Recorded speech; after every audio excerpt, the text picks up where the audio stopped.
Dela Mountain, one of the sacred mountains, shrouded in mist formed by the spiritual energy of heaven and earth, bestowing treasures everywhere but also plagued by roaming beasts.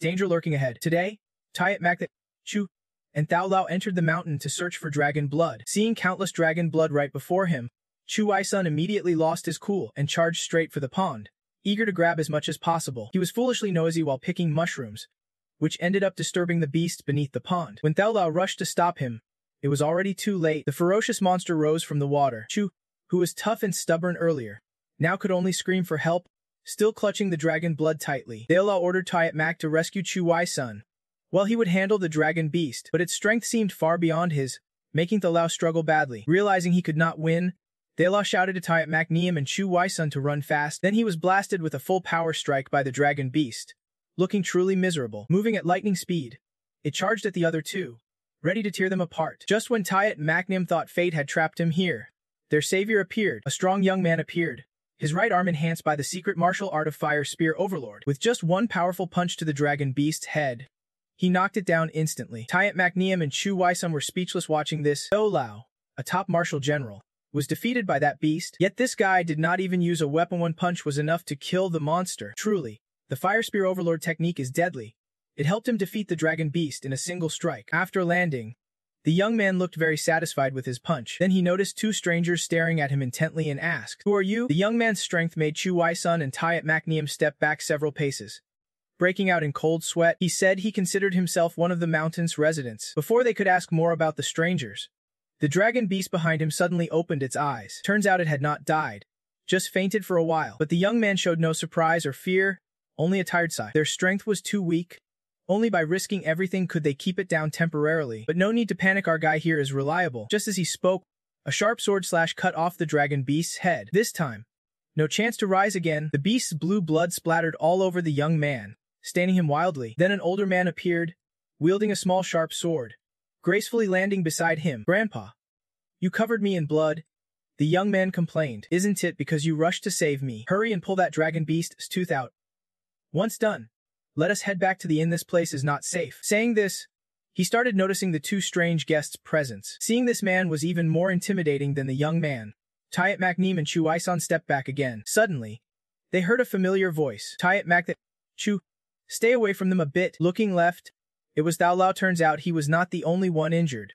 The dragon beast was not either. Truly, every cloud has a silver lining. Though Thao Lao's injuries were severe and his face completely disfigured, he was still alive, which was the best outcome. Left arm broken, left eye blocked. His power must be seriously weakened, he muttered. He is one of the 6 monsters of the Inn of No Return, wielding a deadly poison sword that claims lives at a glance. "You too. Run now. Leave this place to me. Even if I have to risk my life, I will." Thao Lao had not finished speaking before the poison sword blasted him into a nearby tree. Seeing him tortured like this, Tayat Mak could not help but grit her teeth. But she and Chu Wai-sun were no match for the other two. Even with their eyes closed, they were overwhelmed by the power of the duck-to-sword demon. Unable to breathe, one martial lady, 2 half-hearted grandmasters. "Tell me, what were you doing coming to Dela Mountain?" Duck-to-sword demon questioned. Under this invisible pressure, Tayat Mak immediately caught up a mouthful of blood. The young man feared someone would die and tried to hold his grandfather back. "Grandpa, do not just take someone's life recklessly." But duck-to-sword demon said he was only punishing Tayat Mak, and the bleeding had nothing to do with him. Moreover, if he was not mistaken, Tayat Mak possessed an extremely rare Seedramon Chai, the physique. It was just that her realm was too low to suppress the yin energy this physique generated. After speaking, Duck-to-sword demon flicked his hand. Tayat Mak's whole body flew forward, slamming straight into his grandson's face. Uncle Wai-sun went mad seeing this and had liked Tayat Mak for a long time. How could he swallow this anger? "What do you want to do? Release Tayat Mak?" Hen shouted. Duck-to-sword demon stepped a bit closer. Once again, he questioned Uncle Wai-sun about why the 3 of them came to Dela Mountain. At first, my son stubbornly refused, saying he would not reveal anything even if it cost him his life. But after just one slap from Duck-to-sword demon, Wai-sun broke down crying and confessed everything, including that the 3 came from the Than Guide Academy of Jia Lam Imperial City, hoping to try their luck after hearing about the precious blood core in Dela Mountain. Then they got slapped again on the other side, slammed into a nearby tree, looking just as beaten as Thao Lao. Duck-to-sword demon waved his sleeve. Since they were not enemies, he decided to spare them. But Tayat Mak was different because the Seedramon Chai physique is one of the 10 great pure physiques, very compatible with the young man's Seedramon Chai. So he decided to take her as a wife for his grandson, who actually is not his biological grandson. "You are so tin then. a 21st century young man who lay bedridden for 18 years before accidentally transmigrating. You thought after transmigration you would become some young master or emperor. But no, fate dropped So Tin on De La Mountain, a frozen wasteland, and he became the grandson of 6 crazy old men at a shabby inn. Their names are Nan Kwai, Thiet Tong, Kim Kwai, Thien Ko, and Hong Mai Nong. They have been sealed in this inn for nearly 100 years, so Tun then was taken in and raised by them, hoping he would be the key to breaking their seal. If he could awaken his martial soul, he could leave the mountain and rescue them. But life is not that easy, because So Tin then was just a mortal with no spiritual roots. In his past life, he was a programmer chased by deadlines like a dog, so this transmigration was a blessing for him, with wide-open mountain fields, planting potatoes today, sweet potatoes tomorrow. Enjoying life, even planning how to live out his old age. But no, like every other fantasy male lead, a system showed up. It introduced itself as the strongest martial soul system, claiming fate, brought them together, and promising to help So Tun then reach the peak. But all it got back was a cold shoulder from him. Spare me.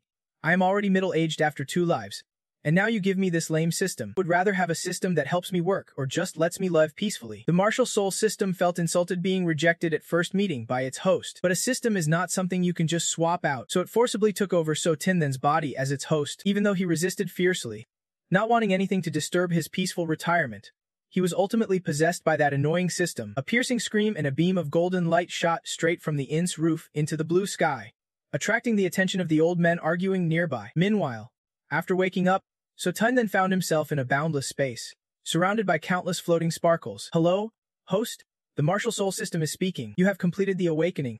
This is the 9 layers of heavenly void in martial soul perception. But since your realm is too low, you can only cultivate the first layer of the martial soul for now. Martial souls are divided into beast, plant, spirit, and special types. Please choose. Host, filled with hatred.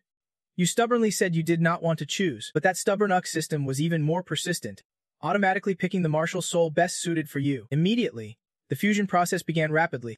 Despite your fierce protests, you could not escape your fate. Before losing consciousness, you seemed to see a pair of eyes and heard a mysterious, ethereal voice. I'm the eye that sees all things, the golden bronze. When you woke again, you were lying in a bed at the inn, facing a group of elders all looking deeply worried. Little one, you are awake.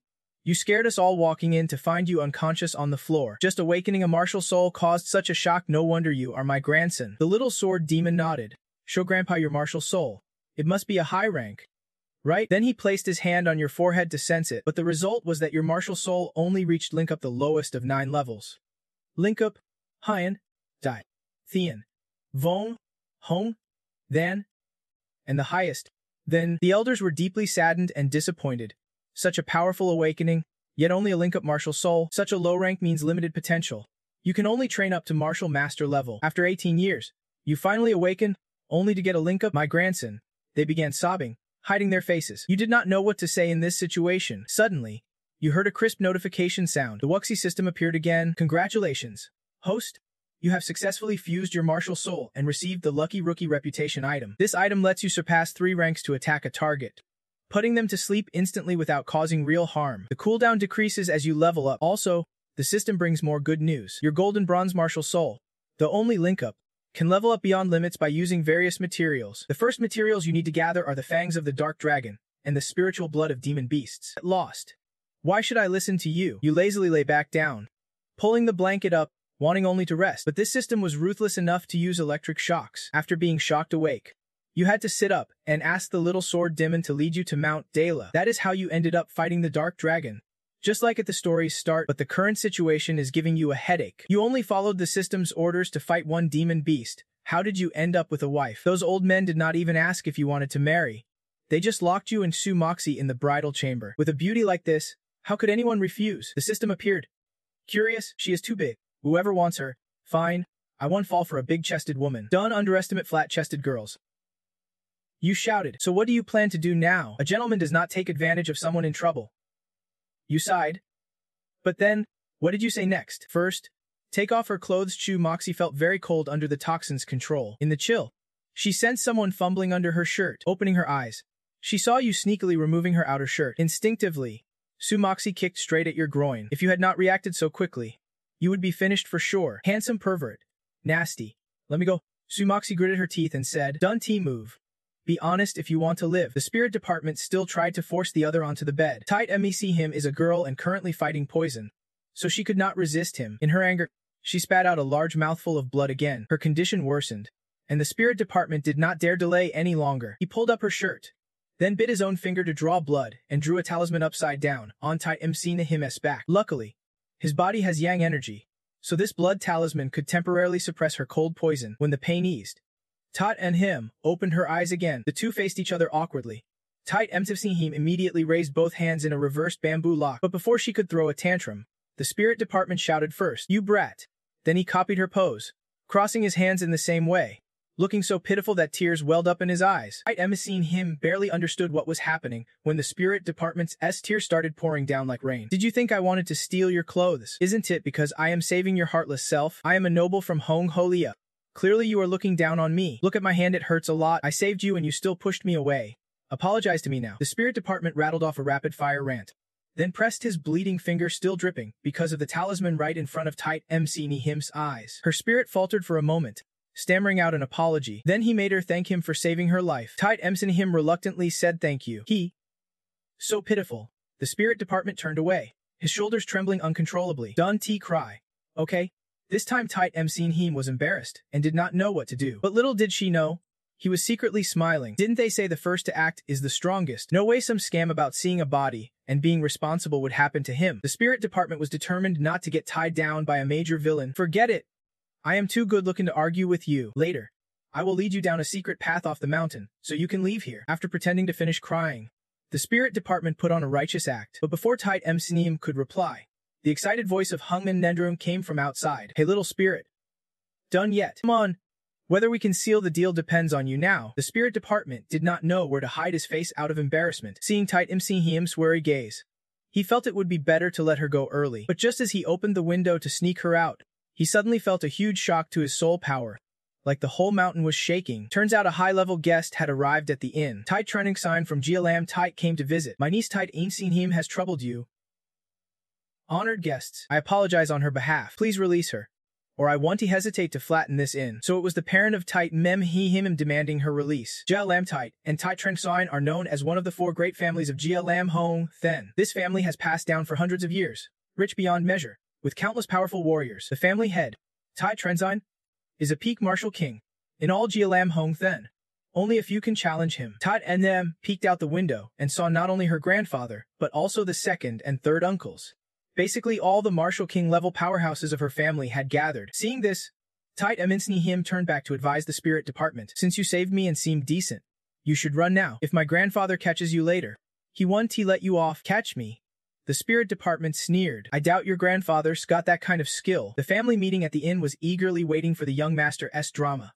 But an outsider's sudden interference made them furious. They did not even bother to acknowledge Tight Trending Sign and just casually sent someone who lost at cards earlier to fight. On Tight's side, despite showing off their strength like that, they had not heard back for a while, so the whole group shouted and charged forward together. "Charge my ass!" Suddenly something appeared and knocked Tight Trending Sign flying back. Then, the others could not escape either. It turned out that since then Caesar lost at cards earlier, he had to take on the job of chasing away these troublemakers. But in his eyes, the opponents were just martial kings, not even worth him using a third of his power. Tight Trending Sign was beaten senseless, his whole body trembling uncontrollably. He looked up at Thin Se hovering above, muttering nonstop, "How is this possible? This power? Who exactly is this person? Why should I answer a salt cellar like you?" Then he revealed a wicked smile. But just as he was about to strike, a shadow dashed into block in front of Tight Trending Sign. "Senior, please show mercy to your subordinate." The family members blinked. "Isn't that the granddaughter-in-law they just captured for the mental ward? How did she get down here so fast?" Suddenly, the inn was enveloped by smoke from nowhere. When the smoke cleared, Vinha was tightly bound by a golden chain, and the one holding the chain was their mental ward's grandson. "Captain Thinsif, I am," he said painfully. Then he shouted toward Tight Nim, "Take your family and leave." After Tight Nim and her family escaped, the mental ward's grandson returned to the inn and knelt before his parents. Everyone's eyes were sharp and fierce. They could take your life without lifting a finger. Being put in this situation, the mental ward's grandson could not deny the tension. He originally just wanted to watch the drama unfold, but suddenly Tight Nim burst into tears, begging him to save her grandfather. At first, he refused, but the US system automatically turned her plea into a mission. The harem is essential.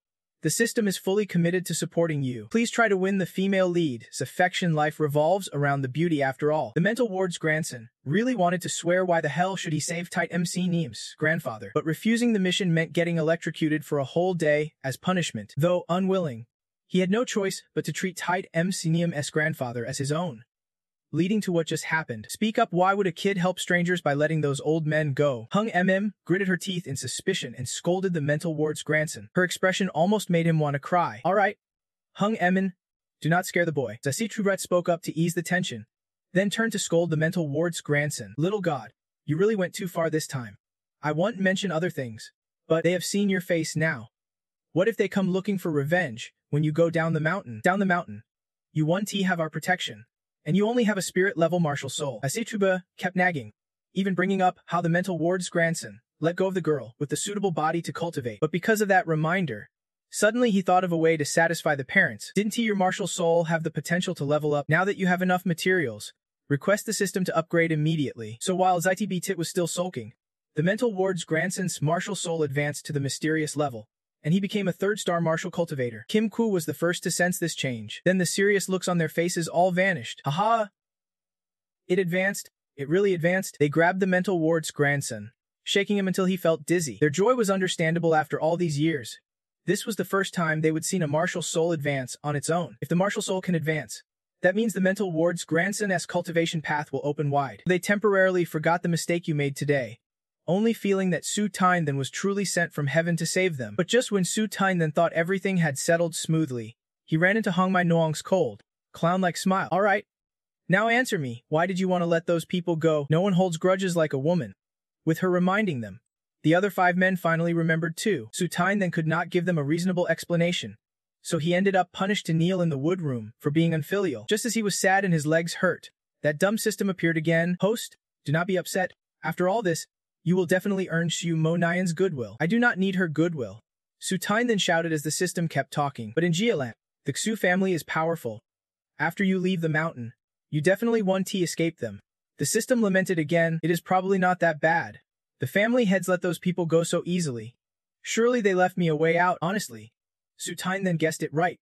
When Su Zhenxuan and his 2 local subordinates returned home, they found all 3 had fallen victim to the heart-devouring curse. This curse is usually unclear, but in rare cases it activates instantly. It is an ancient, lost curse. The conditions for activation and resolution depend on the person casting the curse. This time, luckily they escaped, but their lives were still controlled by those people. What a disgrace. No disgrace, Su Zhenxuan said, because the one who attacked us probably reached the martial emperor realm. As soon as he said that, the others' faces drained of color. You have to understand, no one has reached the 9th martial realm yet. The lowest is martial apprentice, then martial master, Grand Master, Martial Sect Leader, Martial King, Martial Emperor, Martial Saint, Martial Emperor again, and the highest is Martial God. Just one step below the highest realm. That power must be terrifying. Martial Emperor means a potential martial god. Nearly 150 martial emperors have appeared on the Divine Continent. Many talented people were lost in the ancient Chua to Nam War, so when they heard a martial emperor suddenly appeared on De La Mountain,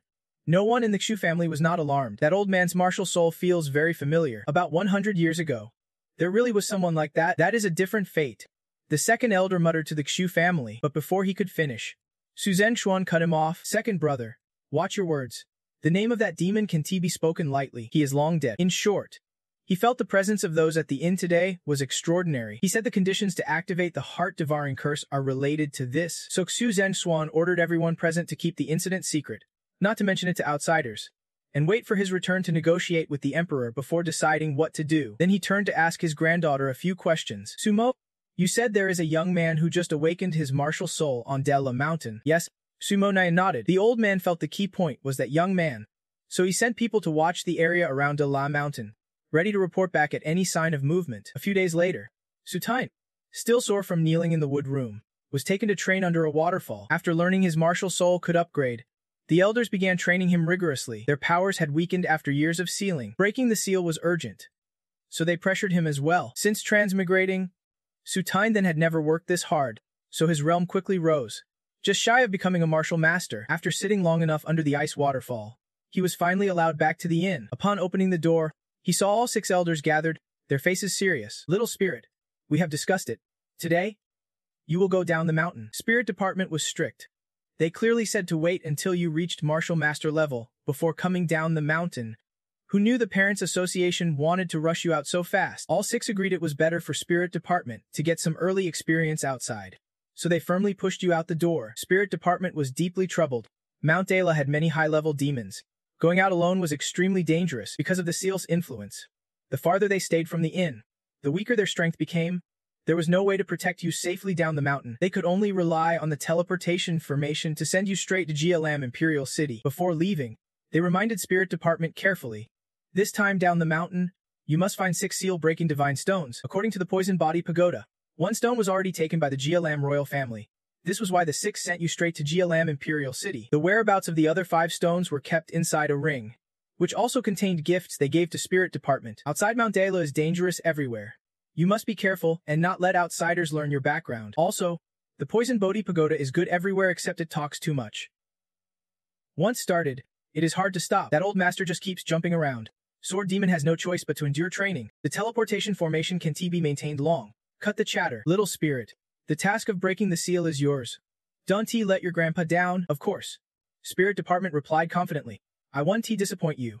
Uncles, I will come back. After Spirit Department disappeared from the teleportation formation, Chianji finally could not hold back and coughed up a mouthful of blood. He had just exhausted too much energy, which caused this condition. Normally, only someone at the Shell Emperor level can suppress the seal's power to open the teleportation formation. Luckily, Spirit Department awakened his soul shell in time, so he was still able to send you out. His strength was already fading, and forcibly opening the teleportation formation caused Qianji to drop below the Holy Shell level. Everyone worried for Qianji until he suddenly threw back his head and laughed loudly. But thinking that I am the last to lose the Shell Emperor level, I am not even upset. You are all weaklings. Haha, old age makes one crave a beating.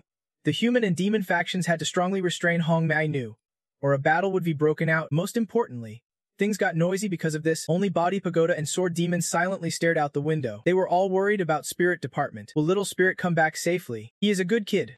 I hope he can break the seal and save us, but also stay away from danger. We did not tell him about the past, just hoping he won't get caught up in it. Don't worry. Little spirit is smart. Nothing will happen to him. It is New Year now. Maybe he's enjoying the dazzling fireworks in GLM Imperial City. Sword Demon reassured his old friend, but none of them expected that Tianji's teleportation formation had actually sent Spirit Department straight into a brothel. Waiting for him inside was a diligent programmer. After crossing worlds, 18 years of hard work had worn down all of Spirit Department's desires. No matter what happened, he remained basically calm and unmoved. Yet now, surrounded by beautiful women in the brothel like spider demons, Spirit Department felt his whole body stiffen and his mind go blank until he heard the familiar announcement, and the system activated again. Host, get going.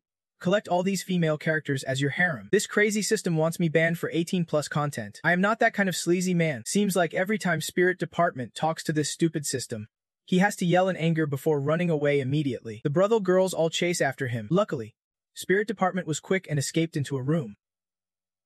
Temporarily safe. System, did not Grandpa Chinji want to send me to GLM Imperial City? What kind of hellhole is this place? Spirit Department demanded. Well, according to the location, this is indeed some kind of pleasure spot in GLM Imperial City. Bringing the kid here like this? That old man is truly wicked, muttered Spirit Possession Sue. If it were not for this huge mess, you would definitely go back and settle the score with him for good. But just then, a very familiar voice came from the next room. Spirit Possession Sue immediately activated his golden bronze martial soul, saw through the wall, and recognized an old acquaintance. This is the old man that Tayat Macneum called Dao Lao. Though Lao, a disciple who has been tracking the remnants of Daim Ho for a long time, is certain the reincarnated one is hiding in this building. But since it is disguised among the crowd, it is hard to spot. That is why he asked for help over the next 10 days. Said the person opposite the law politely. Daim Ho is skilled at disguises, pretending to be alive when actually dormant. Anyone who could track it this far is not easy to come by. Don't worry. I will help you catch it and make it pay. Spirit Possession Sue overheard their entire conversation. If I am not mistaken, the Daim Ho they mentioned is a demon clan living near Shenzhou West Continent for nearly 1,000 years. Their lakes are beautiful and dazzling, hence the name Daim. Daim Ho and humans are like fire and water, constantly warring at the border. 100 years ago, in the Chuda battle, the Daim Ho clan was surrounded and wiped out by allied immortal sects, effectively extinct for a long time. The Ux system thought Daim Ho had gone extinct ages ago, but Spirit Possession Sue revealed some shocking news. All My Nong is actually a Daim Ho. At first, I was not sure either, until one time I saw her drunk at the New Year's party, and she revealed her true form. That is when a few other elders told me Hong My Nong was a Daim Ho. Actually, Even after living together for 18 years, Spirit Possession Su did not really know the background of our elders. They rarely talk about the past and are always tight-lipped around me. Setting that aside, Spirit Possession Su noticed a few new people arriving. What a coincidence. Another familiar face. This time was Tayat Makneem and Chu Wai Sun. This world really is small. Spirit Possession Su quickly grabbed a mask to cover his face. Thao Lao called those two here to help search for Daim Ho. Earlier, he had sealed this place with soul power. Unless the other side is of a higher realm, no one can escape. This can't be delayed. Let us start searching. Chu Wai Sun urged Thao Lao. Thao Lao grunted once, then drew his sword. His sharp gaze pierced toward the room 2 walls away. Then he decisively slashed, and the wall in front of Spirit Possession Su was instantly cut away. Let us start with this little bastard here. Thao Lao's eyes glared fiercely at him. Spirit Possession Su cursed under his breath, thinking, why is this old man sharper than an owl? Many people were drawn by the noisy commotion. Spirit Possession Su did not expect to get caught in trouble so soon after coming down the mountain. Mama kept crying in the tavern, please, be fair, stop fighting, or the Spring Fragrance Tavern will collapse. But no one involved in this brawl cared to listen to her. Spirit Possession Su ran frantically while Thao Lao chased after him, questioning why he had the nerve to eavesdrop, but not to face him head-on. That old man talks so much. Spirit Possession Su immediately asked the system to activate his show-off skill. But unfortunately, that skill was used during the fight with Jiao Long, and was still on cooldown. And the cooldown lasts a full 10 years. Spirit Possession Su was so annoyed he almost spat blood, shooting a pleading look at the system. The cooldown shortens as the skill level increases. Try leveling up. What use is me grumbling about it? The system snapped back immediately. Spirit Possession Su thought this system was useless. Looks like he had to rely on himself. He quickly took out the Phi Tin quiet martial art that Hong Mai Nong had taught him. His swift moves stunned Thao Lao for a moment. Su Tine then thought he had lost his pursuer, planning to flee east, where the soul power barrier created by Thao Lao was weak enough to escape. But surprisingly, right after that, the man caught up to him and dismissed Su Tine, then Fei Phi Tin. Ju was nothing but a cat scratch. Su Tine then was knocked down hard with one blow from him. His whole body slammed into the ground, pain so intense he almost passed out. Just as he pushed up to stand, Su Tine then accidentally touched something soft. He turned around, and the scene before him shocked not only Su Tine, but everyone present. He had just fallen onto Daim Ho, causing it to reveal its true form. Daim Ho panicked and started to flee. Su Tine then thought these people would spare him once they found their target. But Thao Lao was cautious enough to chase after it himself and ordered Tayat Makneem to pursue and capture Su Tine. Then, didn't you want to target that Daim Ho? Then why are you still chasing me? Su Tine then groaned, and it was even Tayat Makneem chasing him down. Just when things were heating up, the system issued a new mission, this time to collect items for upgrading martial souls. And the required item was Daim Ho's blood. What the heck? Why did not you say so earlier? Su Tine then shouted, still holding Daim Ho moments ago. Asking for a bit of blood should not be hard. Now that it is gone, the mission only comes out afterward. What is up with that? The mission is randomly issued. I can't control it either, the system replied irresponsibly. Su Tine then felt sure this blind system would get him killed sooner or later. For now, he just had to get Tayat Makneem off his back. He pulled out 4 smoke bombs from inside his jacket, used them to blind Tayat Makneem's vision, then slipped into the adjacent room. Su Tine then knew he could not beat these people for Daim Ho, and he also had to protect his identity. Luckily, before he left, Ong Ai Noong gave him a transformation pill that changes body and aura, enough to blend in with the crowd. Su Tine then swallowed the pill, pain seizing his whole body, making it hard even to breathe. He gritted his teeth and quickly changed clothes to become someone else. But just then, the thin door was kicked hard by someone. Come out. Do not Don't you think I do not know where you are? Tayat Makneem stormed in fiercely. At that moment, Su Tine then had just finished transforming into a young lady, wearing only thin underwear. Facing Tayat Makneem in this awkward situation, neither spoke for a while. Tayat Makneem stayed silent. Su Tine then was extremely tense, but thankful he had changed quickly, or he definitely would have been exposed. After a long pause, the other finally spoke. Miss, have you seen a man in green run through here? I followed his aura here, but it suddenly vanished. Su Tine then pretended to think, then said no. But at that moment, he realized his voice had not changed and panicked, quickly silencing himself. Luckily, Tayat Makneem assumed a young lady like him caught in such a state would panic, so she did not suspect anything and was about to leave. But her decision to leave made Su Tine then even more nervous. He had planned to transform into an old man to blend in and find a chance to get Daim Ho's blood, but somehow he ended up as a young lady, making things twice as difficult. Without time to think, Su Tine then grabbed Tayat Makneem's wrist. He squeezed her throat tightly, forcing out a hoarse voice like a young lady, then asked her, are you Tayat Makneem, the senior disciple of the Thean Gayat Academy? Have we met before? Tat and him opened her eyes wide in shock. Seeing this, Su Tine then immediately activated his acting skills like a movie star, crying as he rushed into Titan Sin Hiem's arms. That is right, senior sister. Save me, I am also a student of the Then Guide Academy, just visiting my parents for the new year, And I never expected to run into these bad guys. They threw me into this wolf's den, tried to swallow me whole, and even poisoned me while mocking me. Luckily, I met. Please, lead me out of here. Satine then sobbed miserably, clutching tight Him tightly, smearing tears and snot all over her clothes. But this pathetic act of his actually worked. Tight Him helped stuff Satine then up and asked him worriedly, stand up first. If you are really a disciple of Then Guide Academy like us, then I definitely can just stand by. What is your name? In a panic, Satine then made up a name. Sataich. The system immediately criticized your terrible naming skills, but whatever. It is good they trust you. Afraid of giving himself away, Satine then started crying again. Just then, they heard the sound of something breaking outside. Nidix are you still running? Looks like that brat Dim has already been caught by Elder Theo. He ordered his subordinates to lock him up and then transfer him to the Atai Valley for imprisonment. At that moment, Tatum him also led Tyne Then out. Elder Theo, as expected of you, you caught that demon so fast. Tight him praised him, not worth mentioning. Have you caught the little thief yet? Tight Emsinem looked a bit disappointed, saying she was useless and could not keep up because the little thief's aura suddenly vanished and she still could not sense it. Elder Thay did not blame her, since from the start he found that thief's movements very strange. Even though he did not use force earlier, it was already unusual that the thief, only at the martial realm, could withstand a strike. They surely never imagined that the brat they always talked about was actually the delicate young lady behind Tight Him. After enough talk, Elder Tho finally focused on Satine Then. Tat and them saw he was still panicking, so she stepped in to speak. She is also a disciple of Then and Guide Academy, sold here by bad guys.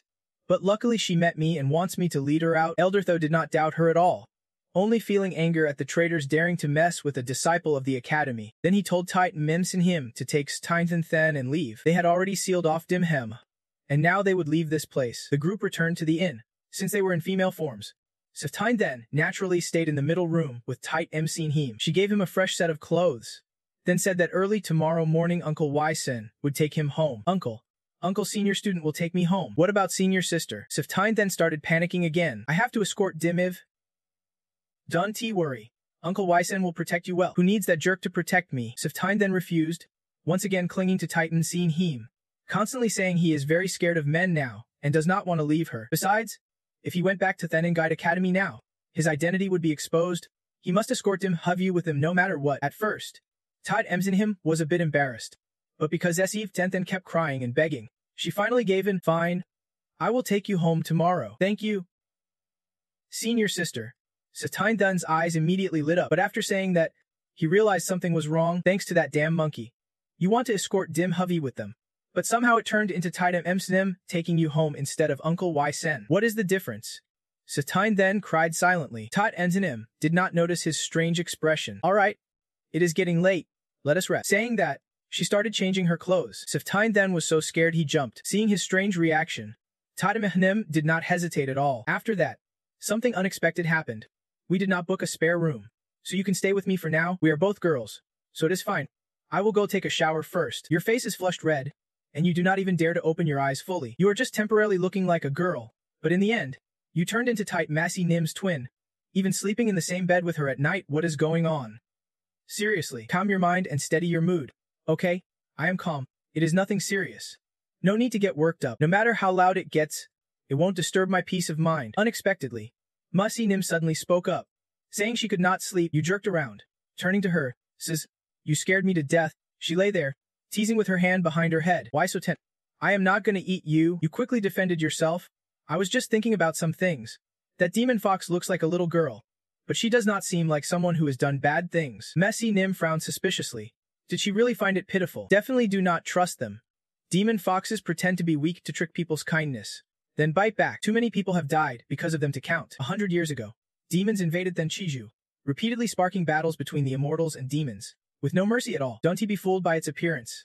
Donna soften up. Got it. After saying all that, she got sleepy. All right. Stop overthinking.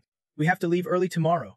Go to sleep. Actually, she fell asleep because of the scent you were holding. You breathed a sigh of relief and opened your hand the mesmerizing powder. It had been prepared long ago. With her level, it was enough for a good night's sleep. You gently tucked the hair behind her ear. Sleep well, sis. You blinked and quickly flew out of the room. I am off to do my mission. You hid on the rooftop, secretly watching Isen, rubbing your hands as you took out the mesmerizing powder. He sniffed the scent and immediately became drowsy, falling into a deep sleep. You were a bit speechless. What is the use of having him guard the door? You quietly opened the door to the room, seeing the demon trapped inside. The formation was so thin outside, no wonder it was weak. You gently approached her. This formation would cause the demon beast to suffer excruciating pain, really cruel. You cupped the jade vessel to catch blood. Sorry. Limui? I need to borrow a little of your blood. The demon seemed to sense someone coming and opened her eyes. She grabbed your ear tightly. You were startled by her plea. Save me. The demon stopped begging and pleaded. Says, please save me. You looked at her in alarm as she clung to you. She whispered in pain. Save me. I can enter the repentance cave. Please get me out. I will do whatever you want. You hurriedly covered her mouth, whispering, quiet now. Instantly, the system popped up, responding to the female character's plea. Please complete the mission to save the demon fox and bring her into the harem. You angrily scolded. Again, it boldly argued. If you do not open the harem, how will you become the heavenly dragon? Besides, she is a reverse little one. Perfectly fits your taste. You felt manipulated and annoyed. Yeah. Saving her is really troublesome. So the system lost patience and punished you with electric shocks and joy. The demon looked confused at your strange behavior. Says, you had no choice but to say, fine, I will save you. Doing good deeds makes me happy. Even though inside I am cursing this damn system. It definitely needs to change people into loyal husbands. The demon started to feel that the guy in front was suspicious. She had blended in quietly before but was exposed by this stinky man. She recalled the moment the system exposed her hiding spot and whispered, stinky man. But then she began to plan, not knowing his true identity. When she was desperate earlier, this strange man suddenly appeared. He did not seem very clever either. Maybe he was not an ally of the Then In-Guide Academy. She could use him to escape. Just then, the demon saw the system shock you and thought, is she not normal? Lost in thought. Suddenly the system grabbed her. I will call you. At that moment, the demon felt more scared than relieved. This might be the end for her. He twisted the ring in his hand, calculating, determined that to call her out, he had to unlock the demon-suppressing formation that the elder would definitely notice. Leading this girl to escape right under the Martial King's nose was already tough enough. Then, staring at the ring on his hand, he sighed he could only rely on it now. From the ring, a massive suit of armor materialized. Looking up at the armor sadly, he said, the war armor was created from the heavenly origin form, forged by the demon's art, infused with my soul energy, capable of fighting beyond my level. But it consumes an enormous amount of soul energy. At my current rank, it is barely controllable. It definitely needs a supreme soul crystal to boost it. Gritting his teeth, he took out a soul crystal. His face heavy with reluctance. This was a supreme soul crystal. Such crystals come from mineral zones that rarely yield even 5. I hate to use it. CA saw him hesitate and urged, hurry up, do not stall. Hearing that, he had no choice but to place the precious soul crystal into the armor. He activated the skill. With this, he could nearly reach Martial King level. The war armor destroyed the demon-suppressing formation. A powerful hand swiftly moved toward CH. With its immense strength, the formation could not hold. The chains binding her loosened and gradually vanished. The two climbed lightly into the armor. He reminded, all right, now hurry and escape. Suddenly, footsteps echoed from afar. It was thou elder, his broad voice asking, who are you? The elder stared intently at him, thinking irritably, why break my demon-suppressing formation? That was too fast. Quickly entering combat mode, he told CH, hold the armor tight. I will get you out first. No sooner said than done. The armor carrying CH shot outwards, but it had not gone far before being blocked by his attack. Their elder shouted, where do you think you are running? And launched even fiercer attacks. Watching from below, he was extremely worried. He had no choice but to reveal his secret trump card, the war armor mark. Instantly, a massive power appeared, stopping the elder in his tracks. But the elder was not so simple. New attacks rained down relentlessly on the armor. Then the elder grinned slyly. This time, he stopped targeting the armor and went straight after CH. He realized the enemy's demon spirit. That damn old man was faking it. He kept slashing at the little fox. He could not hold back. Run first, fight later. Not wanting a direct confrontation, he quickly steered the armor to flee. It seemed the elder was prepared, launching a chain attack to block the armor. The elder raised his hand, declaring, since you are here, do not think you can leave so easily. Then he summoned a large sword, ready to stab down on CH. Fear struck him as he thought, skill. The elder continued to swing his arm. The sword descended on the armor. He realized it was the ultimate Martial King skill. The strike created a massive impact, shattering the surrounding earth and rocks. The sword pierced through CA, leaving her body drenched in blood. He shouted anxiously, little fox. Without hesitation, he rushed over immediately. At the same time, a few others hurried out, asking, Thou elder, what is going on? Is someone trying to steal the fox? He shifted to where he was and calmly replied, Don't panic. I set traps here long ago. You came at the wrong time. The elder glanced at the dying CH, surprised the Fox clan had fallen so low. Yet someone was still willing to help. He did not care much anymore, but regretted he could not bring her to the Repentance Valley. His strike was too strong. This fox probably won't survive the night. And that strange thing, I thought it was a guardian spirit. But it is actually a war armor. The students from the Divine Moon Academy shouted. War armor. Could it be the war armor master from the Martial Flower Pavilion? The elder stepped closer to the little fox, observing such exquisite war armor. So peculiar, unlike the Martial Flower Pavilion's craftsmanship. Rather, it is the work of a genius war armor master from 100 years ago. Then he turned to say, we can let this go.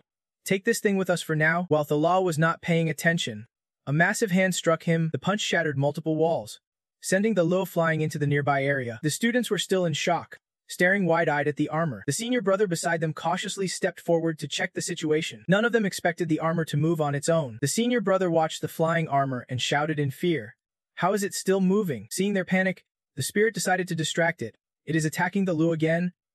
Brothers, hurry and help him. They agreed and entrusted the task. We will leave now. You stay here.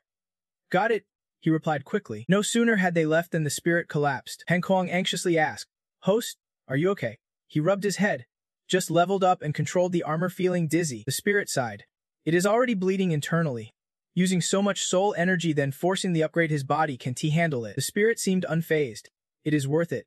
Now that we have reached martial master level, the armor's power increased enough to hold them off longer. He did not forget his mission. Save the little fox first. The little fox seemed reluctant, mumbling something unclear. The spirit asked again, what did you say? I could not hear you. Worried, he asked Hankwang. What now? I do not have any healing pills for the beast. She is about to stop breathing. Hankwang suggested. Try tying a life bond contract with her. A beast with a life bond contract gains strong vitality. Wounds like this can heal on their own. The spirit had no choice but to use blood. We can let her die here. He quickly took blood from his tongue and rubbed it on her neck. The spirit grumbled. I still want to ask her about Dehong and Daimho. The blood mark on her neck slowly faded, transforming into a seal. Then, the spirit's spell merged his blood with her body. The blue glow of the contract enveloped her form. Using so much blood drained the spirit, causing him to collapse. Gasping heavily, exhausted, he thought, blood contracts take too much energy. I do not have the strength to carry her out anymore. I can only— The spirit came up with a plan. Armor. Come back, he silently vowed. With my last bit of soul energy, I will get her out safely. Only after the armor moved away did the spirit dare lie down on the ground. Relieved. At least she is safe now. Just then, someone approached. The spirit sensed them and stopped moving. The spirit saw Macneum and let out a small sigh. At the same time, chaos erupted at the Shenyu arena, earth-shattering and thunderous. The spirit lay on the bed but suddenly opened his eyes. Jolting upright, he looked down at the fox on him, thinking, in bed? From afar, someone came asking, you are awake. Seeing Macneum, he exclaimed in surprise. She gently explained, get up and eat. Yesterday, when we found you unconscious outside, I brought you here. Daimho was finally taken away. It caused quite a stir. Macneum recounted last night's events. The Lao crippled one of the soldiers, and the soldier wounded the Lo in return. They are still discussing it. We need to return to Shenyu and report to the higher-ups. Her face slowly darkened. It is time to head back soon. In a few days is the annual martial arts tournament. I have to participate. The spirit thought. The martial arts tournament. He recalled the tournament info. It is like a college entrance exam where top academies gather, and students showcase their talents. Shenyu Academy has close ties with the royal monastery. To get close to the royal family, entering Shenyu through the tournament is a smart move. The spirit looked at Macneum, thinking, that was my original plan. But he grew suspicious. Last night before passing out, I clearly saw her. Maybe she already knows I have Daimho, but what is she thinking now? She is not exposing me. Is she just pretending or genuinely unaware? Lost in thought, Macneum called out. Come eat. The spirit quickly replied, okay. He stopped speculating. Let her play her role. I will slip away later anyway. While eating, the spirit sensed the other's gaze. She was watching me. You were about to put the food in your mouth, but suddenly froze for a second. The spirit clutched her body in pain. It hurt so much. She had been poisoned. That is not right. You guessed the real reason the medicine was wearing off, and I was about to revert to my original form. Macneum saw the spirit was unwell and asked, what is wrong? You could only lie. I suddenly have a fever, she asked in surprise. A fever? I confirmed. Yes, since I was a kid, I would suddenly spike a fever of 100 degrees. Enough to burn tea. You should go outside quickly. If I sleep a bit, I will feel better. Do not come back in, I said. Macneum still did not realize what was happening, and just let out a confused huh. I slammed the door shut, pressed my back to the wall, breathing heavily, getting more and more anxious. My body was burning up. I thought I had to get out fast and rushed to the window. Outside, Mac Nyan was just as worried. She touched me. Are you really okay? Hearing strange noises. She could not resist and came inside. Mac Nyan opened the door and said, I am coming in. Just as I turned back to my original form, she could not believe it and slammed the door shut. Blinking rapidly, Mac Nyan opened the door again to see a naked man climbing through the window. She slammed the door once more. This time, I did not blink but lowered my head in shame. Embarrassed, I ran naked through the house. Thinking run naked, ashamed, I tied up my hair and grumbled. I told her not to come in. Forget it, I will go find the little fox first. I quickly threw on a shirt and dashed off. Based on my instincts, she was in the western forest. Meanwhile, CA was reminiscing, happily running across a bright grassy field. Suddenly, her older sister appeared, calling out little H. She got upset and grabbed her. Lifting her up, little H just smiled brightly and called back sis. Her sister scolded her anxiously. You ran off again. Then she reminded her. The humans are coming again. I will go lead them away. You hide quickly. Her sister fiercely warned.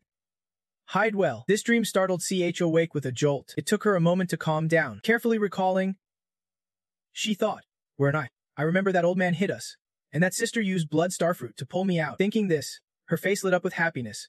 That is right. Though she is not very smart, she is truly kind, gentle, and good. I must repay her someday. Just then, Spirit came to check on her. You are awake, I happily said. You woke up just as I regained my power. You are recovering fast, Spirit asked with concern. How do you feel now? Before I could answer, CA swiftly slapped Spirit right in the face. The slap sent me flying a bit. Spirit asked in disbelief, what was that for? CA snapped back fiercely. I missed you. She cursed me straight to my face. You damn bastard. You got me exposed. I got even angrier. What do you mean I exposed you? I am the one who saved you. C yelled. Liar. Shameless. The one who saved me was that silly, warm-hearted sister. I tried to explain. She is... Of course. CA did not believe me. You are crazy. Stay away. Old man, reluctantly. I pulled out some pills. Fine. You do not believe me. Then Spirit opened her mouth and swallowed the pill quickly. I choked and had to slap myself to clear it. Afterward, Spirit proudly put her hand on her face and opened her eyes wide. See? This is what it means to be a master pretending to be a woman. I continued with proof. If you still do not believe me, use blood starfruit to check again. I am at. CA seemed shocked by the triple dot situation. A man, her image of that graceful, beautiful sister was completely shattered by the man in front of her. CA lost her temper and yelled, you pervert who likes cross-dressing. You are just playing with my feelings. Why call the warm sister a man? Damn it, Spirit caught the key point and said, got it, I tried to probe. Isn't it that you like girls? CH did not answer but threatened. What does me liking girls have to do with you? The answer was so clear it made Spirit get a nosebleed from anger. I could not take it anymore and said, aren't you at least polite? I am your savior. And your master too. You do not even say thanks. Just scold and hit me. Ungrateful. Serves you right for being caught and dragged to the repentance tower. CA's tears welled up as she endured such humiliation. I was so focused earlier. Only now do I realize I must be an idiot for saving her. You look at her. Helpless and speechless. Even Hang Kong blames you. Master, she's a girl. And you are already speechless. Say something gentle to calm her down. Didn't I expect her to start crying as part of the act? What a mess. Then she pretends to accept the situation and cries. What is that about? Like I bullied her. Saying I made her cry. She scolds me. And I actually feel bad after all the trouble I went through to save her. She is treated like this just because she likes girls. Hang Hai freezes for a few seconds. Stunned by this weird scene, her acting is so convincing. It is overwhelming now. Hang Hai is totally confused about what to do. You do cry. She accepts the blame, saying it is her fault. And I smirk slyly now. That is more like it. It was not really my fault anyway. Why should I be the one to comfort her? Trying to make me bow down with tears. Don't he make me laugh? Hang Hai gets more and more flustered. I have been rude enough. Please stop crying. Will you? You stop acting right away. Fine. Agreed. She sees this and finally realizes it is just a game. This guy. Just now he reacted like that. I lost. But he even knows how to use weakness and tears better than me. Definitely not simple. You cheerfully ask. So let us get down to business. What is your next plan? The two look at each other for a moment. And since Hang Hai is silent, you speak first. You introduce yourself. I will go first. My name is So Tin then. And I want to pass the entrance exam for the Divine Academy. You lay out your condition. You hope she will come with you and help you pass by using the blood star. I need her strength. And during this time, I will hide her identity and keep her safe. Hang Hai laughs bitterly and sarcastically. Keep me safe. Huh, she replies annoyed. I am Daim Ho. And if you are with me, are not you afraid I will bite back? You disagree no matter the race. There are good and bad. I want to blame Daimho for everything. You cross your arms and say we will have plenty of time to get to know each other. I will watch with my eyes and listen with my hands. But if she does not want to come, that is fine too. Hanghai seems determined to go with you. She fidgets nervously with her fingers after all. She has nowhere else to go, though she does have a condition. Seeing this, you listen intently, but who would be guessed it would be that strange condition? Can she really pretend to be a girl forever? Of course. You do not agree. Dream on. Cut to a forest scene. You sit in a corner of the forest, thinking this little Daimho really is a burden, thinking you are some kind of perfect crossdresser. Henkong pipes up, master. It is. She is so good at pretending to be a girl. The cross-dressing act suits her. You can take it anymore and flick your fingers to check if she is fired up enough. Just from looking, she does not seem like a proper android. She retorts, android. Who told you I am a machine? Henkong sums it up, I am human. Before becoming a system, I was a human from another world. But for some reason, that world collapsed. Back then, my brain host found me as a virus and said, La Henkong, if you become a system, I will cultivate Long Now Thean to surpass all others and rebuild your world so you can return. How about that? I agreed. Even though my memories before becoming a system were sealed, I forgot my own name. But I remember someone important waiting for me to be with her again. I am willing to do anything. So I desperately studied how to become a system, even won the honorary title of Advanced Love System, and later was chosen by the brain host to come to this world. Henkong is disappointed, so he ran into you. You glare at him like you want to eat him alive and scold him. I recklessly took on the mission without backup, fought but gained nothing, and you shamelessly criticize me. Seeing that look, Henkong quickly stops you to explain, my help right now is really weak. But this is not really my problem. Normally, when a system arrives in a new world, it quickly connects. Heaven's way is the rule of the world. The system can enhance the protagonist's abilities through divine intervention, providing various system items, but I have been here so long and still can sense the divine path. As if it has vanished. The world without rules is pure chaos, yet this world operates in order, which is strange. You are curious. Go ask the Mind Master about it. Hearing that, he quickly reported, I have sent it up. We should get an answer soon. Don't worry. Just focus on completing your tasks. This is all minor stuff. Feeling downhearted, Hung Sung muttered to himself, the world's already collapsing and now dragged into all this life. It's not easy for me. He sympathized and promised, all right, I will try to cooperate more so you can get home sooner. Hung Sung was touched. Thanks, host. He stood and stepped forward. Let us. I will tell the little fox to get ready. Suddenly, a figure flew off from the tree where he stood. At a village with an ancient Chinese style, Asen saw her return and excitedly called out, Ma Thasen Him, you are back. Where did you go?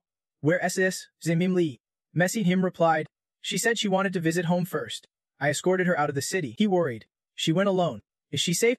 Ma Hanem assured him. No problem. I gave her a protective talisman. Weiss, relax. It is still you. Cup 2. You treat Siemeni well, so kind. You really are gentle. Messi Him modestly said. Just returning the favor. A few days later at Jilem Hong City. Someone sighed. It is really bustling here. Numerous entertainment activities were surrounded by people watching. Excited. She said. Look, a variety show. Siu Chen, Nen commented. First time in the city, huh? So amazed. He nibbled on a candied fruit and replied, yeah, this is my first time in the city. Why so secretive? Siu shyly explained. I am used to it. Showing my face here feels unsafe. Plus there will be many cultivators at the exam. She pulled off his shirt and said, you've hide your aura and change shape. What are you scared of? Startled. Siu looked surprised. Seeing this, he put on a bossy face. What is that about? Try hitting me first, even if others recognize you as a fox spirit. You are my blood pack spirit beast. I will bear the sky's weight. No one can touch you. Stop acting so high and mighty. Got it. Embarrassed. See, head. Don't teach me, you stinky man. Excited. He pulled her, the registration area. Let us go see. There was a large sign with 2 attendants. He smiled. Hello? We want to register. Surprised at the simple process. You can really just walk right in. The registrar held up a paper. Registration requirements. Rank, Martial Master or above, must have Martial Soul rank. And for Xuan rank or above, he got excited. Perfect. Both of us meet the requirements. The attendant gestured to a magic circle. Step in here. It is a teleportation mirror. Qualified cultivators will pass through to the grand exam, he reminded. After filling out the form, please enter. Eagerly, he stepped forward, passing through the circle, and murmured, it is already packed with candidates inside. Both he and C quickly entered. Iku's rose. Someone else is in? People observed and murmured. So many. Curious? He looked up. What is that? Hung Sung explained. It is a secret spatial realm. Basically the exam setting. You will each choose one to enter. Most realms are ancient battlefields in dire conditions, filled with demons, testing candidates' comprehensive abilities. Suddenly, a voice called out, "Candidates, please be quiet." A man stepped out from another magic circle. "Registration is closed. Prepare yourselves. The exam begins now. I am Losmin from VGN Academy, your proctor. Next, I will announce the basic exam rules. No food or elixirs allowed inside the secret realm. Everything else is unrestricted. Please hand over any forbidden items. They will be returned after the exam." One candidate quickly stuffed food into his mouth. "Steamed buns my mother gave me." She sighed in relief. "Good thing I already finished my candied fruit." He continued, "The longer you survive in the realm, the higher your score. Lasting 7 days counts as passing. There are no limits on any actions by the contestants. CA is young and unrestricted, so if I kill someone, it is because I am fearless, bold as can be." Suddenly, white clouds appeared, and Lashi Min explained, "These are souls. Please choose carefully. They will decide the secret realm you must enter." He also told them that souls add extra points to what they will face in the secret realm.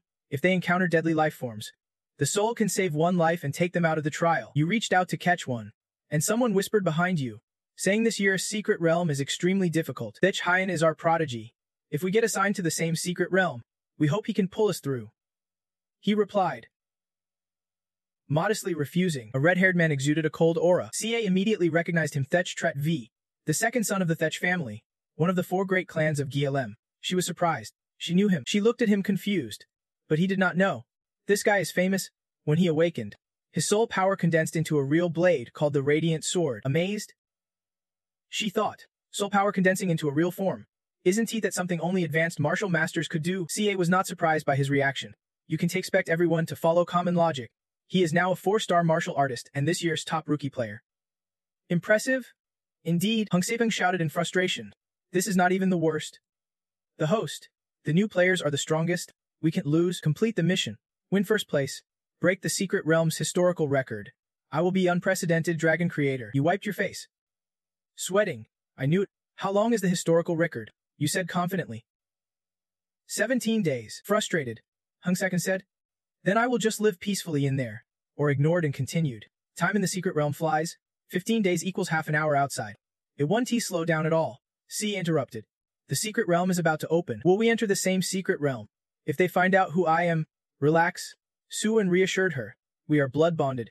If it fails, we will hold on to each other. Saying that, they grabbed each other's hands. Lust Mine called out to the contestants from above. 100 years ago, during the era of the Face Law, evil demons invaded, bringing suffering. Cultivation on the brink was destroyed, but the predecessors persevered, replenishing spiritual veins to push back the demons, leading to today's prosperity. These secret realms preserve the backdrop of that destructive era. We hope you inherit the will of your ancestors. Train your body and mind, and break your limits inside. He clasped his hands, gathering power in his palms in the testing ground. Lusamun opened his hands, releasing the accumulated magic. An invisible force then acted upon the contestants. Each person was quickly transported to different locations. Sia groggily woke up after being moved. She lay on the ground, thinking, it hurts. My hair, why did it pull so hard? Still got separated. She painfully raised her hand to where her hair had been yanked. Suddenly, a voice said, this side must be the water spirit territory in the Black Earth Swamp Demon Realm. Strange. She heard others say contestants would be moved to a unified place in the secret realm, then choose where to go, but everyone got separated right after entering. Taiyu Lin saw Si Evjan asked, Little Miyu, awake? You look a bit dazed from the teleport. Are you okay? Then she saw the person ahead and turned pale. Thech Tradvi. Taiyu Lin did not recognize him but kept talking. We are going to look for food and extra points. Wanna come? CA was scared to tears seeing him. Help! Why did I run into them? They will see right through me. She screamed in her mind. Spirit, where are you? Elsewhere. You are still holding CA's hair, not in that desolate place. Your pants had already slipped down. You looked at the hair in your hand, then warily held your head. Where am I? Suddenly, a demon beast flew toward you. You ducked easily to avoid its attack. You kicked back quickly, a strong strike knocking the demon beast to the ground. Seeing the attacker, you were speechless. Not knowing what to say, you mocked. What is this? Weak and still trying to sneak attack. Hung Sepeng said it is a demon beast. This secret realm is called the Black Earth Swamp Demon Realm. Judging by the terrain, this is the Misty Plain. The mist here is poisonous. But you are completely immune. Your mind immediately went to Co. The little fox has entered this mysterious realm too. I can sense her. But why have we been separated? Shouldn't we all be transported to the same place? He replied uncertainly. Maybe the rules for entry have changed. Look around for any danger. Find some food. We have to ensure survival time. Seeing you staring down, Heng Kong asked curiously. What is up? Spirit knelt down to pick up a handful of soil and tested it. This soil, you said excitedly. Incredible. Heng Kong asked again. What? Spirit explained eagerly. Never seen such fertile soil before. Much better than at Mount Dela. If I do not plant something here, it would be a shame. Heng Kong could not understand. You want to farm. You are a genius. Running into this realm just to farm. Calm down. If you keep going now, by the time the plants grow, you will be starving to death. Your eyes lit up as you replied. No worries. I have bred fast-growing seeds and emergency flowering materials, plus soul power to speed it up. In 3 days they will bear fruit. Growing food already. Do not talk about surviving 17 days. I can live a whole year like this. Heng Kong stopped Spirit. Dunty, you came here to compete, not to farm? Stop it elsewhere. A force struck the ground. Kuhai, with a black face, held a mushroom in hand, and beside her, Chuvo was diligently collecting mushrooms with a hammer. Tiu Len appeared and asked, How's the digging going? You too. He held up a basket full of mushrooms, only one basket. Kuhi sensed something off. Chuvo was nothing like she had imagined. She expected an aggressive Chuvo, but he was quiet and obedient, especially to this Tiu Len. Tiu Len carefully held the mushroom basket. The closer we get to the plains, the scarcer the food. We need to dig up more mushroom stones now while we can. A contestant appeared and asked, How much have you dug up so far? This is not enough. Follow me. I am a lower-level contestant and know where the food is. Everyone quickly followed him after hearing that. Deep down, Kuhi worried. Where is he leading us? Suddenly, she stepped on something on the ground. Kuhi grimaced and checked her foot. Realizing what she stepped on, she showed disgust and quickly wiped it off on a tree. Stepped in dung. Tiulin observed. Noticing there was a lot of waste on the path, she anxiously asked the guide, Where is this place? He raised a talisman with a sinister look. A talisman for teleporting and exchange some discarded equipment is quite valuable. By the time everyone realized, it was too late. All around were shadow demons with no way out. Tiulin was angry but calm. This is the shadow demon's lair. How dare they secretly sabotage the stone-skinned people? After the competition, I will investigate who gave him the guts. Chuvo, you are too famous, you are a target now. He ignored the shadow demons. A hero known in the Jiangyu always attracts enemies. I have been prepared for these schemes for a long time. Before Chuvo could finish, his radiant sword was stomped down by a shadow demon. Let me finish my sentence first. Kuhai watched anxiously. That is the radiant sword. He was furious. You shadow demons do not play fair. Tiulin quickly gathered magical power. Her attack created a protective shield. Driving the shadow demons away, Tiulin instructed. Chuvo, you should cut down on reading novels. When fighting, act instead of wasting words. Elsewhere, Spirit was planting seeds into the ground, covering them carefully with soil, then came watering the seeds to germinate. Spirit looked proudly at the stacked gel. Heng Kong was annoyed at Spirit's actions. It was hard to find this water. And you come here like this, Spirit pointed and explained. This is a fast-growing watermelon seed I bred. With it, water won't be a problem anymore. Call it Little Creek if you want. This is a kind of vegetable, called a back. Da hone. Trang Trang. It is helpless, terrifying even naming a vegetable like it is a person. You answered happily. This is my romantic mood.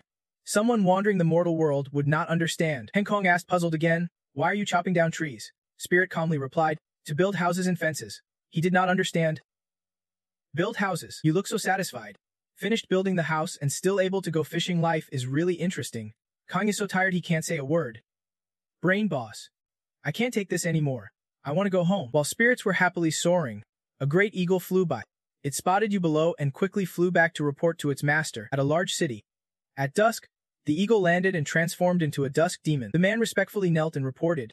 The great king asked, Chuanea, what is the situation? He replied, Based on my investigation, 57 people were transferred to the misty dusk plains. Most are isolated alone, resisting the Chua poison but won't hold out long. However, one seems unaffected by the poison and is now at the secret border. The atmosphere fell silent as Chua now reported the spirit's actions farming. The great king held his face in confusion. Last year, sending people in to dig for treasures, find food, and fight was unreliable enough. Now this year, someone actually goes farming. He spoke with deep cunning. Anyway, our target is that's try it vo. The dusk demons surrounding where he stands are grinding their teeth. That's try it vo. Shaolin curiously asked, How do these dusk demons know that fighter's name? Sensing trouble, she reminded everyone, This is my soul force domain. Unstable and only sustainable briefly. Julian was surprised by this. A soul force domain is a skill only great martial masters can develop. This sister must already be a great martial master. Shaolin told everyone, These dusk demons are not high level. Just rush in and surround them. I am a healer. No need to worry about injuries. Avo, lead the charge. he said firmly. No holding back. Dealing with these demons who do not play fair. I want to be polite anymore. My sword, a stream of bloodlight shot out. Following the light, Triatvo attacked with all his might. He controlled the light into a whirlwind that swept the dusk demons inside. Triatvo spun to create the vortex. Shaolin reminded, Avo, charge forward. Don't waste too much energy here. He pushed his strength and dashed out. Triatva sped toward the dusk demons without hesitation. One sweep from him easily took down the dusk demons. She saw Triatvo had cleared the area. Let us follow him, she thought with quiet admiration. Really impressive. It was truly over the top. Everyone quickly broke out of the encirclement. Shaolin reached out and pulled him back. All right, Avo, we are out now. Let us rest a bit. Triatvo agreed. Okay. Besides, I am starving. That petty guy underestimated me, thinking some dusk demons could take me down. Doesn't he know his limits? Though she escaped, she remained cautious. Getting out so smoothly felt strange. How did dusk demons in the secret realm know Avo? Could it be someone betraying us, colluding with the dusk demons? Impossible. Moving outside a small house, the dusk demons' voices echoed. So this is the place? They laughed wickedly at the scene. Humans are so useful. The spirit happily tended the mature plants. My greatest joy is protecting those who grow. He set a simple trap baited with seeds. A mouse came sniffing the bait. Got caught and was crushed by a stone. The spirit gleefully picked it up. Mouse cake, catching a field mouse. Going home to cook soup. Kaing was speechless watching this. He excitedly told Kaing, don't stay so gloomy. Brother Kaing, the master just needs to survive day by day. Living day to day is not good enough. Look, my Napa cabbage is almost grown too. When the spirit returned, the vegetable garden was ruined, and even the fruits were damaged. Dancy's face when witnessing his hard work destroyed. The dusk demons sat at the doorstep waiting. Back already. The vegetables perked up again. Scared off. Huh. Look at his useless expression, totally scared. The spirit shed tears over the ruined crops. My vegetables. The dusk demons mocked. The kids crying. Your brothers have enjoyed the veggies sweet and juicy. Before they could laugh longer, a thunderous blow struck their faces. They were hit spinning around. The dusk demon went berserk. Whoever hit me, I will kill you. He pointed at the spirit who had ground. Brothers, deal with him. At the command, a group of dusk demons charged forward without hesitation. Before he could strike the attacker from above, you knocked him far away, swift as the wind. You took down each enemy one by one in the blink of an eye. Soon, you stood face to face with the commander. His face turned pale, sweating in fear. You wore a cold, merciless expression, eyes sharp with deadly intent. The demon was so scared he could barely speak. Ra, how could you? You are just a martial arts novice. You did not let him finish, demanding why he trampled my Ra. Pressed down by your foot, he screamed in refusal. Now furious, your eyes blazing, you asked again, why did you trample my Ra? The demon begged for mercy. Please spare me. Hero, I am the great demon king of Het Chi. Don't make me kill you. If you have a problem, take it up with our great king. Losing patience, you stomped him down hard. Enough talk. The demon was pinned to the ground, just waiting for the end. Silence fell over the place as a powerful figure appeared. Calling out, host, you, who had been enduring, finally drew a weapon. With a cold face you ordered, warrior, activate the war god arm mode. Your arm was soon covered by large stones, which gradually dissolved away. Suddenly, your arm trembled, surrounded by flames. You said nothing, but your face turned fierce and grim. One eye glowed yellow, crackling with power. You etched 3 words into your mind. Hutted, Kiyu, Chi. The demon took the hit, spitting out blue blood. Chopa was tired now, looking at it with indifference. He wiped the sweat from his brow. He recounted, the demons have attacked me more and more these past few days. This is the 5th time already. A teammate nearby complained. So hungry. Zeuline was exhausted too, thinking silently. Besides, their ranks are not high, and their attacks are not strong. It feels like they are purposely draining our strength. If this keeps up, it won't end well. Choked up V, feeling hungry, asked, anything left to eat? She looked into the bag and answered, just some mushrooms. Let us try hunting later. Ca. Seeing this, thought deeply. Luckily, he is used to hunger. This level of strain means nothing to him. With the blood pack's protection, he can last a long time without food or water. The closer to the demon plane, the stronger the pack's reaction becomes. Is the spirit still there? Things are so dangerous here. His side must be just as tough. Suddenly, her throat glowed. Ca panicked as energy poured out. What is happening? My soul power is draining fast through the blood pact. Are we in danger? The spirit over there was using its ultimate move. Hands clasp, flames bursting forth. The demons before them all roared, faces fierce and vicious. The spirit punched one demon square in the face with its left hand. The right hand struck another right in the eye. The demons had not even reacted when your hand shot out. Before anyone saw what you did, The demon's nose was bleeding. Your moves were lightning fast, defeating the demons effortlessly. Seeing their weakness, one demon snarled in rage. Despicable humans, I am taking you down. It charged at the spirit. You glared at the demon biting you, eyes full of killing intent. A second later, the spirit grabbed the demon and shouted, "Is biting the only trick you know?" The demon, caught off guard, fled screaming for help. "Help me!" Suddenly, a purple light flew in from afar. You quickly noticed the spirit casually swatting away the purple light. A cold laugh rang out. "Not bad martial arts." The demon king sneered. "You react fast. Maybe you are already half a martial sect master. That means I am now a mid-tier heavenly beast, equal to a 2-star martial sect master. Proud." He warned. "But if you stop here, you will get punched in the face." One strike sent the demon king flying dozens of meters. He crashed into the wall, blood pouring out without stopping. The king felt dizzy and in disbelief. How could this be? Such speed and strength. With a snap of his fingers, the spirit appeared right before him, terrifying the warrior king level. He grabbed the king's head, sternly asking, "You are the king running this place, right?" The spirit's cold gaze demanded a life. This was for a batch the wall could not hold. Cracks spread. And finally, the dent shattered into a huge hole, one move after another. Serious, this was for TUK. ZEI home. Trong Trong. Kiyu Kuyu. ZEI Dipi. And TU Bafe. Wake up. Just a few moves in. Do not pass out now. Remember this, I may let you crush me, but not my vegetables. Now, with both hands blazing, he dropped the bag of vegetables in front of Han. The king was stunned but obeyed the spirit's order and sincerely apologized to them. Bloodied and dazed, the king stammered, "Sorry. Sorry for the vegetables." But Han kept going. "Sorry. Sorry." The spirit was still angry, unsatisfied, and insincere. "You do not respect my hard work, ordering others to maliciously destroy my land and trample my vegetables. Now you are giving half-hearted apologies. Looks like you have not been beaten enough yet." The king was terrified. "I was wrong. Grandpa Veggie, I was wrong.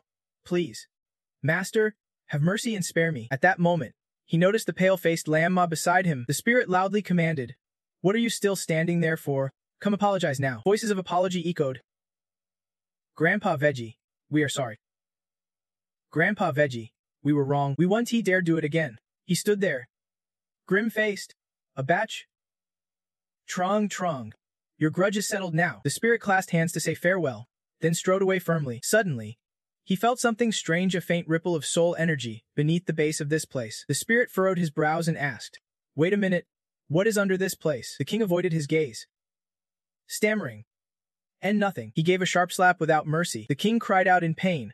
"There is a basement beneath this place, with some food stored inside. Really nothing else." The spirit stroked his chin, intrigued. "Really? I do not believe it. Take me down there to see." "Well, walking," he said. "Are you landlords or ghosts? You sure know how to dig." The king's so formal. He is already smiling. "Look, there is just some food here. Nothing else hidden." Then the king turned and said, "Let us go back up." The spirit did not believe him and used his divine sight. Grinning slyly, "No secret, I am not so sure." He stomped hard where they stood. The opposing wall glowed red, and red chains appeared clearly. The king shuddered in fear. The spirit said, "You are cautious, even using a formation to hide from divine sight. But my eyes are sharp. What treasure do you hide? Let me see what you have been stashing." Inside, a girl was blinded by light. It seemed there was not just one, many young women were trapped here. He froze, mouth agape.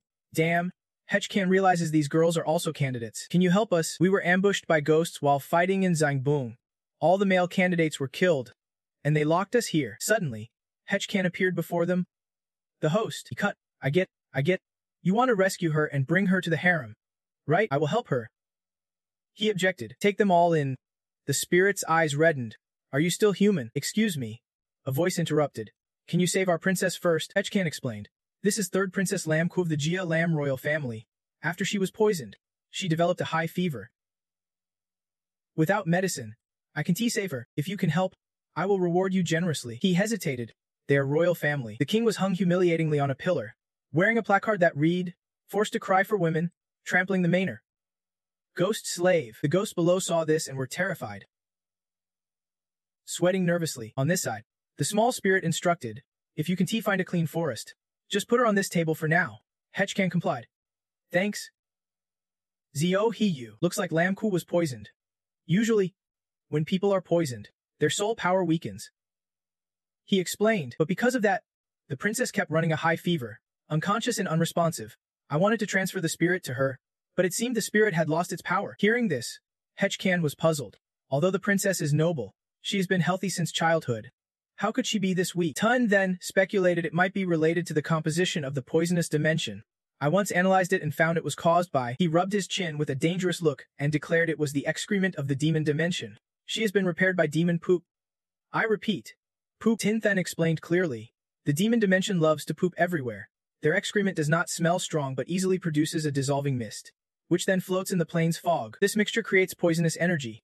Maybe the princess has never been in such harsh conditions, so the poison made her burn with fever. After hearing this, Hechkan was horrified and broke out in a cold sweat. It sounds ridiculous but actually makes sense. Your Highness was knocked out by poop. May I ask how we can detoxify this poisonous dimension? Tin then answered honestly, detoxing is not hard. But even if you clear the poison, it will come back. It never gets to the root cause. She is only getting hotter. Our only choice is to leave the demon planes. He continued calmly. It is not that complicated. I have a way to neutralize the poison dimension, and that is farming. He said this without changing expression. This was the second time Hechkan was dizzy and speechless. He did not pay it much mind and explained. After entering the secret realm, I kept planting vegetables and found that during growth, plants absorb toxic gases. It blocks spiritual energy. If the plants are spirit herbs, the detox effect multiplies. Lucky. We have this secret weapon. Planting spirit herbs speeds up growth. In 1 or 2 days, they bear fruit. Let us save all living things. I won't back down this lifetime. I want to completely eliminate this poisonous dimension, clear the toxic energy, and restore clear skies to the secret realm.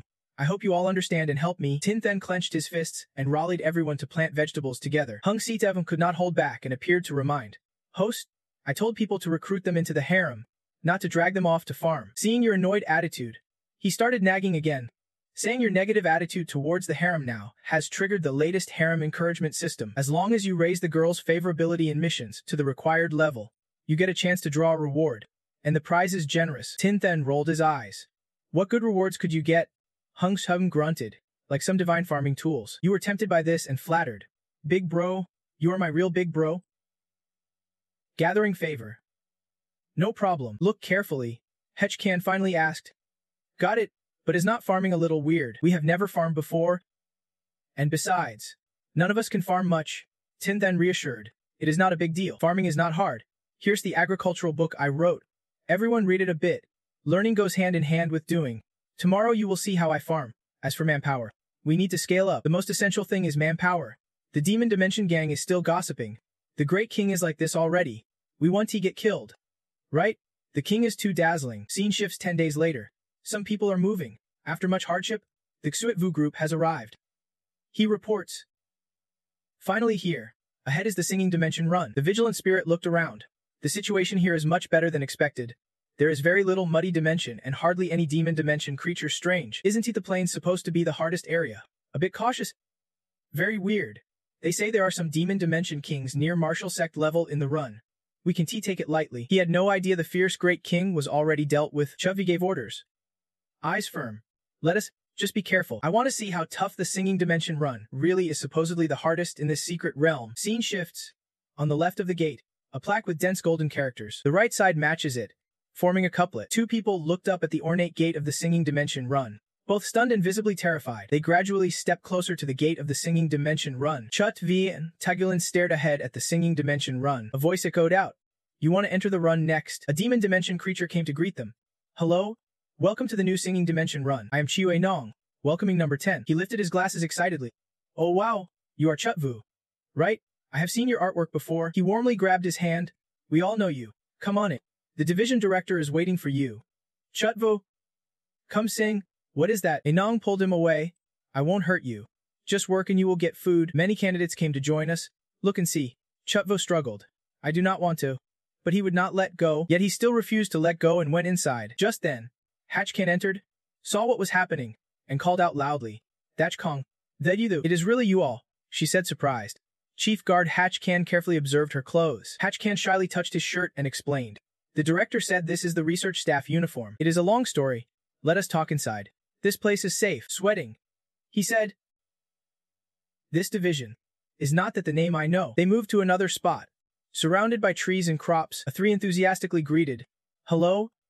Miss Hatch. He pointed at a 4 and shouted. Hey, why are you peeing everywhere? No manners at all. Ruining public property. The public restroom is right there. Did you forget the division director's lesson? He snapped, unable to hold back. A3 angrily questioned. So you just pee anywhere? Not only are you careless. Tonight's dinner is off. You will run 100 laps reciting the agricultural ecological protection rules. A4 cried. Please. I want to do it again. Everyone watching gasped. Whoa. Such discipline. Unbelievable. Hatchcan smiled. Surprised. Are not you? She held Tigolin's hand firmly, full of determination. At first, I did not believe they could follow the right path, but the director said we must educate and develop thinking about Chiyuma. I was skeptical too. But the truth is we can't discriminate against Chiyuma. Any race can unite because we all aim for a beautiful blue sky.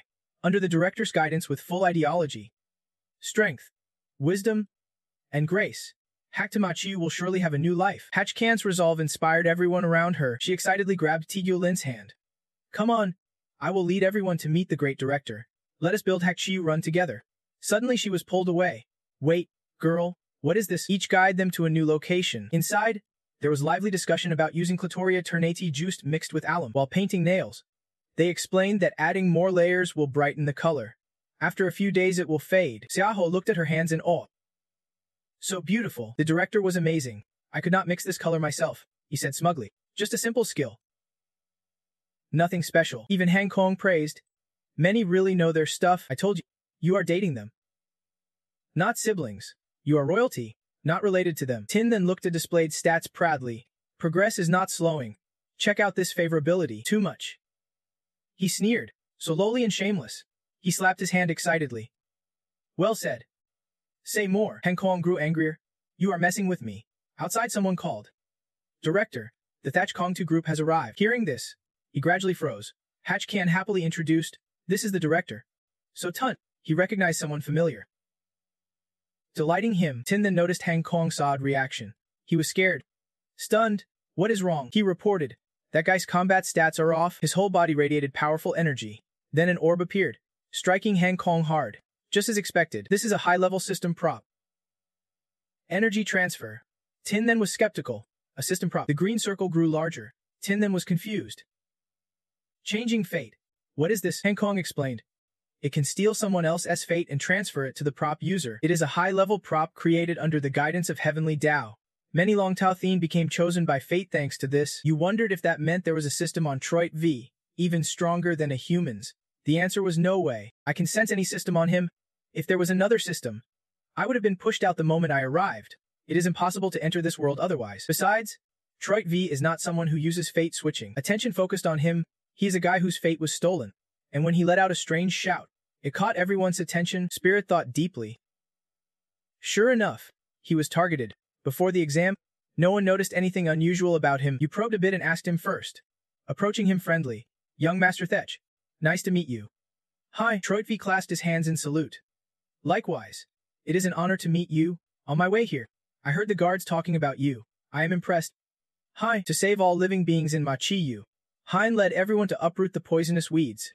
Truly wise and kind-hearted, compared to people like me who only care about passing the exam, whether in heart or eyes.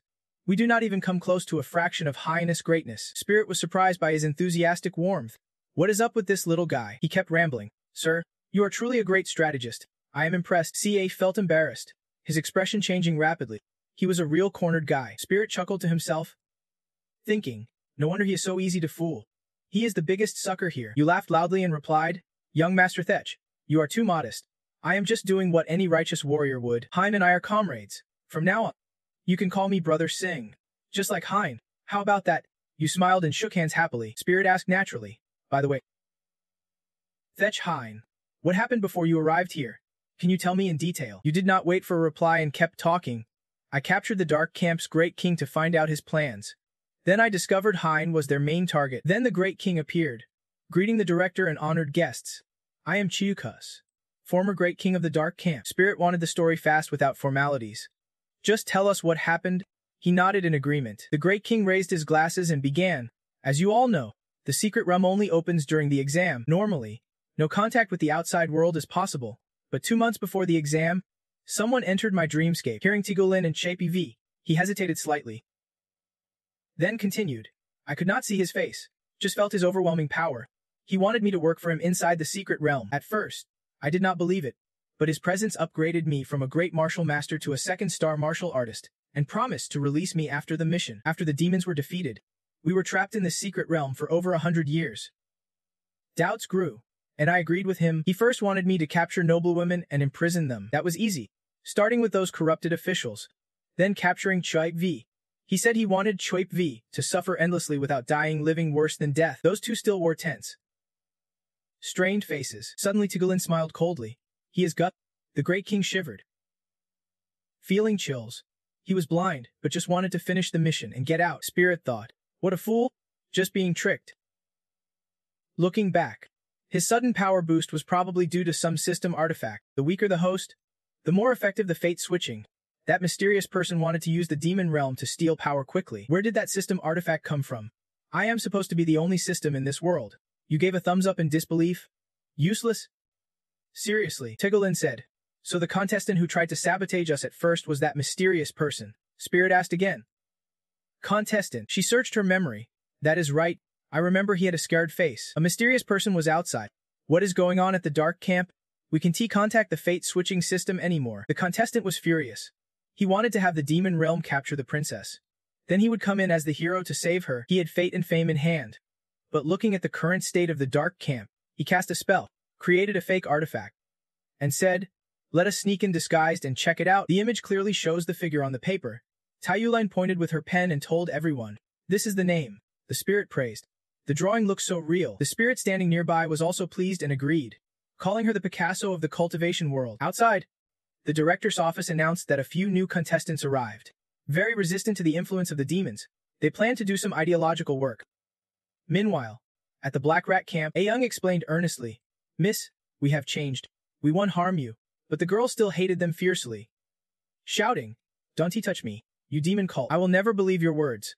My teammates were killed by your demon cult. Working with demons. Are you crazy? This Black Rat camp must be a trap to catch us all. Ayoung tried to reason. There is no conspiracy. It is a win-win situation if you want to work the fields. Come in. The camp provides free food and lodging. We all detoxify the demon poison together. While he was struggling to explain, the spirit appeared. The director of the office. The spirit waved his hand seriously. If you do not want to work, go somewhere else. The demon cult won't bother anyone. Stop causing trouble at the camp gate. It hurts our unity. Someone happily shouted loudly, relieved by the arrival of help. Director. The spirit looked at everyone and continued.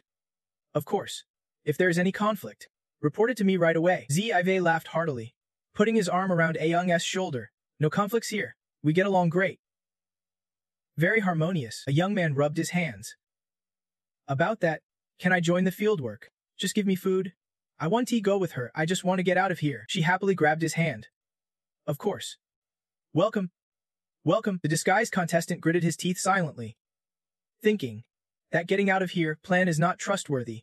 There is no way it would cause conflict between humans and demons. Everything here is linked to the director's office. Let us go inside and clarify the situation first. He changed his expression and smiled. Flattering everyone, I misunderstood earlier. Now I want to join. Is that okay? The spirit did not want to argue and said, if you want in, then come in. Meanwhile, Hung Sipung reported, host, Han is the mysterious one. He is using a disguise tool. We can challenge Han's tool for now, but you should warn him gently. Don't make a move. Be careful not to stir up trouble. I have recognized Han. Regular contestants here are too weak to cause problems. Only Han looks like he has system support.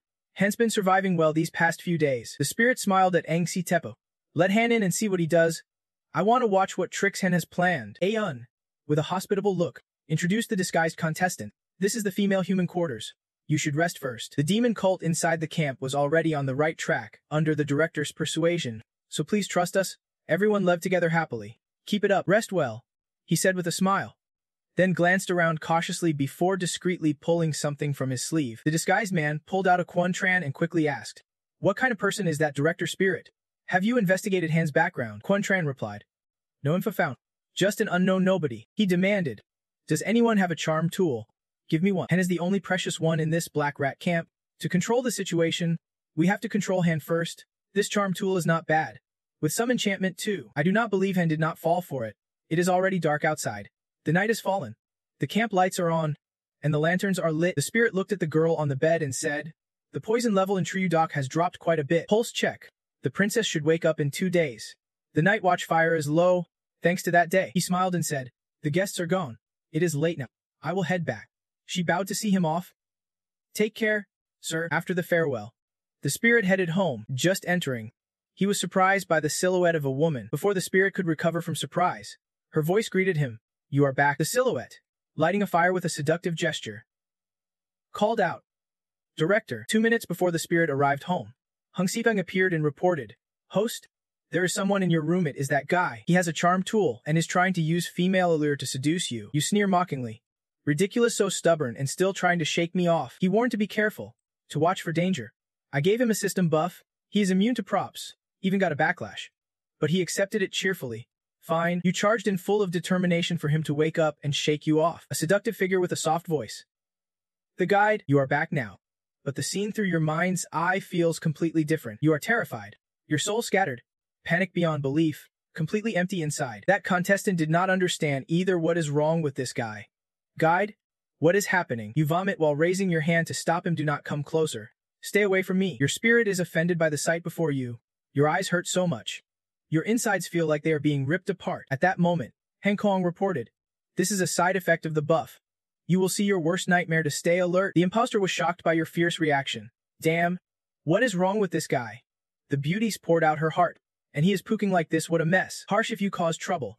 Do not try to slip away. Open the charm. He tried to leave, but the guide grabbed his spirit tightly. Whining. Guide, you are too much. Guide, you are breaking my heart. Done to you like me. Your perspective repeats the romantic image again. The spirit can't take it anymore. Your eyes feel like they are bleeding. The cries grow louder. Catching attention from outside, the imposter could not stand it either. Shouting. Stop being weak. Are you not human, or what? Look into my eyes.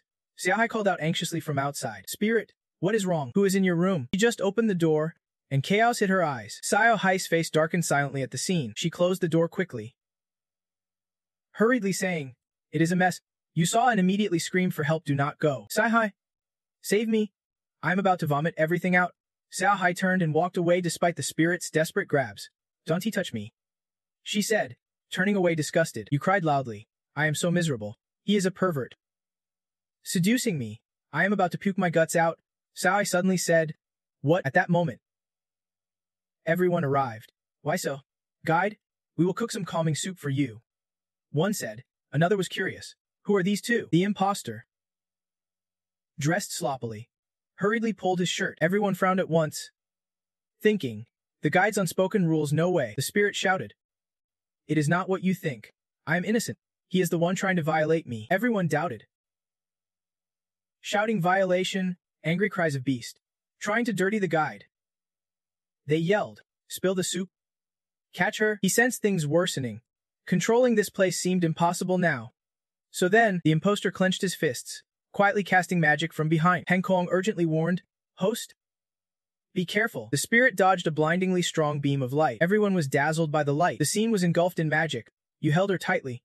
Watching everything unfold, the guard shouted fiercely. What is going on? The spirit anxiously asked. Are you okay? Ju Hai's expression twisted. She grew more ferocious and terrifying. You showed no fear. Grabbing Ju Hai's head and pressing down.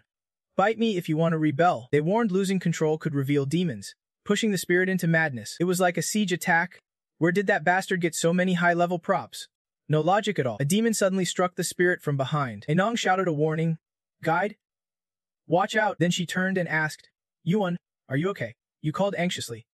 Anong. Yuan was still clear-headed, unaffected. He held a shovel and replied, I really felt that intense burning rage just now. But then the guide's voice echoed in my ear. I am a newer demon, embracing new ideas. I am not controlled by raw rage. So I overcame the heat and regained clarity. With eyes glistening with emotion, Anong did not expect anyone to have awakened to such a high level. I agree to call you the light of the dark dusk, the future of the demon tribe. I entrust that to you, he replied with full passion. Don't worry. Anong will not let expectations down. Heng Kong, unable to bear the chaotic scene, urged urgently, Stop talking nonsense. That bastard ran east. His mind's confused east side. He glanced at Kyuhee, who was also in a frenzy. Spirit pleaded. Anong, help me take care of her. Fight back the raging demons. Don't let her life be harmed. He agreed. Got it. No problem. Spirit responded to Anong's question. I will go handle that pervert. East side it is where the princess lives. A mysterious figure appeared at the house. Here, the fake contestant smiled smugly. If you can control him and he runs, then destroy him. Let us see how you survive peacefully with the demon's madness. Taking advantage of the demon's rampage, I will rescue the princess. Claim credit. Then enchant her so she will fall madly in love with me. Thinking this, he played out his own plan. Princess. Spirit hurried over and saw a huge fire raging, engulfing the house. He was terrified. Hang Kong was also panicked. That is the princess' room. How did it catch fire? It is not that he wants to kill the princess by fire. Right? The host in spirit anxiously said. Let us. In the flames, a figure appeared. It was the princess. Lam Kwai, standing proud amid the fierce blaze. Lam Kwai's face suddenly turned serious. Her eyes burning brighter. Spirit fixed his gaze on her with all his strength. Hatch Can rushed over, shouting, Princess. Lam Kwai held a torch and calmly said, Can, it is She rushed over and hugged his highness tightly, saying, I saw the big fire here. I knew you would wake up. You are really okay, that is great. The fake contestant lay in pain on the ground. Staring at the group, Lam Kwai pointed at him. This guy. When I opened my eyes, I saw him groping my foot with a disgusting look. I lost control and ended up burning the room. Hatch Can behind her heard this and turned pale. Groping your foot. Then she stepped back from Lam Kwai and said, Your Highness, let me handle him. Please move away. Hatch Can narrowed her eyes angrily. Careful not to get your hands dirty with this filth. Without hesitation, she dashed forward at high speed. He was exhausted but still struggled to fight back. Hatch Can angrily charged with her sword raised. As she accelerated, she suddenly stopped. Trembling. Mud? Hang Kong just notified. His martial soul is mud, reinforced by a tool. Even a grandmaster would struggle to break free. Host Spirit punched a few times and said, Disgusting. The other struggled and said, My plan's completely ruined. Got a tool to erase memories. Give it to me now. Spirit struck hard. He cried out in pain and fear. How did you get free? Spirit punched again. With your filthy tricks. You think you can hold me? I will destroy the dark dusk. Dream on. Hatch Can cheered seeing Spirit's fierce fighting. Go get him. Great job. Kill him. Awesome. The other was battered and thought painfully. So strong. Martial sect level. Why does he always ruin my plans? If I get caught here, won't I be trapped again? I have to fight back. I want everyone to submit to me. 20 years of life. He pulled out a new weapon, gritting his teeth and ordered. Kill him. Spirit suddenly froze for a few seconds. Unable to move against this new move, Spirit's eyes went blank, as if hypnotized. Then a strange dark zone appeared. He slumped to the ground, clutching a calligraphy scroll. Hatch Can and Lam Kwai gasped. Master? The Dark One smiled slyly. She asked, Where did they take the master? He smirked nervously and answered, He has been taken away. Then he went over to Lam Kwai and said softly, Although this skin is a bit thick, in the end, no one can stop me anymore. My princess. Hatch Can nervously whispered. Your Highness. She glared and snapped. Disgusting skin. Get lost. He smiled sly. The princess sure is arrogant. Better keep acting like that from now on. The black contestant flexed his strength as he spoke. I am only playing to keep it interesting. Just as he was smug, a sudden attack hit. It was a bit of martial skill. He appeared just in time and said, The hero always shows up at the critical moment. At this moment, Tin Then still did not understand what was going on. He glanced left and right, then looked down at his feet. Event 037, Tin Then realized and wondered, Where is this place? Hung Siting appeared. He looked on and said thoughtfully, This is Sita.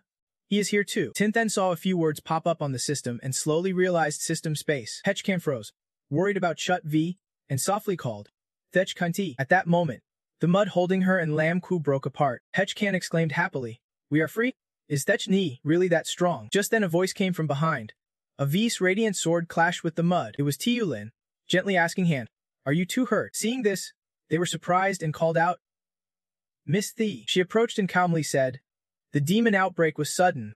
We wanted to find the master. Who told you to come this way? Hetch Lam anxiously whispered. Master, this is bad. She warned carefully. Thech Chuing, be careful, and has a magical weapon that can shift space. But the master was hit and then lost it. The black contestant kept getting beaten on the head, grinding his teeth, thinking this guy is really tricky. Seems Han has a magical weapon I can TC, making my attack shift strangely. Shite V frowned in thought. Someone is scheming here. Brothers, please do not let anything happen. Meanwhile, Tin Then was still lost in a deep dream. Hung Siang appeared and said, Let us get out of here. He replied flatly, I have tried everything. There is no way out. If I am not asleep, what else can I do? Tin Then lazily yawned and continued, Is not this system space? There has to be a way. It feels strange in here. Hung Sieg began explaining. After linking with the heavenly path, the system creates its own system space, using its consciousness to project the system and craft advanced tools. But here there is no system consciousness. It is like an empty shell with no soul. I checked the serial number and found it is just a low-level A. a leftover substitute for the system's consciousness. If it runs on a preset sequence, that picture's just a mechanism providing tools. A fake system. Hearing this, Tin then just laughed and said, "The fake system has tons of tools. The real system does not even have its own space." He thought for a moment, then said, "So it is like we are trapped in someone else's house. No one's home, only it. And we do not know how to get out." He nodded. "That is one way to put it," Ten then mischievously suggested. "Can we just take over its house?" Hung Seung laughed nonstop. "Kid, you are a genius." Surprised, he asked, "Really?" He said frankly, "Let us After all, this eye is easy to hack. If it dared to trap us here, it better be prepared." Then Hung Se-Devon opened a vast virtual space to help them better understand the system as strength and the progress of the beast. Meanwhile, Chut V was still fighting hard against that contestant. Their battle remained tense with no end in sight. Lam Ku charged forward with her weapon to assist him. She focused her gaze and used a technique called Master Skill. Frenzy, ultimate pursuit of silence. A deafening explosion rocked the earth, and Chut's voice echoed far. Lam Ku kept rushing forward seriously. The image of him appeared before her. Lam Ku angrily dragged him away and scolded, "Not this move again." She sneered proudly. "So annoying. Every time we are about to attack, she either suddenly teleports or this strange white shield appears." A voe, snap out of it. That contestant was now slumped on the ground, looking defeated, his face bruised and battered. He stared hard at Lam Ku, thinking that he barely managed to fend off their attacks with some new tricks before. But he could not keep wasting his energy on them. Still clutching the calligraphy scroll behind him, he whispered, "This is the only way. There are 4 strongest types of systems in the world: healing, enhancement, defense, and rank upgrading. Unlike the original martial arts given to Hak Diu Vong, this one can continuously increase ranks until the body's limits can handle it, but it drains a huge amount of life energy to completely suppress them. You have to reach the Grandmaster level." He looked at Chu Vi and Lam Ku before him, but even so, he did not hesitate to trade his life energy. He would still end up like a beaten dog. Suddenly, a huge surge of energy burst out. Gritting his teeth, he struggled to resist. The spirit power was overwhelming. Was he breaking through? Right before them, the traitor was growing stronger and stronger. Chu Vi frowned, certain that not only that, but his rank was also rising nonstop. He must be using some kind of magical weapon again. "We can let him keep leveling up. A Ling, boost me." She immediately cast a spell, enhancing 1 star. He charged in without hesitation. He had to take him down before his realm stabilized. A sword slash shattered his power surge.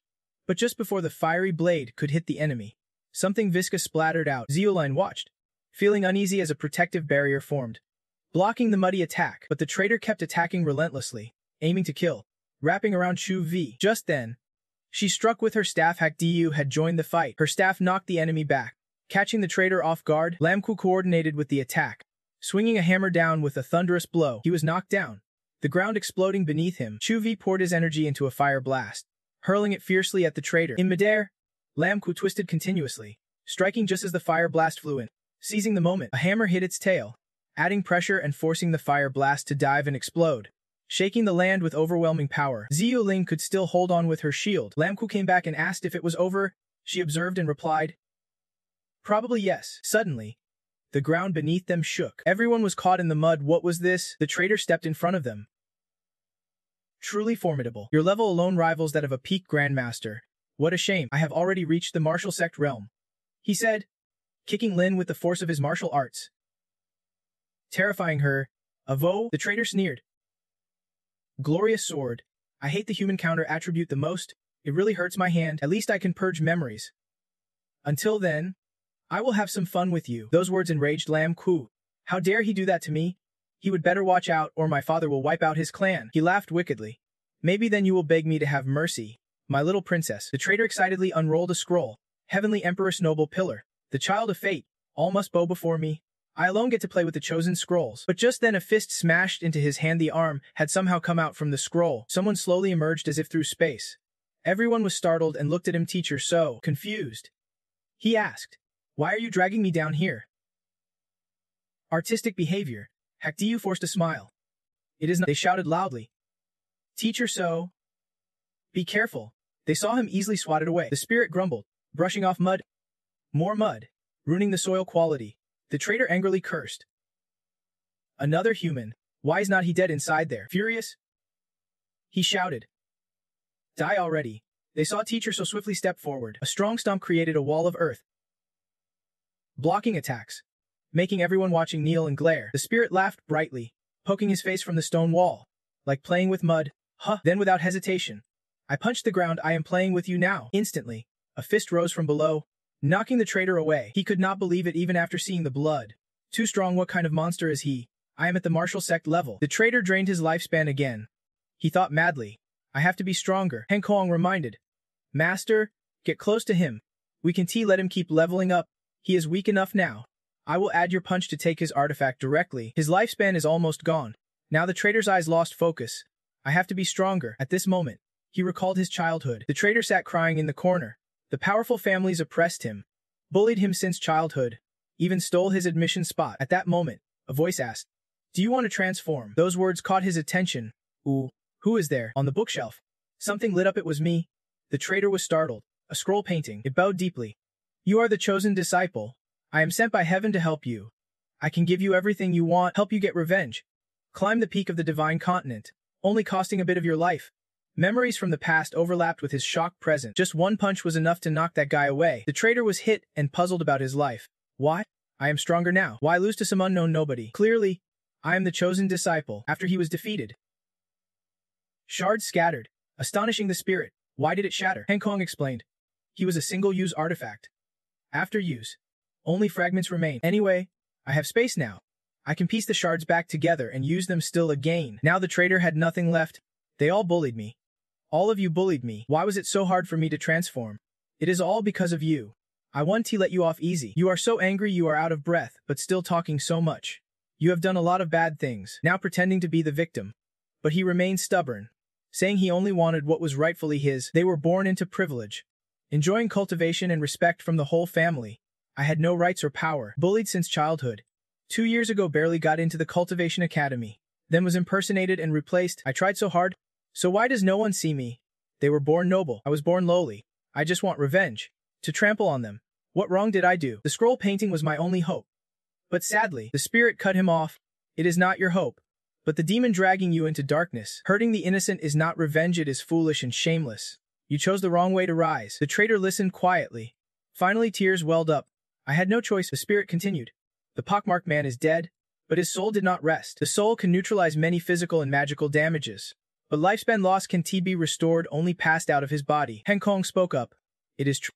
You are sarcastic. Are not you all fake systems? Yet you trade lifespan for artifacts. He objected. That fake system made me do it. I am the real system. I would never make you lose lifespan. Come in with me. The spirit was pulled into a dark space. He wondered. Where is this? Han Kong answered. My system space. All your brain's knowledge is stored here. I will organize it soon. The spirit admired. Nice. This library. It continued quickly. Few systems let their masters enter system space. This is top secret, but we are closest partners. I will be honest with you. Hope you trust me. From my research, that fake system is a trading machine. Whoever's inside searches for masters, and when masters spend their lives, it gives artifacts. I tried tracing the artifact's origin, but it self-destructed immediately. I can connect the heavenly Tao, but that fake system sacrifices lives and ruins my reputation. Later, whenever I encounter a fake system, I will destroy it. Plus, it can provide the power needed for the Solace upgrade for people. Speaking of which, it suddenly beeped just now. The power was enough. Upgrade now. Congratulations. The martial soul has advanced to the earthly level. Spirit surprise. So casual. You have changed. You are too sloppy. Didn't previous upgrades come with thunderous effects? Han Kong replied. Back then when we just met, I wanted to build the image of a professional. Cool. Cold system. Now you know exactly who I am. What else do you want? Spirit was angry but powerless to do anything. It pulled out something right. There were props. You still can create high-level props. But I can piece these fragments together. Without the help of the heavenly Tao, I can only rely on myself to create high-level props. This requires a huge amount of accumulated knowledge and energy. I will have to go through all the books here. You are looking at those piles of books reckless. It pointed at me. I am really useless right now, but I can make up for it by working hard. I absolutely can lose to that lame fake system. You have to become the strongest man in the world. And I will become the strongest system in the world. Let us work hard together. Spirit rummaged through the books curiously. Do you have books on pig farming? Other animals are fine too. I want to try developing some feet for breeding. Han Kong did not know what to say after hearing that. It pushed Spirit out of the space. Get lost. Suddenly, a voice called out. The guide, you smiled. Hello? How's it going? Has everyone calmed down? He panicked. We are calm now. But the riot destroyed more than half the vegetable garden. A crisis wiped out the entire vegetable garden. Every single plant fell. Drowned. Beyond saving, everyone was full of wounds and regrets. Sorry. Guide, we all went crazy back then. When we sobered up, everything was ruined. You punish us. Spirit held the knife. Face darkened. You are victims too. Why would I punish you? I want to kill that milk face guy. A little martial arts stopping you. Calm down. Brother Suo. Hold tight. Guide? No way, guide. Do not leave us behind. Food is vital. This time, a lot of our slow-growing food was destroyed, with more people coming into the camp. We are running out of food. If you leave, even the head singer will be done for. Spirit sighed. Sorry, I got carried away. I want to leave you all behind. Running out of food is really hard to fix. I can clone fast-growing main food seeds from the ring. You pulled something out. Besides Spirit holding a corn with determined eyes, you began explaining. Corn grows the fastest among all plants. But before, I did not plant it. I asked in confusion. Why? Spirit raised eyebrows. Not good. Its taste is weird. Much worse than normal corn. But it ripens fast. If we all plant it together, it might cover this period. Summarizing the remaining food. Announced to the whole camp. Tomorrow we plant corn together. While everyone discussed, Kyuhai was watching. Her scared face was sweating. Silent, Bahong said the girl was the demon fox. Truckle warned. Why say such nonsense? Kyuhai Hong's face turned pale. Exposed, then her true form appeared. Everyone saw it. What to do? Early next morning, a voice rang out. What is the joke here? Lamko was annoyed. And you want me to farm? I'm a princess. And what is this? Is this what people eat? Is this even breakfast? The farmers bowed their heads, not daring to speak up. Boiled village potatoes are already a treat. She was angry. You guys treat me like a demon. I was just captured. Now you want me to farm? And this thing destroyed the crop. Damn it!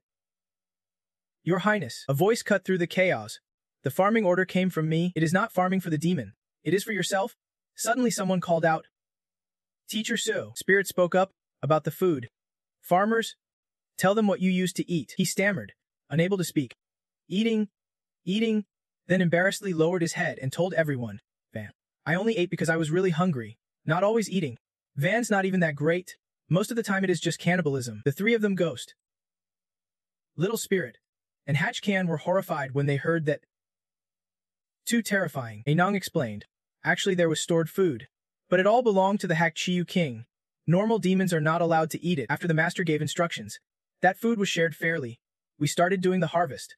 And things gradually improved. The spirit pushed the national plant toward her. Now you get it. Only by harvesting can you get good food. Hurry up and harvest. The ghost looked stubborn. Refusing, the farmer just harvests. How could I do such lowly and miserable physical work? He sneered. So what do you want to do? We harvest then serve you. Ghost lowered his head. Is not that fair? I am the princess of this feint. The spirit lost patience. Your Highness, the rule of Hakchiyu Run is you reap what you sow. No exceptions. If you do not work, then do not eat. Come on, let us go plant the good stuff. Hatchcan called him over. Master, she turned to advise. Your Highness, that is just how the master is. Do not mind him. I will handle all that work. Won't he let you go hungry? Ghost frowned. Who cares? Talking to me like that, I miss him already. Even if I starve, I want to eat a bite of his food. I want to see if he dares to let the princess die of hunger. Hatchcan was helpless. Your Highness, Heng Kuang reproached. Why treat the princess that way? Goodwill's dropping fast. If you rely on her to find the breaking stone, the spirit answered coldly. I know that, but I am the guide of Hakchiyu Run. I have to keep things fair. No compromises. Lam Kuai clenched her fists after arguing with him. It is all that spirit's fault. Once I am out, I will definitely tell father. Swallow that name down, thinking of your main task. Your energy is spent. I will have someone else do the harvesting, the spirit replied. Her energy, he thought with a dangerous look. The so-called strategy is to make people lazy. Fine, that is my specialty. The spirit guided everyone to start farming. First spreading waste evenly in the harvest field. Drop 2 or 3 seeds among the waste. Keeping distance from it, or the seeds will get scorched by the waste. After those steps, cover it. Water it. A bit curious, can crops really grow like that? He answered, yes. Then quickly tilled the soil. Okay, I will give it a try too. The spirit turned away. Unsure what to say watching Hatchcan work, he called out. Chief Guard. She turned and replied, Master, don't worry. Teacher, I will definitely do all of the princess's duties. Please do not hold back her food, the spirit explained. I do not want to make things hard for her. Actually, there is another way. After arguing with you, Lam Kuai was upset blaming that spirit. Once outside, I will definitely tell father and swallow that name. Outside, a voice called. Good afternoon. Thank you for your hard work. Come eat quickly. The spirit said seriously. I hope you will cooperate with me a little. At the house where Lamquai was, she pressed her hands to the window, whining. So hungry. And hunger feels so annoying. Everyone returned from work happily chatting and laughing. Not hard at all. They all worked happily together. Yeah, you all heard this morning's talk. Right? That princess does nothing but wants food. So ridiculous. That is right. So shameless. Deserves to be starved. She got angry hearing them gossip about her. You are really bold. Gossiping behind my back. Wanna die. Hatchcan stopped her. Princess. Calm down. Don't argue with them. You are hungry. Right? I brought you some food. Lamquai refused. I want eat. Why do you help outsiders? Don't be my chief guard anymore. Unless that spirit comes here to apologize on his knees. I want forgive. Hatchcan was rejected. Your Highness. Second day of the contest at dusk, Lamquai lay gaunt on the bed, her eyes blurry and cheeks hollow. So hungry. Why did not Hatchcan bring me food? She does not need me anymore. Lamquai jumped up smelling food. Smells so good. She rushed outside. What is that smell? The spirit was sitting roasting sweet potatoes and called her. Your Highness. As soon as he saw Lamquai, he immediately shut the door. Spirit peeked through the window holding a sweet potato. Your Highness. Please do not shut the door. I came to apologize to you. This little sweet potato is a token of my sincerity. The roasted sweet potato scent spreads into the room. I hope you won't refuse it. Lamquai could not resist the smell any longer. She devoured the sweet potato in her hand. Spirit warned. Slow down. Lamquai kept eating quickly after days without food. As she ate, she thought, I really have no future at all. But why does it smell so good? Lamquai, tears streaming, reached out. Another one. Please. He handed over another roasted sweet potato. Your Highness, this one's not fully cooked. You can roast it a bit more yourself, put it inside the embers, and wait for one incense stick. It will be done. She frowned. One incense stick takes too long. Then she acted quickly. Startling spirit. You can just burn it like that? It is all burnt? My sweet potato? He was distressed. It is all burnt? How am I supposed to perform now? Suddenly, Anong's voice rang out. Good evening. Working all day in the fields. I'm exhausted. Oh my. Instructor. Princess. Are you two roasting sweet potatoes? Is this the princess roasted sweet potato? Looks burnt on the outside but soft inside. Smells delicious and just right. Can I try some? Spirit was helpless. Change your lines. Are you blind? He is holding a sweet potato. I won't be polite anymore. Then thought. The instructor said that no matter how the princess cooks it, we have to praise it. Encouraging her to work outside is the first step, no matter how bad it tastes. I must. Anong took a bite, and suddenly his eyes lit up.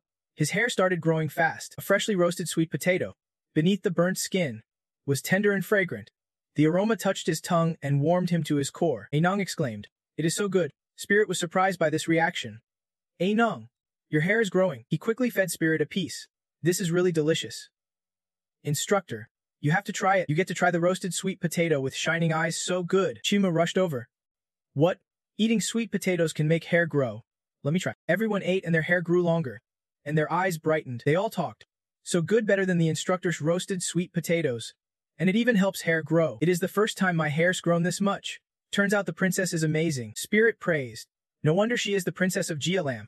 After eating her sweet potatoes, energy surged and spirits lifted. One bite could work over 20 acres of fields. Lamquai shyly asked, Are really that amazing? He held up a sweet potato. Yes, this is the greatest delicacy in history. Such a great dish should be shared with everyone. So everyone can see Gialam has a skilled, kind princess who loves her people just like her. To let more people enjoy this sweet potato, I sincerely ask you, please become the head chef of Chiyu Tray, the favorite of 8. Chiyu Tray, we can do without you. Everyone cheered. Yes, become the head chef. Hearing everyone, Lamquai softened and agreed. All right, unable to hold back a smile. You all begged me. So I won't make things hard for you anymore. The crowd cheered. Great. Long live the princess. The mess hall is saved. Everyone celebrated Lamquai taking charge of cooking. Spirit smiled slyly. Good. A free chef. Her cooking talent is truly impressive. Her martial soul suits cooking perfectly. We must nurture this. Henkong was furious. Make her like people. I did not tell anyone to teach her to be a chef. Are you trying to make me furious? Two guys were hiding behind a tree. Watching everything, Bahong was unwilling. That thief even managed to flatter the princess. Truckley admitted, We have no advantage at Hak Truong camp. The young princess can suppress him. Maybe we should just leave the exam. Tell the judges he is colluding with Diam Ho. After all, we have survived more than 17 days. Breaking the elite university's record, the two nodded in agreement. Outside the exam hall, where the scores were posted, all the candidates were searching for their rankings. Some people wondered, who is this spirit?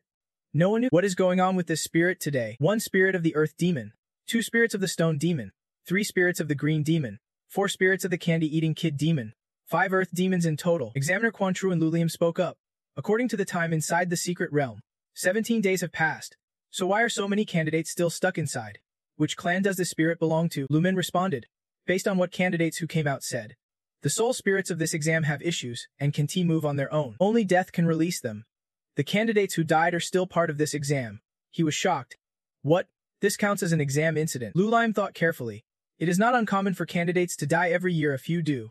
But if those who died are from powerful families, then it is a big problem. Stone demon. Water spirit. Even the third princess, their safety is critical. Could it be that the exam must be paused? A voice rang out. Examiner. 2 more candidates just came out claiming they have a report.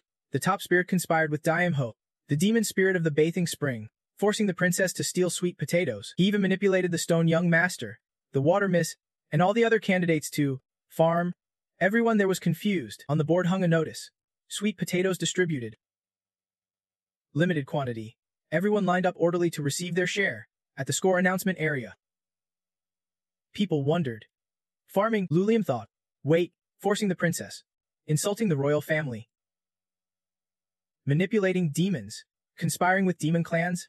Conspiring with Daimho. Conspiring with monsters. He shouted. That brat wants to rebel. Seal off the exam hall. Capture that spirit. Someone ran up. Sir, we just checked the exam hall and found the sealing formation trapping that earth demon spirit no longer works. Lulium startled. What? Then he fell silent in thought. The formation was personally designed by a revered sage of the divine nation. It had never had issues before. How could the exam hall's soul spirits fail and the sealing formation break down now? Could it all be the doing of that spirit? He told them to report to the royal family, requesting a large force of cultivation experts at the royal level to repair the formation and soul spirits. This spirit is no longer under our control. Hue walked by under the amused gazes of everyone around. Rumors spread. Heard anything? 2 people already ran out to report the Diamho incident. After struggling for so long, maybe there is a reward for reporting. They are clever. Playing it safe, what a move. Lately, Diamho's been alone. Where's that spirit? Seems like he is teaching the princess how to cook. Currying favor, right? No one wants to get involved with Diamho. Smart people keep their distance. The atmosphere darkened there. A plate of vegetables was placed on the table. Master, this is stir-fried greens I made the way you taught me. Try it. The spirit picked up a piece with chopsticks. Then I won to be polite. He was surprised by the flavor. The spirit commented. Fresh and rich flavor. Much better than mine. Your Highness, you truly have talent. Lam Kwai beamed happily. Really? Are you sure? Of course. This dish will definitely be added to the dining hall menu, so everyone can taste your cooking skills. Your Highness, truly our head chef? She denied it. It is nothing. Luckily someone teaches me every day. Hatchcan was touched. Your Highness has learned humility. Lam Kwai, pleased by the praise, said, all right. Then I will try even harder. She quickly went to gather firewood for the stove. Hatchcan was glad. Surprised that your Highness likes cooking so much. I have never seen her so lively. She fell silent, as if realizing something about that. Although the teacher is charming, this relationship might face obstacles. Lam Kwai hugged him. You must marry him. No objections. Suddenly a voice called her. Chief Guard, Hatchcan thought, as a subordinate. What should I do now? Lam Kwai's voice rang out. Master, she looked up. Just like my mother. Hatchcan suddenly burst out laughing. She recalled that mother loved cooking. Before she passed, I often saw her cook herself. Lam Kue's face was sorrowful. But father did not like her that way. He believed cooking was a servant's job. Since mother died, father and big brother have been busy with court affairs, spending less time with me but still very strict. No one has ever raised their voice to scold me or encouraged me as gently as mother did. She wished master was a girl, then he could be my stepmother. Hatchcan was speechless. It was a scary thought in a simple house. A powerful beast called the Spirit Lord. Congratulations. Your favorability with the princess is enough. Mission complete. Spirits high. All good. You get it. Right? It replied. Do not worry. I have been ready for a while. I definitely won't let you down. Everyone's working hard to grind through this. Anang sighed. Exhausted, still had to harvest corn today. Suddenly, a noise surprised everyone. Everyone panicked at the sound. A tractor appeared, eating up the field. It was several times bigger than the people standing there. Everyone gawked at the spirit riding it. What on earth was that? He suddenly popped his head out to greet. Good morning. Amazing everyone. Then the guide, a bit stunned. Chubby asked, Master Hyan, is this Hyan's machine? The spirit explained at once. It is called a tractor, also a type of machinery. CA was still gasping, suddenly startled when called out. Little Hai, you have been avoiding me these days. Finally caught you. She was dragged onto the tractor like a chicken by the collar. Come on, let me show you the power of technology. The spirit started the engine eagerly. Let us. CA was terrified. Dung dung dung dung too loud. But he teased. This tractor runs on spirit energy. Can you feel your spirit burning wild? She was both angry and annoyed hearing that how dare he waste my spirit energy. The spirit half-jokingly said, I have to max this tractor out.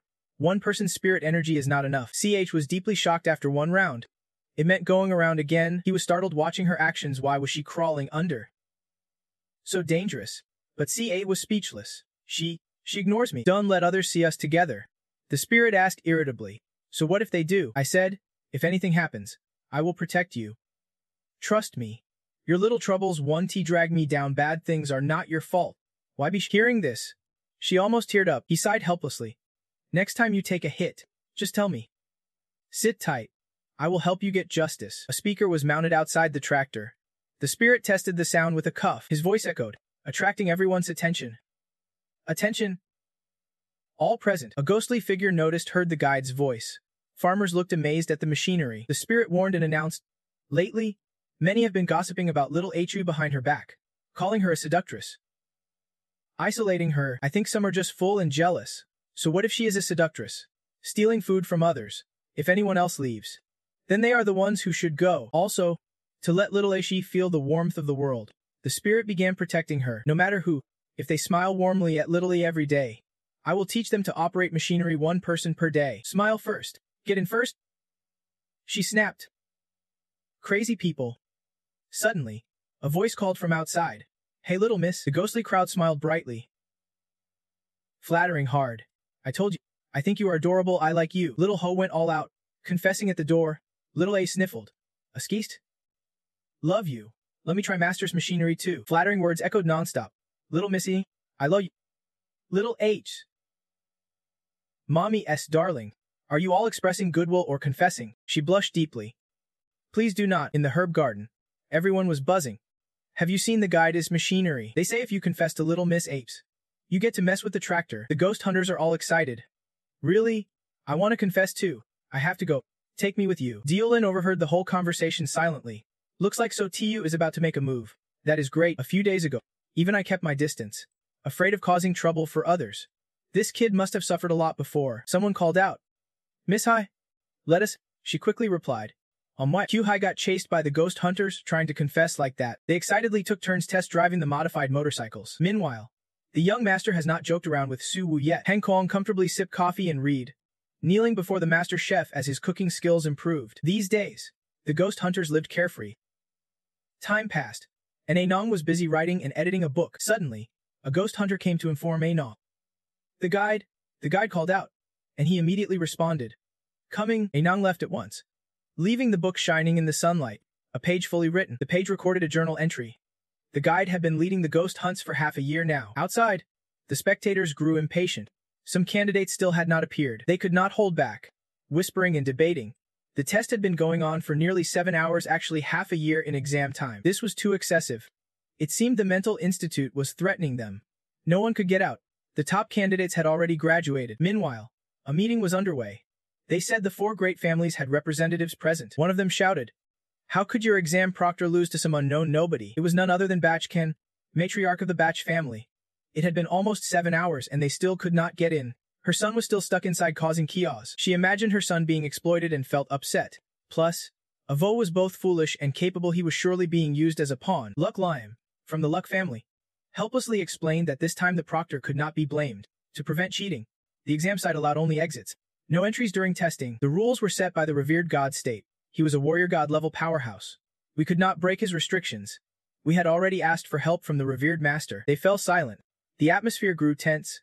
He quickly comforted them, saying although no one could enter now, the exam would automatically reopen every 12 hours for a new round, so no need to stress. In 5 more hours, the exam would open again. Suddenly someone interrupted, saying he was not too worried. There were no Luck family members inside anyway. Madame Hatfu stood up and said, 5 hours outside is like 5 months inside. My daughter must be suffering so much. I heard she is forced to wear some white coat every day, doing research inside a room without stepping outside. Her spirit must be crushed. The other side. A candidate's father could not hold back tears, saying, "My son." At that moment, a cane tapping broke the tension. Everyone fell silent. The Imac Ho, head of the Thoy family, advised, "The revered master's return takes time. The situation is unclear now. Everyone, do not. I have a way to observe inside the exam. We can try it." Scene shifted inside the exam site. Suddenly a red thread shimmered in the sunlight. In an instant, the red thread formed the shape of an eye. Two ghost hunters below saw it and were terrified. "Look up there. The sun has an eye now." "Damn." The redhead ran off quickly, shouting, "Ghosts, go call the guide." Turns out the parents were observing the situation from above. She explained, "The formation can hold long, but it lets us see what is happening with the kids inside." Batchkin anxiously stared. "So many people, but I do not see my son. Do ghost hunters really have such beautiful hair?" "Hey, I see it. Red hair. Let me go." "You idiot. He is really messing things up." "Amut, who is this?" So sunburned and panicked. "I am his mother." The formation shifted direction. They kept watching. "Wait. A bunch of ghost hunters are surrounding a blue-haired person that is a Ling. He is trapped. Looks like a guard. What is he wearing?" Lucklime suddenly pushed through. "Left. Move left." "What is that?" "It is running too fast. Looks like a motorcycle." "Too fast." "Hey." The kid came down. A small shadow jumped out of the car. C8 raised her eyes to the sky, took out her glasses and put them on to see clearly. C8 made a cheeky face,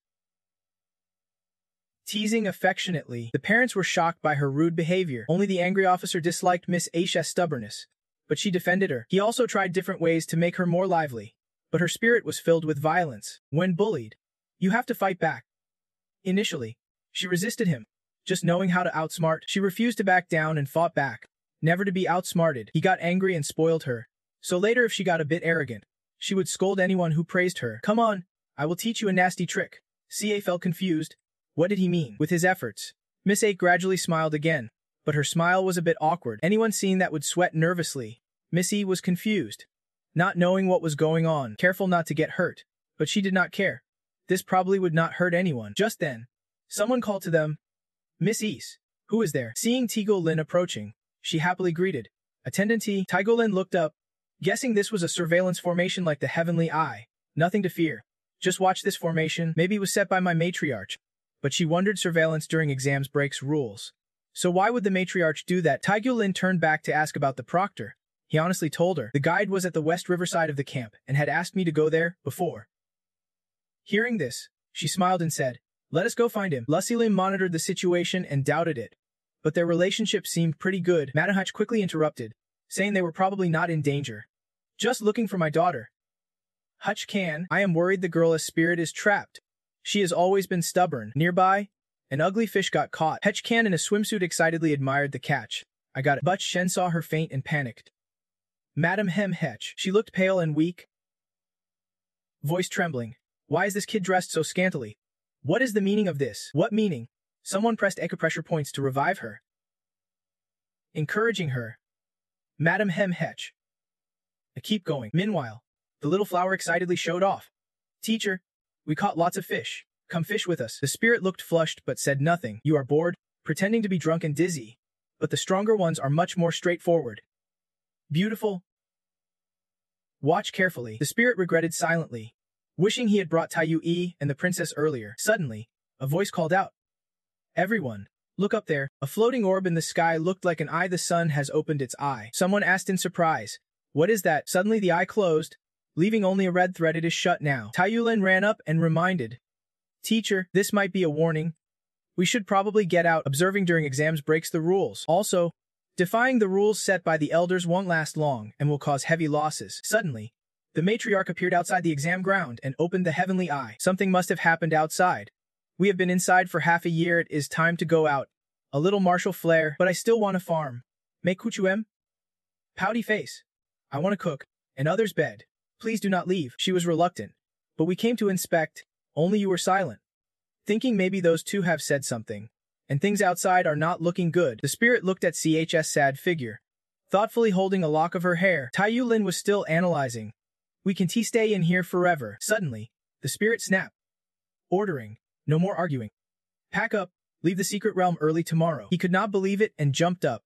"Guide, explain clearly if those two rats caused this Escaping school won't save us from trouble. The longer we wait, the more unpredictable it gets. We must get out quickly to fix this. Nong. In this world no party lasts forever. Sooner or later, we all have to go. You have taught me everything I need to know. Now it is up to you all to carry on. Tears welled up in his eyes. I knew that, early next morning by some mountain, the ghost hunters would march out, constantly reminding and urging us on. But I could not go anymore. Old Stone. The mountain herbs outside are not as good as the ones you gather yourself. Take a bit more care. Miss Thoi, I promise I will become a great doctor. Lam Kwai, with red, watery eyes, reminded everyone to take care of their food and spirits. She felt sad, but did not know if there'd be a chance to practice medicine after leaving. Nong stood across from him, saying nothing, but smiled with eyes full of trust and belief. Nong bit his lip, holding back tears. Seeing the time, he signaled, "Let us get going." Dun Ti cry. This is not goodbye. The mountains remain unchanged. The rivers still flow toward the future. But Nong finally broke down, tears flowing, while the ghost hunters nearby wept bitterly. They parted ways, only Nong still smiling, promising they would meet again. Madam Hatch outside was furious, yelling, "Shameless spirit, forcing my daughter to dress like that to fish." Lucklime stepped forward to calm her. "Madam Hatch, I think she is quite happy fishing like that. The situation inside might not be as bad as you think." But she was so angry she would not listen nonsense. Macneem nearby shook her head in frustration, thinking, that guy really has a sensitive status. Doesn't know how to keep a low profile. Luckily, Grandpa does not know his name or face. Suddenly a hurried voice called out, "Report, lords. The candidates from Haktama have come out." People around started whispering, "That spirit is out. Finally out. Let us see what he looks like. I heard he is so handsome. All the noble ladies are attracted to him. Isn't he just a peasant trickster?" As they finished, someone appeared, strangely shirtless. The spirit group below had just tidied up before facing the public. Everyone gasped seeing the young man missing clothes. He is not wearing pants. How shameless. So bold. The spirit quickly pulled his pants back up. Suddenly a familiar voice called out, "Avo, Lun, Avo." Just seeing his mother, joyfully shouted like a child, "Mom." His eyes sparkled like stars. "I missed you so much." Bacon silently thought, "Who is this?" Avo proudly brought a huge watermelon to show off. "Watermelon from your son-in-law. I brought it for you." She reached out to stop him. Her face showed displeasure. "Did I ever teach you to talk so much in front of everyone? Protect your image." He looked like he would been slapped. Pale-faced. Forgot. Bacon angrily continued, "What are you wearing? Where's your clothes? Your earrings? Your weapons?" Avo honestly replied, "Lost a card game and gave everything to my brother." He confidently announced, "That is right, Mom. I want to introduce you to a close friend." Spirit, now restrained by 2 guards, still politely greeted them. "Hello?" Avo rushed forward to intervene. "What are you doing? Why are you arresting my brother?" Lam Kwai shouted. "Rude, let go of my master." One guard nervously explained. "Your Highness, this time the spirit's soul force is suspicious. He is suspected of colluding with the ghost hunters." She shouted back, "What do you mean forcing me to roast sweet potatoes?" "Roasting sweet potatoes is my life's work." Lam Kwai proudly added, "For half a year, I have supplied sweet potatoes to the whole camp, roasting every day until my hands were sore. I have mastered the fire standard. My skills have improved a lot." Now she is very proud. "I am a 2-star Grand Martial Master." Avo nodded in agreement. "Me too." He proudly boasted about his achievements. "I farm 50 acres every day, training my body intensely. Now I am a 1-star Grand Martial Master." Batchkin and Lucklime listened, stunned with open mouths. "Is that possible?" Teolin spoke up. "Same here." She cheerfully recounted, "I treat complex illnesses for the ghost hunters every day. My soul power drains constantly, and I have already reached 3 stars. Hachan, holding a sword radiating great power, joined in. "Me too. Fishing daily. I have learned new martial skills. It helps the ghost hunters a lot." Someone nearby added, "Training is fun." The spirit began to relax, and you could not help but flash a sly smile. The spirit felt very pleased, thinking, "I have known this situation for a long time. How could you go out unprepared? You have been leading everyone in hard work for half a year. The herbs and spiritual plants are eaten like vegetables. What we do is grow stronger together. With the whole population advancing, no gossip can break us." Little Ho spoke up to defend, demanding proof. "On what basis do you accuse the master?" "Just because of a few quick lies from a petty trader." But someone retorted, "We are not lying," pointed directly at you and argued, "Isn't it true he colluded with Dime Ho? Look, that Dime Ho has not shown up. He must be guilty and hiding." Nearby, people started whispering, "That is right. He is connected to Dime Ho, covering for that lowly demon clan. What can hiding Dime Ho do? I get." Lam Ku clenched her teeth in anger at those words. Suddenly, A voice called out. Little Ku. Someone quickly approached. Good. You are all right? When I heard you were being investigated, I worried you would be late. Lam Ku's eyes lit up as she saw him. She immediately called. Big bro? The great prince smiled brightly as he stepped forward. It seemed he had arrived just in time. The attendant by his side shouted loudly. Everyone. Bow to great prince Gzo. Lam Ku ran happily to hug him. Brother. The great prince patted her head. Take it easy. I heard you have been inside for half a year. Is everything all right? Lam Ku replied excitedly. Very well, thankfully. Thanks to my master. The spirit, who saved me from a pervert. He is a rare talent. The spirit spoke shyly. Greetings. Your Highness. She was startled realizing the situation. Why is he blushing? He is my savior. Lam Ku whispered. Brother, my master is definitely a useful talent. Maybe he can even help you handle Fing Jit. You should support him, the great prince replied helplessly. That is my second brother. Not yours. She was annoyed. I do not have a second brother. His expression darkened slightly at her attitude. Then he turned calmly to everyone. My lords, our court has no laws forcing the capture of Dime Ho. I have heard about the exam situation. If Dime Ho has not done anything wrong, why hold him accountable? Those around muttered. True, even at the market they sell Dime Ho or horses. No one manages those. The great prince smiled persuasively. Besides, he saved the princess and settled things. He even helps everyone train, whether by virtue or ability. He is called a talented demon and, given his status, qualified to train at the Divine Academy. Someone interjected. The Divine Academy does not need students like that. Trang Xian stepped out from the crowd. Dime Ho has always been a recognized disaster. By rights, he should be exterminated. People called out. Snow Rogue. He clasped his hands in respect. Great Prince, you are merciful. If you believe they are innocent, I have no objections. But I am the senior elder of the Divine Academy, responsible for the students' well-being. The spirit's defense of Dime Ho caused much debate. The Divine Academy will not accept him. Trang Xian also asked the niece. Mac Neem. Do you know him? She denied it firmly, deep in thought. The great prince wanted to win over the spirit, but his grandfather, the protector of the second prince, surely would not agree. Lam Ku complained bluntly. This is absurd. Master is talented but weak. The Divine Academy is losing out. Then I won't join the Divine Academy either. Master, I am leaving. The great prince hurried to calm her. Little Ku, do not be rash. The Divine Academy is the best, but I agree. A righteous person never abandons friends. Others also spoke. I will follow the master too. He raised us 2 ranks in half a year. Meanwhile, Mac Neem pinched the boy's ear. What are you doing? The parents were alarmed. What nonsense are you saying? Trang Xian sneered. Childish. Tran Luk Min spoke. Usually, top students choose the Divine Academy, but if they refuse, Spirit, would you consider going to the Void Academy? Though Void Academy is not like the Divine Academy, talented demons like you, once there, can negotiate conditions. If you bring them Ho, Void Academy will treat him as one of their own. Other academies are scrambling to jump in. Luk Min, with your level, why stand there recruiting? Just come to Than Sun, except for Than and Gaiet. GLM, Than Sun is the strongest. They have spirit stones, pills, everything. Go to Taida. Taida has many beauties. If you want to learn the strongest external techniques, go to Thitvit. Professors from other academies like H30 Mai and Ma Sevsnut even get Kwang Min Sword and Third Princess's bonuses. Last year, noble disciples with real strength only chose Then and Gaiet. This time, we got luck with him here. This year's academy match will be solid. Come to Than Sun, a central house in the Imperial City. Come to Than Sun. Lin will even handle the bath for you. Choose any level of cultivation method you want. Luk Mun raised his hand again, firmly declaring, use any level of cultivation. It is up to the husband. They do not know what you are thinking. We have cultivation resources too. Being near the royal family means anywhere is top tier. Some still want to persuade you to think it over. Trang Xuan, embarrassed, turned away. These academy recruiters are ridiculous.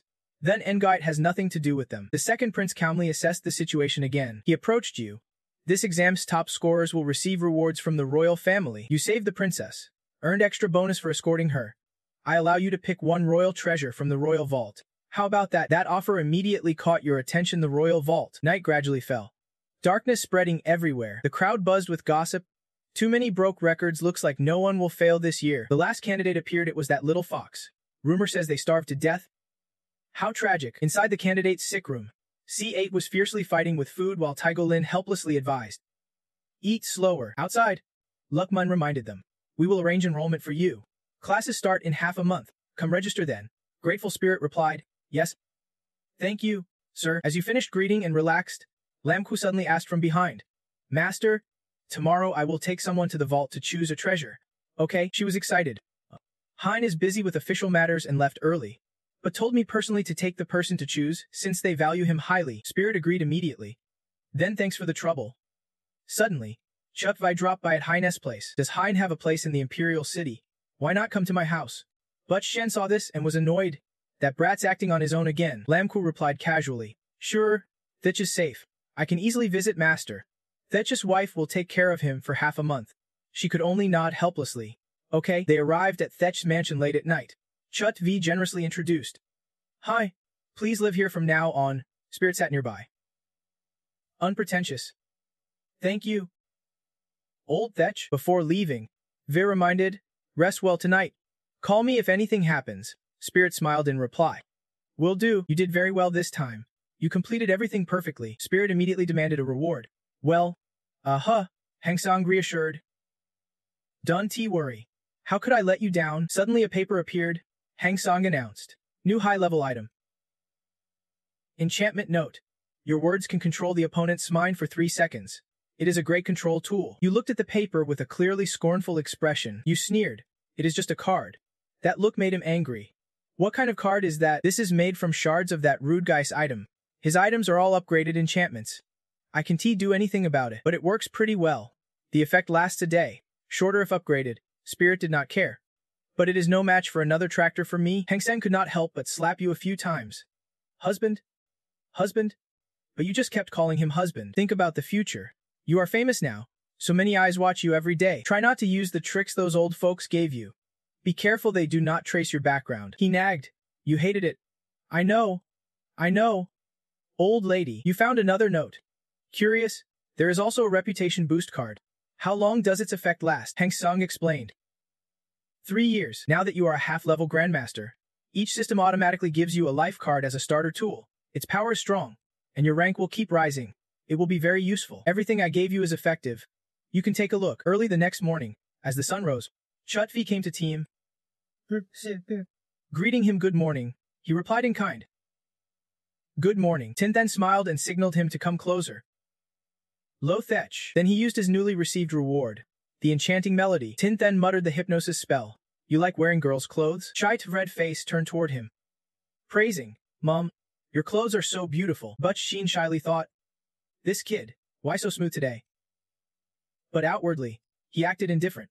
Am I ever not beautiful? He loudly exclaimed with passion. Really beautiful. I want to wear them too. Can I? She was shocked. What? Chet suddenly ran off shouting nonstop.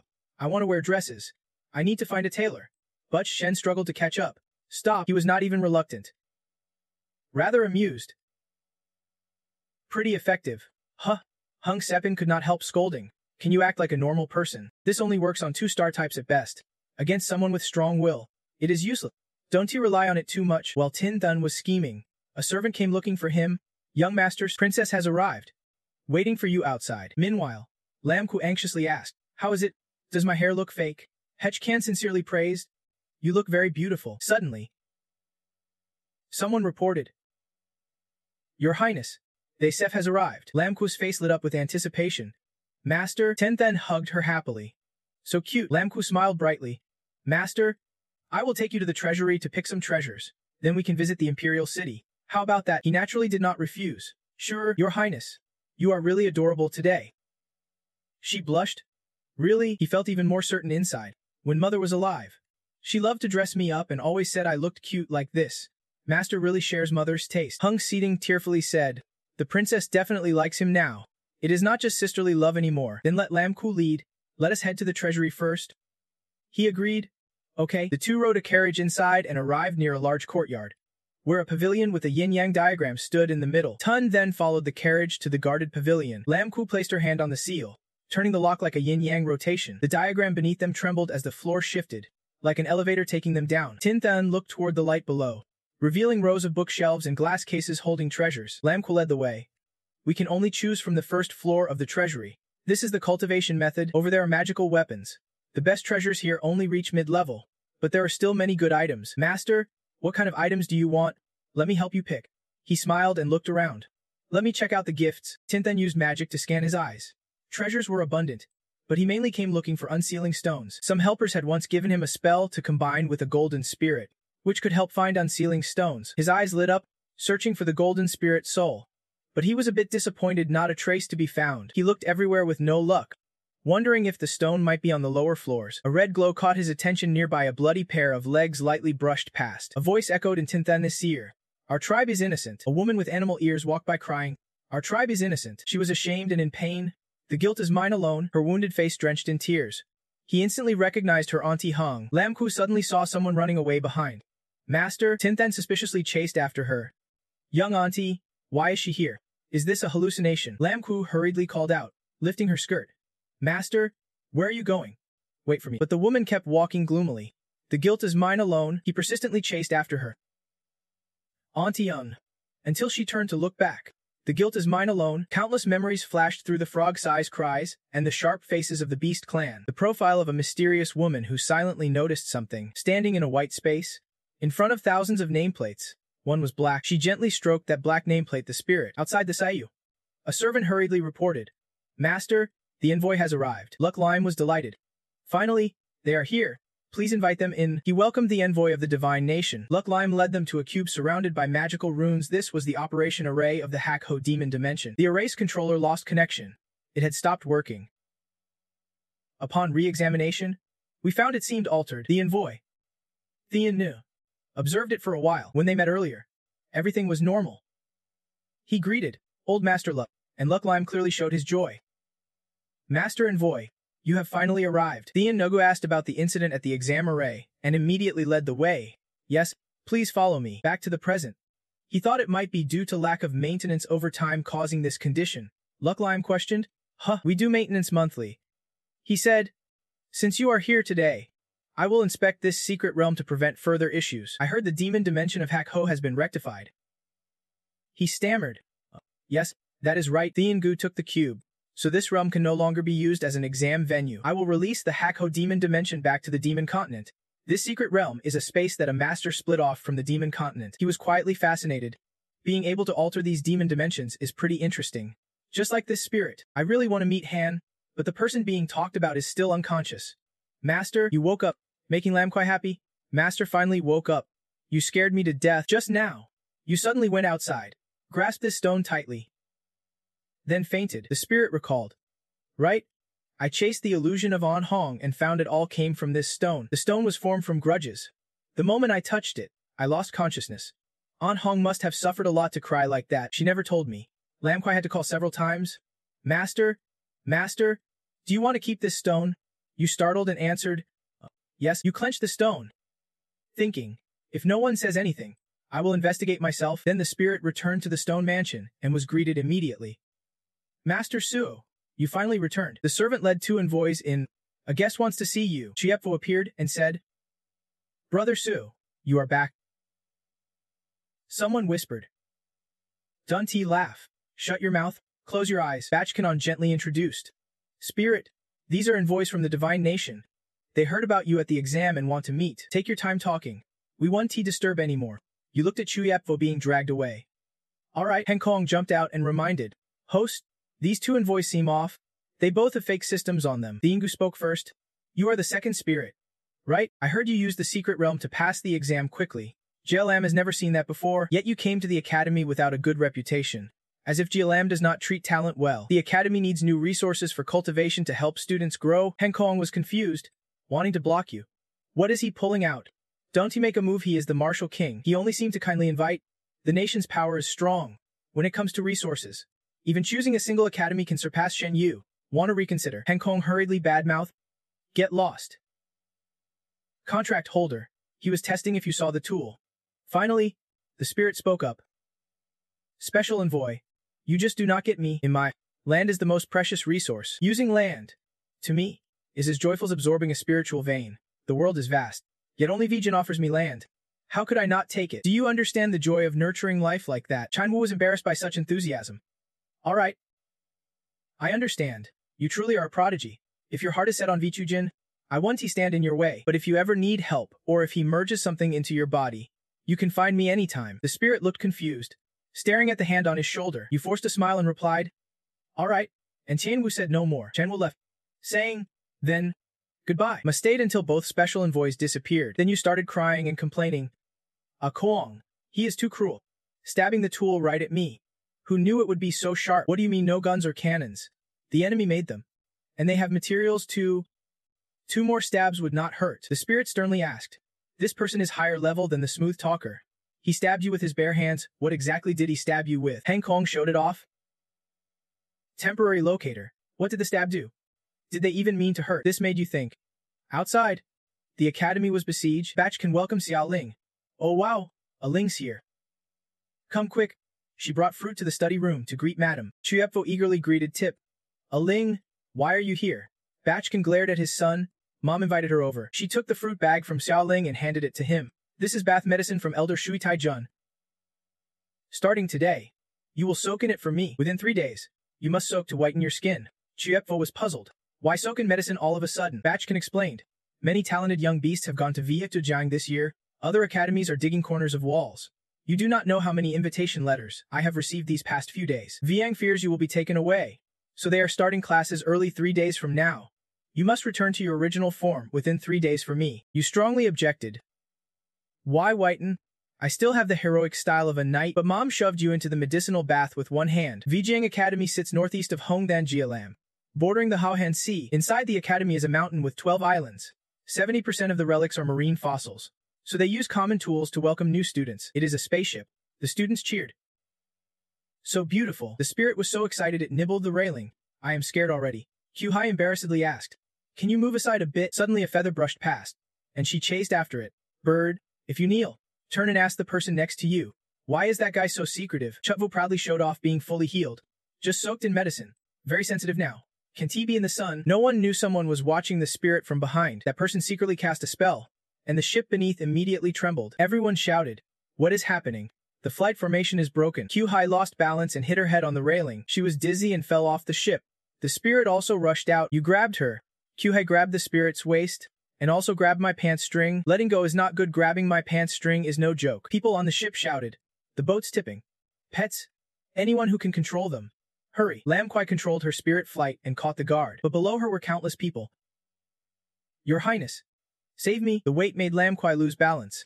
Don't rely on me alone. The spirit, sweating and warning. Kid, hold on tight. We can T-fall. There are too many big people here at Suok Sing. You barely raised your head when Chu Vo lunged at you. Dodge. The two heads slammed into each other. Chu-Hai was dizzy. Hey. Hold tight. But the three could not avoid the wild bats.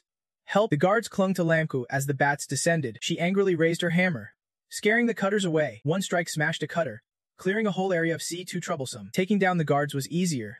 Everyone jumped into the sea. Lamku looked at them calmly. This is fine. She surfaced and gave a thumbs up. Your Highness is amazing. Lamku smirked arrogantly. Just a usual day. But suddenly a monster rose up from the sea below. The guards panicked and prepared to fight.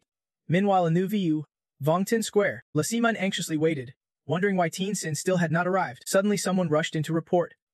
Vice Dean, trouble on Teen Sin's ship. The flight formation was broken. He hurried down, but dozens of students had fallen near Lucky Kwong Island.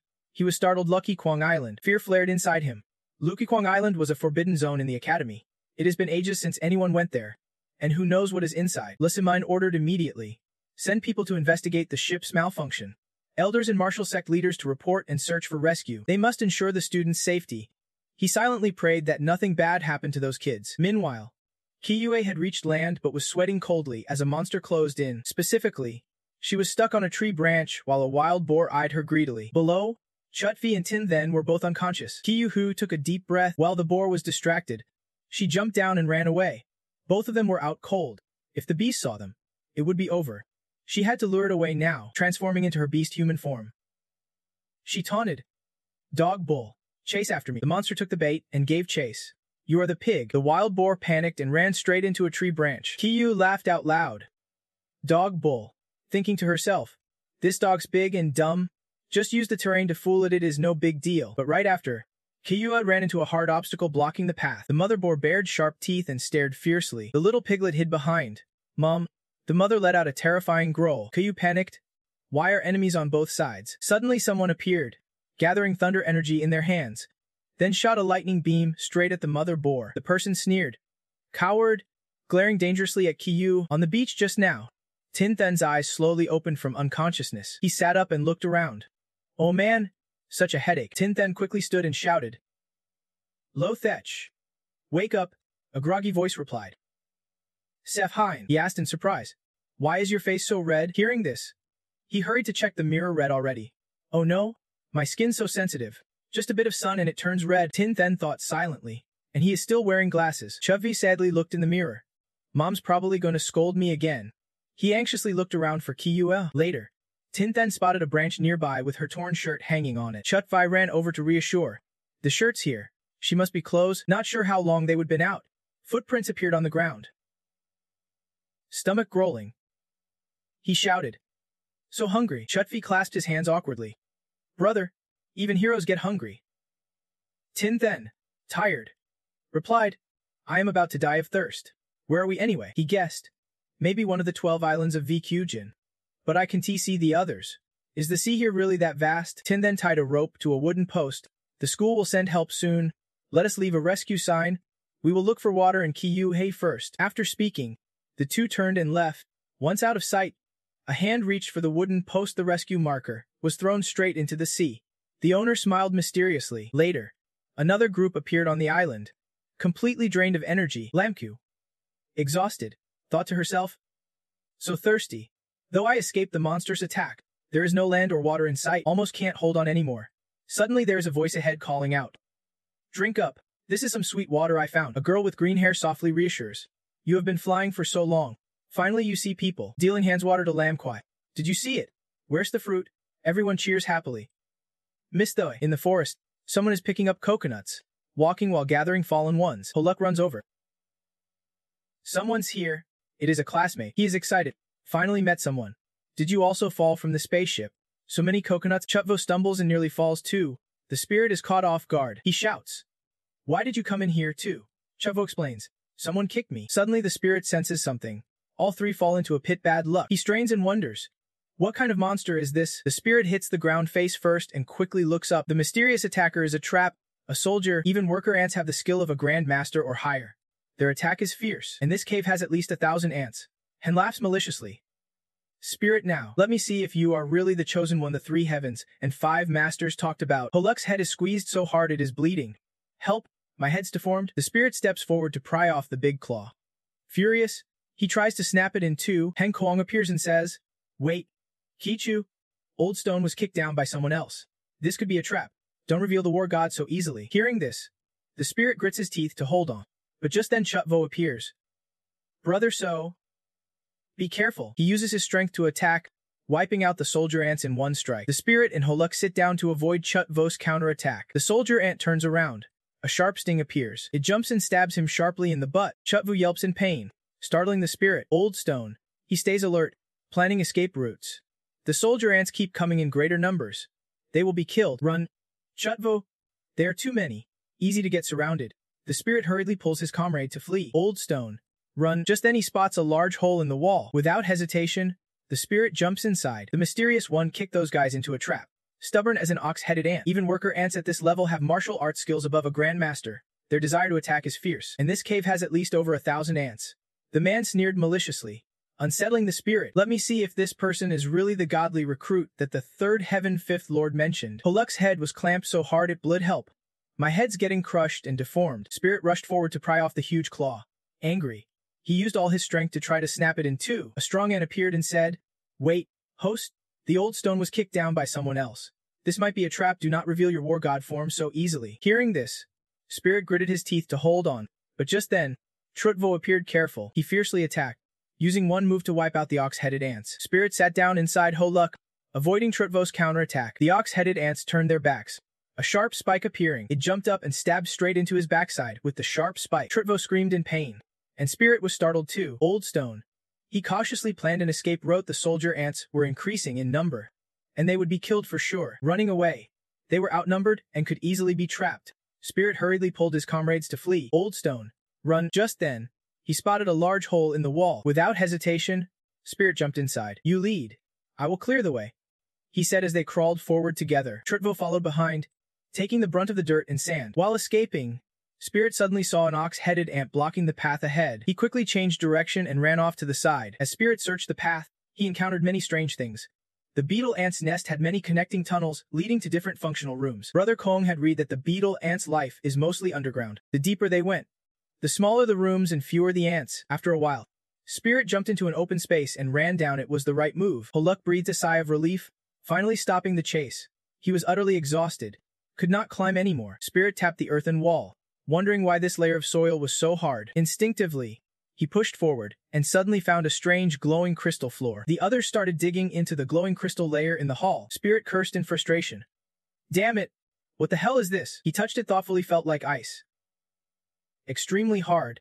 After digging for a long time, no sign of breaking through. Would licking help? Just then, a bit of his sword pierced the crystal layer. He quickly shouted, Su Hyan, the radiant sword can break it. Spirit ran over to check was it true. He pondered deeply, realizing that only condensed soul energy could break through it. Some martial energy also fell down with it. The spirit collapsed on him.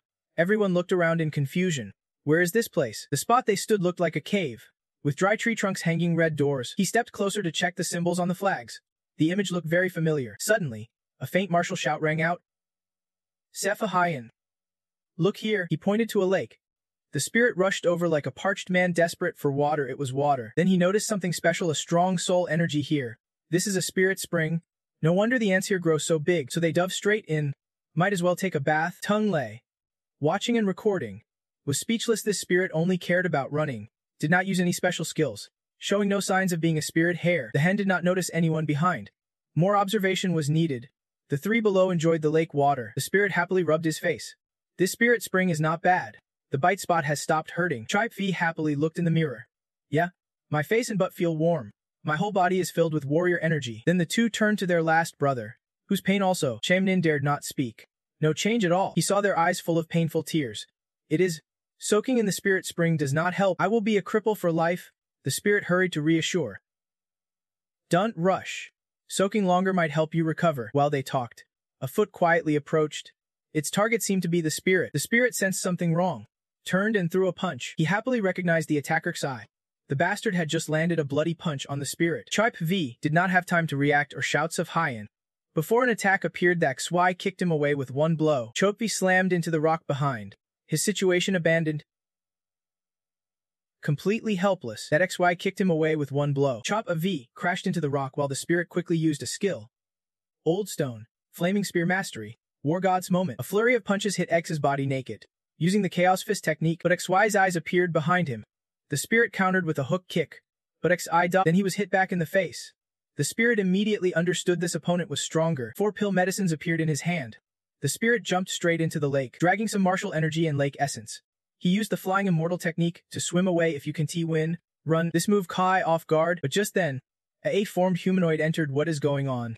Why is my soul energy being drained? Spirit, it really is a person, but he had not noticed who is that furry-faced guy. Only when he put on glasses did the spirit recognize Tayu. Ew, why are you here? Run. But now Xuai had caught up. A powerful kick smashed him against the stone wall, shattering it.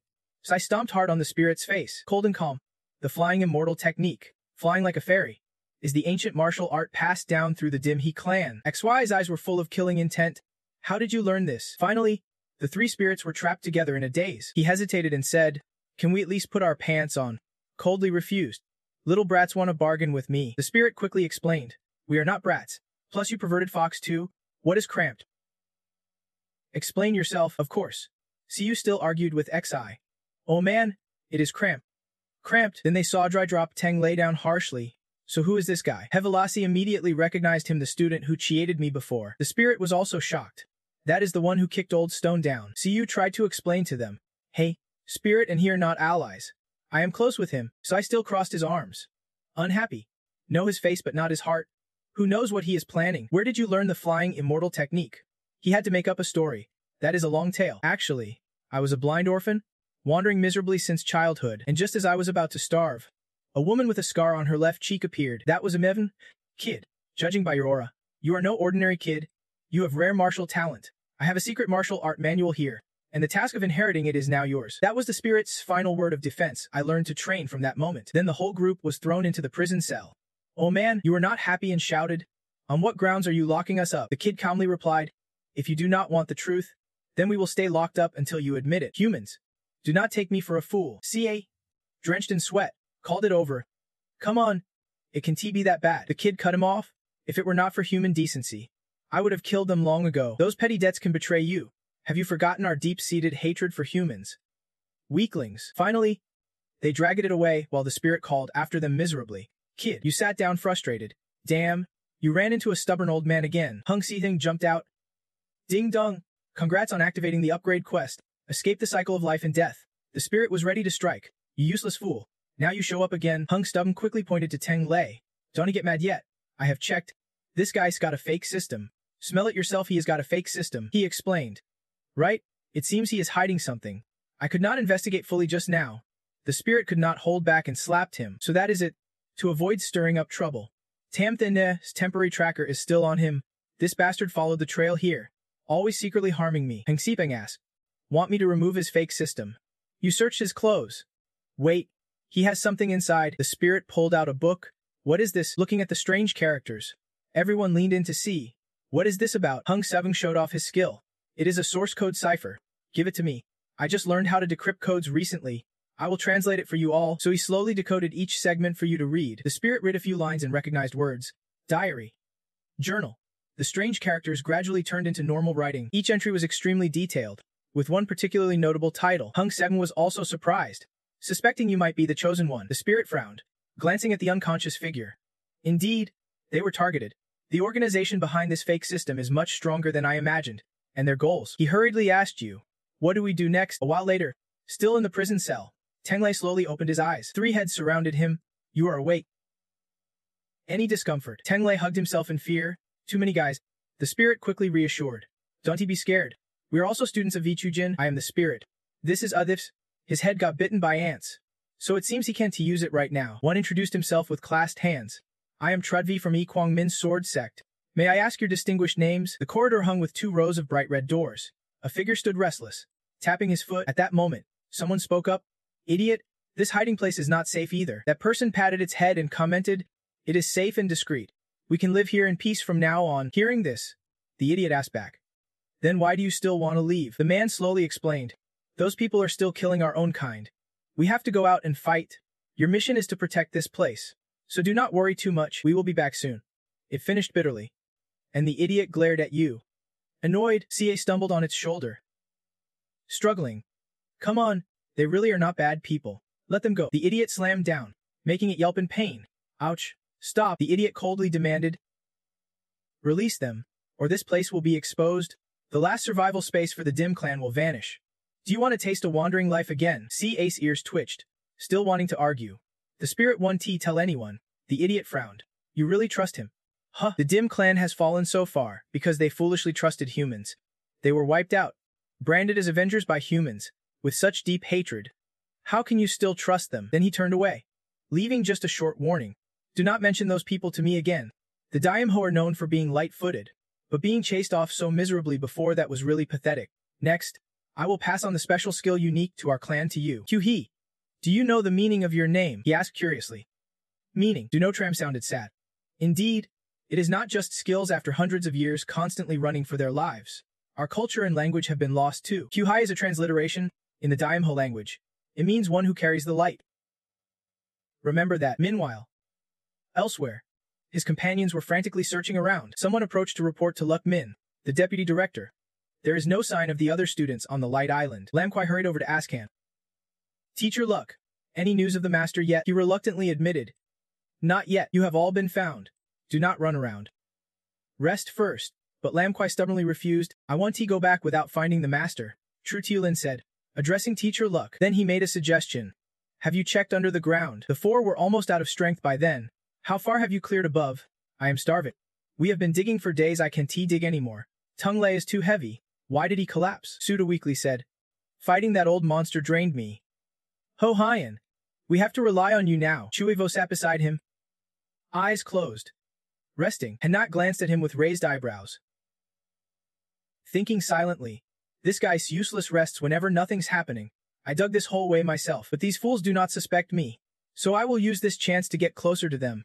It will be easier to spy on Han later. Tung Lei did not know Su was secretly smirking, saving his strength to see how many of them he could kill. After a break, everyone continued clearing the tunnel. Tung Lei drilled a hole above the tunnel, and through it, They could see light outside, and poked his head out excitedly and announced, "It is. Let us get out of here." Everyone quickly climbed up and escaped the underground chamber. Tin then looked up. Surprised, a vast scene unfolded before them. A huge tower loomed above. He blinked and asked, "Where is this place?" Tung Lei smiled. "Is this the exit?" Everyone hurried up the stairs. Come on. Come on. Finally, we can get out." Chiepvo turned back and called to Tin then below. "Brother So, follow me quickly." But he replied, "You two go ahead." Tin then stared at the special patterned ground, recognizing it again. Then he said, "Kongka, give me that Dihong stone." Comparing the carving on the stone to the ground pattern, they matched exactly. This place definitely has something to do with Dai Hong. Could all this have been left by Dai Hong? What kind of magic formation is this? While Tin then was not paying attention, the stone began to show strange signs, and the youthful silhouette of Min Ong appeared behind him. He was still deep in thought when suddenly the underground chamber shook violently. Everyone panicked. What is going on? Why is there an earthquake all of a sudden? Climb up quickly. It will be safe outside. Chuvo hurriedly looked down and called, "So Hyan, get up here fast." The recent tremor made the ground patterns glow. Why did these formations suddenly activate? Tin then held the stone tightly, his face tense. Then he looked at the increasingly bright formation. Meanwhile, elsewhere in the underground chamber, continuous strikes caused rocks and earth to explode. Kyuhai hid behind a pillar, but a rope shot toward her, aiming to tie her to it. Kyuhai jumped away, but her tail was caught, causing her to fall painfully. Tail, Dunocha flew in. Even half a stick of incense could not block it. Today's alchemy training doubled in intensity. Suddenly, both sensed something was wrong. Kyuhai panicked. Earthquake. He immediately corrected her. It is the core of the base. He realized with shock that this kind of quake meant the mechanism had been triggered. But only the princess could activate it. How is that possible? At this moment, Tin Then's hands were pulled tight into the flower pattern mechanism of the strange formation, unable to pull free. Just then, Sia ran over and saw the scene. "Spirit, what is wrong? You look troubled." "You try to explain." "There is a pillar rising here. I put my hand on it, and can T pull it away. It is draining my soul power." Afai followed closely, his face tense and surprised. Gong, because Yevri recognized the person behind. "Your Highness the Princess."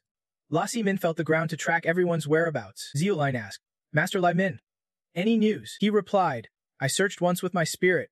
No sign of them. Maybe they are no longer on this island. Or we should check underground around the island." Suddenly, the ground shook violently, making everyone startle and shout, "Earthquake!" Meanwhile, in the underground tunnels, Chokvi worriedly tried to jump down. Sifan and Hilafite quickly stopped him. "Don't use it." Even though Spirit's hand was stuck, he tried to reassure them. "Don't come down here. You all get out quickly. I will catch up right after." Now Tung Lei had reached the last stair. Looking up carefully, he reached out to touch the blue barrier and energy shield. It is definitely the exit. So Tung Lei passed through the shield. Then the others followed, and Spirit finally felt relief outside at last. Meanwhile, CA was still helping him. "Focus on the person first." Zian just stepped forward and called out, "Gong," looking at Spirit. "Your Highness the Princess." In his eye, Spirit seemed like an angry kin. "Princess, I am about to be drained dry here.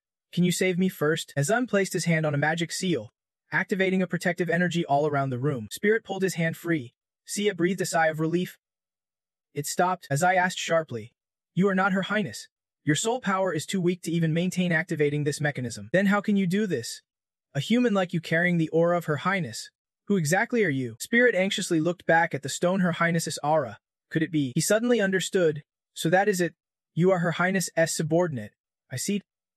Actually, I am the one the princess sent to save the Dimmet Hate tribe." The story began 11 years ago at Ziela Mountain. Snow everywhere. Young Spirit hurried through the snow. "Damn it! One's missing again." He burst into the house, tears streaming, shouting, "Aunt Heng, where's my Tiu Lo Ju Ho? Did you sneak one away again?" In Nenzung, looking tipsy, replied, "Taivu Ho, you even named a wild chicken." Spirit scolded her while she was still drinking. "Those chickens were for eggs. Plus Tiu Ho, you have already eaten 2. Here, I am giving you back eggs and chickens." She teased with a smile. "And yet you got mad at me over a chicken." Then she put her head back, meaning the chicken was eaten. "Maybe I ate you too, so you could reunite with Tiu Lo Ju Ho." Spirit panicked, shouting, "Help!" Just then Dinsi heard his desperate cries. He stormed in angrily. "In Nenzung, you are distilling wine again. Stop fooling around with the kid." Spirit ran to him, begging for help. This I frowned. She curled her lips. "You were more fun as a kid. Never dared fight back." He waved dismissively. "You are usually no better. Drinking and teasing kids should call your subordinates to see how you have loosened up now." Hearing this, Noanung grew sad. Spirit saw her change attitude and immediately started crying. Ina and Nung whispered sadly, "What face do I have left to see them? Back to the present." Zi said, "You are the one the princess raised." You explained, "Yes, this stone was given to me to save other dim A." He suddenly understood. It is strange that Her Highness Sara is here. Where is she? Is she alright? Spirit hesitated, recalling, "After that, I did not tell the truth. Years ago. No clear trace. I am ashamed before you." Afa bowed slightly. "Ashamed indeed. You should be.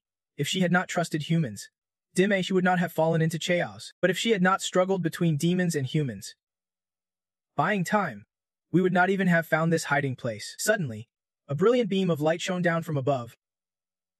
Spirit panicked, realizing someone was breaking the barrier. This did not look like Old Stone, but someone from the rescue team. The others, Suvo and Holuk, struggled up from the lake and told everyone the place was at the bottom of the lake. He confirmed without doubt. There is an underground palace beneath the lake. Suhain is still down there. Everyone, go rescue him. But someone reached out to stop him too soon. The Vice Dean had already gone down. Lukman was checking the barrier at the lake bottom. Its seal was too strong. What kind of creatures were down there? Before they could break it, Spirit and Kyuhi surfaced, and he threw them both out. Chiepvujiao, Suhain, Tiyue, and Lukman performed techniques to catch them. Everyone rushed over, asking, "Suhain, are you two okay?" Master, Chiepvo and Lamquai hugged Spirit tightly, while Kyuhai threw herself into Bang Tiulin's arms. Emotionally shouting, everyone bombarded them with questions. "How did you get out? Where's that old demon?" Spirit calmly replied, "I do not know how, but I triggered the mechanism. The underground palace shifted, and we escaped at the last moment. The old demon was buried inside." Lukman seriously explained, "This place was a restricted area. Any demon could survive here. Luckily, you two are fine. It is very dangerous here. Let us return to the academy and talk." All the students agreed in unison. Yes. Kyuhai looked at Spirit as if wanting to say something. Earlier in the underground palace, Duno had given Kyuhai an object, a soul machine, also a communication device of the Daimho clan. "You must go out and do not let outsiders get suspicious about this place." Then turning to Spirit, he instructed, "As for the person, you must retrieve that stone. If he is recognized as the heir by His Highness, then show me your skills. After you go out, collect 10,000 top-grade soul crystals for Daimho." Spirit's eyes widened in shock. 10,000 top-grade soul crystals. Duno explained, "Activating this mechanism needs a huge amount of soul energy. Our level is not enough. Only soul crystals can help." Spirit asked curiously, "What does this mechanism do?" Duno thoughtfully said, "This mechanism can bring this island back to life, back to the present." All the students boarded the boat. "Let us be careful not to fall in." Spirit looked thoughtful. "I really did not expect Daihong to leave such a huge mechanism behind, but looking at the top-grade soul crystals, even selling myself would not be enough to gather them all." Suddenly, Hang Kong's voice rang out. "Don't rush. You can collect them slowly. Congrats on completing the escape mission first." Vahan had just reached the ground level. Spirit rolled his eyes in disdain. "How can you always make the mission rewards so disappointing?" He replied, "Didn't I already give you a tractor? By the way, what should we do with Tu?" Spirit waved friendly to Tung Lei and answered Hang Kong, "Just leave him. If he swallows him, it will stir up trouble. They might send someone else." When Tung came back, he acted while secretly thinking. He laughed, a laugh that was truly nauseating. Lam Kwai suddenly turned and pointed. "Master, look, we have reached the Vihujin Island," she said happily. "From now on I can study alongside Master. I am determined to train hard." Chiepvo was equally determined. "Every day I will immerse myself in the training room to practice swordsmanship, aiming to become a great hero." Meanwhile, Tin then eagerly raised both hands. "I will work hard too." They arrived at a large courtyard, the Vongqing Plaza. Luk Min said to them, "Everyone's worked hard. I will take you to rest now." Lam Kwai replied, "Teacher, we are not tired. Can we go see the academy first?" He agreed. "Fine, but I have urgent matters." Vong Min, take the junior disciples for a walk. He said. "Yes." Lam Kwai excitedly asked, "I thought Vuyun was a common academy, but is actually like this inside." "Senior brother, take us to see the dormitory." He replied. All right. They toured around. In front of them was a rather simple-looking building. It was probably very different from what they imagined. Everyone's faces turned blank. Lam Kwai spoke up. "The room's really shabby." Tin then awkwardly rubbed his cheek. "It seems quite a big difference from the main gate." Vong Min explained. "The front yard was renovated, but the budget ran out just after fixing the plaza entrance." She looked inside the dormitory. Inside were bunk beds. A shadow dashed past, startling Lam Kwai. Chiepfo smiled, brightened a bit. "A little careless, but it's still okay to live here, as long as there is a training room." "Senior brother, can you show me?" Vong Min replied awkwardly. Sure, he led them to an old-looking house, with some difficulty. He introduced, "This is a 200-year-old room. The equipment is a bit delicate. All antiques." Chiepvo and Lam Kwai looked gloomy, wanting to quit school, but still gave feedback. "Things are okay, but I usually need a lot of medical books and other volumes." Then she quietly stared at the dusty library. The new students who were initially excited now felt their spirits drop just as much. Tin then laughed off. "Oh, come on. Do not expect too much. Is not it enough just to have land? Senior brother, I want to see my land." He immediately led him to a dry patch of land. Introducing, "These few hundred acres belong to us. Actually, we used to plant a few fields, but they all died. Maybe we do not know how to farm." Tin then replied thoughtfully, "Maybe it is not your fault." He sadly shed tears, thinking this land was even poorer than Ziela Mountain. Vongmen looked at the kids' pleading eyes. "Please do not be like that." At mealtime, Vongmen placed a meager rice dish with a few pieces of meat on the table. Introducing, "This is today's meal." Kyuhai looked at the burnt meat sadly and said, "It is burnt." Lam Kwai slammed the table angrily. "Where's the cook? Does he even know how to cook? I should fire him." She stormed into the kitchen chasing after the cook. "Your Highness, it is not that bad. There was just some noise like something fell inside." Later, Lam Kwai returned with a scared look. The kitchen also fries occasionally. Tin then silently sat beside and patted her head to comfort her. He wondered, how has this school survived until now? Vongmen replied with a guilty expression, "We are a bit poor. Some students can't even pay tuition. The big academies can provide support, but Vyujin relies on subsidies from the court. Besides subsidies, the top 5 in inter-academy contests get rewards, but Vyujin is usually at the bottom and does not get any." Then he got excited. "But this year's Vice Dean has everyone's support. We will definitely get better ranks. The Vice Dean is amazing. He's been single-handedly holding up Vyujin these past years. He is very talented." He added, "The academy is pride. Our swordsmanship and medical skills are also taught by him. He even works side jobs to donate and support the school." Hearing this, the 3 new students were speechless. "It is tough." Vongmin showed them the student roster. "The Vice Dean is very good to us. We just hope to focus on training. Only by working hard can we not let him down." Hearing this, Tin then fell silent, lost in thought. In another room of the dormitory, Luckman respectfully greeted Lucklan, the elder. "Then he came here and said he had something to inform you. The level 5 gold support funds for Vojian this year have all run out," he said with surprise. "What?" Lucklim explained that the student had offended Zen Xuan before, and that old man would definitely seek revenge, using the incident at Vojian's opening as an excuse. All support funds were stopped. Luckman was angry and said this was unreasonable since the cause had not even been investigated yet. He could only sigh and said to blame Vojian's lack of influence, letting them oppress us. "Don't expect my help. The Luck family does not want to confront the Tayet family." "Luck Min, you are a 3-star martial king and a top talent of the Luck family, worth an unlimited fortune. But you can't even attend school because of the deadly cold zone. Wasting your youth in this rundown academy. Why suffer like this?" Saying this, he was about to leave. "I came today hoping you would reconsider. Vajian has no future, give it up early." Luckman walked away, deep in thought but ultimately determined. "I can give up, no matter what. At least make it to the inter-academy competition." Suddenly someone called out, "Teacher Luck." He turned back in surprise. "Spirit, what is up?" "Finished touring," the boy replied. "The environment is very friendly." But he clearly understood the unspoken. Quietly he said, "The conditions here are poor, you all are at a disadvantage." The boy answered confidently, "I toured around and found Vojian's environment beautiful. The students friendly. Just a bit short on money. But I have a great way to make money. Wanna hear?" Suddenly students at Vojian started whispering. "Heard our school's support funds got cancelled." "What? On what grounds?" They could not hide their disappointment and sadness. "The academy won't be closed?" "Right? I worked hard to get into Vojin. I studied to get the support money. Without it, might as well quit." Suddenly a student ran over, raising his hand to announce, "Hey, I heard they are teaching farming over there." He continued, "The vice principal said Vojin must become self-sufficient, promoting some farming cultivation methods. Sounds easy and fun." Their eyes lit up. "Farming? That is great news. Let us go check it out." Spirit held up a yellow package and said, "The instructor introduced this as the manure of Ziuma." He knelt and poured the manure, explaining to mix it with the soil. 25 caddies per mu. It improves soil quality. Chuvo could not help but be amazed. "Brother, you have been saving Ziuma's manure," Spirit proudly boasted. "Of course. To me, it is black gold. Before leaving the school, I filled a whole ring with it." He happily gave a thumbs up, seeing far and thinking ahead.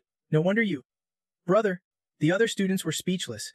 All they had were piles of Ziume manure. He took out a package of fertilizer, handing it to Holuk, and said, "But the amount of manure saved is limited and can only improve a few dozen mu of land. This land will be used to grow spiritual herbs. Spiritual energy is scarce here. Growing spiritual herbs requires labor to transmit spiritual power. Everyone, Mix the fertilizer into the soil first. Then I will teach you how to plant. Then Spirit loudly called out. Former members of Hagjiu Tray assemble. Everyone quickly gathered. He began to explain. Vajayant's conditions are poor. I know you are all disappointed, that is true. Their faces showed indescribable expressions. Kubiyu muttered. It is tough. Spirit quickly reassured them. Poor conditions were never an excuse to be lazy. Didn't we start off like this in Hagjiu Tray? He handed them a notebook and said, This is a development plan I discussed with the vice principal. Take a look. The notebook is titled 5-Year Economic Development Plan for Vojian Academy. Spirit explained that Vojian's funds are insufficient. Most disciples study on their own with no structured curriculum. I want to expand farming cultivation to develop the economy so we can all improve together. Spread the glorious ideals of Hagjiu Tray. Everyone follow me into Vojian. Trust me, and trust yourselves. He raised his hand firmly, smiling widely to encourage. We can turn Hagjiu Tray into a green mountain and clear water paradise. We can revive Vojian. Unity and fairness will always be our goal, Spirit shouted loudly. The history of Vojian will be written by us. Are you confident? All students there answered strongly in unison. After a hype-up scene, the contestants are filled with hope and eager to confess. Shall we expand the sea? Since it is just the two of us controlling water, I can handle the morale work. It is truly admirable. I silently thought. Master is amazing, just a few words and everyone's pumped up. I want to be like Master. Unlike the lively students on your side, a group standing apart looked quite unhappy. Oluk held a bag of fertilizer, hesitantly touching it, while others frowned in disgust. Why do these guys seem like they have been given a double shot of energy? Who knows? Training in farming? Seriously. Are those rich kids messing with us? Can you even train in agriculture? He even tasted it with his tongue. Tung Lei gave a cold glance at Holuk, who was reacting to the strange smell of fertilizer. The students there had resigned themselves. Who knows? Just follow Vice Dean's lead, and pursed his lips, wearing a thoughtful, emotionless expression. Inside the temporary student council room of Vojun, Tin Then Niem spoke up. The current main goal, he said firmly to Rang, is to make money. Everyone listened intently and took notes. Tin then divided the group into study departments, organizing students into teams of 5 to study anti-spiritual herbs. The medicinal herbs will all be sold off. Akan was curious, asking why not keep some for ourselves. He frowned and smirked, replying, every beginning is tough. Without capital, we can't develop any other plans. We can only sell them. Teacher Luck has already taken more than 100 tasks at the market. Maybe we will earn something. Vomin could not help but tear up, addressing the vice dean with a trembling voice. This is so tragic. Hakan suddenly smiled brightly and suggested, we could borrow money from our families. Mine has money. But Tin then immediately refused. We can borrow. He explained. At first, I told Teacher Luck about borrowing money for capital, but helping Vajin now means opposing Shura. It is better not to burden your own families. Besides, your parents might even hope Vojin shuts down. Then you would find better places. Vongmin muttered sadly. That is right. Both brother and my father do not want me at Vojin. Someone outside the window was eavesdropping on the meeting, but everyone inside remained focused. This was the research department. Vojian's soil is mostly acidic. We have to improve the crop's resistance to acid. Tung Lei quietly took notes while Han frowned in confusion, wondering if Tin Then was just trying to be overly meticulous. Inside the notebook was Tin Then's observation diary. Woke up early. Ate breakfast. Now, during study hours, they discussed research and development of the sea and practical use. Tung Lei thought, since entering the academy, nothing major has happened. Han recalled Tam Thiangude stating that Shen Xuanjizi has 3 traits. 1. Strong capability. Likes to show off. 2. All the opposite gender flock to him. 3. Has a divine artifact. First condition not met, as Tun Then is next year's martial master and only likes practical use. Second condition, from my 2 days of observation. Tung Lei scratched his head in confusion. It does not quite fit either. Han thought carefully. Regarding the artifact, during the dangerous moment on the wild island, he did not use it. Is this really Shun Jizi? Well, let us keep watching for now and wait for orders from Tam Thian Nugude. Then Tung Lei quietly observed, carefully recording every action of Tin Then, from farming to fishing, and recorded everything meticulously. Even when going to the bathroom, Tung Lei had to strain to eavesdrop. He silently scolded himself. No need to stalk him even to the bathroom. Han thought I would not notice. As soon as I got close, the guard warned with a sharp whistle. Seeing Tin Then entering, Han suppressed his anger. Han Kong reassured him, your rank is higher, so by protocol, he should not have noticed. He frowned and thought, now the entire school is hustling for money, but this guy's not working and secretly stalking me. This can continue. I need to figure something out. In the dining hall, everyone gasped in surprise. The secretary, Tun Then, sighed warily. There is too much work every day. I really can't handle it. I want to find a secretary. Ollie was confused. Didn't the 3 of us all help people? You calmly explained that everyone has their own department duties, and would not want to bother others unnecessarily. Saho smiled brightly, saying it is okay. Just being around Sumai every day makes me happy. Ali agreed, that is true. Tung Lei, sitting in the back, overheard and thought slyly, following every day. If I could become the secretary, would not I be able to openly observe the spirit department? Plus, I would know all of Hen's plans and moves. Perfect. After calculating, Tung Lei turned around and put on a trustworthy look. Hein, what do you think if I become secretary? Tin then smiled with narrowed eyes and agreed. Fine. Ali raised an eyebrow and asked, who are you? On what basis are you competing against us? She stood up, radiating fierce energy. Can you even do the secretary's job? You quickly raised your hand to stop the fight. Hey, everyone, do not argue over me. The three of you have been busy late every day, trying to pull me out, which does not fit our morning work rules. Tin then placed a hand on Ting Lei's shoulder and praised. It is good that Hein agrees to help. Thanks. Hever Hein. They immediately went to the office. You piled 3 stacks of papers on the desk and said broadly, Hein, you handle these. Hun stared in disbelief. So many. That is just half a day's work. Everything has to be done today. Saho could not hide her disdain. From now on, you have to plan the daily schedule for the department head. All documents submitted by departments must be organized and handed to Hyven. The three were serious. Sharp expressions. Since you took our position, do the job well. Got it. If you do not perform or want to resign, do not blame us for being ruthless. That is right, do your duty well. They immediately forced Tang Lei to sit at the desk and ordered loudly. Get to work. Hun worked tirelessly day and night as documents kept coming in. Secretary each. Here's the alchemy training plan from the study department. Tung Lei held a stack of papers while his phone kept buzzing. Secretary each. Has the construction request been approved? Hun then thought. This is not right. Tang Lei signed papers and took notes. He sighed, thinking, this is not right. Shouldn't I be watching the spirit department? You happily high-fived Xiaohu. Thanks for acting with me. She grinned. No problem. Dividing the work makes it fun for us too. Tin then put on a sly wolfish grin, thinking, that fool came looking for trouble. Don't he blame me if I squeeze him dry? Otherwise, I am not their department head. Hechkan happily ran over with a small rice stalk. Department head, she excitedly said. Look, this is a new salt-tolerant rice we just planted. Putting it into production means we can grow our own food. You praised happily. Great job. We won't have to sell herbs to buy food anymore. Tin then quickly directed. Have the study department keep close track. The alchemy plan can be announced. Give money to the publicity department to buy holographic stones. We will shoot a commercial. Hechkan was amazed. Shoot a commercial. The plan was immediately announced, showing Ku wearing a chef's outfit chopping vegetables. Despite being injured, she ignored it. Taiyulan worriedly called out, Your Highness, why are you ignoring it? You cut your finger again and the blood won't stop.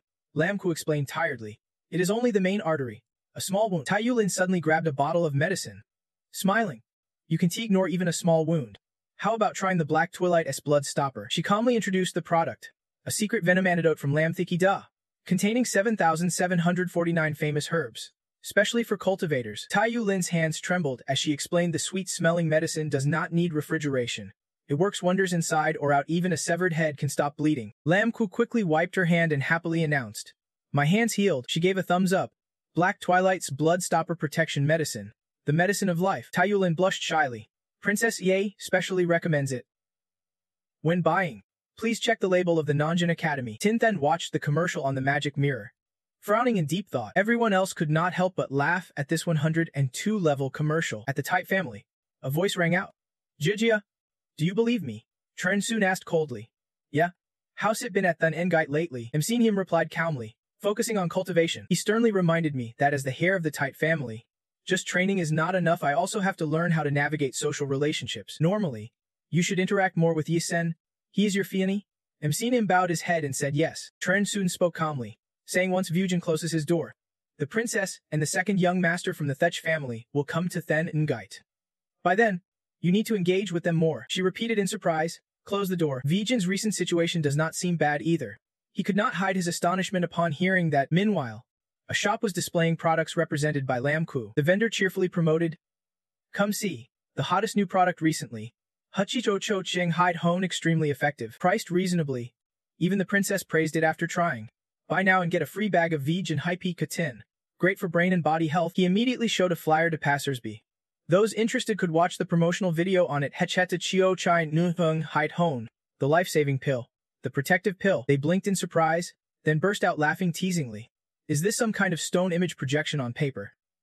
How novel. Looks totally untrustworthy. Give me a bottle. Others were also attracted and commented, there is now a stall selling vegan S stuff. It is so crowded. The poor magic school can't even open anymore. Is Lion starting live sales? She really knows herself well. The Princess 18A does not worry about training but goes to film this nonsense. Such a disgrace to the royal family. The crowd was filled with malice. But someone hesitated. This Enjing height hone pill works better than similar ones on the market. I heard it is a secret recipe from the Thie family. They immediately gritted their teeth in denial. That is a scam. Someone already asked Elder Thie from the Thie family. There's absolutely no secret recipe from the Thie family. This kind of secret recipe is definitely stolen by these poor magic school kids from somewhere else. After some hard selling, it was time to count the revenue. 158,007. Spirits high. They shouted loudly. We earned 158,007 this month. Everyone cheer. This is amazing. He smiled brightly and suggested, let us give scholarships to students from poor families and those with excellent performance first. The departments needing funds should quickly report to Secretary H. Spirit held up a paper and continued. Next is the new product plan. We will market it based on the Yunjing Height Home formula. The paper listed ingredients. Red ginseng root, blue sun creation, horn powder, rejuvenation nectar, Vujin lion's share. Hungxi could not help but ask curiously, where did you get this high-level mixed formula from? Spirit smiled slyly. It is just some everyday stuff I researched up at Ziela Sen. While they have never seen this business path before, let us quickly make a sale. Suddenly, someone shouted, Master, something's happened. Next to the academy, someone suddenly sent people to bully ours from Hai Qing. At Hai Ro, the student Vitu Jin was repeatedly kicked in the face. His classmates rushed over to help him. The other side covered their mouth with a fan and sneered. No wonder it is a poor school. The stink of rotten fruit is everywhere. Beat him for me. Jin's student narrowed his eyes and warned, it is those ragtag gangs again? Fighting in the academy is against the rules. What right do you have to beat people? Ingji sneered with his mouth stuffed. Beating people? I am just delivering justice in place of heaven. Henta glanced back and reported, I advised my brother to buy Vitu Jin Xingyu Height Hone. After taking it, he kept coughing up blood. You heartless scum! Using the secret Thie family formula to sell poison, do not you deserve a beating? Right after finishing, Thung and his disciples attacked. Vijin student angrily defended, you are shameless. Arenging Height Hone is not poison. Henta sneered provocatively. Not poison? Then prove it. Show everyone the formula. Who would believe such nonsense? Vijin's student took the hits and shouted loudly, if you want the secret formula, here it is. You just want to bully others. Thung grabbed his hair without any mercy. So what if we bully you? Who dares to fight back? Poor magic school trash. Worthless trash, Henta cruelly ordered. Beat him. If he does not show the secret recipe, beat him to death. Before he finished, a punch flew straight at Ninji Thing's face. Henta winced in pain, tears and blood flowing from his nose. Ninji Thing shouted angrily, ooh, who dares hit this young master? Spirit remained calm. You said beat him to death? Fine. I will. Hunta turned his head, eyes narrowed at Tin Then, saying, I am sure Vijin is exploiting your name, adding something else to the pill. That is why they are demanding the formula be revealed to protect your reputation. She shook her head in denial. Stop talking nonsense. There are no bad reactions. Nu Thung insisted firmly. Every word I say is true. My master's pharmacy has treated patients like that before. Unta revealed slyly. The second prince already sent people to investigate this. Vujin originally claimed there was a spaceship accident. Now there is this new issue. The Ministry of Rights is preparing to revoke Vujin's operating license. Tin Then and the other students worried aloud. What? They instantly panicked. No way. Does this mean it is all over? Suddenly someone loudly declared, Vujin's license will not be revoked. They quickly turned around, surprised. Vice-Dean Lossiemine stepped forward calmly and announced, I just returned from the Ministry of Rights. It has been agreed that if Vujin reaches the top 3 in this year's inter-academy competition, their license won't be revoked. He showed a paper and revealed, the eldest prince has agreed to guarantee Vujin. Lamku was silently surprised.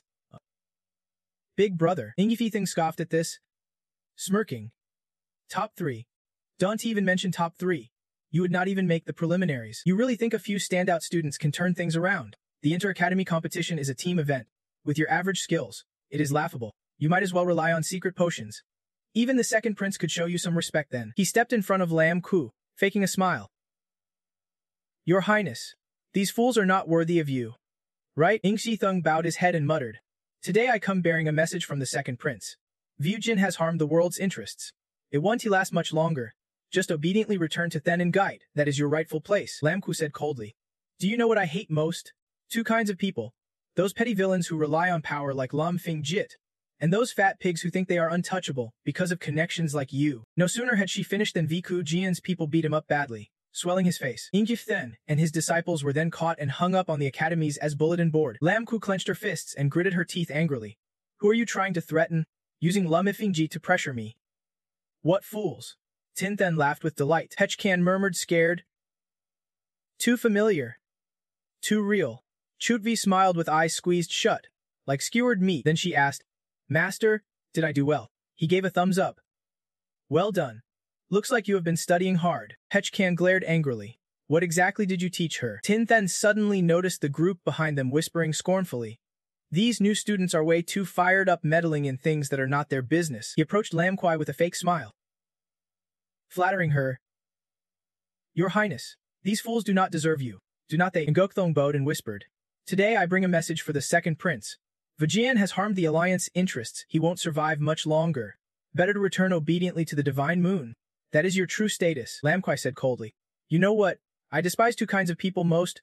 Cowards who rely on power like Lam Fengjiat, and bootlickers like you who depend on connections. No sooner had she spoken than Vojian's men beat him up badly, his face swollen. Gokthong and his disciples were tied up and hung on the school's notice board. Lam Kwai clenched her fists and teeth in anger. Threaten me? You want to use Lam Fengjiat to suppress me? Fools. Spirit laughed delightfully. Hachkan muttered fearfully. Still not used to this. Some fighters grinned, calling it like skewered meat. Then she asked proudly, Master, did I do well? He gave a thumbs up. Very good. Looks like you have been studying hard. Hachkan narrowed his eyes. Annoyed? What exactly have you been taught? Spirit suddenly noticed a group behind them whispering disdainfully. These new students are too excitable, meddling in matters not their own. They have powerful backers, so they are not afraid. But Chuda 1T forget this? Right? We can let them reach the top 3, just hand over the formula directly. Lam Kwai frowned angrily. Hey, what is wrong with you all? She stepped forward and said sharply. Stop judging and venting your anger on others. Then you accuse me of meddling and demand the formula. Do you even have the guts? He bowed apologetically. Please calm down. We can offend those people. After getting beaten, we just have to endure a bit at 1T affect our training. We are used to it. Today she helped us once, but once she is gone, we will get pushed around even more. We are just trying to protect ourselves. Lam Kwai clenched her teeth, her face tense. Lumin calmly spoke. Your Highness, please calm down. There is something we need to discuss. Please come with me. After some discussion, Lam Kwai asked in surprise, You want us to join the inter-academy competition? She raised her fist angrily and shouted. Of course. Didn't you see that arrogant jerk's face before? I am definitely going to mess him up. He breathed a sigh of relief. Good. The students from Vojian are not too keen on the inter-academy competition, but with all of you here, things look much better. Lumen's face showed less fatigue. He handed out a notice. If you are sure about joining, we will start the special training class in 2 days. This is the training plan. Take a look. Deolin and Tin then quickly studied the paper. Lam Kwai took it and read aloud attentively. Hour of the rabbit. 2 minutes passed. Time for class the next day. Tin then sat half asleep, while Luminous' voice continued steadily, explaining the inter-academy competition. First, a 30-person team contest. Only the top 14 academies win, and then select 7 elite contestants. Results based on overall points. Han Kuang nudged Tin then angrily. Wake up and listen. Give it your all. Tin then groaned. It is 30 now. I usually do not wake up until 7. He immediately took out paper and pen to take notes, frowning in frustration. Useless. Still have to rely on me. Lumin continued. 63 students agreed to join this year's competition. From you all, 30 will be chosen to represent Vojian. This will also decide Vojian's fate. Tin then nodded sleepily and bumped his head on the desk beside him. Lumin honestly said, My expectations are not just to scrape by. We aim for first place. Only by winning first can Vojian truly rise. And the first place team this year will earn a spot in Tansword Valley. She suddenly snapped at him. Tansword Valley. Tansword Valley is in the west of the Divine Kingdom. He explained. It is a legendary sword valley. Many powerful beings left their treasured weapons there after ascending. It is seen as a chance for the next generation. He and the other students cheered excitedly. If we get to visit Tansword Valley even once, it will be worth it. We have to win first place. Lumin revealed. The first place team will also get a prize of 5 million. Hearing that, Tin then snapped awake. A 5 million. First place we must get first. He smiled approvingly. Good. That is the spirit. Next, we need to level up quickly. Take Shingayat as an example. Team members for the group contest must be at least 2-star Grand Martial Masters. But our highest is 3-star Grand Martial Master. Many are still at Martial Master rank. Lumin calmly explained. A star means a rank. Leveling up each rank grants a skill. We have fewer skills than the opponent's Grand Martial Masters. That is a big disadvantage in battle. Starting from Awakening, you level up to Martial Adept with innate skills, then Martial Master skills, and finally Grand Martial Master skills. He frowned in confusion. You get skills when leveling. Why do not? Han Kong explained awkwardly.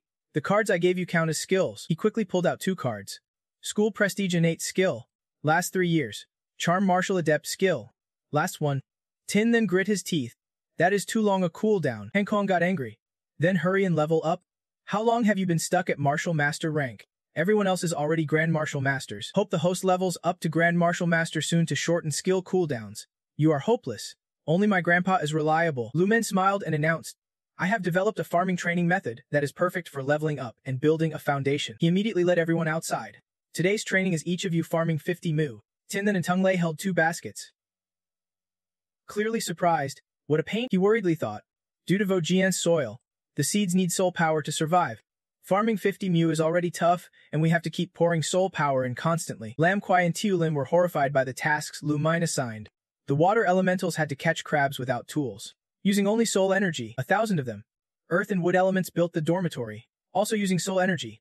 There were 10 rounds, and everyone could choose the training method that suited them best. Let us get started. Everyone quickly got to work. Spirits high, but gritting their teeth and complaining, does he want us to work ourselves to death? The strong ones fanned and urged on, not a fan of stacking tasks. Huh, stack 'em up, you, with that crying face. When hobbies become tasks, they are no longer hobbies. I am not an old rock either. Spirits could not help but stare in shock as the stone elemental went wild with energy. You sighed warily, thinking the old rock's stamina was real. Lu Men stood nearby reminding, classmates, do not slack off. Train well. If your soul energy runs dry, eat pills to replenish. Then he went over to Tiu Lin, clapping and instructing her to keep her body in an overloaded state. Lu Men stood by the dorm building group, clapping enthusiastically. Keep it up, keep it up. He then announced sternly, after basic training, there is a strategy analysis session for the battle teams. Only after that can you eat. Hurry up. Everyone screamed in horror. Help. After a while of exhausting training, evening had already fallen. Spirits, worn out, laid their faces on the table to rest. Lam Kuai cried softly while eating. Training is terrifying after roasting 10,000 crabs. A whole class of theory awaits. Then meditation. Does the teacher want us dead tired? Chuepfa looked pale while eating. Tiu Len clutched her chest. Gloomy, the gap between us and the academy is huge. And teacher Lu Men has it tough too. There were not enough instructors at Vujian, and many went missing previously. Now, the only one capable of leading this special class is him. No one knows how long he can hold out. Spirits could not help but freeze at that statement. Night fell, and as the sun set, an oil lamp was immediately lit. Lu Men sat in his office, diligently reading documents. He was tired and bored, pondering the intense training. Already a day had passed, and some had asked to quit the competition. But with such a huge rank gap, how could they catch up without this training? They could supplement with battle records. But the battle strategy analysis they submitted on the paper was the content recommended by the Stone Elemental, analyzing the battle strategy of a 30-person squad. The warriors fought fearlessly, sword energy raging in 30,000 forms, one strike wiping out 14 continents. In one corner of the paper, Lam Kuai left a note, dare to fight me, face the Han tribe. In another corner, Tiu Len wrote 3 words, listen to orders. Even though just plain words, you could feel the confidence of Ku Hai. I am a master of evasion, they can't beat us. In contrast to the others, Ho Tung Lei put on a miserable act. Teacher, help me, I want to resign as student council secretary. Please do not tell the spirits or anyone near Han. Lu Men looked up tiredly. Maybe save me first. He struggled with his thoughts. Gotta be patient. I still do not fully understand these kids. On the paper was a small note from the spirits. Our breakthrough power is weak. It is not good to face the enemy head-on. We should base strategy on guerrilla tactics to keep fighting power flexible, ensuring high agility for active strategic defense. Lu Mine felt a spark of hope. The handwriting was bad, but the analysis was excellent, with some very fresh ideas. Recalling spirits nodding and taking notes in class, he was amazed. He thought the spirits always slept, but turns out they are deeply unpredictable. Lu Men bit his hand in contemplation. The next day, he quickly gathered the contestants to announce. They gasped. Simulated real combat. Lu Men calmly explained, yes, this year's budget is ample enough to provide spiritual energy for us to activate the illusion formation in the training room, where simulated real combat can be conducted. Spirits and other contestants cheered excitedly. The training room is finally usable. 3 years in Vujian, and we finally have a training room to use. Money really makes a difference. If we can simulate real combat scenarios, we won't have to worry about injuries anymore. Lu Men announced calmly. Now we have 54 people, divided into 2 teams for real combat. Each team has 27 base points. Killing one opponent scores 1 point. Losing one teammate costs 1 point. After 2 hours, the team with more points wins. Next, everyone will draw lots to pick teams quickly. Holuk holds a red ticket in hand, curiously glancing at Tung Lei and Tin Then, the group of Trutvo. Tu Lin, Lam Kwai, along with Hatch Can and Q, drew blue tickets. They were happy to be on the same team. While others worried the gap might be too big, he lowered his eyes nervously and suggested, "Teacher, it seems all the Grandmasters are on the other team. How can we compete like this? Let us redraw." Lukman coldly refused. "We will keep it as is." Tin then hesitated but smiled brightly. "Then let us fight like this." Trutvo, smiling like a flower, placed his hand on Tin Then's shoulder confidently. "Don't worry. I won't hold back," Lukman quickly ordered. "Everyone, enter the formation one by one. Once inside the formation, your souls will enter an illusion. The two teams will be transported to different places. Now, on my command, both teams step in together." QH clenched his cloth and bit his lip, listening intently to the countdown. On Tin Then's side, they were determined. 2. Lukman loudly followed. 1. He stood behind, observing each group carefully. Lukman furrowed his brow, deep in thought. "This squad division is actually my idea. In a real fight, we might have no way out against the enemy." He touched the wall, creating a reflective mirror to watch, silently hoping. "Tun then, this kid is incredibly talented in leadership to come up with a strategy like this. Let me see how far you can go." Inside the simulation room, Tin then stood alone in a vast forest at night. He frowned, looking around but seeing nothing in the darkness. Suddenly, Tin Then's hand touched something soft and he gently pulled back. Tung Lei used magic to create a small light, gloomily asking, "Brother So, why are you pinching me?" He wide-eyed hugged his chest in fear. Holuk and teammates immediately ran over. Eminjiga said, "There is light." "Thank goodness. I was scared to even make a sound earlier." He lowered his eyes worriedly and asked, "It is too dark here. What should we do?" Tin then touched his eyes and used his golden martial soul. "Don't make the light too bright or we will be exposed. The illusion's night won't last long. I will scout the terrain first." His gaze immediately scanned the entire surroundings. Amazed and thinking, "Stop." Tin then spread his hands and said, "Everyone, tell me your martial soul's power so I can plan." After some discussion, Tin then took the lead with a torch. Holuk nervously spoke up, "We really have to act now. Can't he wait till morning?" He turned and explained, "Because it is night. The other side won't move either. Killing scores points. And there's also the battle flag in the exam. If we capture it, we get 10 extra points. We can just stand firm against them. So we have to take this chance to get first place points." Suddenly, Tin Then's martial soul eye lit up. A beam of light shot down from above. He stepped back and loudly warned, "Be careful." Trutvo, sitting on a flying ring, smiled brightly and praised. "Dodged it, as expected of So Hoyan. Now come at me." Tin then gritted his teeth and charged. "Damn monkey, run." But a fire blocked his path again. Lam Kwai grinned and asked excitedly, "Where are you running?"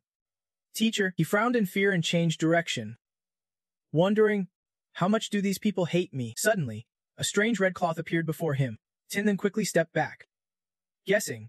QH jumped up from the ground to launch an attack. A few minutes earlier, inside the forest, a voice whispered under a martial mask, "Don't worry. I asked So Huan before." He said the magic weapon created the intense connection. He is afraid of being targeted and won't use it openly anymore. We must keep his secret, Lam Kwai declared boldly. "Then it is no problem. Let us kill the master first." He and Q excitedly shouted, Kill So Tin then." Immediately, the core members gathered again. Everyone asked in surprise, "Handle the master first." Tiulin held a stone and gave orders. "Exactly. To shoot the rider. Kill the horse first." So Tin Sin is the key point for the enemy. I propose splitting into 2 teams. One to find the battle flag, one to kill So Tin Sin. Lam Ku frowned worriedly. "But we will really fight back against the master later, though his rank is not that of a Grand Martial Master." At first, he did run in panic back to reality. Tin then could not help but shout in surprise. Siyu Hiyu laughed excitedly, showing off Uncle's special county effect. He brushed her leg aside with his hand, coldly refusing, not even looking. "If you have got the guts, fight me." Chup V charged forward with his weapon. Taiyu was reassured. "I will cover you." They quickly chased after, the guards loudly warning, "Change direction, run," he muttered with disdain. "You people." Meanwhile, other contestants quietly observed Tu Line's group from both sides of the road. She panted heavily, eyes scanning around, wondering where to run. Taiyu Lin tried to calm her. "Avi, slow down." Suddenly, someone bent down and drew out a formation. A quick shield appeared, surrounding her group on all sides. They were trapped and stunned, but Tin then kept focused. Running forward, H and his team drew swords and entered the defense line, shouting fiercely, "Attack!" Taiyulen bit her lip and quickly created shield leaves.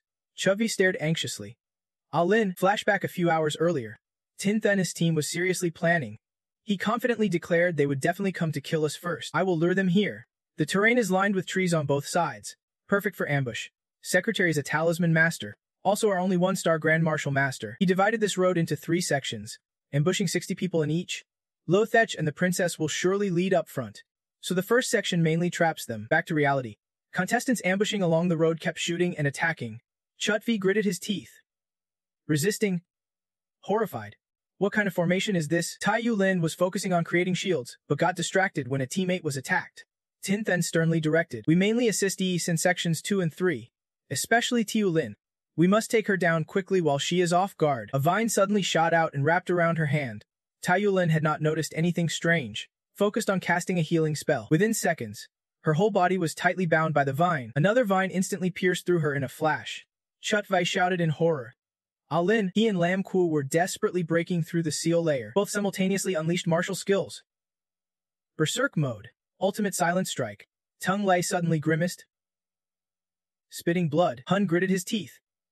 Muttering, "Can to hold it. Their attacks are too strong." Suddenly a barrage of spears came flying. Tin Then quickly crossed his arms over Tang Lei's neck, pulling him back. Shouting, "Watch out!" Tin Then dragged Tang Lei behind a rock while teammates up front were being attacked by both offense and defense. He furrowed his brow and ordered, "The enemy's other team is coming to reinforce. Watch for hidden arrows.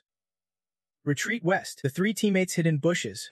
Hun panted heavily and said, "I can't move anymore. You go on." Tin Then immediately carried Tang Lei, sincerely saying, "No way, you are one of us. How could I leave you behind?" Suddenly ice spikes appeared ahead. He grabbed one of Henan's legs and swung forward, shattering the ice. Meanwhile, Lamasi was drawing his bow, aiming at the target. Tin Then hurriedly ran holding Tang Lei ice legs. Reassuring. "Secretary, they are targeting you. Don't be afraid. I will cover your retreat." After a moment, Lam Ku broke free from the seal and shouted orders. "No chance to run. Chase them." She jumped down from a tree, urgently pleading, "Don't chase for now." Lamis calmly analyzed. They are scattered but organized. Blindly chasing might lead to another ambush. We just found their battle flag. We should reconsider our tactics. But they did not listen. She and Shivy madly chased after, excitedly yelling, "Master, stop!" Meanwhile, Siush grabbed a branch trying to stand, body trembling, teeth clenched tightly. "Damn it! Tin Then, I will get my revenge." Suddenly, Tin Then appeared carrying Ting Lei on his back. Behind them, the pursuing martial group closed in. She could not help but get excited, thinking, "Tin Then, just in time for revenge?" He blinked confused, calling out, "Z-Ace." Spirit immediately grabbed Kuhia's shirt, smiling brightly in praise. Just in time. Her face suddenly hollowed, secretly angry, thinking, "Here we go again." He grabbed her hands, raising them high to shield himself, taunting arrogantly, "Come on, attack me again." Lam Kuai's eyes narrowed with disdain. "Sai-Hai, Master is being too harsh." They launched a furious assault, shouting orders to get Xiahai out of the way. Kuhai's face turned pale, lips trembling as she whispered complaints. "Spirit, you are truly despicable and shameless." But he did not get angry. Instead, he smiled and went along. Right. Spirit smiled wickedly, strategizing. "There is a tiger to the west, and a water seal there. Let us deal with the princess first." Suddenly, an arrow shot straight into her chest, catching everyone off guard. The people behind gasped in horror, shouting, "Sai-Hai!" Lam Kuai unleashed his power, unable to believe his eyes. Lamak gripped his bow, lips tight, glaring at them. Spirit hurried to catch Kuhi as she fell, eyes wide in shock. "Did you really do that?" Her body began to fade away, and before logging out, she flipped the middle finger. He stared, thinking, that is some serious defiant hatred. Lam Kuai grabbed her shirt, scolding, "Hey, what is wrong with you? Didn't I say to avoid Xiao He when attacking? I could have chased and saved her." Lamak coldly pushed her hand away, slightly opposing, "That is why we must strike fast and win fast. We can't let them catch up." She sneered cruelly, throwing cold water on him.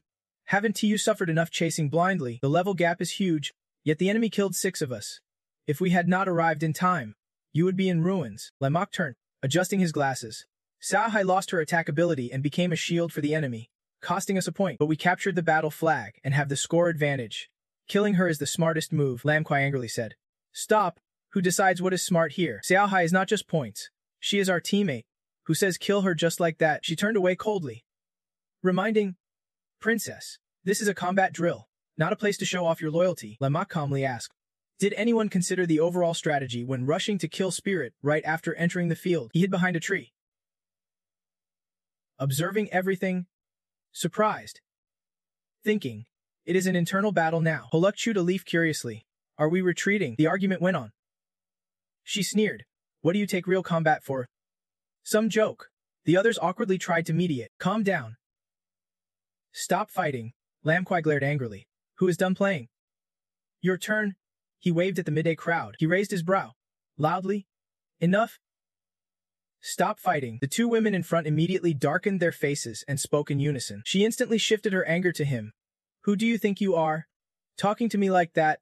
Want me to knock you out? Xiao Wu trudged over to where Spirit sat. Lamok asked, Are you going to attack? Hakan nervously warned. Princess. Calm down. Don't he go that far? Lukmin sat in the observation room. Troubled. Thinking, how did it come to this? One team was now slaughtering each other internally, while the other just sat around snacking and watching the show. Enough. Let us pause the combat drills for now. 1 month left. I need to get these kids to understand each other first. His whole body suddenly grew weak. Eyes dimming. Inside the observation room, orders came through. The bodies of the contestants gradually faded. Spirit's eyes widened in shock. Holuk looked around. Puzzled. Why are we suddenly ending? Another contestant shouted loudly. The formation stopped. He suddenly noticed Luk Min collapsed on the floor, anxiously calling the deputy director. The next day, inside his room, students gathered closely, asking kindly, Teacher, what is wrong? Dylan stood by the bed, using spiritual power to check him. Overexertion, organs damaged to varying degrees. Normally, a Marshal King level rarely falls ill, but the deputy director has been overworking. This time, he definitely needs rest. The other contestants were confused. What now? The competition is in a month. Kuhai muttered faintly. We are already short a teacher. And now the only one who can teach is sick. We are doomed. Spirit glanced sideways at her. Kui frowned. What are you looking at me for? Meanwhile, elsewhere, the fierce-faced man asked skeptically. Hoping I came to train the students of Vichu Jin. The spirit smiled to charm. That is right. I heard you have been quietly training the little ones lately. So we want to invite you. The fierce man coldly refused. No way. Get lost. He sneered. You think I would jump in to save humans? On what basis? You seriously explained. Long then, with the team that won first place, we can get into Tangkim Valley. Almost all of Dim Hayes survivors are trapped in the Punishment Valley, which is close to Tangkim Valley, and both share a defense system. If Vyujin wins first place, you could infiltrate our team, break through the obstacles, and rescue our people inside Punishment Valley. I know you hate humans, but not all humans are enemies. Vyujin and his students never record the little ones. When mentioned, the little ones immediately agreed. Yes, exactly. You placed a hand on the fierce man's shoulder, joyfully saying, some things we can do alone. Only by uniting our strength can we revive the great Dim Hesi tribe. So come to Vyujin and teach. He warned the spirit to keep his distance, shouting loudly, Get lost. Elsewhere, a village head was diligently trimming a tree when Enemen approached curiously, asking what he was doing. She looked up confused, and she raised an eyebrow skeptically. You are really strong today, even arguing with the princess. The village head bowed. I am not used to people calling themselves nobles. She frowned in discomfort and said quietly, Even though we earn some money, simulating real combat is still a luxury. But they are just playing around, not really fighting. Enemen objected softly. But their strength is real, and without them, Vyujin would have collapsed. This year's team works well together, they will definitely win. Each has over 100,000. The money to cure your sister's illness is there, and the vice dean's down. We can keep fighting amongst ourselves. The village head pursed his lips. I know. The next morning, the contestants gathered in class, worried and unsure. The teacher was sick, how would they study today? Spirit Ching sighed in frustration. The headmaster was not here. So I guess I have to teach. Just hope my rank is enough to impress everyone. Kang immediately challenged. We all know your rank is low, so hurry up and get promoted. Suddenly, a sharp voice spoke up. Hello? She frowned darkly and continued. My name's Lamu. I have a few words for you. CH. I killed you in the last battle. Sorry. CH hurriedly covered her neck but smiled brightly. It is Lamu said coldly, but that was forced by circumstances. If there is a next time, I will do the same. Lamku, sitting at the back, scowled angrily. She turned slightly and said, I am done talking. Goodbye. Lumin appeared quietly, cleared his throat, and they immediately cheered. The deputy dean is here. Deputy dean, are you feeling better? Someone asked as he calmly ordered. Quiet down, everyone, Lumin announced. The match is coming soon. Everyone's training can slow down. I have found a new teacher to train you personally. A man slowly walked in, dressed in a martial robe, and stepped up to the stage. Commanding everyone's attention, he introduced. This is a 3-star martial emperor. The students' eyes widened in awe. Where did a 3-star martial emperor come from? Spirit and CA were especially shocked. Was furious after meeting the new teacher. All the students were immediately pulled outside to train. Spirit and the others panted heavily from exhaustion. You furrowed your brow, recalling words. I have seen your real combat simulations minutes ago. CH was stunned when he pointed out someone who appeared and immediately died. Someone threw their mind and teammates behind their head, making you frown and ask if he was scolding me. Listened carefully as two implied it was me. And someone quit talking and directly killed their teammates. If you were not facing all trash opponents, you would lose even worse. Spirit was scared stiff. It was too much pressure. He frowned and warned sternly. It is a mess. I want to go easy like Teacher Lu Min. Everyone, gather at the training ground. Run 10 laps around the island. No spirit energy allowed. You were shocked and wondered. Run 10 laps. Back in reality, everyone was still running. She panted and spoke up.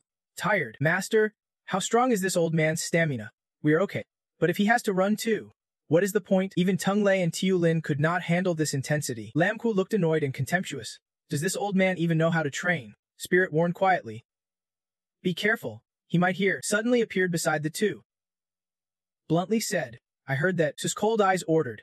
If you speak poorly of the teacher, everyone runs 5 more laps. Lam Ku protested angrily. What? You punish me? That is fine.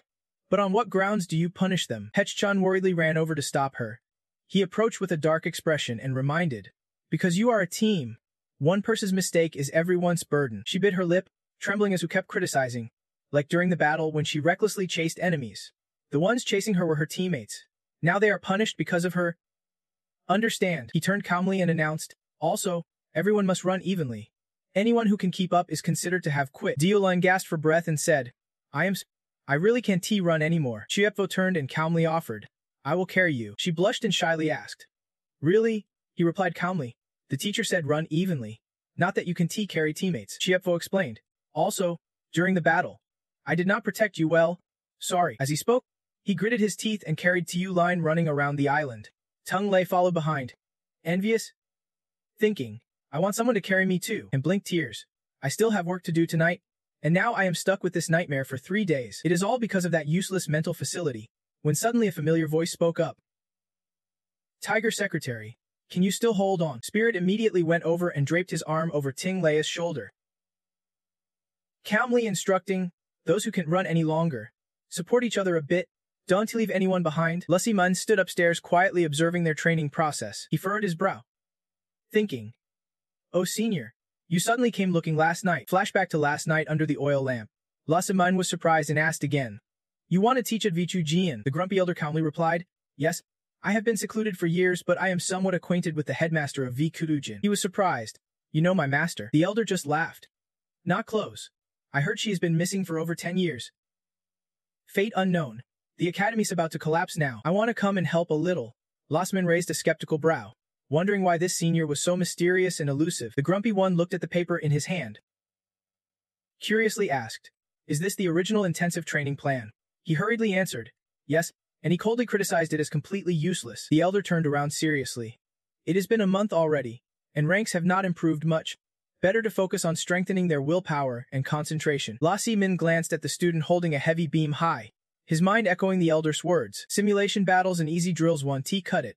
Only training soaked in blood and sweat can forge their willpower. Next was endurance training. Everyone placed a large stone on their back and held a stance. The elder confidently declared, this way, I will become their toughest rival. Sure enough, being scolded made him visibly annoyed. Lips pressed tight as he stared at the new instructor. The grumpy one calmly continued. And there is a mental specialist on their team. Very sly. Enough to trap them all together. On a fine day in Thenkuf, a paper crane flew into the courtyard. Slowly approaching someone's room, Vinla stood behind and curiously asked. Tung Lei. Vingik softly replied. Yeah? He quickly asked. What did it say? He unfolded the paper crane to read. It said to go save him. He has never found a chance to probe the mental facility. The inter-academy competition is coming up.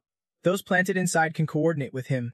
Send someone to arrange it. This year's inter-academy competition is held in Taite, which is a perfect place for action. Lussiman stood at the ship's bow, calmly casting a magic array, a circle forming as he loudly ordered, "Activate the teleportation array." I wiped sweat and asked curiously, "Why is not the special training team running today?" I do not hear their usual desperate screams. Kush Tung looked up and explained loudly, "The competition starts in 2 days. They have probably already left for Tai Ti." He realized, "Right, let us catch up with them at the academy gathering point." Students were carefully instructed by their families. Butch Qian held her son's hand. "Warning, Tai Ti is very dry. Bring plenty of moisturizer. It is a border area full of tricksters. Do not run off anywhere." She turned anxiously to Yu Lin. "Alun, please look after this silly kid." He frowned and protested, "I am not stupid." Butch Chen gave her son a stern reminder. "If you chose Vyujin yourself, do not embarrass us. When that time comes, your father and I will come watch your fight." His mother smiled. "Really?" Lotha sat happily cheering. "Says, keep it up. You will definitely win." Lamont confidently assured his younger sister. "Absolutely," the spirit loudly announced. "It is Everyone gather and board the ship." The contestants quickly moved onto the ship, surrounded by a crowd of family cheering loudly. "Keep it up. At least get through the team battle round. No sweet talk now." Lassamine calmly created a magic formation at the bow, a circle forming as he ordered loudly, "Bring on the teleportation array." The contestants excitedly marveled. Teleportation arrays are expensive and tightly controlled. Without the contest, we could not even use one. Havalasit put a hand on the spirit's shoulder, grinning between the moss. Let us. The ship moved forward as the magic array began to activate. In the tide of sky, a watermark appeared as a ship burst out from inside the circle. Multiple teleportation circles appeared across the sky, ships, horses, and even holy swords waiting for contestants to arrive. The spirit's eyes were wide with admiration at Tai Thun, while the candidates beside him gaped in amazement. People from all the academies had arrived. He pointed to a bright spot in the sky and happily explained, "That is Thansen's location. Thansen and Taidi, then Enguide, is known as one of the 3 great academies of Jia Lam. The disciples there specialize in swordsmanship, and their familiar is a beginner's lesson card." They moved atop familiar shaped in all kinds of forms. Menemen held her breath in awe. "So impressive. Familiars with cultivation techniques cost a fortune. My martial soul is not even suited to flying." Tretch crossed his arms and scoffed. "What is so admirable about that? Our boat this year is even more impressive." Suddenly, the boat shook violently as a massive pavilion appeared, stepping out from a barrier right ahead. The boat instantly seemed tiny. They could not help but marvel it was the divine spirit pavilion of Then Ingwai. Candidates from Vijin stared wide-eyed in shock. Flying like this must cost so much soul power so rich. Tai Thin, also called Din Hesa Then, lies in Tai Vichchekcha Thatina High. Tai Thin and Jialam is home to Vichujin and Hecho Sea, sitting between the pristine desert and sea. Half sand, half ocean. As a border hub, it is a key trade point between Jialam and Tai Bich Thun, where residents use mutual codes of conduct, and merchants come and go constantly. Due to rampant underground dealings, the city is a mix of chaos and oil trade. A sharp-faced man approached and proposed, "Hey kid, wanna bet? Let us see which academy wins this year." He immediately stepped back, loudly refusing the bet. Lessiso then calmly approached and said, "We are just students here to compete. Please do not bother us. You have come far. Sorry we can't welcome you properly from afar." C8 placed a hand on the spirit's shoulder as a reminder, and Tidy covered her head to avoid her sleeve. The beautiful woman gently introduced herself. "I am Lexa from Tai Academy, in charge of accommodations for this contest. Please follow me." They could not help but be captivated. Tayuline frowned in annoyance, shielding her eyes and releasing her martial power. CH, thrilled to the point of nose bleeding, eagerly responded, "All right. Sounds good." Everyone was quickly led to the competition area. Lef Siefsa took them into the viewing room. It was the dormitory dedicated to the contest. She turned around with a bright smile and guided them. "The training rooms are to the east of the dorms. Go 1,000 meters west to reach the market. If anything happens, you can notify us via the voice transmission in the rooms. It is your first time in TV. Feel free to explore everywhere." The candidates from Vijin blushed, enchanted by the beauty before them. Only Lamku remained composed, her face full of mischief. The spirit covered his face, thinking, "Too dazzling." Hung Siam slapped his head, scolding, "Useless. Go in her favor for me." Suddenly, he had an idea. Maybe the person on the little one would work. Guaranteed, she will complete the mission. And sure enough, it did. CH blushed deeply as she looked at Lekasisif ahead. "She is really Tu Dim Hema, the one the great prince kept. So adorable," she asked in surprise. "Says, you know me?" Leslie smiled brightly. "We will be competing on the arena soon. How could I not get to know my opponent? You are quite famous. To the young master Lexis, right? Bringing harmony even into the competition." The spirit blanked out, explaining, "This is Carrot." She quickly stepped forward, happily responding, "All right. Carrot, you really do match the rumors. Lessissa leaned close and whispered. Be careful. There are plenty of eyes watching you. She spoke loudly. Princess Dai, no need to be so wary of me. I am not the type to steal someone else's favorite things. Since I have brought you all here, I won't disturb your rest any longer. Farewell. Ca hesitated before saying softly, take it easy. Lamku approached and lightly tapped her forehead. Little H, stay sharp, do not get fooled by Tyvasi girls. Gotta make sure the clothes fit, she said with a grin. Wish I could just show it all off. They all were not good people, and the spirit could not help but be puzzled. Do you all know each other? Lamku replied flatly. Yeah, I used to be in Tyvasi for a while. She sighed, changing the subject. Enough talk. Let us go eat. The barbecue here is amazing. Their eyes immediately lit up. Meet that night a Meng Valu. TIVC. Two girls bit into an apple together. Everyone around blushed and sighed in admiration. Everyone around blushed and sighed in amazement. Both bit down hard at the same time, tearing off the last piece. Hyundai held up the tiny apple slice proudly, beaming. So thin. We won. She grinned with eyes squeezed shut. Thanks. Everyone. The girls nearby applauded. Awesome. Nearby, two people sulked over the result, chewing apple slices and whining, let us make an even thinner slice. Cut me some slack. Suddenly the door was kicked open. Laxo's eyes flashed angrily as she shouted. You damn people, what are you all doing here? I am about to welcome another school S team, and even spill blood. And you are just hanging around? She looked like she was about to explode. Clutching her head, Helin nervously urged. Lactai, do not be mad. Duan Zhang. Duan Zhang. Your hair's about to catch fire again. Laxo sighed warily. Damn it. I am so pissed off. And I still have to meet everyone later. I will let you off for now. Kong Fengham, where are you? Off to the orchard again. Helin smiled and replied. She has already gone to the Phi Tower. Meanwhile, down at the market near the dorm, people bustled back and forth. Tinden and Lam Kwai walked arm in arm, sparking surprise and chatter. Isn't he that the princess's boyfriend? The idiot. Over there. Feng and Jam wanted to take a closer look. She smiled happily, praising. The goat meat noodles at that shop are amazing. Inside one stall, three people quietly observed them. Feng and Jam stood upstairs watching the group cheerfully, muttering in confusion. This is the Tinden group. He laughed and joined in the joke with his team, while she smiled mysteriously. Mockin. Their taste really sucks. On the banquet table lay countless delicious dishes, meats, fish, soups. Everyone eagerly praised the food. So good. The meat's incredible. Kuksai bit her lip and quickly reached for a plate, urging everyone to hurry. Avu. It was like they would never eaten meat before, since the tournament allowed free meals. She was determined to eat her fill this time. Paluk stuffed food into her cheeks, eyes wide with delight. Vu is really a wonderful place. Meanwhile, Tinden eagerly gnawed on a chicken drumstick. Everyone whispered curiously. Is that really the Vujian group? Yes, it is. Trang Sai and her teammate sat at another table. She spoke coldly. Teacher said we need to be careful with him. Thien Hen yawned bored. Watch him closely. He is a 5-star martial artist. If it were Sezing Ho Pavilion, he would not even get on the team. Yet this level, he can be captain. Ridiculous. Henda sneered with disdain. Just clinging to the princess. A freeloader who can barely feed himself now. Don't they see the match lineage? He calmly looked at the paper.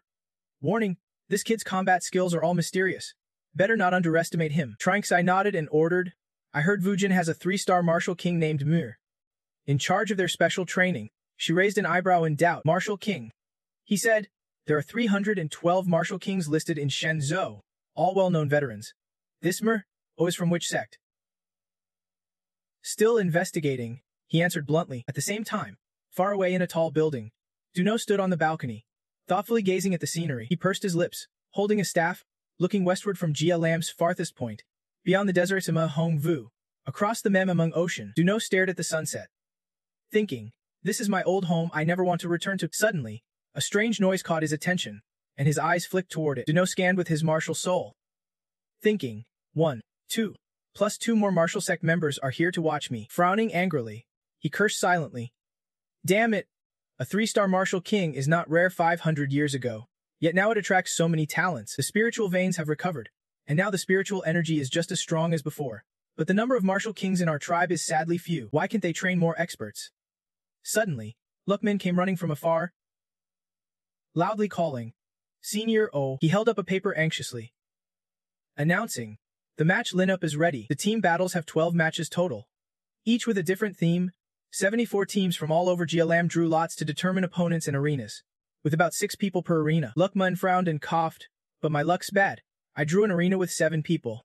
Here's the match list. Take a look. Tinden's eyes widened in surprise. Waiting eagerly, the paper showed. Arena 11, Du Hung. Participating teams.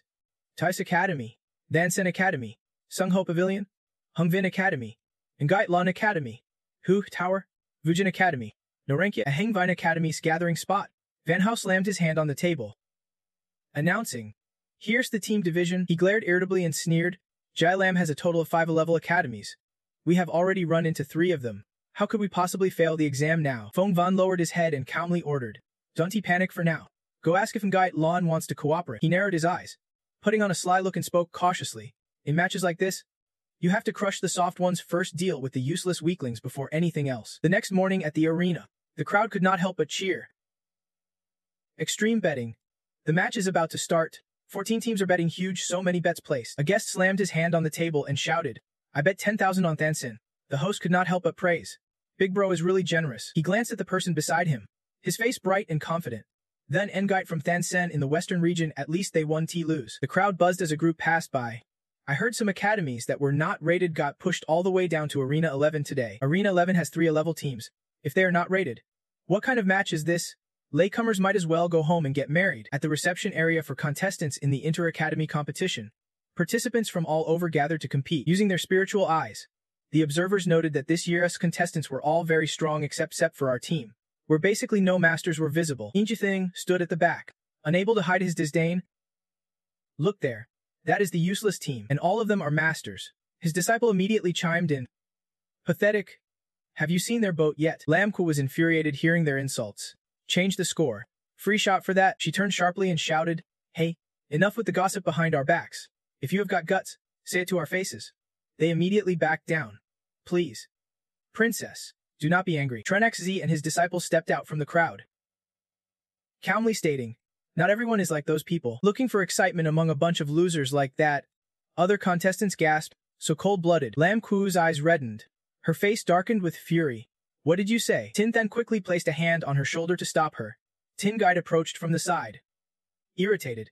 "Oh no, why do I smell gunpowder the moment I arrive?" She smiled warmly and advised, "Young people full of fighting spirit is good, but it should be used wisely. Maybe take a step back." They all gasped and called out loudly, "Madame Kung." He frowned, puzzled. "Madame Kung." Lam Ku quickly explained, "Madame Kui is the top martial arts master, head of the Western Academy. They call her Madame Kin." Tin then blinked in confusion. "What a strange name." She opened her eyes wide in admiration. "And she is really a woman too." Suddenly realizing something, he blinked in surprise. "But he has a wife, right?" Lamku responded calmly. "Having a wife is normal." He immediately sought sympathy. But Trut V answered calmly, "It is normal." Tin then looked pale and glanced at the next person, sneering with disdain. "Brand new blood." He widened his eyes in shock, clutching his chest repeatedly. Tin Guide smiled brightly and announced, "Next, I will explain the competition rules. No bringing bullets or food into the arena. Everything else is allowed. Each team starts with 30 points. Killing an opponent earns 1 point. Being killed loses 1 point. Quitting automatically deducts 3 points." Everyone listened intently. The competition lasts 7 days, and killing opponents grants a certain power boost. Tin Guide smiled mysteriously and cautioned, "Though it is a survival and defense match, anything can happen. Life and death are up to fate. I hope everyone prepares well." She spread her arms to introduce the formation and added that this year's battle strategy has been adjusted. This is the Control I formation. It will be set up in every arena. The entire match will be broadcast live to everyone outside through this formation. The side matches for each arena will also change, decided by the outside judges. Everyone gasped. "What? This has never happened before?" Tin then muttered. "Curious?" Live broadcast. Elsewhere. Vingak smiled slyly. "This way, I can observe the players more closely." Introducing the past. Secret Realm. Soulgrass Plains. Windwatch Spirit rated 2 stars. Du City rated 4 stars. Bukalay Outpost rated harder at 5 stars. Drywood Forest 3 stars. Bukalay Outpost Artillery 4 stars. The sun was at its peak, the perfect climate for a fresh start. Red paper shoes were released with the inscription, competing for the 7-3 round. The stands were fully arranged, a signboard was raised. The observation tower. The 11th match, the crowd eagerly rushed in to grab the best seats. Fireworks and red paper shoes were launched. Ibn excitedly announced, "Dear audience, welcome to the once every 3 years inter-academy competition." He smiled brightly and introduced himself. "This is the Western Arena. I am your host. This year's competition is live. Even if you are not here, you can watch through the battle formations or the image stones." The audience cheered, impressed by the live broadcast. Bagan, sitting in front of the large image stone, urged loudly, "Come on, T-Pen King. The boys are about to appear." The front row was filled with experienced veterans, who calmly announced, "This year, we also invited the powerful judging panel to ensure a fair and just competition." Lumine worried for his student as Ben's steady voice continued. 12 exam schools, 74 academies. Which of the 14 teams will make it to the end? Let us watch together and find out. He furrowed his brow anxiously, silently urging, "Students, give it your all." 500 years ago, a mysterious ancient turtle erupted in the far north, the Arctic plain. Manhwa, Western region, the Great Mountain Range. The ancient curse spread everywhere, affecting the entire Arctic plain. Countless beings were corroded into wandering souls. Since then, this land has had a new name, the Soul Plains. A heavy snowstorm awaits them. The henman sighed, gritting his teeth angrily. Barely arriving and already facing a blizzard, Ngokthong wrapped his body to shield himself. Hating that they had to divide their soul energy to resist the cold, he warned, "Be careful. If you encounter a soul devourer here, you are done for." The henman sneered contemptuously. How could such dangerous creatures appear in the exam? At most, just some low-level wandering souls. Nothing to worry about, Ngokthong secretly thought proudly. We already know the initial positions of the other teams. The starting map is the Vongfong field with the Sang Hutta faction. Nearby are Thansen, Ha Aldruin, Kukchu City, Hung Vaninen, Lay Camp, Vijin and Mefi Lam have Tai Vis, and Nungait Lin at Buk Lay Artillery Camp. The henman recalled the previous logistics report. Feeling quite smug, "The person responsible for moving the competition is my uncle's second son," says granddaughter. "The money is in hand. Getting intelligence costs no effort." Ngokthong excitedly thought, "Let us go to Vijin first, then hide and watch them fight, before the contest. We already asked Nungait Lin. We can sit back and reap the benefits." As the snow thickened, the henman shouted orders. "Head to Bike Lay Camp." On the way, a rabbit stood still, looking for a path. Suddenly, a cloth wrapped around its body. The little city boy laughed happily. "Caught a rabbit?" Laxo asked in surprise. "Rabbit for dinner tonight." She quickly hugged the rabbit, protesting with pity. "Don't eat the rabbit," the disciple anxiously asked Han. "Lax sister, are you sure it is okay for Fongam's sister to go alone?" She hesitated slightly. "How could I control her? She is just fighting. Besides, her strength is strong wherever she is going." "Go ahead." A few minutes ago, Fongam happily announced, "I'm gonna find Vijin Sky." The disciple approached the little city boy with a bright smile. "Let me touch it." Laxo raised her eyebrows. Sensing something was off, the rabbit in the little city boy's hands suddenly glowed strangely. Laxo urgently ordered, "Little city boy, put the rabbit down immediately." As soon as she spoke, the rabbit vanished, turning into a magic that invaded her body. Nearby, a member of the Sangha faction smiled malevolently. Controlling the magic, the little city boy's body slowly transformed into a puppet. Within seconds, she had become a puppet under control. Laxo raised her brow, deducing, the ancient curse turned her into a Sanghata puppet. Deep Tu called worriedly, "Stop the little city boy." The Sangha faction immediately sent the puppet to attack them. The strings on the little city boy turned into a spear, lunging to attack the teammates. She gaped in horror and fell backward. Laxo loudly warned, "She has turned into a puppet now. Do not treat her like a teammate anymore." Deep looked sad and tearful, but after all, she is still our sister. Even if she has become a puppet, it is just too much. Her expression changed completely. Eyes bloodshot, grinding teeth as she smashed the puppet, shouting angrily that it was useless as hell. Dip was gathering energy, using her soul martial art to point her finger. Ling Lung declared, "Getting hit that easily is just embarrassing. Wait till we get back, you will be punished." Meanwhile, somewhere else, another team arrived at a silent town. Ngokthong raised an eyebrow in disbelief. "Is this Rebaklay outpost?" They slowly moved inside. The trainees behind could not help but worry at how gloomy it was. He calmly said, "I heard Baklay outpost is very close to where the corruption broke out. Back then, no one inside the outpost escaped. Everyone still alive got infected and turned into wandering souls. There should be tons of wandering souls here. Why is it so empty? Could the last team have wiped them all out?" Ngokthong frowned thoughtfully. "And we have not even seen a single shadow. Did they really run off that fast?" Suddenly, a figure appeared behind. He quickly glanced back, then he turned with a grin and ordered, "There! Chase them!" Ngokthong and his teammates excitedly ran forward, shouting arrogantly, "Don't run! Face it!" Meanwhile, Tin then quietly took a brick and observed. He used a small sound-transmitting talisman to announce, "All squads, be alert!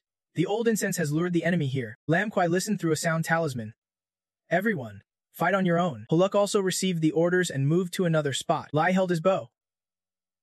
Looking outside, Tin Then's voice came from his hand. "Stay hidden. Ready your fire." The window of the building was immediately opened. The brick on the stone wall was quickly removed, and the bow was aimed outside. Archers hidden in different spots readied their attacks. A volley of arrows shot out, causing Ngokthong's group to panic and dodge frantically. Damthong Shride angrily shouted, "What is going on?" He quickly ordered, "Ambush. Hide." Medic Ngokthong fell back, spreading out to use his soul martial art. 10,000 army fan to shield and protect, but unexpectedly, a brick behind him was thrown down.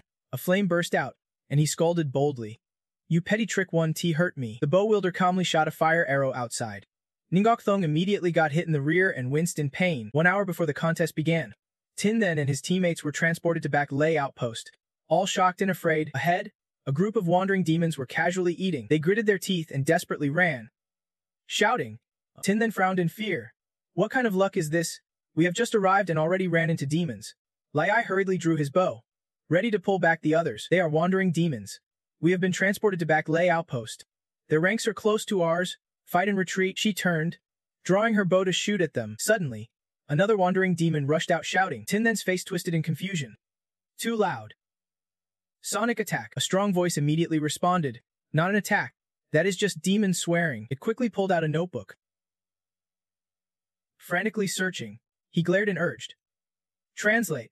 Hurry." The wandering demon held the child protectively, loudly pleading, "Damn it, do not hurt my kid." Lac Doong covered his eyes, frowning in fear. "They are so scared, their eyeballs might just fall out." Maha frowned in annoyance. Why did they suddenly come here? Has the contest started again? The wandering demons angrily questioned. "These people keep coming to kill us. Can't we have peaceful days?" "Kill them." "Tun Then, you are confusing me."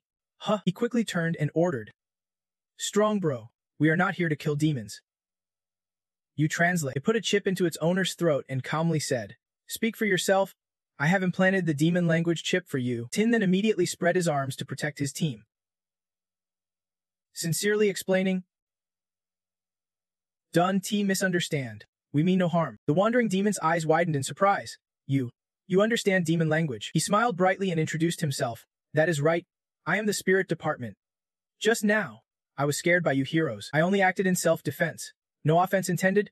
I hope you all can forgive me. Besides, we did not come here to kill, but to help." The ghost hunter asked in surprise. "Help?" The spirit department explained thoughtfully. "Yes, I understand the ghost language. I believe you are not crazed or dangerous, but other teams 1T help us, so we just kill all the wandering souls. You all know the competition rules. Killing each other does not benefit us. Why do not we join forces to face the other teams here? What do you say?" Maha frowned suspiciously. "Not a bad idea. But do we really trust you?" He placed a hand on Maha's shoulder, speaking gently with a serious look. "I have never lied to anyone. I swear this as your brother. Right?" He looked nervous but sincere. "Yes, the spirit department has been honest." Suddenly, the ghost hunters whispered among themselves, "This guy looks too honest, big eyes and all.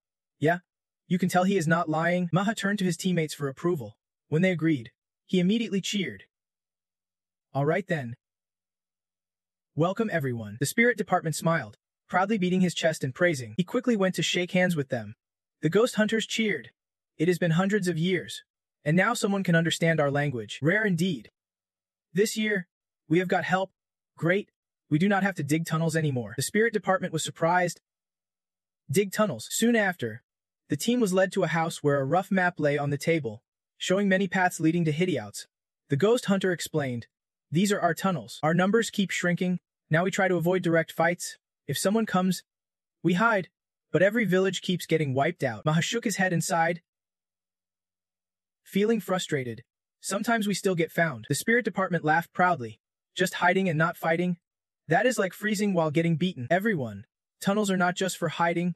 Watch us show you how." After the spirit department's starting words, everyone quickly tied scarves around their heads. "Folks, all that digging experience comes in handy now." Lam Ku and H Kan grabbed shovels and entered the tunnel. Lam Ku shouted orders. "Move." Helash pursed his lips, coiled his fist, focusing his strength. He stood firm and unleashed a powerful spirit strike piercing through the mountain armor. Back at the planning table, the spirit department drew on the map, expanding the tunnels. The next step was to develop the hidden chambers into fighting tunnels, able to attack stealthily. Everyone had their role.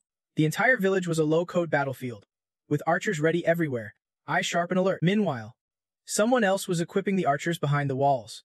If enemies dared approach, they would get hit from all sides, making retreat nearly impossible. Every detail was precise. An arrow struck Ntheng's backside, making him cry out in pain. The guards shouted, "Young Master Chu." Ntheng grimaced, clutching his rear. Cowardly sneak attack. The guards hurriedly raised shields. Spread out. Quickly. Hide. Protect the doctor. Get her to the safe room. The terrified doctor rushed inside. Staring wide-eyed at the ghost hunters blocking the door, a guard ran in from afar. Sword drawn. Yelling. Let her go. What kind of skill is threatening the doctor? Suddenly, his body was pinned down by needles. The guard gaped in shock as one leg was trapped tightly. Everyone appeared at once, weapons in hand. Behind, two women frantically took down the guard, leaving only screams. You fight dirty. The ghost hunters pushed the doctor out the door. Smiling, the doctor said, that guy was trying to kill me for points. The spirit department clasped hands cheerfully. Thank you, sir. Meanwhile, two enemy team members hid anxiously in the defense room. Whispering worriedly. There are traps everywhere. They have teamed up with the ghost hunters. How can we fight like this? The one next to him closed his eyes. Using observation magic. Dong Hong. I have found their tunnels. There is an entrance in the village center. We should go in from there. Meanwhile, Lam Ku charged from behind, wielding a hammer. She slammed it hard into the backs of the two enemy members. Lam Ku bit her lip, determined to eliminate them. She recalled the spirit department's advice. High-level fighters must take the initiative to attack. Earlier, everyone gathered. You carefully instructed Gio, but while the enemy was still confused, quickly attack their healer and observer. Don't get carried away attacking. Be careful not to get surrounded. After striking, she quickly escaped. The opposing team saw this and shouted, Tam Kong, kill her. At that moment, a section of the wall disappeared. An arrow shot from inside blocked their path. Han looked up in surprise and loudly announced, there are archers on the upper level. Handle the hand. Hakan swiftly infiltrated inside. Claws ready to attack the village chief from behind. Kyuishi appeared out of nowhere, slipped her arm around him, pressed a knife coldly to his neck, and said, too much noise. This is not allowed. As soon as she finished speaking, she sent Hakan flying down on the field. Everyone was terrified. Enemies everywhere. How could they fight? They wanted to run. Ngokthong angrily ordered, don't run. Fight. Kill all those useless traitors. Ledung ran in from outside, relieved, and reported, Secretary Ho, the enemy is at the temple gate. Hurry and pull back. Tung Lei quickly prepared a spell with his hands and slammed his hand against the wall and ordered, set off the detonations. Suddenly, mysterious explosions erupted outside, causing the enemy to flee in panic. Ngokthong grimaced in shock and exclaimed, Detonation talisman? The guards looked worried and suggested, Chu Thiu, the situation's bad. Maybe we should retreat first. Han glared fiercely and declared, useless. No retreat. Anyone who tries to run, I will kill. Ngokthong sneered. They are just a bunch of rotten scraps with no light. Run. Ridiculous.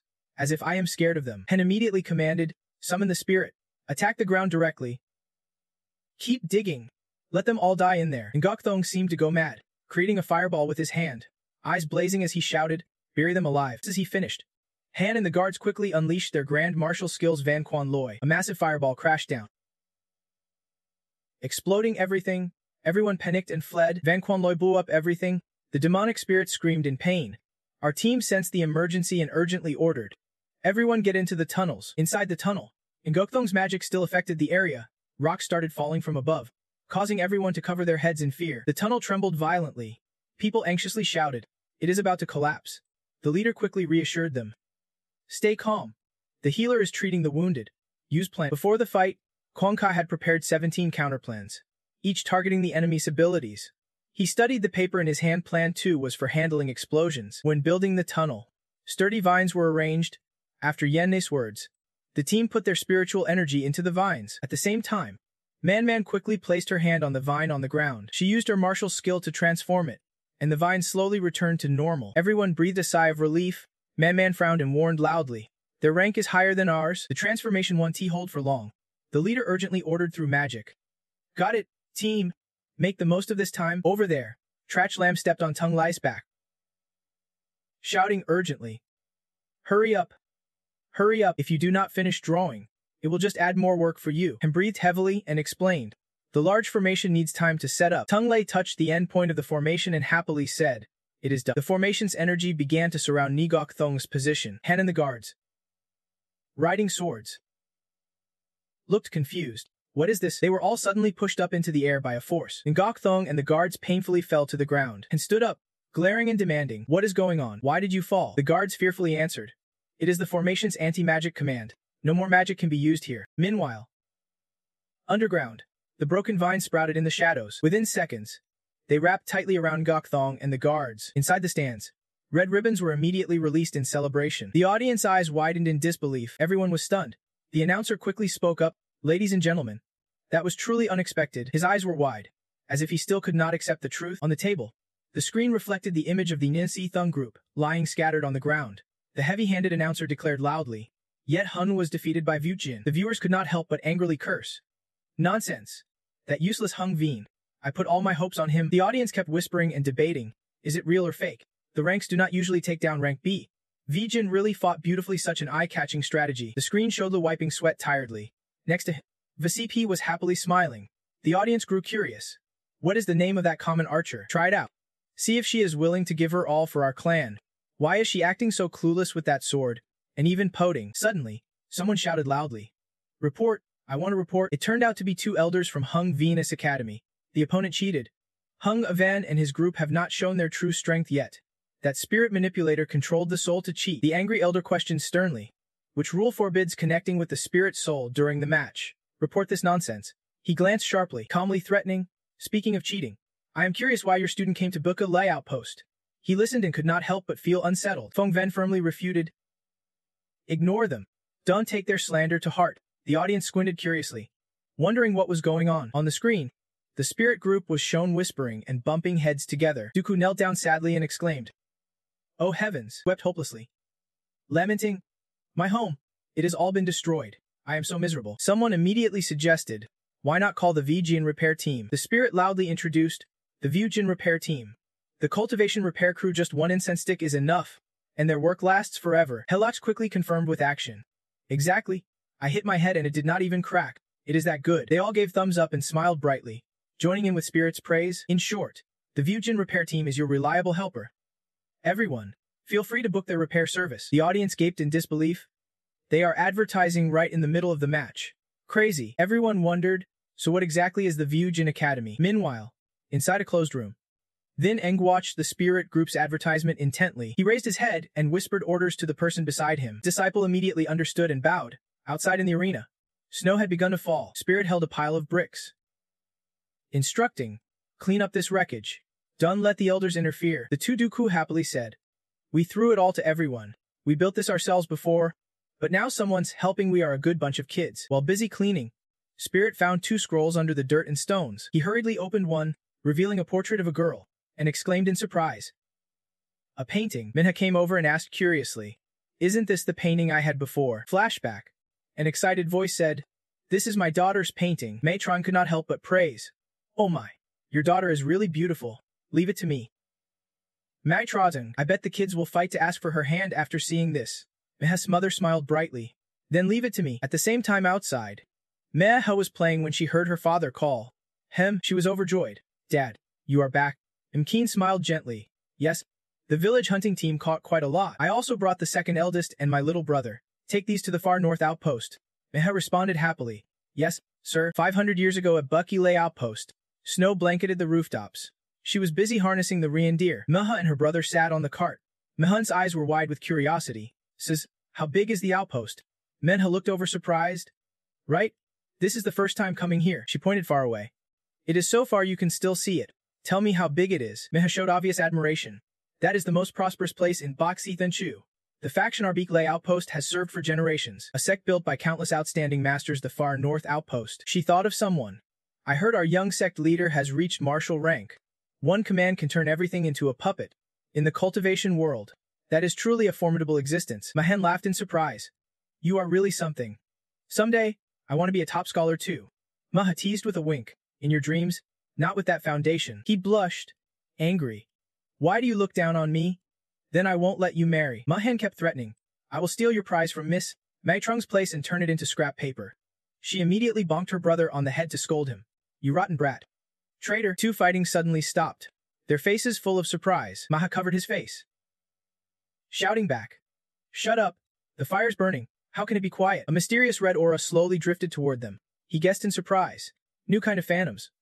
"They are coming here soon." The siblings squeezed their eyes shut in fear. She saw a thin layer of gray dust on her fingers and gasped, "Dust?" Mahan suddenly coughed harshly. Maha turned. Worried, "What is wrong?" He groaned, inhaling the black substance. "It hurts. So much." She sighed deeply. Painful. Maha pulled the reins, ordering the two reindeer. Let us head home first. Turn around. Hurry. But the two reindeer had also inhaled the mysterious dust, their faces twisted in pain. She called anxiously. Hurry. Turn back. Maha scratched her face confusedly. What is going on? Suddenly a patch appeared on her face, and she covered her eyes in sheer terror. Mahan clenched his stomach and mouth to hold back a cough. Struggling to say, he looked up frightened. Blood dripped from his nose as he whispered, trembling. It hurts so much. Maha looked back with sorrow, her body still trembling from fear. She left the reindeer behind and quickly turned to run back to Bay Lay town. Maha carried her brother, running desperately, her heart full of shock. What is happening? What is this? Then blood sprayed from his mouth. She painfully wondered. Why is this happening? Mahan lay weak in her arms. Maha thought bitterly. I do not want to die. I want to go home. The scene of Bay Lay town appeared before them. She smiled faintly, calling out loudly for help. Dad, Mom. But at that moment, Maha did not know that what spread with the speed of that light was not dust but a highly concentrated primal curse. Her face slowly began to distort in a terrifying way. The siblings stood frozen at the gate. The townspeople had been attacked by cursed spirits, screaming in pain. Help! I do not want to die. Save me! The primal curse did not kill people outright but rotted their bodies and souls bit by bit, twisting and deforming them. The degree and speed of mutation depended on the envy they felt. When Maha reached home, she cried in fear. Dad. Mahan came out looking terrifying. But eventually, they all became unconscious demons. She could not help but clutch her brother in fear and crawl away. But human strength could not match the power of the cursed spirits. Maha choked in terror. Why is this happening? God is what wrong have we done? Why must we suffer this? Who will save me? Just as she thought she would die in an instant, a burst of energy stopped the demon's attack in time. She stared in shock at the person in front of her, who warned of the growing curse energy. It will speed up the decay caused by the primal curse. Maha looked up, puzzled. Who are you? Something fell from the bag on his back. A fierce skull immediately appeared. Backhand glanced and pointed forward reassuringly. This will end soon. The puppet glared and growled, opening its mouth wide, absorbing small energy particles. The red light on her face gradually faded. The cursed spirits on the townspeople's faces also slowly dissipated. He explained that each person's curse has a certain limit. The remaining curse on everyone was transferred to the puppet, which now endured it. Everyone was relieved. Really? No more. There were still a few on the ground who had turned into demons. Backhand was helpless. The curse would no longer consume them. But once that part is corroded, it can't be reversed. Those people have lost their humanity. The only option is to wipe them out. After saying that, he turned and left. Maha hurriedly spoke up. Thank you. Thank you. Benefactor. Benefactor. Wasn't Kyle Ixd from the northern warding city? The missing city lord. He clenched his fist and stopped. Then Bai-hun shook his head denying it. I am not your benefactor. And with that, he walked away. Besa-hun was very fortunate. Although they became lost souls, they still retained their minds. Even transformed like this, they dared not run outside. So they continued living here. Though turned into ghosts, they still lived by their old customs. Back to the present, Maha candidly continued. Later, time purified the curse. The human monks once again entered the northern plains, where we had been divided into secret realms. She could not help but wonder. This is the past of Blekalin. Why do you all look like that? Tin then cautiously asked for everyone. How can you still be smiling? Leffing smiled. Hundreds of years. Life and death. You get used to it. The brain is eaten away by the curse. Memory fades. Feelings barely remain. That is a good thing. I once cried for someone but now have forgotten who they were. No need to cry anymore. Everyone was moved to tears. Tin then felt sorrow. Hearing this made it all the more tragic. Maha gently comforted. Don't cry anymore. So the recent incident was just guessing based on the remaining memories. Much of it was uncertain. The people from the academy were shocked and exclaimed. What? She patted the child behind her, smiled brightly. You ask? I just tell the story. Think of it as a good tale. But do not tell outsiders. We do not want more trouble. He glanced outside. Don't worry. If we were not scared, why hide in the bathroom? The contest has private security. Outside, no one sees a thing. Indeed, the big screen inside the stands was blurred. The audience could not help but chuckle. What is going on with the secret space? The whole group has been in the bathroom for half an hour and still have not come out. That is creepy. 30 people going to the bathroom together. 2 contestants in the back frowned in disbelief. But this story is terrifying. I always thought the northern warding city was just a myth from books. And that cursed puppet too? Taking the curse for others. That is defying nature, Hung Si-din calmly explained. The northern warding city disappeared overnight 500 years ago. To this day, no evidence of its existence has been found, so now people think the city is just a legend. Tin then said thoughtfully, but 80% of it is real. And more. En Kujia once told me the cursed puppet is his unique work. He was surprised, immediately ordered set up an analysis. Back to earlier. Tin then held the cabbage leaf closely, listening attentively as Ian Ku explained. Cursed puppets are among the hardest to craft in the world. All materials and spells are extremely complex, requiring very skilled crafters. Most importantly, someone must willingly bear the burden for another. These words made Tin Thun's eyes widen in amazement. Enku quickly added, the higher the level of the puppet, the more curse it can endure, and the higher the craftsmanship. You guessed? Isn't it about crafting living people? He glared fiercely. Of course living people. Not zombies. Listen carefully, do not just hug your cabbage all day. That is rotten. Tin Thun hugged the cabbage tighter, gritting teeth to object. I heard that already. Is not that the question? Crafting living people. Yenku gently replied, it is a last resort. If someone agrees to endure everything for you, that surely means a deep bond. He turned and said, but I hope no one ever has to make one. Tin Thun's eyes widened curiously. Have you ever made one? Yenku suddenly fell silent. After a moment, he ordered. Class dismissed. Back in the women's restroom, you furrowed your brows and whispered to yourself, it is exactly him. No doubt. The crowd cheered loudly. Be confident. Drop the question mark. The spirit pressed his lips, recalling with a troubled heart, but listen to his plan. The young city lord was proud, handsome, and formidable. But why did he want to become like this? You quickly asked. Do you know what happened to that young city lord afterward? Mahe answered honestly. Maybe he went to save others. This secret realm is only a small part of the spirit world plane. To know what happened that year, we must investigate North Divine Continent. The spirit pressed his lips, lost in thought. When suddenly strange sounds appeared, Aben loudly announced, attention contestants of Arena 11. A new supplementary challenge has been added, the Poisoned Gate round. The safe zone is shrinking, other areas are being destroyed rapidly. The Lost Zone gasped, already adding a new challenge so fast. Everyone stopped to listen. In the Poisoned Gate, you can die within 15 minutes. Feng turned to see the forest ahead darkening, and Aben shouted to start. The poison is spreading from the arena's borders now. Contestants, move quickly to the safe zone. The spirit's face showed disbelief. No way, running from poison. Vietman smiled slyly. It seems she is the one from the mystical sect. Confidently insisting this was all arranged by the 3005 Great Lords. Vietmine turned arrogantly and asked if they would contacted their insider yet. The 5 Great Lords on the other side were also quite pleased with how things were unfolding. The spirited team and the Martial Snow Squad happily gathered to discuss their plan. Tung Lei kept rubbing his eyes. A sound echoed time to act. Spirit frowned, exhausted, and said, stop stuffing it in. Everyone. That is too much, my memory chip is already full. Luyan, carrying a bag on his shoulder, smiled brightly and suggested, rearrange it and bring some more. The frantic ghost shoved food and supplies in, while he painfully protested, stop stuffing it in. Maha sighed sadly. We farm out a habit. Even after planting, we do not eat it ourselves. Take it all, you rarely meet people you can talk to. Already time to leave. Lemieux asked hesitantly. Everyone. She is honest, just asking. Do you want to return to the mortal world? We have spirit. We want to attack humans first. Lai said, we can probably leave the secret realm. A nearby warrior quickly added, exactly. Everyone for themselves. He forced a smile and declined, lost souls are not welcome anywhere. Even outside, the monk organization will kill us. They are tougher than students. My scars.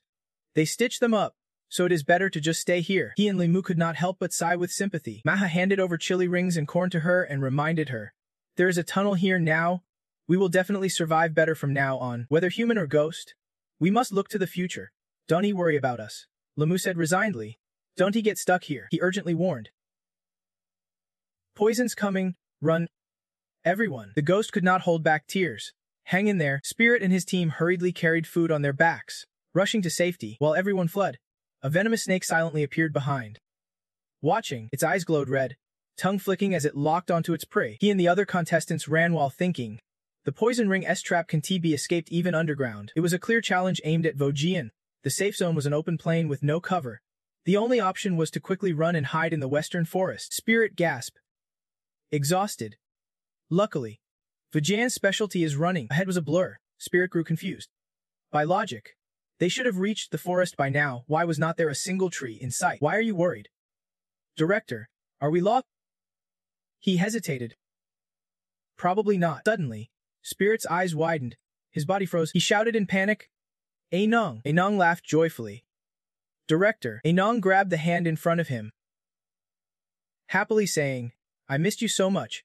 Finally, we meet. He excitedly introduced, we have grown a new sweet potato variety. It tastes great. Here, I brought some for you. Anong beamed. Director. Spirit was still dazed, ignoring their excited cheers. The director spat. He thought silently.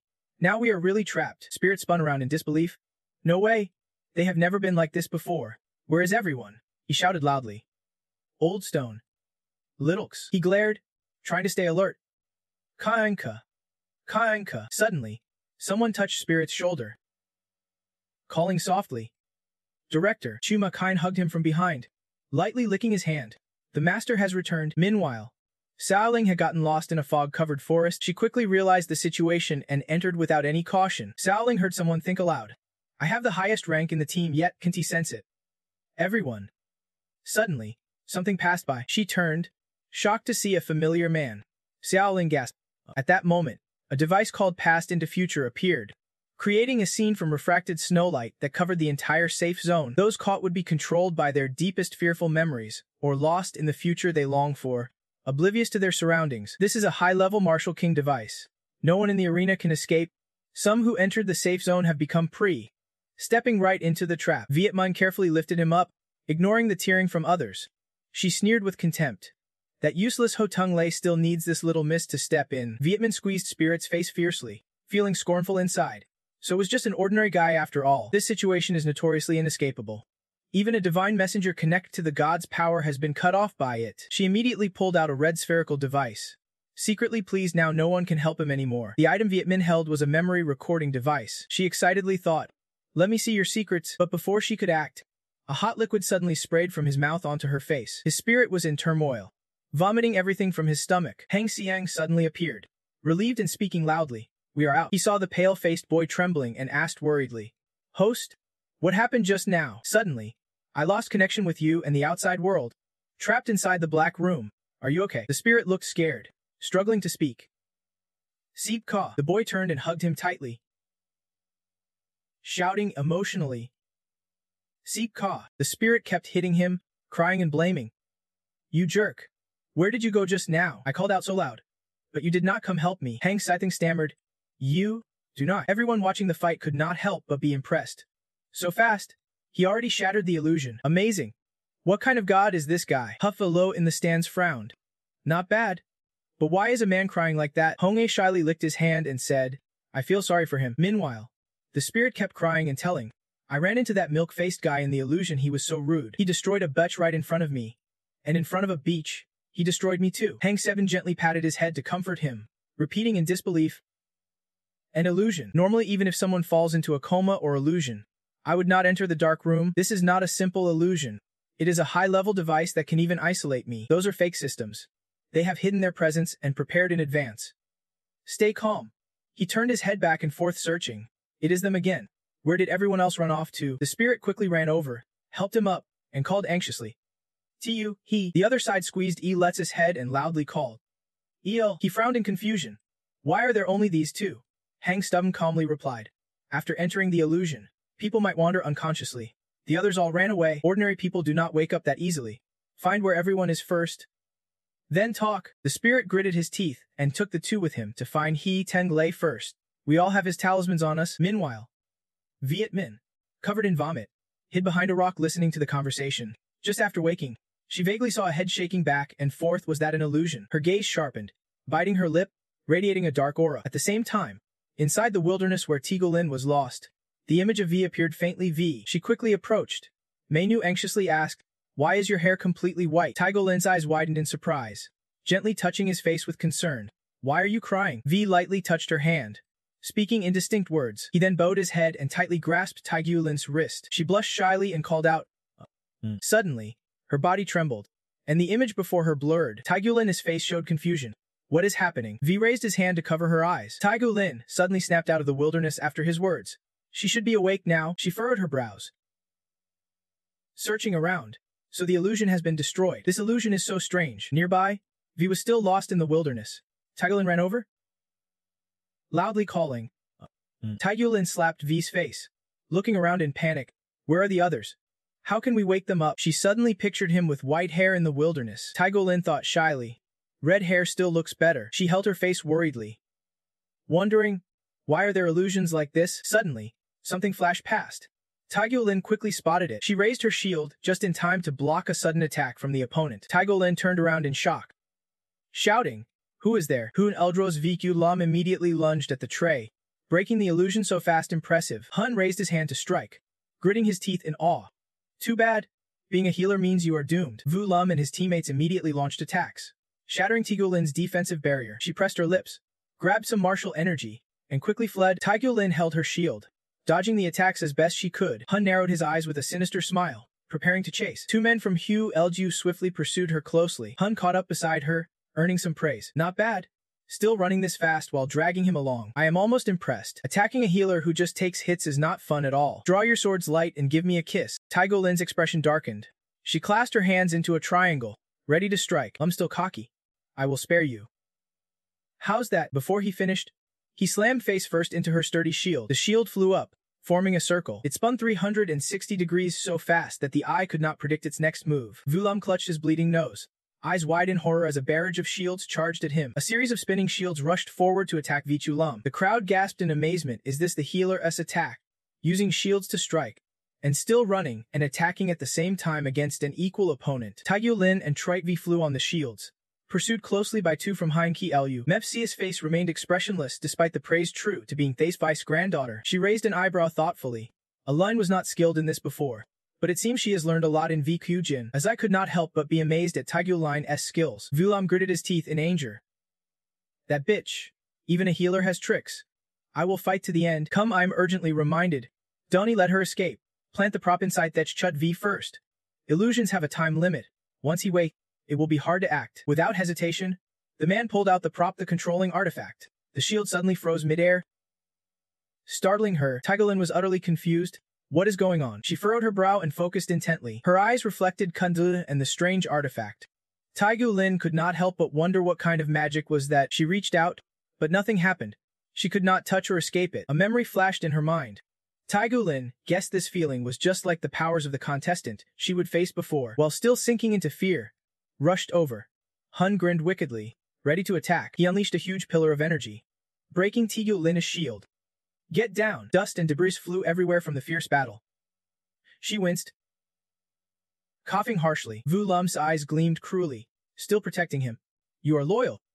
All right, that means you won T live long. Suddenly, Trite V's eyes lit up. He stood just in time to block the attack. Tiguolin was held in Kutkukai's arms, eyes wide with surprise. She happily called out, Avi, but her joy was brief. She froze as blood trickled from her forehead wound. It turned out Trute V's face had become sharper and colder after waking up. After awakening, Trite V transformed into a different person. His body moved swiftly past all pain and quickly charged at Vichu Lam. Vu Lam panicked, muttering, damn, that wake up was fast. Come quickly, pulled out another device, shouting, turn and it in. Suddenly, many clones of him appeared. Turns out it was the artifact creating copies. Come alive, and countless clones charged forward, arrogantly declaring, he has got 2 hands. He can beat 4. He excitedly wielded his fairy sword, shouting, just in time. He spun his weapon to form a full-body shield, then unleashed his martial skill light ring of the fierce phoenix. He spun everywhere, no blind spots. Unstable from top to bottom, Volum was trapped in the whirlwind, unable to escape his anger as he cursed fiercely. Suddenly, a barrage of bullets shot from the mysterious tower. Fortunately, Tiguolin quickly created a shield to protect Trut Vo. Volum angrily charged behind her, shouting insults. You worthless woman. Ruining everything before he could lay a finger on her. He was shredded to pieces by a flurry of illusion swords. The spirit division gently laid her down and cheerfully asked, you are really awake now? Kuhai, how do you feel? Kundine urgently signaled to the team. Run ahead first. Trutvu gritted his teeth in anger and gave chase. Don't you think you can run? Tiguolin suddenly spoke up. Stop chasing. We might be walking into a trap. We are too few. Better to find our comrades first, then plan. He leaned forward worriedly and asked Han, is your head still hurting? Tiguolin was deep in thought. These people are strange.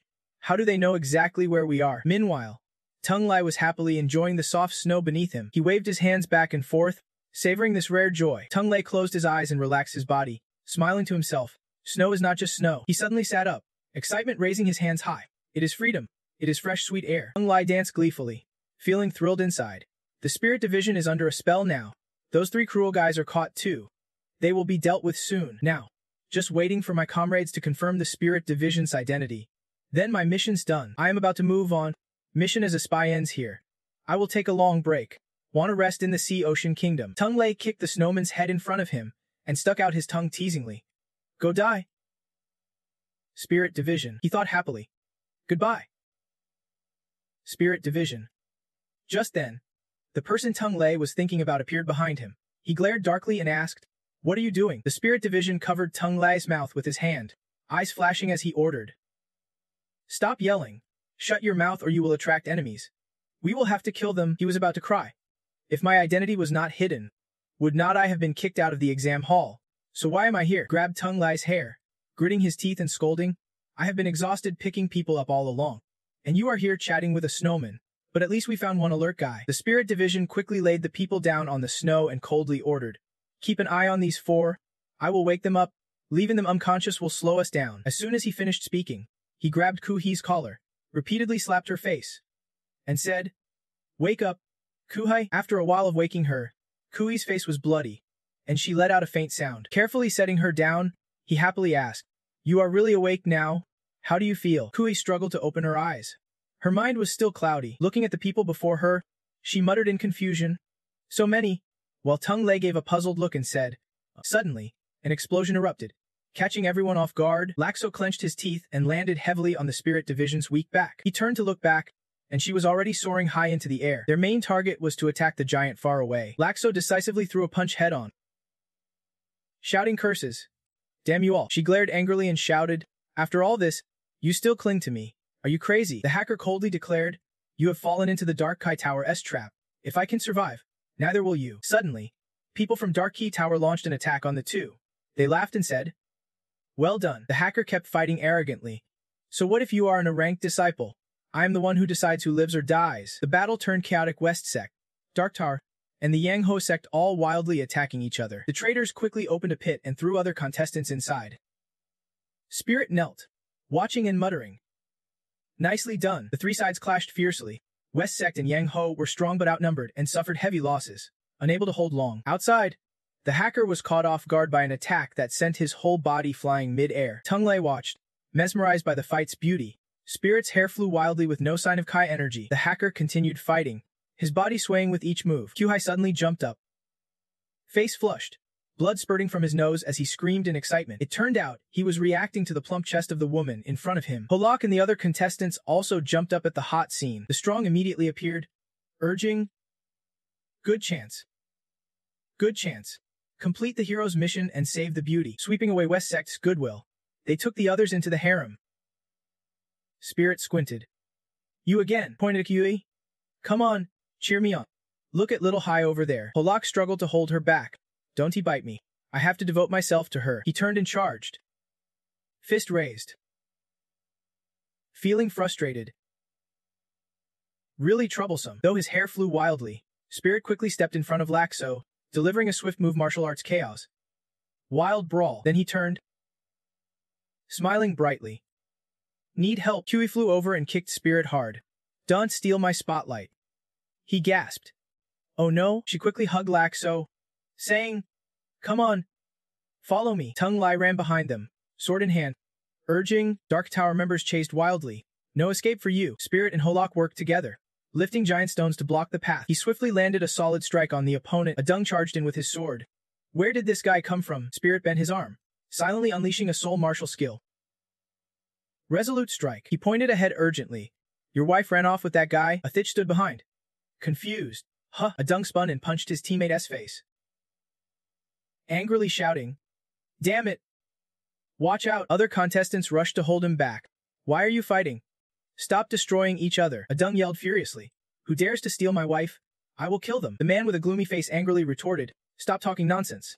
Who is making it hard for your wife?" Adung suddenly realized, "Right, I am not making it hard for her." Meanwhile, Spirit's group had fled.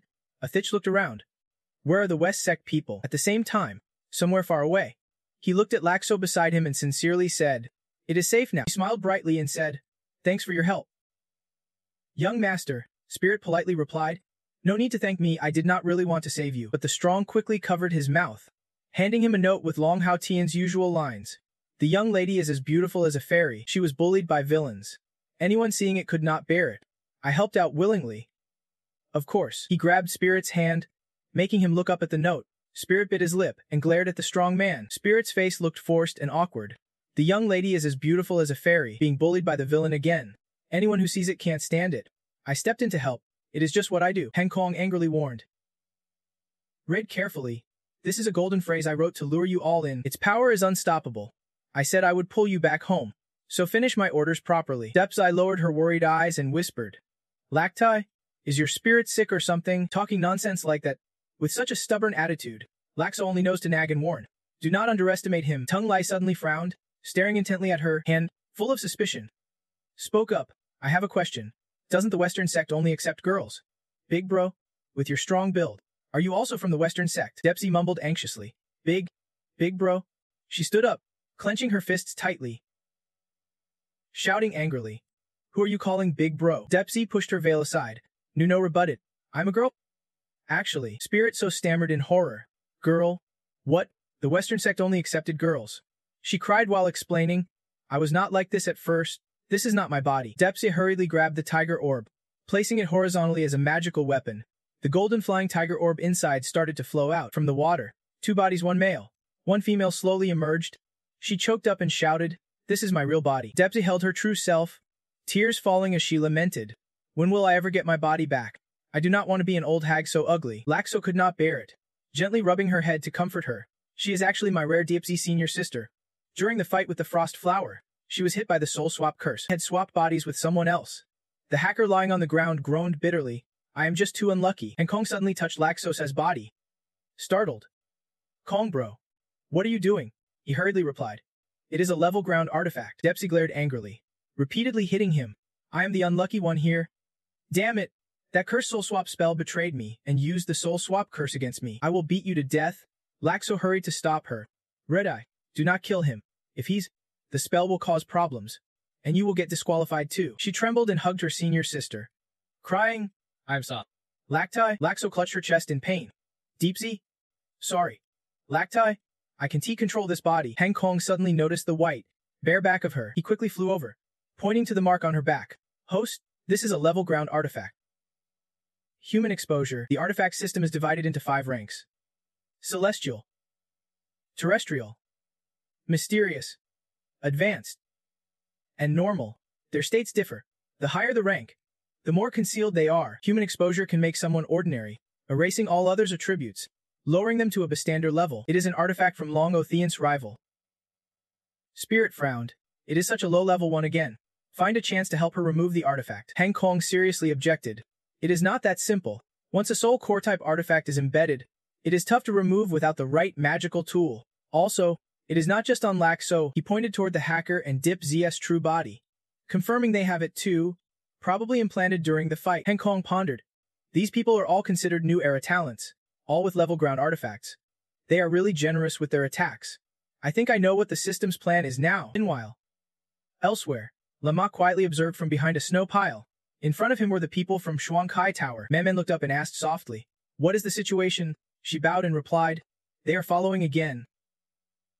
Still searching, Man lowered her eyes worriedly. Strange.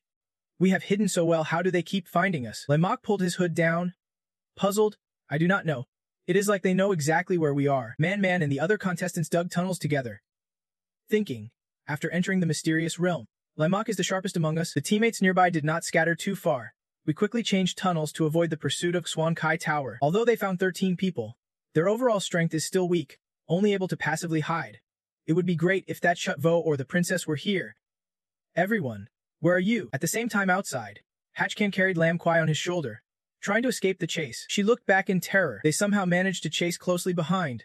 In a CP aimed a deadly fireball at the two of them. Hatchcan gritted her teeth and jumped to the side, quickly shooting her rope forward. The rope wrapped around a tree branch, pulling the two closer together. But things were not that easy suddenly. A volley of arrows flew in from behind. Hatchcan and Lam Ku fell painfully onto the pure white snow. Venathan and his team quickly approached. In a sepia sneered. You are good at running away. Hada chased for so long and still did not get a chance to strike. She lay on the ground in pain, overhearing their conversation. Hurry up and finish the others. The princess is our real target, let this girl go. Hatchcan looked at them with terrified eyes, wondering what they meant and what they wanted to do to His Highness. In panic, she screamed inside. Wake up! Your Highness! Someone save him! Desperately, Hatchcan stood up and shouted. Your Highness! Wake up! Venathan immediately stabbed her in the back with his weapon. Aloyda. Even now, You have not forgotten your master. Ada held a sharp weapon and loudly declared, "Then I will send you off first." Everyone thought she would die instantly. But unexpectedly Lam Ku suddenly woke up and struck Vien Thien with her hammer. Her eyes glowed dangerously as she clenched her teeth and attacked fiercely. Lam Ku hammered repeatedly, causing a massive explosion in the snowy sky. Hech Kan was stunned as blood splattered everywhere. She widened her eyes and called out, "Your Highness." Lam Ku quietly shed tears, mumbling, "You have killed the Empress Mother." Her body was consumed by hatred, eyes bloodshot as she coldly vowed, "I will kill you all." Without hesitation, Lam Ku spun around, hammer raised, attacking the remaining contestants. Zanam drew a circle with her hand, activating a glowing soul jade barrier. Suddenly, both of Lam Ku's hands were shackled tightly. Lam Ku stared in shock as her hands were pulled up by the chains. Her legs were also bound, and the ground beneath her body erupted. Cus Than appeared and shouted, "Die." Lam Ku gritted her teeth and slammed her head down onto him, knocking him to the ground. Her eyes blazed fiercely as she grabbed the chains, pulling them toward herself. Zanam, terrified, struggled to maintain the shackles, but it was not long before Lam Ku crushed them all and freed herself. Cups Than clenched his teeth and launched a counterattack. She seemed like a different person now, her eyes bloodshot and empty as she charged with her giant hammer. Lam Ku smashed through his defenses without hesitation. Coldly, she turned her body and aimed at her target. Lam Ku gritted her teeth and brought the hammer down on Cox Than. Cox Than's horse was near his grandparents, but the hammer landed just a glove's length away, filling him with fear. Then Sanam used the glowing chains to block the hammer, protecting her teammate. The man glared and shouted, "Run!" While Kaixi Than was stunned, she quickly launched a surprise attack from behind. Lam Ku gritted her teeth and struck him in the face. Cups Than's face immediately burned, charred black by the flames. She was not afraid at all and even laughed with delight at the sight. Everyone present stared in horror, their bodies trembling uncontrollably. "Unbelievable," Ning Hung said, frowning. "Your Highness." Inside the stands, people whispered anxiously, "The princess has been possessed. What is wrong with her eyes?" It is said His Highness was born with power and transformation, but her current state is clearly abnormal. Azan was also shocked by this scene. Trengswine furrowed his brow and calmly analyzed. Blood madness. The bloodline is not strong, yet the late Empress left it to her. The higher the iron constitution, the stronger the primal energy. But with age, the primal energy erodes the mind, driving one insane. Once insane, the soul's power burns itself out, greatly boosting fighting strength. But this increase comes at the cost of life energy, and it blurs the line between friend and foe. Lam Kwai attacked Sonam, clearly targeting Hatch Kan, who calmly recounted that only demons have red pupils. When the Urak clan was wiped out, I advised His Majesty to transfuse the princess's blood to cleanse the corruption, but he insisted she was unaffected. He refused, and now the world witnesses the royal family's joke. The princess is truly unstable. During the fight, after wiping out the enemy, Lam Kwai immediately shot a fiery glance at Hatch Kan. She slammed her hammer down, but luckily Hatch Kan stepped back just in time. She looked fearfully and shouted, "Your Highness, what is wrong? Snap out of it." Lam Kwai raised her hammer behind her, grinning cruelly as she declared, "I will kill you." Before finishing the sentence, a devastating hammer strike came crashing down. The elders, watching the scene unfold, narrowed their eyes in disbelief. Next, Lam Kwai slammed the hammer straight down. Everyone expected her to crush her comrades, but no. Hatch Kan was saved by a sword sliding through her collar and pulling her up. A voice rang out, "Can't I watch this anymore?" Feng Gam spoke coldly. "Going mad on your own team is definitely not okay." She raised an eyebrow, smiling softly as she called out, "Princess." "Your Highness." Lam Kwai looked up, gritting her teeth angrily. "Kong, Feng, Ingam." The audience was stunned by this appearance. Kong Feng Ingam, the top new student of the Western Academy, rumored to be a half-martial sect disciple, the most promising to break through the martial king stage among the new generation. Famous alongside Than Sun, they all stirred excitedly. Feng Gam, the fairy disciple, was about to act. Trang Shuang glanced curiously. Although her beauty usually draws more attention than skill, why was that old sorceress so shocked just now? Tun Gaiet smiled awkwardly. That master is humble, but apparently willing to challenge the princess. She raised an eyebrow, puzzled, wondering what that master was thinking to get involved in this. In the fight, Feng Jam covered her mouth in surprise, teasing, "Your Highness, you are crazy but you recognized me. So you have been paying attention to me all along." Lam Kwai gritted her teeth, shooting a fairy glare. "I will kill you." Feng Gam leaned in coldly. "Kill who?" Feng Gam's narrowed eyes thought silently, "If she rampages and kills here, her mother's dead for sure." She blinked wide-eyed in surprise. Stunned, Lam Kwai muttered awkwardly, "You." Before she could finish, Feng Gam had to shove her away. She smiled, eyes squinting.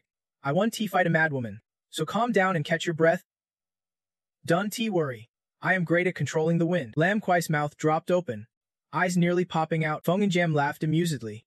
whipping up the wind to toss her around dizzyingly. Then she coolly pointed down, and Lam Kwai immediately collapsed to the ground. Hatchcan furrowed her brow, worriedly calling out, "Your Highness." She lay on the ground, eyes spinning,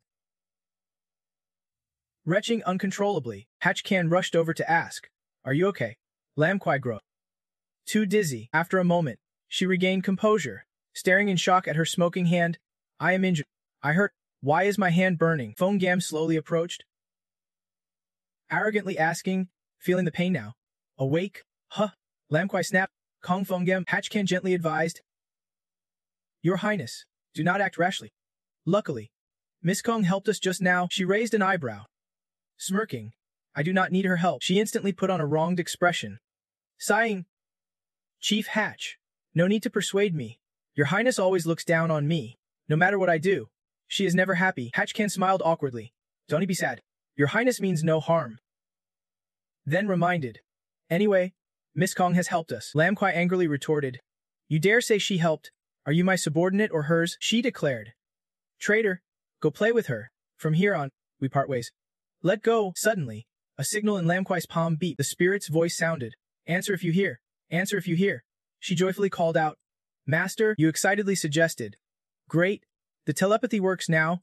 Is everyone awake? Report your situation and location." Ahead, Vo and Man inside the cave also received the signal. Spirit quickly instructed, "Let us secure ourselves first, then slowly move closer to each other's positions." Both were surprised by your question.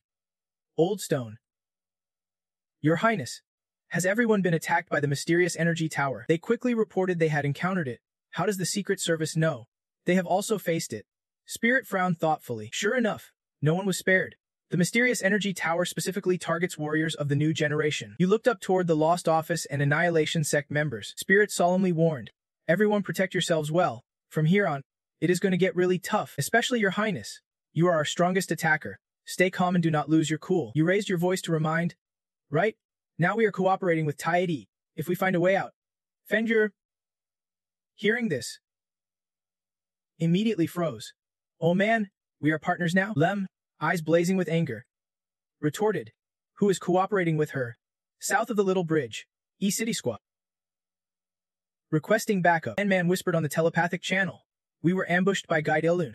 They teamed up with the mysterious energy tower. Their numbers and ranks far exceed ours." Hung Then and his teammates stepped out of the cave, sneering, a bunch of rotten rats still trying to dig holes. Finally caught one of them. He ruthlessly kicked Li Mex's stomach and legs. Man, seeing her teammate beaten until spitting blood, gasped in horror. "Li Mike's!" Man shouted in panic. "Lemais has been captured by them." Hung Then kept kicking Li Mex's stomach, loudly interrogating where her other comrades were hiding. Coldly stomped on her face, angrily cursing. "Damn it! This one still won T-talk after all this," Vigio observed from outside, grim-faced. "These people are extremely cunning. We can underestimate them. We must catch every single one." Lemif loudly resisted. "Stop wasting your energy. I want to say anything." She sneered with half-closed eyes. "You have only got this much skill. Might as well just kill me now." The man stepped forward, pushed a teammate's leg aside. Praised, "You have got spirit." "Impressive." Vung Yilo pulled out a pin, speaking slyly. "Then let us try another way." He cruelly jabbed the pin into Li Mex's fingertip. Vugio glared, pulling out a finger clip, coldly revealing, "He is a prison warden, so I know many ways to torment others." He immediately clamped one of her fingers, twisted the pin into a ring, poured wine wide. Feeling it, this kind of pinching can multiply the pain and keep it going longer. Despite the agony making her writhe, Li Muffy did not utter a word. Vung Lo leaned in and whispered, "Honestly, I am quite intrigued by this endless torment. This setup to break people like this, but our house is just a small sect. My cultivation depends entirely on Shu Da. This time we were supposed to cooperate with young Master Shu, but you ruined the whole plan." As he spoke, he cruelly broke her fingers. Men Siam and other contestants clenched their lips in fear. Vung Zio whispered, "Chua Thung Wan T think I am negligent. Just blame me for not intervening properly. So I must take advantage while the mysterious energy tower agrees to cooperate. To pull young Master Chu out and vent this anger." He spoke confidently. "It is fine if you do not talk. But your teammates seem pretty cooperative. They are crying out, like this your teammates would not be so cold-hearted. Right?" Video held a blood-covered dagger, face full of gloom. "Alright, this is just the appetizer. If you can resist, you can give up, just surrender the 3 points. But for teams like yours, even 3 points are precious." Limachi gritted her teeth, Trying to suppress the pain, sweat streaming down. Man hid in the cave, gritting her teeth in anger. Those beasts. They are torturing Lee Dex. Akiyu placed a hand on her shoulder in alarm. Calming her. Do not get worked up. They just want to force us out. She clenched her hand tightly. What should we do? Should we just watch helplessly? When will the backup arrive? Nut Nam. Frightened. Despaired. Stop relying on backup. Everyone has their own tasks. How can they come here to save us? If anyone's to blame, it is us for being too weak. Man suddenly looked outside in shock. Eyes worried. Whispering. They stopped. Why is not she screaming anymore? Outside the tunnel door, Lamak had been tortured until her hands were deformed. Blood and flesh scattered on the floor. Vong Dao sneered coldly. He could not help but be surprised. No screams. Despite the brutal torture, even though pain dulled her eyes, she forced herself to endure. No screaming. No cries. Don't make the team struggle. Do not let the enemy gloat. I can't afford to drag my teammates down. Vong Dao turned and shouted. They can all see this. Right? Yet none of them come to save her. Cold-blooded teammates. Huh. Why do you have to suffer like this? I actually feel a bit sorry for you now. Lamak was shaken by those words. She looked at the cruel faces before her, blaming herself silently. Falling into this mess. It was her own fault. Naturally, she would bear the consequences alone and would not expect rescue. Memories of past suffering flooded her mind, her mother abandoning her, her father betraying her. Only the two sisters relying on each other remained. In the end, people can only depend on themselves. Gritting her teeth, she closed her eyes and vowed, I do not need anyone's pity or sympathy. I want to count on so-called help. Suddenly, a burst of flames appeared.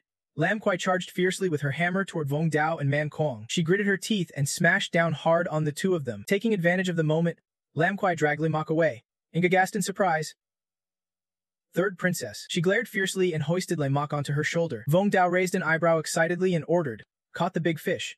Donnie let her escape. Lam Kuai stood alone, hammer in hand, fighting them off. Lamak frowned in pain and said with difficulty, Don't he come to save me? I am low. Not worth it. She opened her eyes wide and ordered loudly, Shut your mouth. Not long before, inside the snowy forest, Hatch Can asked in disbelief, You are going to reinforce alone. She clutched her chest in pain and explained, That is too dangerous. It is better if I go with you. Lam Kuai firmly refused. You are already like this. Rest. Fongam listened quietly to her request. Aren't we partners? Hatch Can asked you to take her to the master. Leaving her alone here worries me. I will check the reinforcement point nearby. Hatch Can frowned. Conflicted, but with her highness going alone, Lam Kuai confidently assured.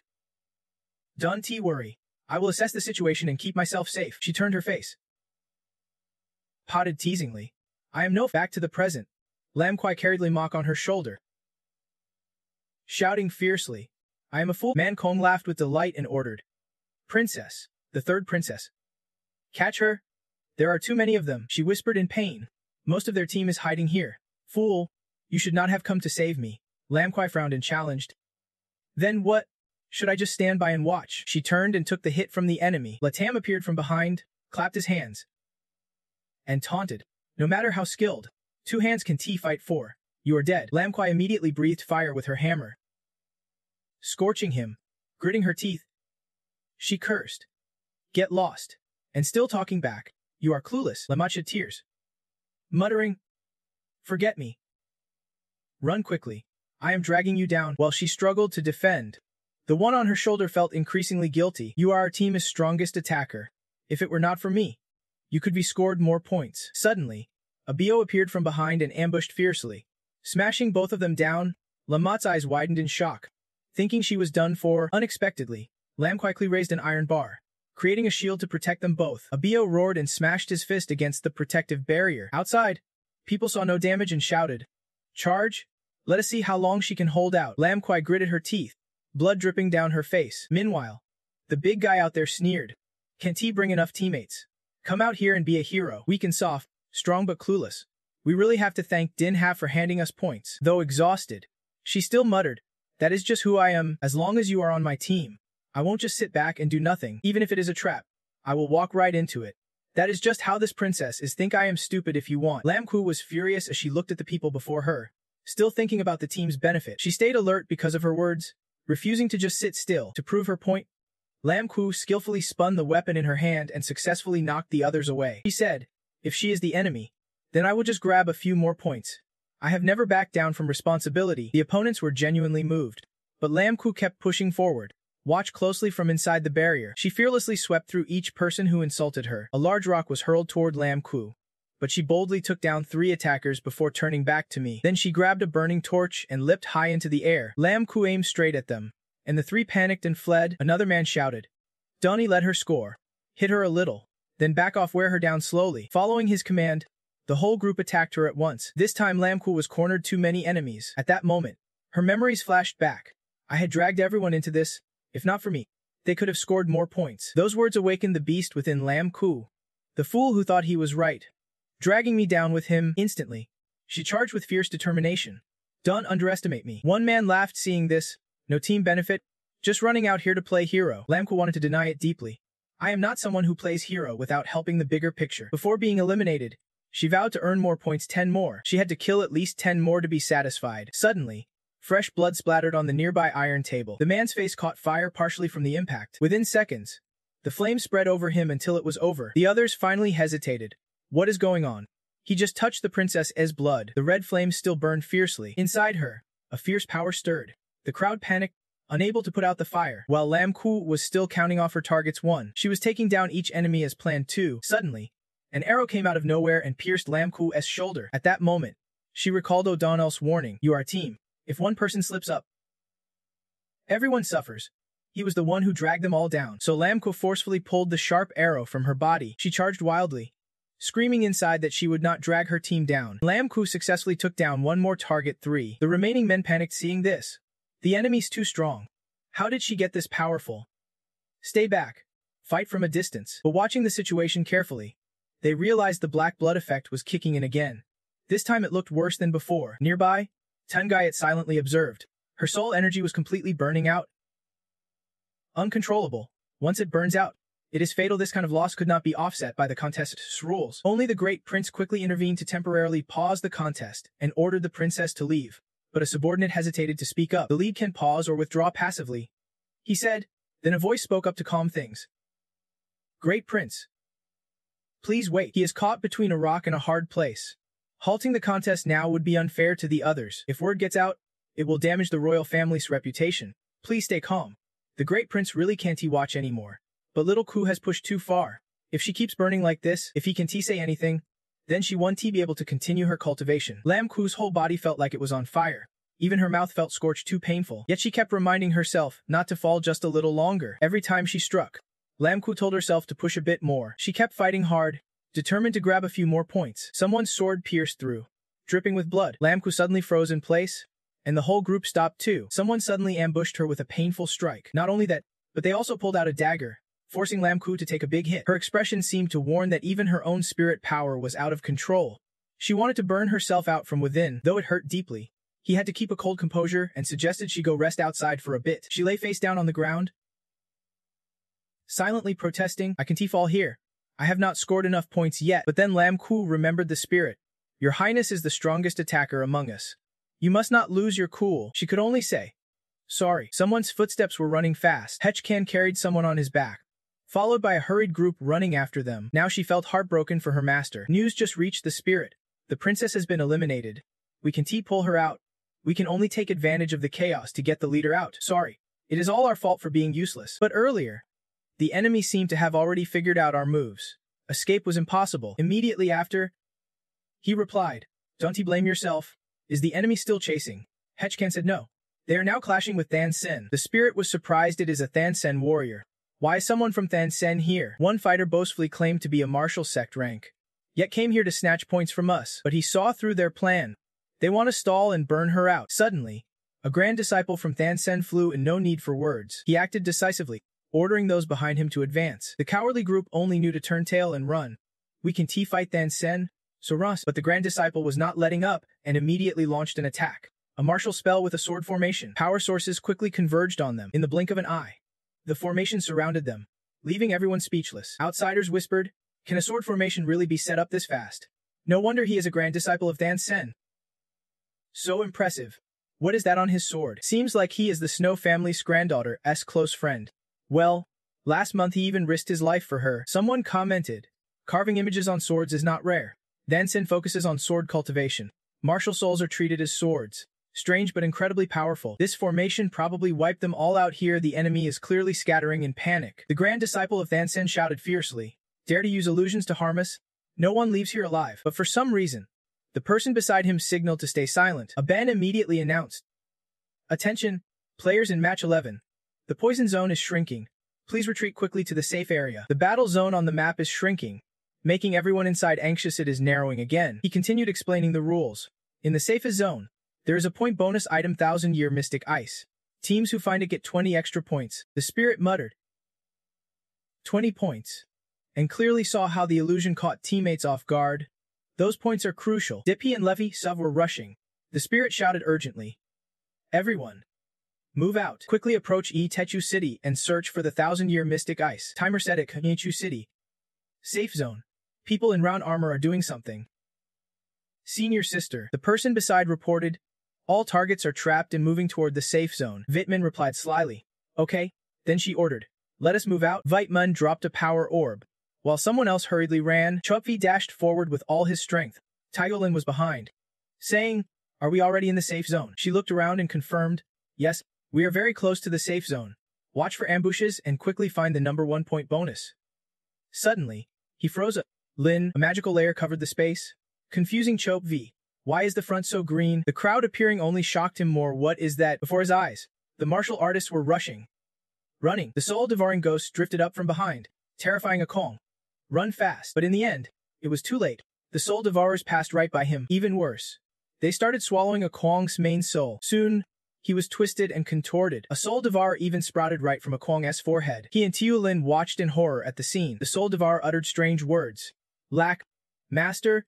The crowd panicked. "What is this?" Seeing her and a few martial artists still standing there, one shouted urgently, "Run, it is a wandering soul devourer. This demon feeds on fragments of souls. It even steals vitality, even if the contest's protection rules apply. Injuries cause soul depletion, light wounds drain energy. Severe ones last a lifetime. We were the first to reach the safe zone. Who expected these monsters to burst out from the ice surface of Dongka City?" Tiulin was puzzled. "The ice surface of Dongka City, our elders told us. It seals countless wandering souls from the northern warding city for hundreds of years. No problem. Why are they all escaping now?" Inside, she was pleased with the havoc she caused. Now, the weaker the host, the stronger the tool's effect. These soul devourers under the lake are the best way to weaken them. A net, capturing many soulless fools. Poison outside, soul devourers inside this time. No one escapes. Minute by minute, the soul devourer submerged an entire land. In her mind, she repeated the name Spirit. When the screen suddenly lost signal, the audience shouted in panic, like seeing a ghost. "What is going on?" The screen went dead. In the crowd, a tense man guessed, "Is that a wandering soul devourer?" Someone nearby panicked. "No way. That thing's dangerous." Everyone around gasped in fear, making Luck Min and Duno's faces tighten. Are not these scattered souls? How did that get into the contest? Didn't they check before starting? Why are there always problems lately? Trang Xuan hurriedly ordered to contact the Divine Messenger and temporarily suspend the contest. At that moment, someone nervously asked, "Soul-devouring demon, is that a soul devourer?" Bachkin was scared and restless, shouting, "Stay away from the soul-devouring demon, kid. Why is the screen blurry?" Suvo's father calmly reassured, but the matron panicked, saying if it is truly dangerous, they could forfeit their right to guard the contest. She got angry. "Don't you know how stubborn your son is? If we give up the guardian role, then even the kids know how to climb trees. Hurry, contact the organizers and stop the contest now." On the other side of the battle, a faint blue light suddenly appeared before the contestants. Vong Dao squinted one eye in surprise. "What is that?" A contestant quickly sent a message. Someone ahead said, "A soul-devouring demon appeared in the safe zone." Another echoed, "Soul-devouring demon." Before finishing, the person vanished in an instant, startling the others. Day then ran around, shouting helplessly. He gave up the guardian role. He runs too fast. A soul-devouring demon appeared ahead. Dai Tuthansun retreated to the boundary of the poison zone first. Facing the mysterious blue image, the spirit glared and asked, "Why is this happening?" Henkong appeared and explained, "These things can't escape on their own. Someone must have broken the seal beneath the lake at Dong City. The soul-devouring demon is seal. Only the elders and us knew. Despite all precautions, it has been exposed." He furrowed his brow in anger, glancing back coming. The spirit silently cursed the mad guy at the spiritual energy tower. Does not he fear getting eaten by the soul-devouring demon himself? While he was boiling with rage, Henkong reminded him, if they dare do this, they must have ways to protect themselves and weaken the newborn's power. The fake system 1T hold back. Tell everyone to fall back first. Let us see how long they survive. Seeing him still frozen like a stone statue, it urgently asked, "Su, can you hear me?" That moment, Tin then calmly asked Han, Thotai? Dealin frowned almost in despair and said, Advisor, I can pull him back. We have already encountered the devouring soul. We plan to retreat. But Avo insisted on staying on the battlefield. Chuvo used 2 glowing blades to block incoming attacks. He drove thousands of golden spikes into the ground, surrounding the devouring soul like a fence to keep thieves out. She shared shocking info. He said he wanted to trap the devouring soul. Tin then objected angrily. Are you kidding? Old stone. Withdraw now, Chuvo firmly insisted. If we retreat, this thing will scatter everywhere within a moment. I have an attribute that counters them. He was determined to stab the devouring soul with his blade.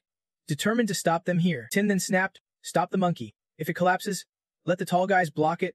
What are you rushing in for? Want to be crippled? Forfeit the match. At worst, we all give up. Then we are dead meat. Chuvo gritted his teeth to persuade. Besides, we can forfeit and leave. But what about the old incense of Bakleyas family? Hearing this, Tin then felt like he was doused in cold water. He watched the desperate ghost scared by the strange blue aura. Chuvo said sadly, No one can save them. They suffer first, then get eaten by hungry ghosts after death. This fate's too cruel. He choked up and declared firmly, I have to fight for them. Chuvo, don't wait for me. You guys retreat first. Tin then ordered with a calm face. Everyone, fall back to the border of the poison zone immediately. We can forfeit any time. After hearing this, everyone's faces eased a bit. He gave instructions then turned away. Life comes first. Don't hesitate, retreat now. Taiyuhai anxiously asked. Then what are you going to do? Without a word, Tin then grabbed Ting Lai's neck, his face grim and pale. He spoke each word deliberately.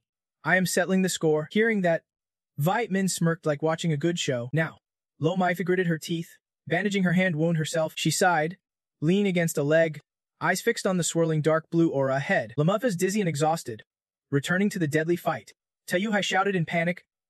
Tun then. She was both worried and angry. Settle the score. What are you planning? A teammate held her tightly, trying to stop her. Hein was always strong-willed. Don't he go after him? Seeing the situation worsen, Lesisov urged everyone. Don't hesitate. We can control this anymore here. Retreat now. Taiyuhai bit her lip looking that way. Meanwhile, Han Kiao-Los's group checked the devouring soul's speed and strength. Capable subordinate reported, Sir, the devouring soul spread speed is being suppressed. It seems the light sword is holding them back. Viet Min narrowed her eyes and asked again. Light sword. She smiled with pleasure, pulled out a small orb, then sent the devouring soul flying back. A reckless one, but just what I want. If he has already given up his life, I will help him die faster. Just then, Tung Lei dashed in like lightning. Viet Min was startled and raised her shield. The next moment, another shadow suddenly appeared behind the leader. Before he could react, Tin then punched straight through his Erdrum, sending him flying, claws raised high. They panicked, fighting and shouting. Who is that? He skillfully dodged a familiar soldier's kick. Then, Tin then slipped behind him. Without hesitation, he spun into a perfect circle and kicked his head down hard. No time to breathe. Another soldier threw a dart. Tin then quickly used his allies as shields and drew his sword. Then, he threw the sword at the soldier like a missile, making Viet Min's heart skip a beat. The capable subordinate saw the chance and sneaked in from behind. But Tin then, like spotting a juicy prey, quickly appeared behind him. Looks like the last hit was not strong enough. Without hesitation, Tin then sent him straight to the afterlife. Viet Min sweated heavily but tried to stay composed.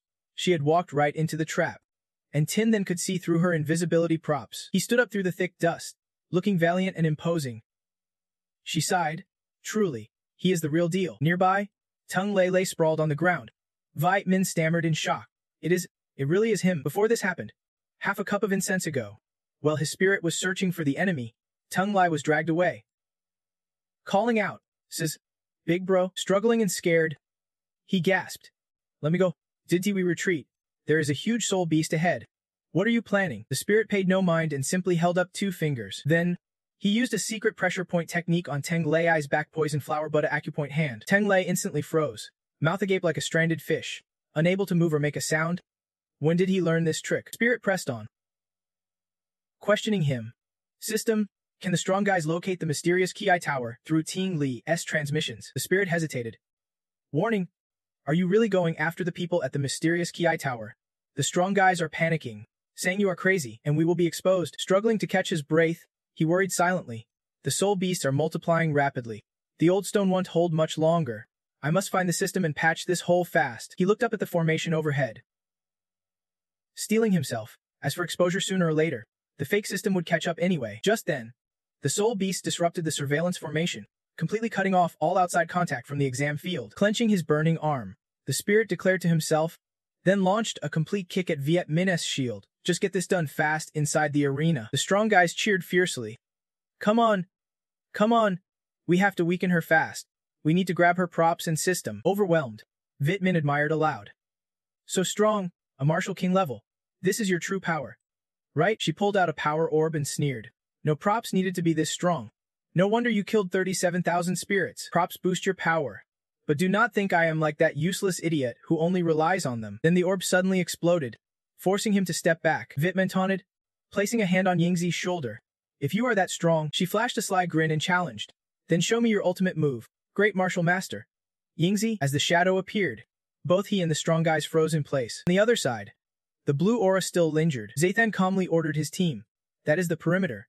Let us hold here and see how it goes. Those soul beasts are way too dangerous. If it gets bad, we will have to abandon the right. He sensed and remarked. I think the soul beasts are stopping. They were spreading fast before, but now it feels like something's eating them. He hurriedly asked his teammate, Kwang Min's sword. Are the infiltrators out yet? Just then, they spotted a familiar figure. It was the little fox from the infiltrators.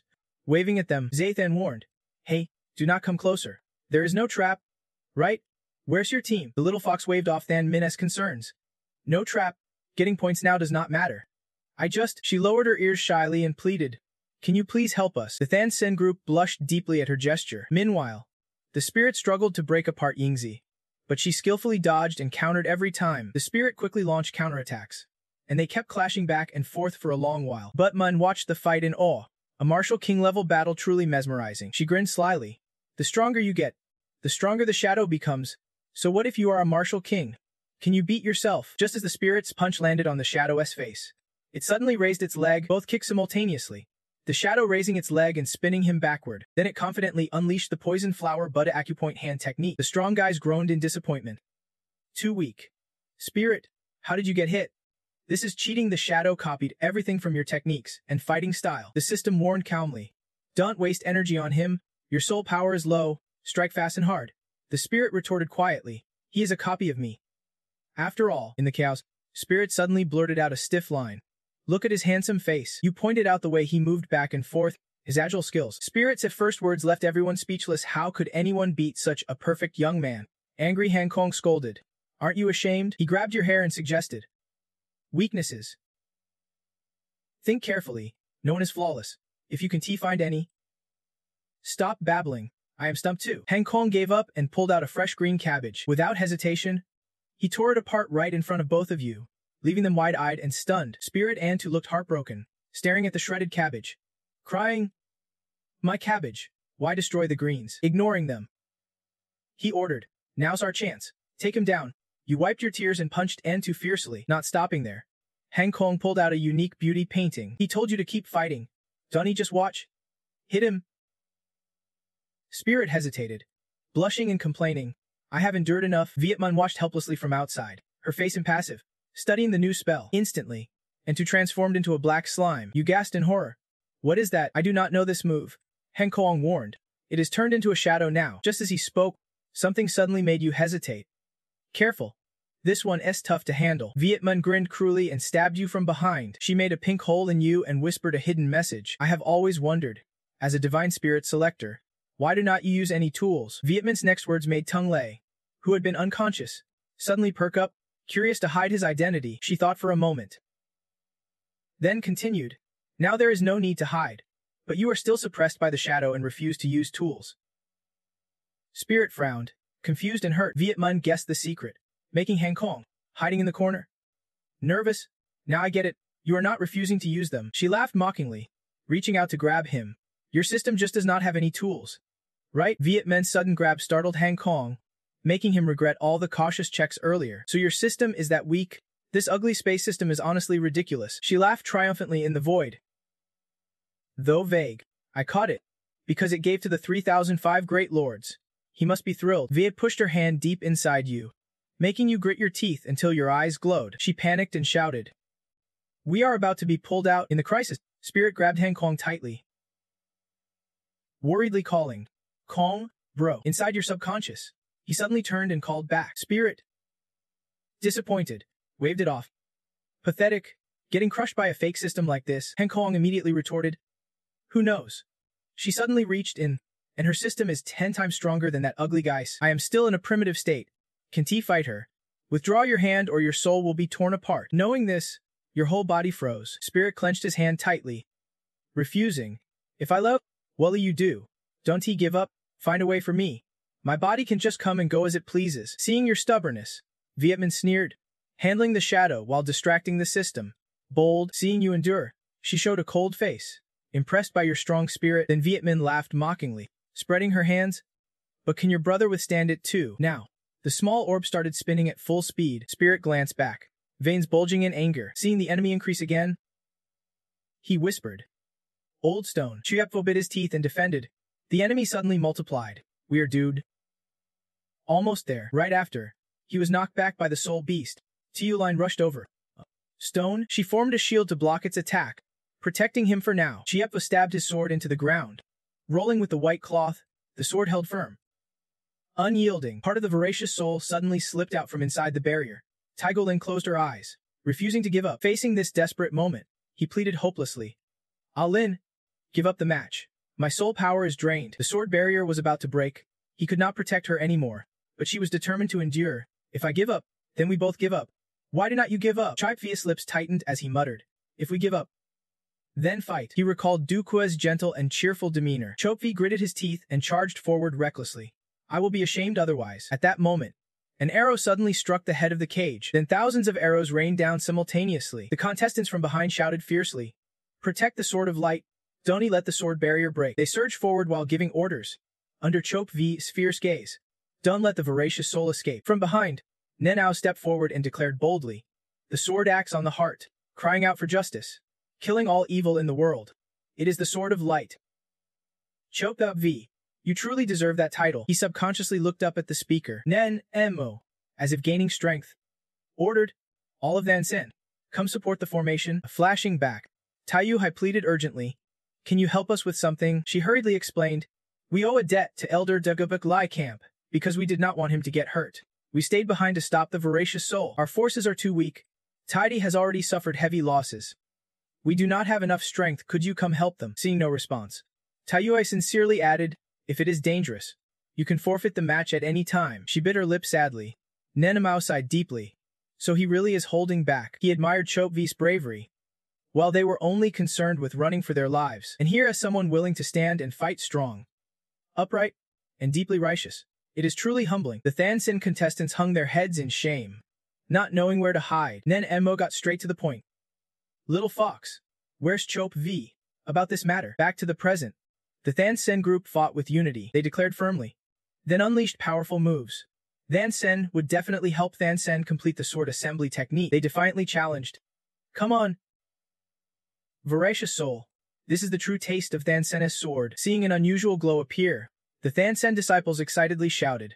It is both an illusion and a poison ring. This match is stressful enough. Fighting like this is way better. With the sword barrier holding, let us push forward quickly, unwilling to be weak. The Taida people surged forward boldly, fiercely questioning, already using combo moves.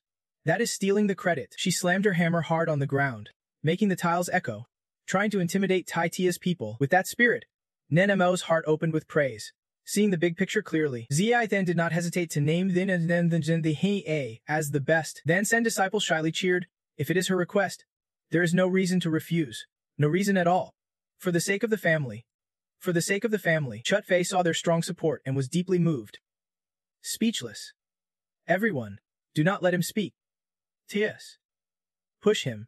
Do not zone out. Go protect the sword barrier. We will provide the soul power. She spoke with anger and flushed cheeks.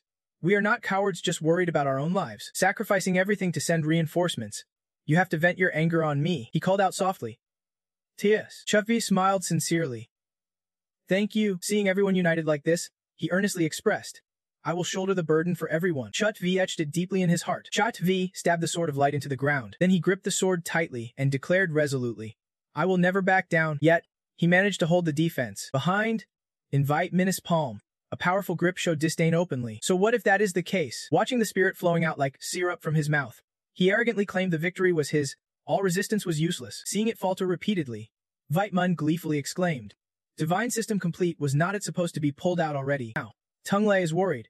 Dunri raises his hand to his nose to confirm is his spirit really dead. Without any pity, I crushed Hang Kong and mocked him, regretting my own system. If I had not pulled out the soul, it would have shattered by now. It is he has to die anyway. Vim agreedly calculated and said, let us temporarily seal the divine system in my space. When we are outside, I will hand it over to Master Tamthean Nugu. She praised the fearful one lavishly. Tung Lei, you did great this time. When I report this, I will cover for you a bit. Congratulations. You finally made your move. Vietman glanced in the distance, gave the order, and released all the seals on the great soul demon. I want to see how long the radiant sword can hold out. Suddenly, Hang Kong flashed brightly. Vietman was stunned and froze in place. Seeing this, Tung Lei anxiously asked, what is happening? She panicked seeing two hands crawling out from inside it. What kind of seal is this? Then, those hands suddenly tore the system in two. The spirit inside immediately crawled out. Vietman gritted her teeth in disbelief. How is this possible? He stepped out calmly. She suspiciously asked, why is the spirit's soul inside the seal? The spirit laughed and replied, this is your space. He smirked arrogantly. Infiltration successful. Inside a strange space, before them stretched majestic snowy mountains. Suddenly, a pale, battered and bruised, gripped the icy snow tightly, exhausted, struggled to climb up. Before her appeared a sparkling block of mystical ice. Back in reality, Vietman panicked. How can this be? Didn't that soul already vanish? He and Hang Kong laughed triumphantly like jackpot winners. Remembering earlier, he desperately begged, Spirit, let go. Hang Kong choked back tears, blaming himself. Sorry, I dragged you into this. But please, let me go. Maybe there is still a sliver of hope for survival. The spirit clung on stubbornly. Let go of that damn monkey. He seriously objected. Would those guys just spare me? That is wishful thinking. Since you merged with me, our lives are linked. We share the pain and the fate, live or die together. The spirit ground out with a hint of sarcasm. Being useless is fine. I will become stronger to protect you. Aren't you trying to nurture me into a celestial dragon? Someone's waiting for you to return. So do not give up so easily. He spoke gently, full of affection, though she was a bit foolish and incompetent. Without her, he would feel lost. Hearing this, the spirit was deeply moved. Hang Kong happily plucked a hair from his hand. You said that, right? The spirit angrily shouted, ouch, why pull my ear hair? Calmly, he explained, it is to keep a soul root. Only then can the soul return to the body. Hang Kong reluctantly suggested, right now, this is our only option. Let us go all out. He hugged him and detailed the plan. After she captures me, she will likely seal me in space. That kind of seal can be broken by the system, but the soul can break free, forcing it out of the body. The soul will be damaged, but I will do my best to protect you. Let us kill her together. Spirit, back in reality, Hang Kong held on him tightly and repeated, live and die together. Before fighting, he nervously warned, she can control who attacks us. We need to distract her first. Before he finished, the spirit immediately understood and prepared. No problem. Vietman seemed to anticipate the next move and unleashed a violet sonic wave. Then, sharp spikes stabbed all around him. The spirit panicked and fled. Something's wrong. As he turned to run, Vietman's hand stabbed into the space. The spirit did not hesitate. Throwing a punch, I will break it. But his punch passed through, and she slapped his face, stopping him cold. He staggered. Why can't I hit her? Hang Kong helplessly scolded. Who told you not to listen? In this space, the system attacks based on willpower and forms. Besides, this is her turf. Normal attacks won't reach her. The spirit sighed loudly. Then how do we fight? He handed you a thick book. Using this, you can ask questions. It is a dictionary. Hang Kong seriously explained in detail. This is my knowledge vault, where I transfer people's ideas. It can materialize thoughts. The spirit asked again, ideas? Seeing them still chatting away, Vim was ignored and enraged. Two fools had entered my territory and dared to resist. She angrily lifted a big rock, bringing it to the doorway. Then I will give them what they deserve. This is Viet Minh prepared to strike. You immediately put the lesson into practice. Ideas. She hurled the rocks at you, but the spirit brushed space lightly, splitting it. Space divided. Viet Minh was stunned, mouth agape. What was that? Then you continued to control. Transferring ideas. Opening the book, letters flew wildly like a broken hive. The spirit cheerfully shouted, it is out. You ordered the flying letters to attack. An offensive sonic wave attack. Seeing each letter fly straight at her, she panicked and raised a shield. What is this? Sensing a strange smell, Viet Minh turned pale. Coughing heavily, disgusting, the spirit quickly appeared behind, carrying the letters. Woman. Poison. Evil. Without hesitation, you gathered the letters and hurled them at her. Stab. Woman. Poison. Evil. Verbal attack. Viet Minh turned around and asked nervously, what move is that? Rotten plague. Suddenly, the ground beneath the spirit split in two. You could not react in time and fell into the chasm. The spirit shouted loudly, Like Doraemon's freezing medicine. You quickly grabbed hold of a floating letter. While falling, you looked around in shock. From above came a proud voice. In this System S space, I am the god, controlling all things. Vietman floated delightedly midair, summoning fierce shadows. They shouted in unison like a true fan club. Protect Dayu-2.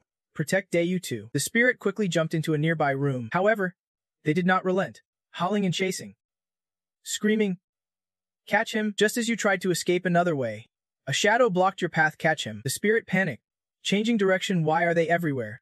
You ran to a painting hanging nearby. Without hesitation, the spirit slipped inside, altering the course. You passed through and encountered an old man driving a red cart. He looked confused, asking who you were. The spirit replied clearly, "A good person in the emergency."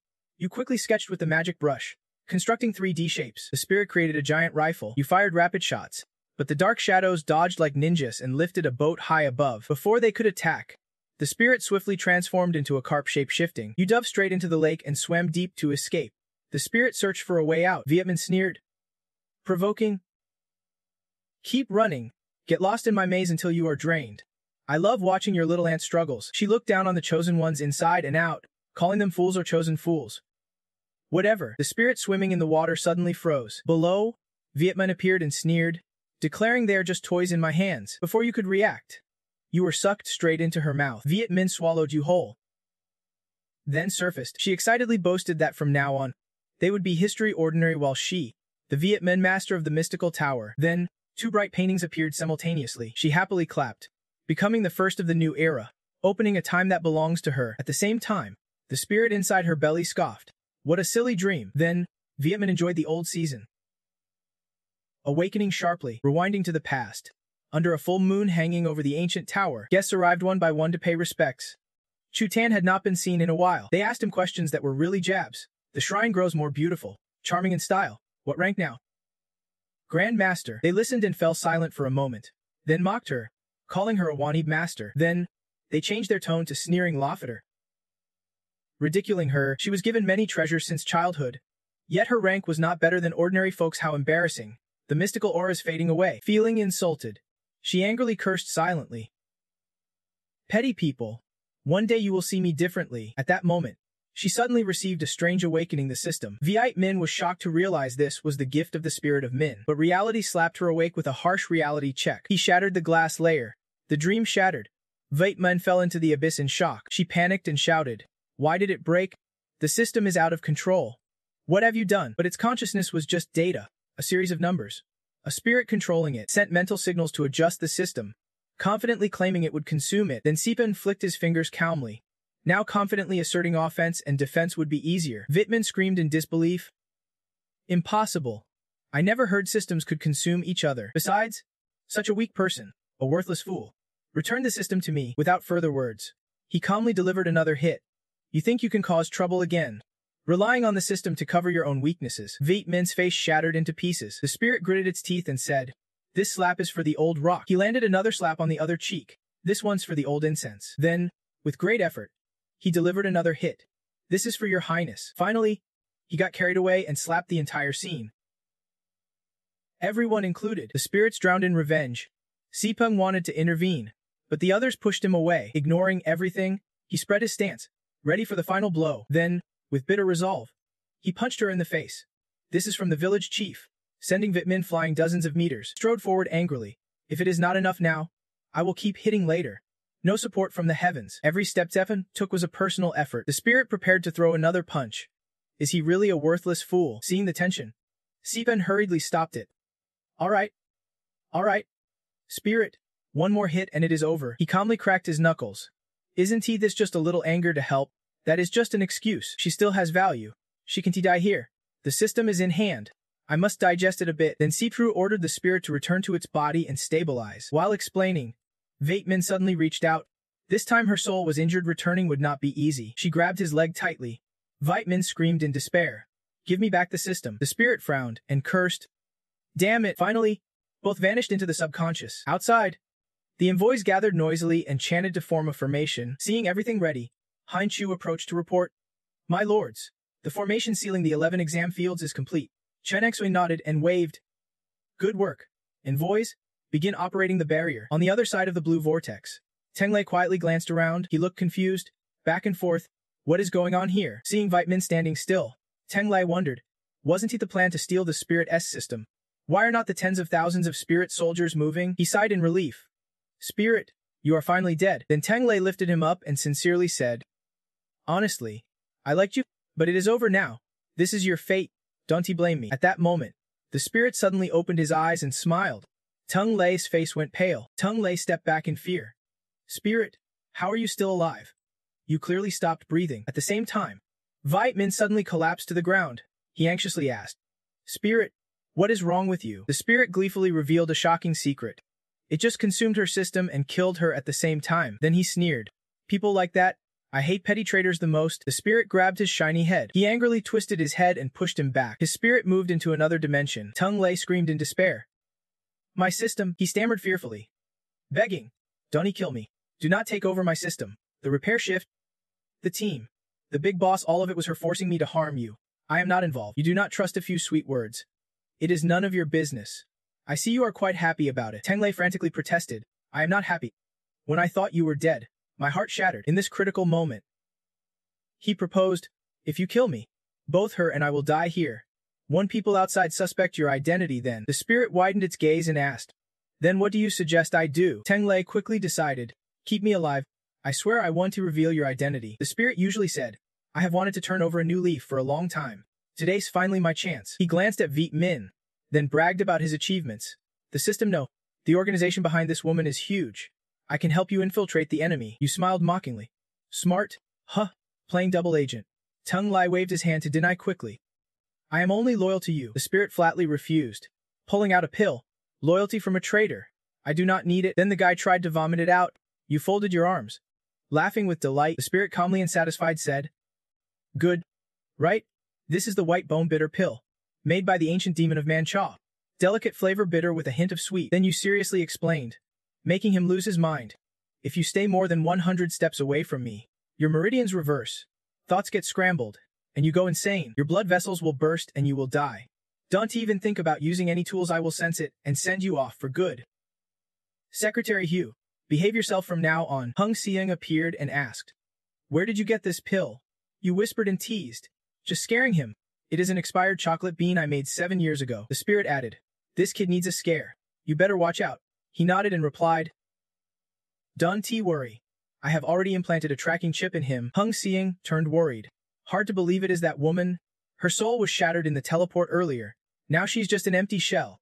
People from the mystical energy sect might come looking for trouble. Just then, a black hole with strange thunder appeared above. The guy by the martial arts master also looked up startled. What is that? Stared thoughtfully.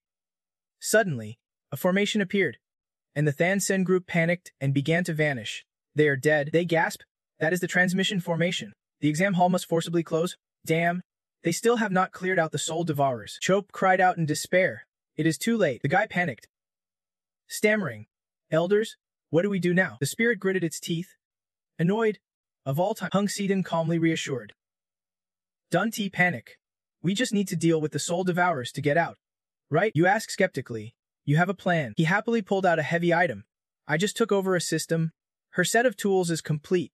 Finally, I can show off a bit. The Spirit looked at the item, sweating profusely. He pulled out a rocket and asked, wanna hang this? In the dim blue night, something felt off? Meha muttered. So pale. So foggy. Which bastard released the soul devourers? The ghost beside him replied anxiously. Wasn't he that the crazy sect? I told you not to say anything. Just then, the ground suddenly shook violently. A sudden golden light appeared. The martial arts master exclaimed, woo! The golden light blinded their vision completely. The human-faced one squinted, trying to look up.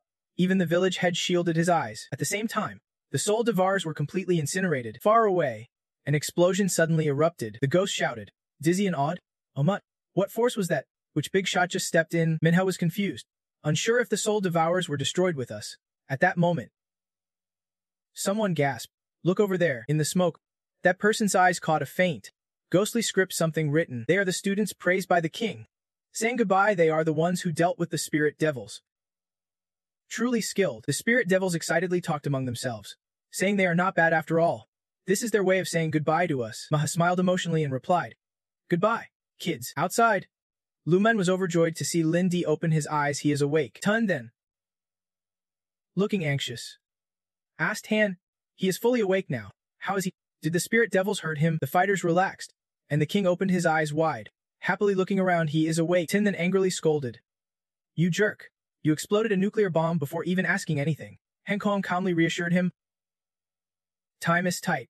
Anyway, you are still alive. No pain. Tin then worriedly asked about the nuclear bomb. Is the old village okay? It replied confidently. Don't worry. I calculated everything. Their location won't be harmed.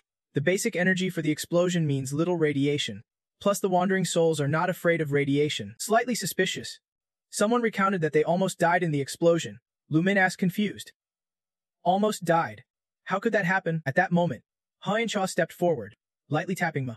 There really are signs of an explosion in the exam area. A big crater appeared centered on Than Dong Ka, with destructive power close to the King's level. Hearing this, he asked seriously. King level. He confirmed seriously. Yes, the damage here is too severe. This place can't be used for exams anymore. The exact cause still needs investigation. Fortunately. Hearing this, the boy quietly thought, the old village won't suffer anymore. Lu Min sighed as if a burden was lifted. That is good. At least none of you are in danger. He looked heartbroken at the students suffering mental trauma. Some were swallowed by the spirit devils, damaging their minds. No one knew when they would recover. One person acted crude.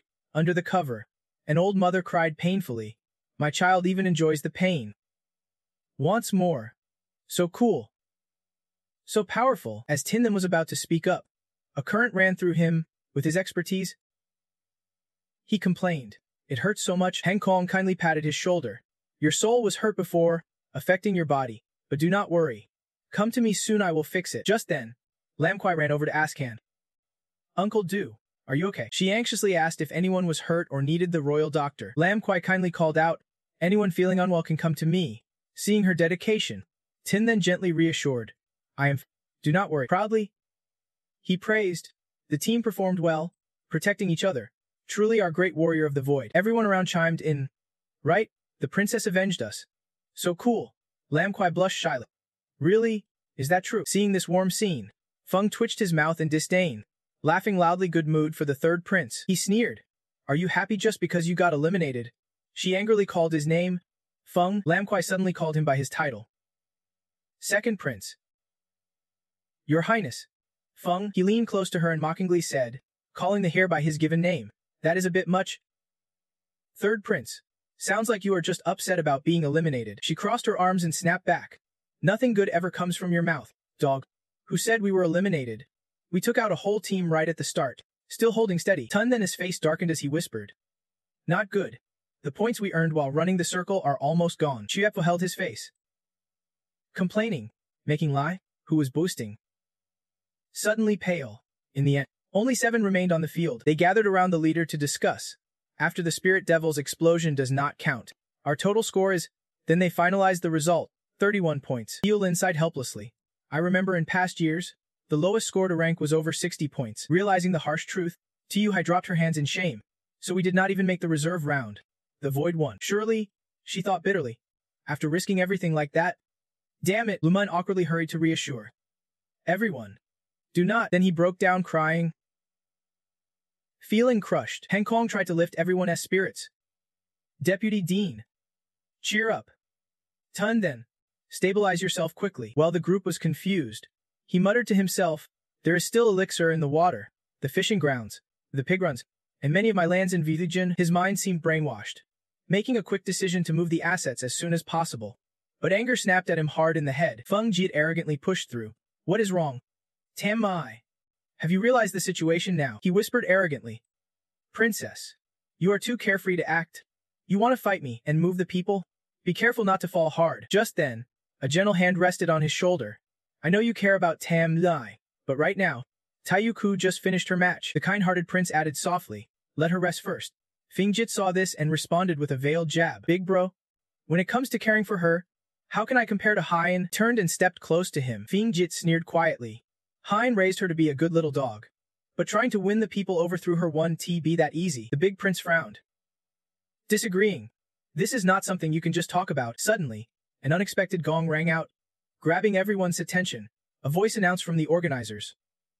Competitors, please listen up. At trial 11, a mysterious Fi Hin Ku appeared, forcing the trial to close early and negatively impacting the competition results. The announcer continued with important news. To ensure fairness, the organizers have decided they have set a very fair rule. Each competitor who stays to fight the Phi Hen Ku will earn 2 extra points. Hearing this, the contestants panicked in chaos. The announcer added, "As our monks battle the evil spirits, refusal is not an option.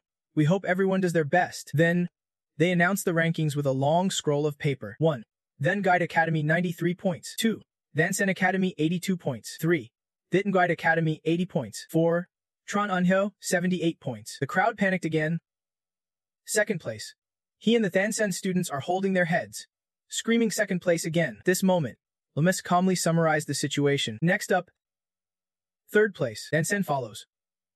Second place. Then Enguide Academy 16 points. Then Enguide Academy 14.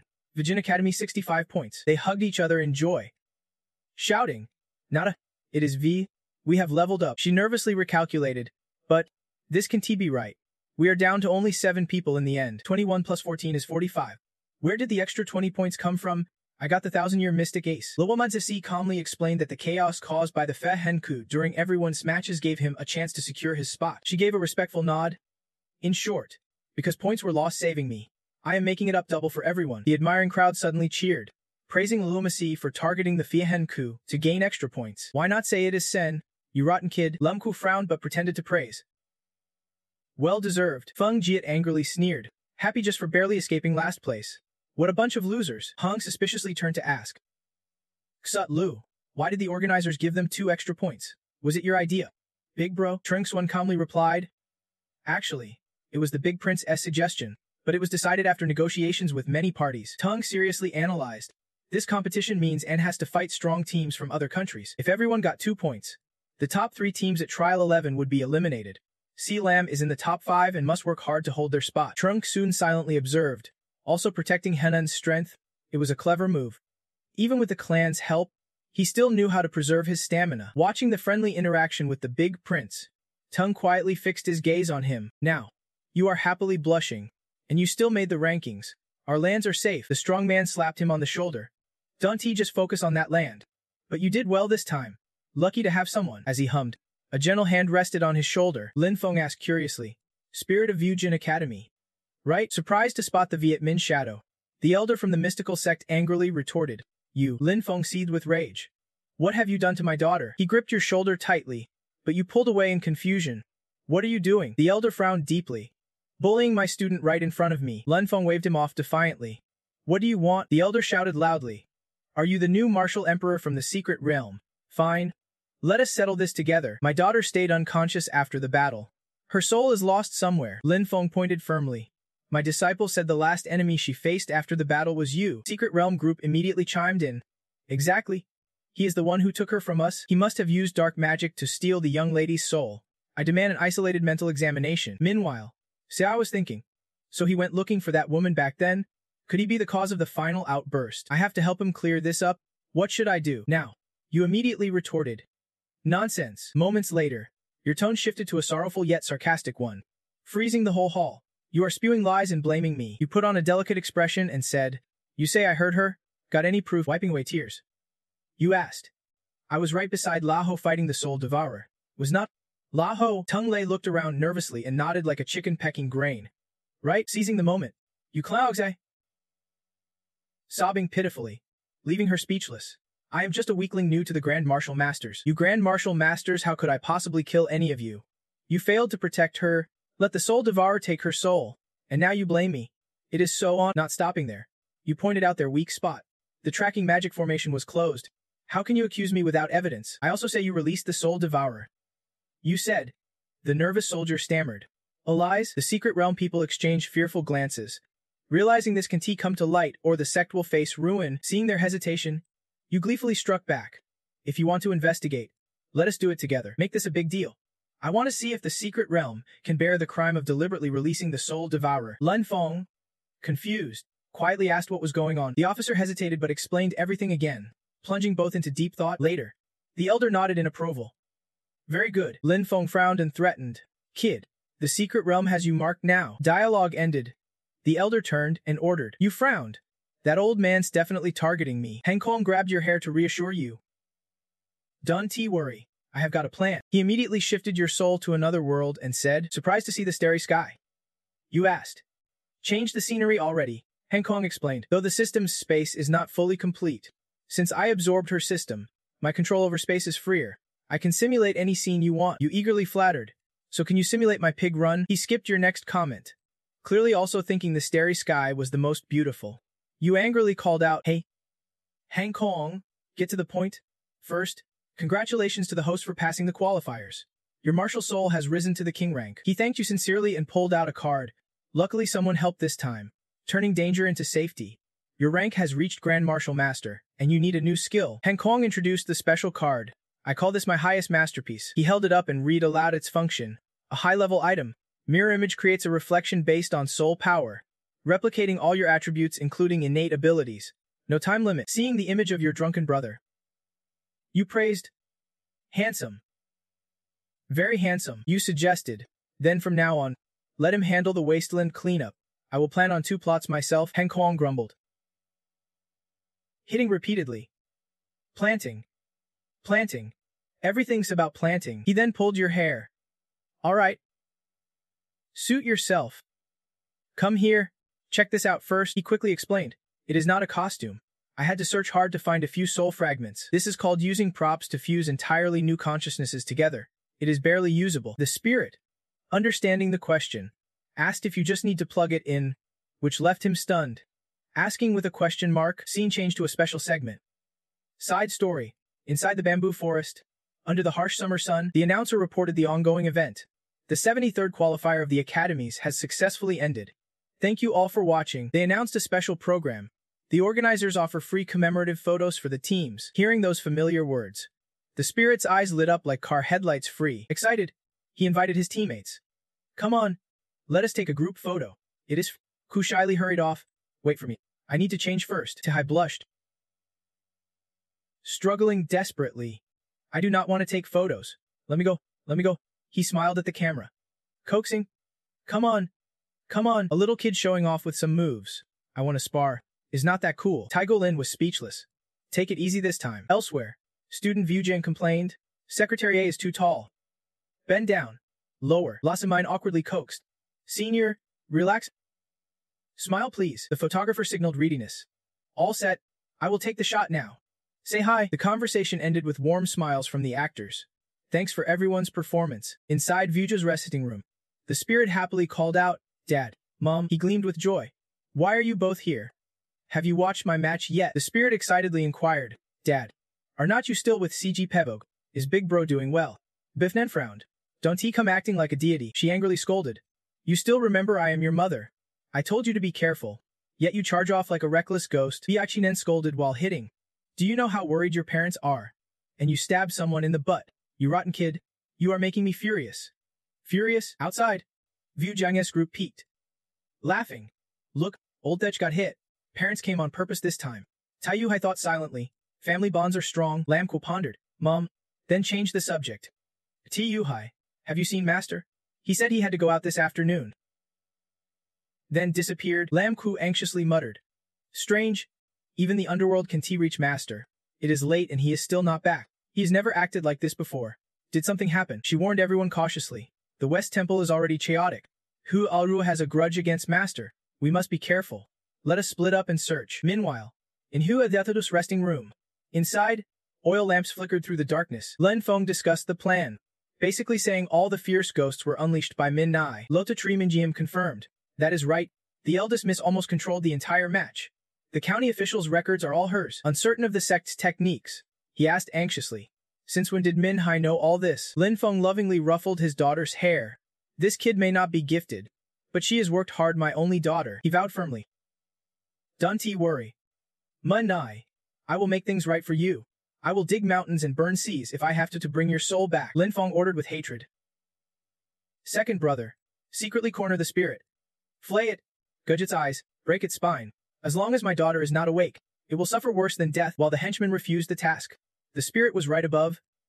Watching, he turned and commanded, go back and plan. Don't let the traitor hold any leverage over us. Just as LT was the last to leave the room, only Vitamin lay unconscious on the bed inside. He sighed in relief, gently lowering himself to the floor. Damn old. Finally gone. My ankle was about to break, the spirit commented dryly. Corrupt leaders breed corrupt followers. No wonder this daughter's mind is twisted. Hung Sipo paused, holding a soul shard. Good thing we acted first. Hold your breath. Hurry and release her soul back into her body. He reminded the condition. You have to remove her outer clothes carefully. Her soul root is broken. We must use soul force to clear her meridians first. At this moment, feeling both shy and energized, you and Hang Kong together insert the soul fragment into her body. The spirit worried about the consequences later. What she would become when she wakes up, and whether her father would notice anything strange. He immediately explained that her memories were not altered. Only her appearance was copied from before. Just then, an angry voice knocked and opened the door. Lam Kwai stormed in, ordering, "Open up, who dares bite me? Is my master inside? There is no trace of him anywhere. You must be hiding him." Len Feng calmly blocked the door. "Your Highness, you can be so reckless. This is the resting area of the Mystic Kai Tower. Inside is only my daughter." Still unconscious, she stubbornly pushed past. "Let me see how your daughter's doing now." "Step aside." Lam Kwai kicked the door hard as he spoke. "Master, the one on the bed is Viet Minh, covered only by a single cloth." The blanket dropped at the same time, and as she said the last words, she caught the spirit sneaking under the bed. Nothing there. Everyone was left speechless. You waved your hands frantically to explain. "I was not there. I did not come out. I just slipped while passing by." Just then, Viet Minh suddenly woke up, suspiciously asking, making the spirit blush. "You are?" Viet Minh awkwardly tugged at his shirt and called out twice, "Master." Then came the embarrassing scene everyone imagined. The spirit laughed loudly, holding his shirt with a big grin. "Enough with the kissing and kneeling. Without a tracking spell, I do not have to restrain myself anymore. I am going to settle this." You clenched your fists. "Girl, you will face my wrath." Viet Minh whimpered. "The spirit's too strong. Please spare me." The spirit stuck out his tongue mockingly. "If you want me to spare you, call me master." Blushing, she reluctantly agreed. "All right, master." Back in reality, you angrily punched the negative image to pieces. "Don't be ridiculous." The mischievous student sneered fearfully. "That is too perverted. Teacher, so, even if it is revenge on us, your passion's twisted." The spirit protested indignantly. "What nonsense are you spouting? What kind of person do you think I am at heart?" Lam Kwai's face turned pale as he firmly said, "Master, this is nauseating." You shouted helplessly. "Don't listen to their nonsense." Len Feng furiously cursed. "Beast." He angrily raised his hand. "I must kill someone." At that moment, Viet Minh suddenly hugged him to stop him. "Father, it is not what you think. Please listen to my explanation." She spoke softly. "This concerns my reputation. Please let me explain clearly first." Seeing this, Lang Feng stopped his action, sweat pouring as he glanced around nervously. He looked sternly at you and Viet Minh kneeling on the floor. "Speak," she nervously replied hesitantly. "Father." Actually, Viet Minh gathered her courage to reveal the truth, causing you to pause in confusion. Since you and the spirit had known each other before, she continued explaining her identity, making the spirit's head fill with a huge question mark. His surname is So, name is Spirit. She had just called him by his real name, not Spirit. Viet Minh detailed the story. During a competition, she rushed to win and accidentally broke the seal, then was attacked by the soul-eating kneeling spirit, causing her soul to leave her body. Later, the master used magical tools to protect her soul. Hearing this, Lin Feng was surprised and puzzled. "You two know each other. Why did not you say so earlier? Why did he act so hostile to us?" She hesitated, explaining, "Because I was afraid others would find out about our relationship." Actually, Viet Minh confidently embraced you and declared, "You and I had already planned to spend our lives together." She poured out her feelings. "Master is poor and plain. I was afraid father would oppose us being together, so I pretended to be a stranger. But now, I can keep it secret anymore. Please." "Father," Lin Feng shook his head firmly. "I do not agree." He stood up angrily. "I absolutely want to agree." Lin Feng sadly doubted with tears. "Father, why did you suddenly call me father?" He hurtfully pointed. "Since you grew up, you have not called me so respectfully. You always called me old man. Just old. But today, because of this brat, you said it like that." Lin Feng ran around, determined for revenge. "Let go. I have to kill him." Viet Minh held him back, trying to advise. "Father, please calm down. He is weak and despondent. Yet you are willing to confront me because of him." "Fine." Lin Feng cried helplessly and ran off. "Fine. Go with him. I do not need you. But do not expect me to agree if you die." She called out desperately. "Father." As he left, only Viet Minh and the echo of sobbing remained. She smiled and said, "Looks like we tricked him. He is shocked now." Viet Minh respectfully bowed. "I am Viet Minh's subordinate. I have met the master, no need to call him that." You questioned angrily. "Tough guy. Huh, let me handle this." Hung Sipeng crossed his arms and decoded. She became truly wicked. So I set up a new personality sequence for her, she introduced calmly. The new setup is gentle, smart, easy to get along with, a noble, absolutely loyal and obedient to the master. Called master sounds great, right? The spirit blushed and protested.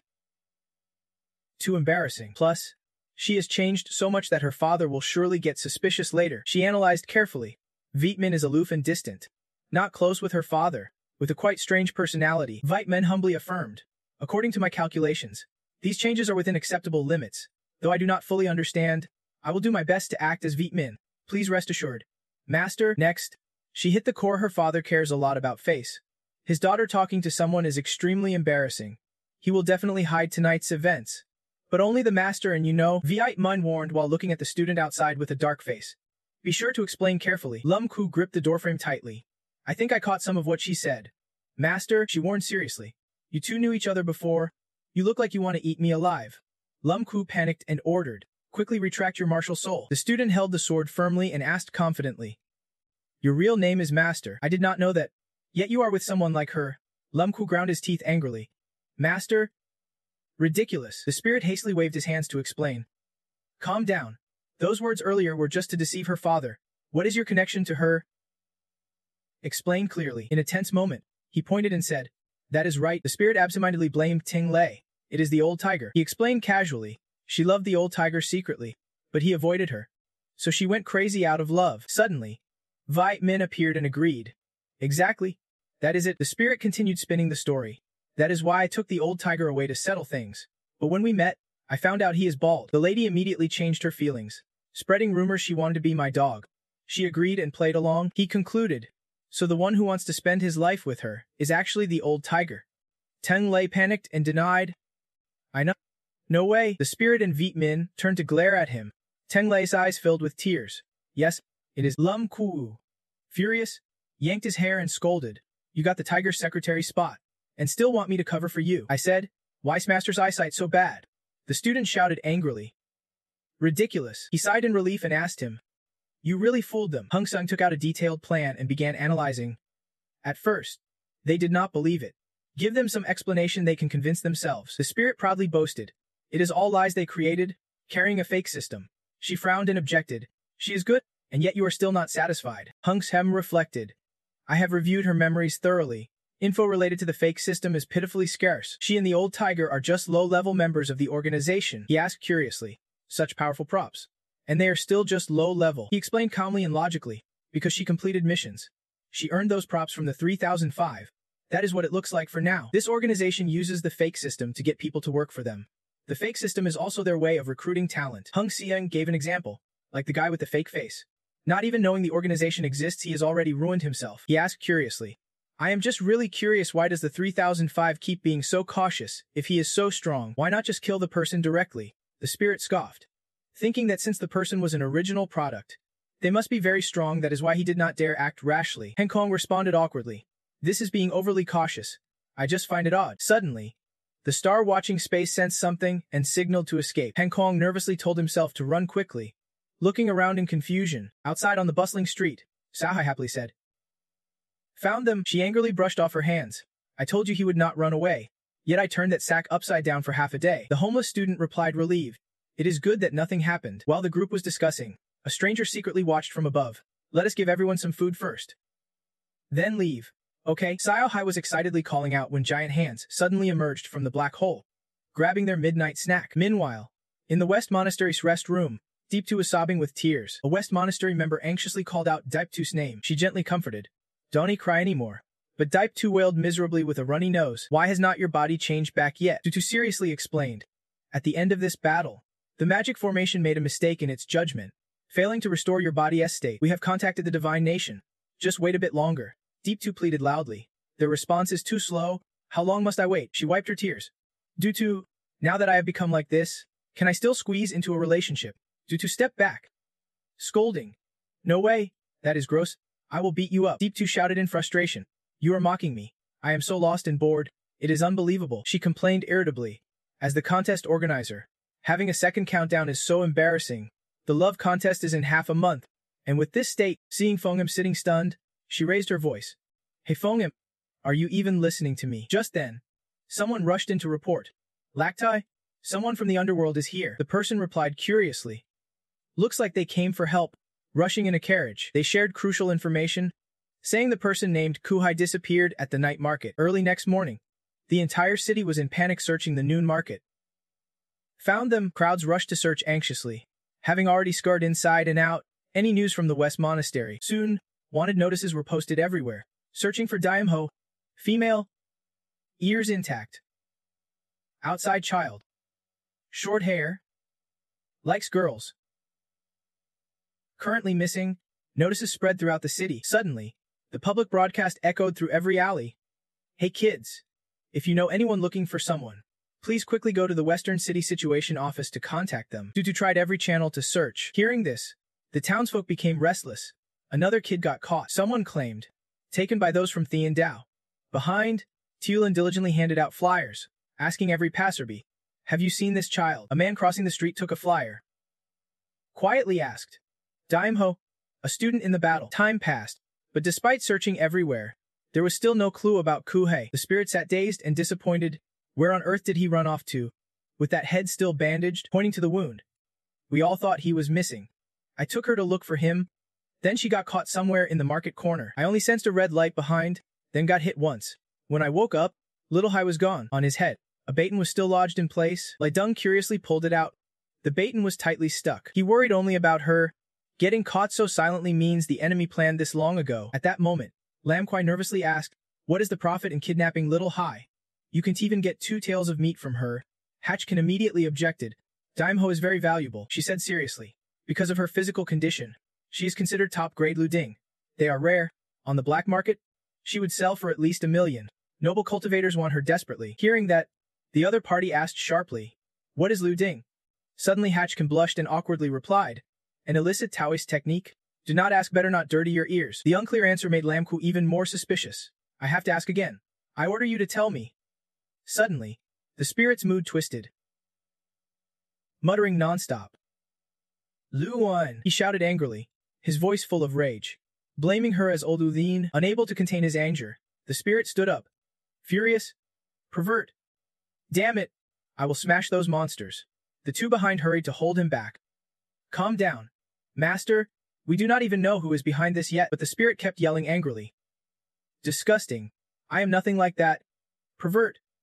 Just then, Tayuho rushed, calling out, Master, there is news from Tue, while everyone still held him. She continued, there is a lead from Tai Ti. Soon, the group arrived at Tai Ti's resting room. The room was solemn and tense when a voice asked, Tayuhu was captured in the Devil's Market. The spirit's eyes flashed fiercely as he asked, what is the Devil's Market? Lessa explained evenly but seriously, the Devil's Market is in Silam. Then Quoths, at the western border. It formed during the Chujiao Wars and is the largest illegal trade hub in Trungchu. There are no moral or legal rules here. At this, Fengum spoke up. Our informant says a new Yumhei will arrive tonight, and the description matches her. Hearing this, Lam Ku's anger flared up instantly. She remained indifferent. As if it did not matter. The border troops will move out later. Your Highness wants to declare war afterwards. Feng Em looked up and laughed at them. That side's forces are chaotic. The countries just turn a blind eye. Not everyone. Your father and senior brother won T back down. Hearing this, he furrowed his brow and asked, so we can only rely on ourselves? She nodded, her gaze sweeping the group. Exactly. But Imhei got lost in Tai Ti. We are responsible for finding her. Besides, you do not know the way around the Devil's Market, if you do not mind. We will send someone with you. Excited, the spirit grabbed Feng Em's hand. Eyes shining, we do not mind. Of course not. Thank you so much. Then, he eagerly said, let us, they dare kidnap my fox. They are asking for death in the Devil's Market. But she gently held him back. Wait, Master, seeing him stop, Foam smiled softly. You can teeter the Devil's Market casually. There is an entry fee. The spirit looked confused and asked. Entry fee. Calmly, she raised her hand. 100,000 each. Hearing this, the spirit's face turned pale. Stammering, 100,000. Then, the group huddled together to discuss. How much money do we have? Gather it all here. I have 250, Lamku said angrily. Stop collecting. Even if we sell ourselves, it won't cover 100,000. Suddenly, she shouted. Fengzhem, Lamku rushed up to her. Lend me money. I will pay you back later. She tilted her head and lightly pretended to refuse. Your Highness overestimates me. 100,000 is not a small sum for me either. The spirit suddenly looked up. I have a plan. His eyes gleamed confidently. No entry fee needed. Free access to the Devil's Market. As night fell, at the Devil's Market, when they saw someone dragging a huge crate, a nearby man quietly asked, Old man, Bringing goods to the devil's market. The other replied, exactly. Caught a few fools on the way dirty and crazy, but these ones do not look bad. Inside the crate, the spirit quietly used a key to unlock the chains. The space was silent except for the faint clicking in the dark. The group hid inside, listening silently to the outside conversation. The old man sneered, sure to fetch a good price. The sky was pitch black. In the darkness, a voice whispered, the Vite Min mission failed. Then Engsa stood silently in a shadowed corner, holding a freshly delivered paper. Tung Lei said she was attacked by a Fiuman Ku, damaging her memories and destroying the system. Ven Las stepped forward behind them. The hoarse voice mixed with anger said, are you sure the Vite Min failure is not connected to us? You gave her so many high-level tools. Yet she still could not defeat that spirit. He did not answer immediately. Tremashudu read the paper aloud. Hun has not been exposed but still can hunt to uncover the spirit's secrets. Hearing this, the other hastily said, this kid killed us twice in a row. Han must be hiding something. Stop probing. It is better to deal with Han directly. Chanwu chuckled softly, soothingly. Don't rush. The paper in his hand gradually faded away. Chanwu tilted his head and asked, aren't you curious? Logically speaking, even if someone dies, Han's system should not disappear, but in this contest and escape, all of our Sidus systems vanished. So where did theirs go? At that moment, Van Luz, his face turning pale, a terrifying thought crossed Han's mind. You mean they destroyed our system? But Van Luck quickly shook his head in denial. That can be. So Han is not just an ordinary chosen one. We have to catch him quickly. Where is Han? Suddenly, he calmly said 2 words. Ghost Market. Tian Wu turned, shadows flickering in the dim oil lamp light. I told you, do not. We are not the only ones targeting Han. Meanwhile, in a dark, secluded corner, QA's mouth was tightly gagged, his whole body trembling from fear and cold. He anxiously whispered, didn't someone already make a move? At the Ghost Market, one of the most chaotic areas of Nthen Chu, formed by countless intersecting caves and dangerous terrain. This place is unregulated, hiding all kinds of crimes, violence, and wealth. Under the dim greenish light, chain slaves were dragged away. Here, money could buy anything. A customer approached, lifted a slave's face with his gun, and the seller grinned. Sir, take a look at this one. The seller kept flattering. This face, this body, obedient and compliant. The customer glanced over and said, why no reaction? Loaded with drugs. Then he turned and left, muttering, nonsense. Playing dead fish is not fun. The seller paled and called out, sir, still have stock. Don't he miss out? But the departing customer had already become angry at the poor slave, kicking hard. No money, no gain. From afar, an old man observed with a sneer, just stuffing drugs. He is a goner now, no longer sellable. Excited, he pulled out his own crate. Then it is my turn, sir. Please wait. I just got some good stuff. Happily opening the crate, he boasted, all top quality, extremely attractive. Inside, the group's spirits suddenly turned pale, all eyes staring outward. As the cloth was lifted, a powerful punch slammed into the old man's face. He collapsed in pain, blood spurting from his mouth, hastily raising his hand to protect himself. Terrified, the old man looked at the approaching group. How did you get out? The leader smiled grimly and said, you think you can lock us up? Seeing this, he panicked and screamed for help, but before finishing, got struck and silenced. Then the leader threatened, make one more sound and I will kill you. Better behave. Got it? The leader leaned down and asked coldly, has a new daimyo arrived at the Ghost Market in the past 2 days? Still dizzy from the hit, the old man stammered, daimyo. Then suddenly recalling, he replied, I know, it is rare goods. There is one new arrival everyone's heard about, Sultan Gugvong Tower a while back. Getting more excited, he added, that is the number 1 or 2 place in the Western Ghost Market, so you heroes came here just to check that out.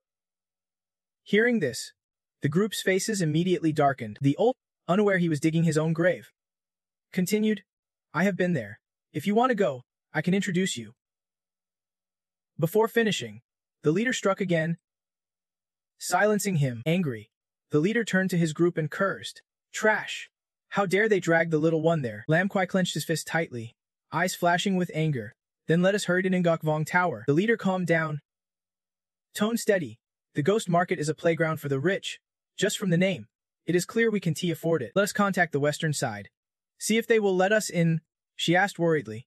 What about him? The leader glanced coldly at the man half dead on the ground.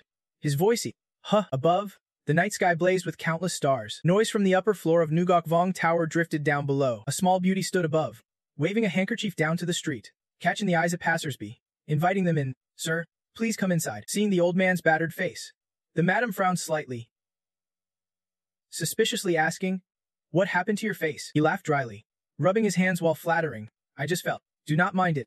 I heard Ngok Vong Law is short on people. I brought 2 for you. Take a look. See if they are any good." She calculated a bit more, looking at the old man's obsequious face, then nodded. "All right, show them to me. If they are not pretty, I am not interested." He spoke confidently while pulling the curtain off the iron cage. "Don't worry." As the curtain lifted, 2 girls appeared inside the cage, looking weak and helpless. "Guaranteed to please?" he said, recalling the moment Han Kuang reached out to gently stroke their heads. And from that moment on, both transformed into women, their lips curling into enchanting smiles. 2 hours earlier, in a busy city alley, the old man had been beaten badly, his body bruised. Pointing to his bruised face, he shouted in disbelief, "You want me to sell people to Ngok Vong Law?" Without even glancing at him, the young man turned aside, crossed his arms, and nodded. "Exactly. Even with help, it is tough to save to you. Better to enter through the back door. We can support her from both sides." The young man eagerly nodded in agreement. "Good idea. I will go with you." The old man quickly interjected, stammering, "But Ngok Vong Law only accepts women." Hearing that, both frowned and muttered quietly, "Then what do we do?" Tun then chuckled lightly, shrugging casually, "Cross-dressing is my specialty." In another street corner, a female voice called out incredulously, "They are pretending to be women to get inside." Lam Kwai smirked, hands on hips, laughing. "Right? Isn't he clever?" She nonchalantly pulled out some money, stacking it high. "Plus, the trafficker got 5,000 for the 2 of them. We are saving them all." Lam Kwai watched the mirror intently, tracking the situation. Eyes sparkling, "Master really is a genius. We can make some money this way too." Hatch Kan held the mirror, scrutinizing the makeup and cross-dressing carefully. "Plus, the master looks pretty cute cross-dressing. I am going to take a photo." Laxo coughed lightly, asking, "Got talent or not?" Nearby, Fengum smiled softly.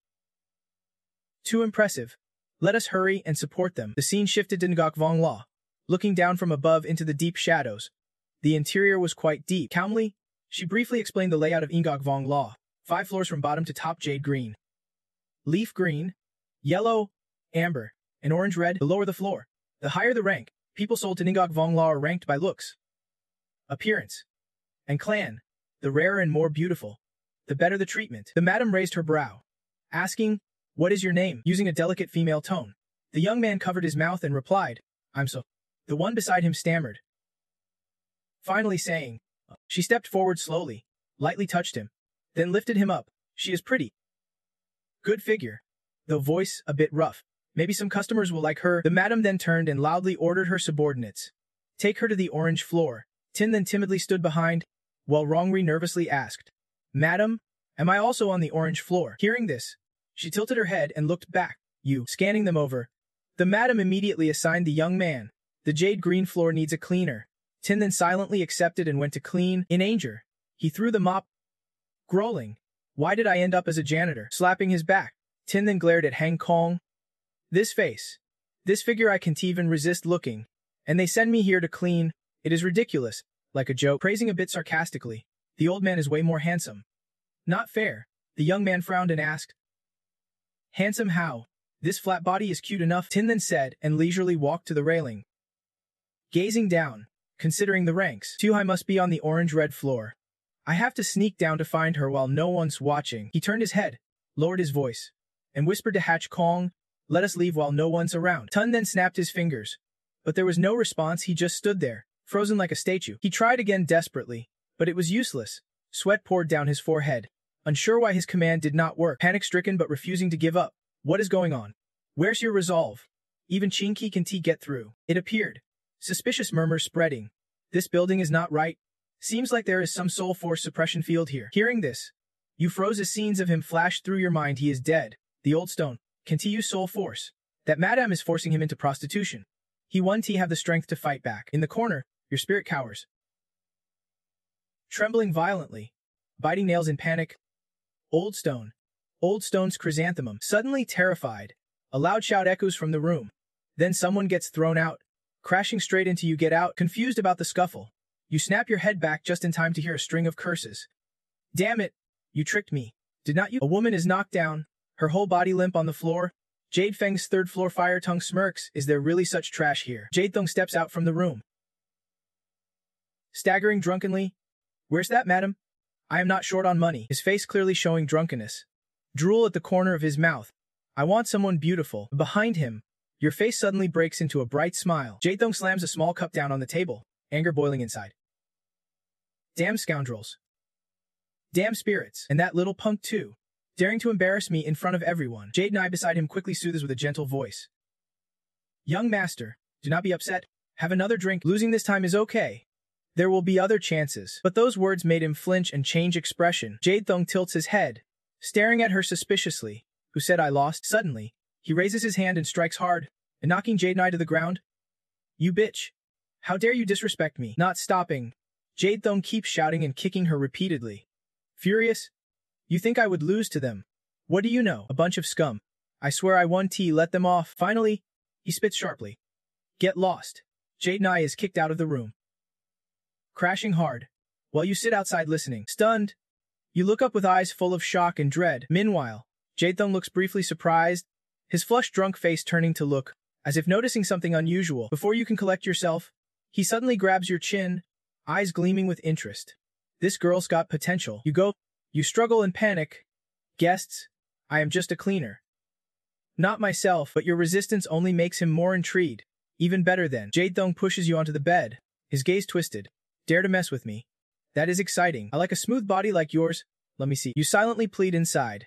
This guy can even use soul force. I can defend myself. Kong? In this critical moment, Han Kong suddenly appears with a determined shout. You bastard. Back off. Move aside. Why do you keep getting forced like this? You hold him tightly, shouting loud. Kong? Seeing him lying unconscious on the ground, you ask Han Kong, what did you do to Jae-thong? He replies calmly as if everything was planned. I used a stage prop to hit him. At first, I imitated the past and present, but without the support of the heavenly path, the effect is weaker.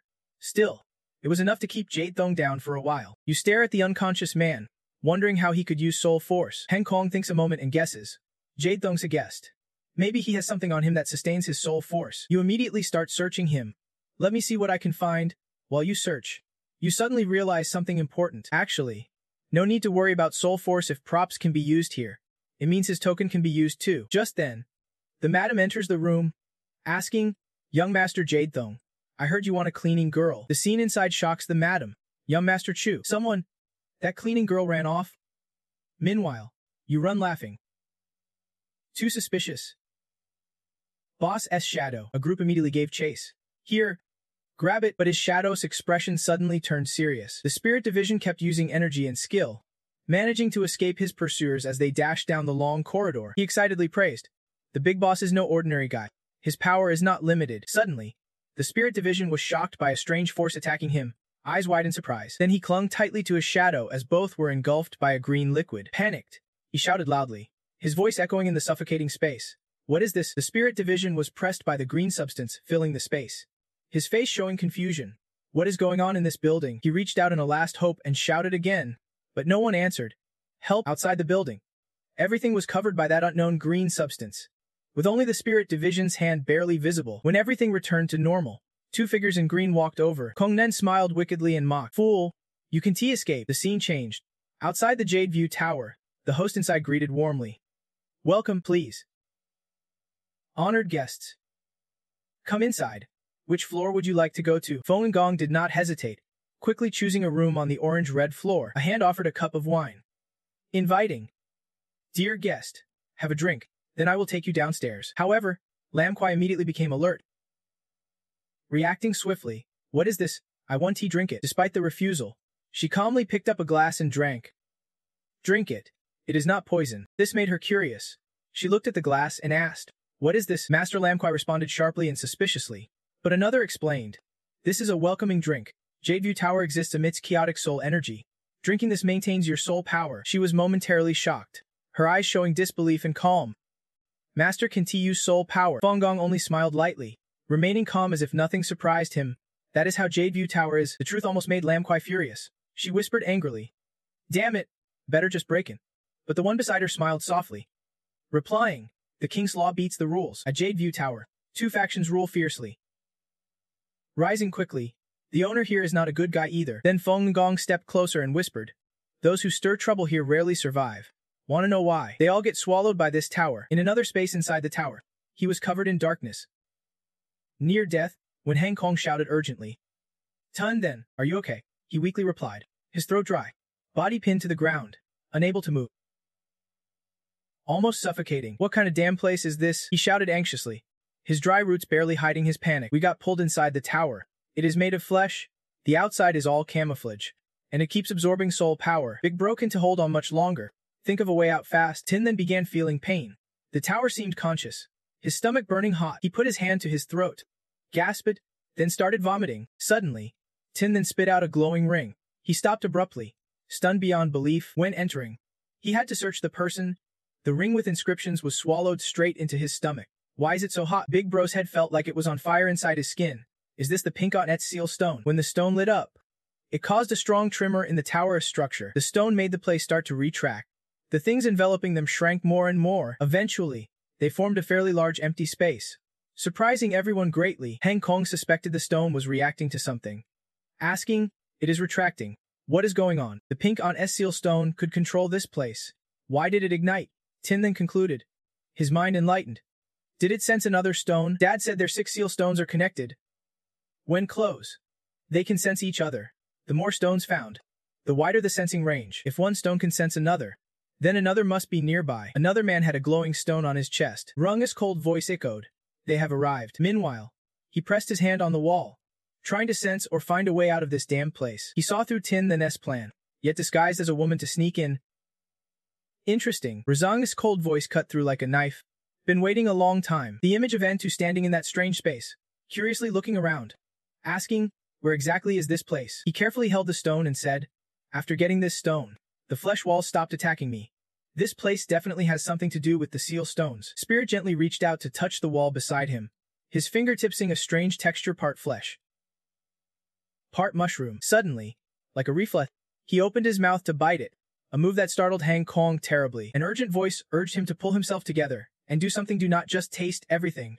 He half-heartedly replied, got it. But then Spirit's expression changed completely as he shouted, it is Grandpa's white demon. Memories from infancy flooded back when he first arrived here as a baby, unable to cook for himself, and Grandpa avoided grains. There was basically nothing I could eat. In that memory, a soft voice asked as the baby suddenly stopped crying, are you starving to death? I thought my nanny sighed deeply, frustrated, saying the baby had been crying for 3 days after being found, but was very strong-willed. The Bodhisattva was so panicked he lost his composure, urging everyone to think of a way the baby was about to starve. She gently touched the baby's mouth, frustrated, saying, what way? We do not even have food that mortals can eat. Using spiritual force for protection would not last. Dying might be better than living with this curse. Just when all hope seemed lost, a desperate voice shouted, move aside. Everyone, move back. A ghost servant rushed in carrying hot food, scooping meat over here. Everyone in the room panicked, asking anxiously, what is this? Where did the meat come from? He casually said, I cut meat from the white demon and stewed a leg. The Bodhisattva was so worried he almost fainted, asking, can white demon meat be eaten?